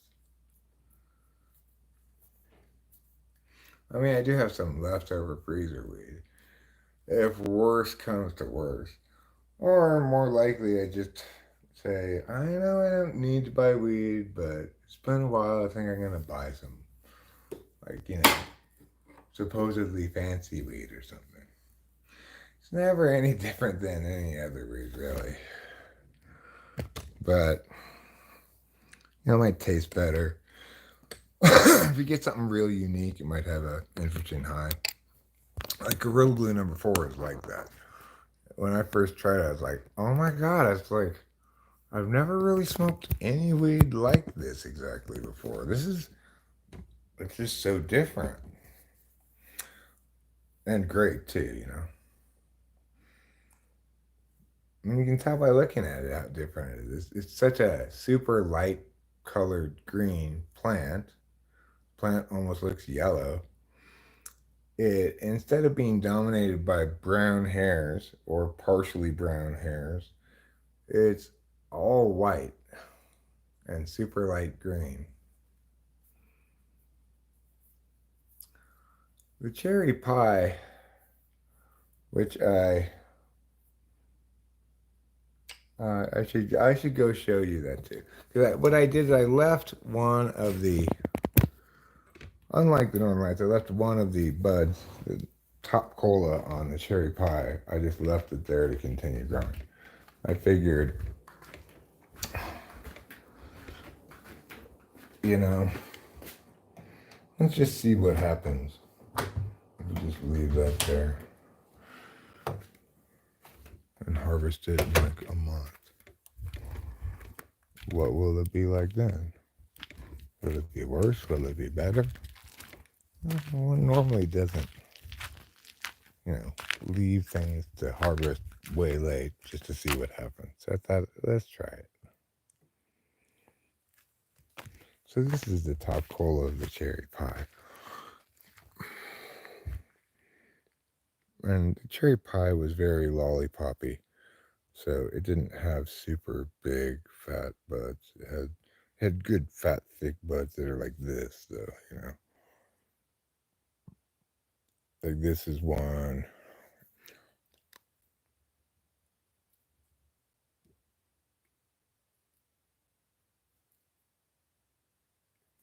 They're fat, dense buds, but they're not that tall.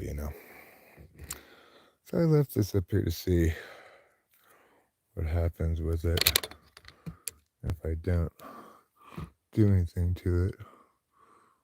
Right now it's looking juicy. I'm not sure if it's looking less juicy than before, more juicy than before. More juicy. Not really any bigger, but more frosty. Probably harvested this a little early. Well, I had to have some weed to smoke, so cherry pie was it. It was the most ready looking, and I was the least attached to it being 1,000,000,000% ready,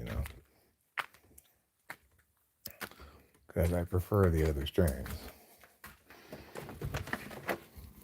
Like I said, cherry pie is just a very serviceable, like a table red for a wine drinker.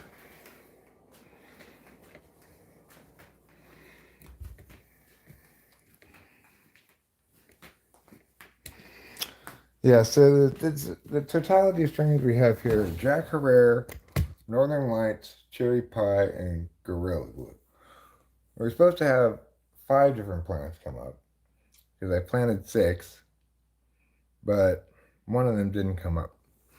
And the one I planted 2 of, the Jack Herrera, came up twice.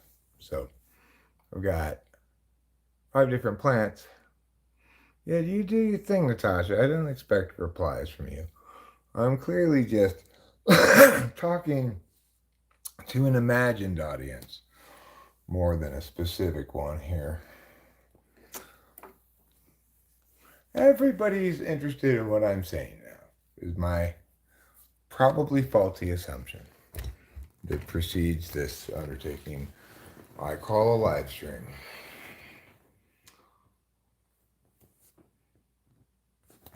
Salute. Carry on, soldier. Carry on.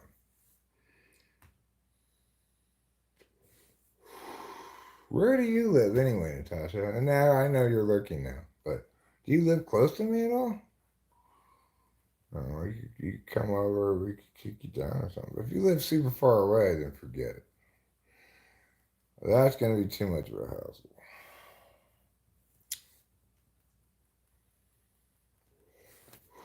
You probably live in like Rhode Island or something. You seem like a Rhode Islander by personality or what have you. Very relaxing stream. Fell asleep to it. Just woke up. A solid 9.5 hours of REM sleep. That's wonderful, Polly. That will make the coming day feel so manageable. Just like, hey, I'm well rested. I've got a positive attitude. I've enjoyed the pleasantness of Comfort Core and this long stream with Eric's gently lilting voice carrying me away on gossamer wings of storytelling. And now I emerge from my slumber, ready to meet the new day, as ready as SpongeBob.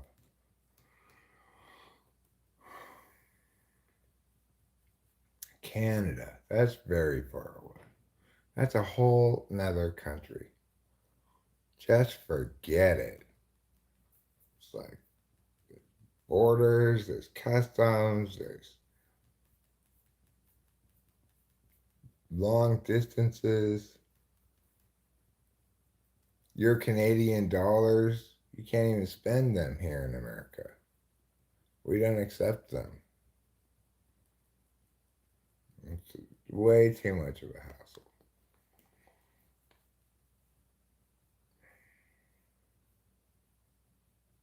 So let's see if there's anything else I need to address that I haven't addressed in the past 11 hours. Although, to be honest, Rachel was probably the one who streamed for probably close to half of it. So I didn't actually stream for a full 11 hours. I was in the other room while she was streaming, trying to rub one out, unsuccessfully. Why? Because I was just too gagged. You're too gagged, you just, wow. Your penis doesn't work right. It's just how it is when you're too gagged up. Maybe that's not information you wanted to know, but it's just the truth. It's like Shakespeare said of hard liquor. Increaseth the desire, but decreaseth the ability. So, having said all of that, you now understand why it was that Rachel did so much of this training tonight.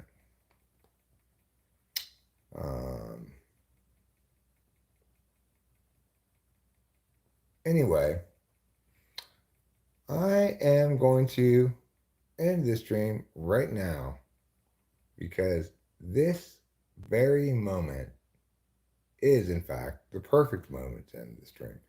It's not just like I ran out of gas or something.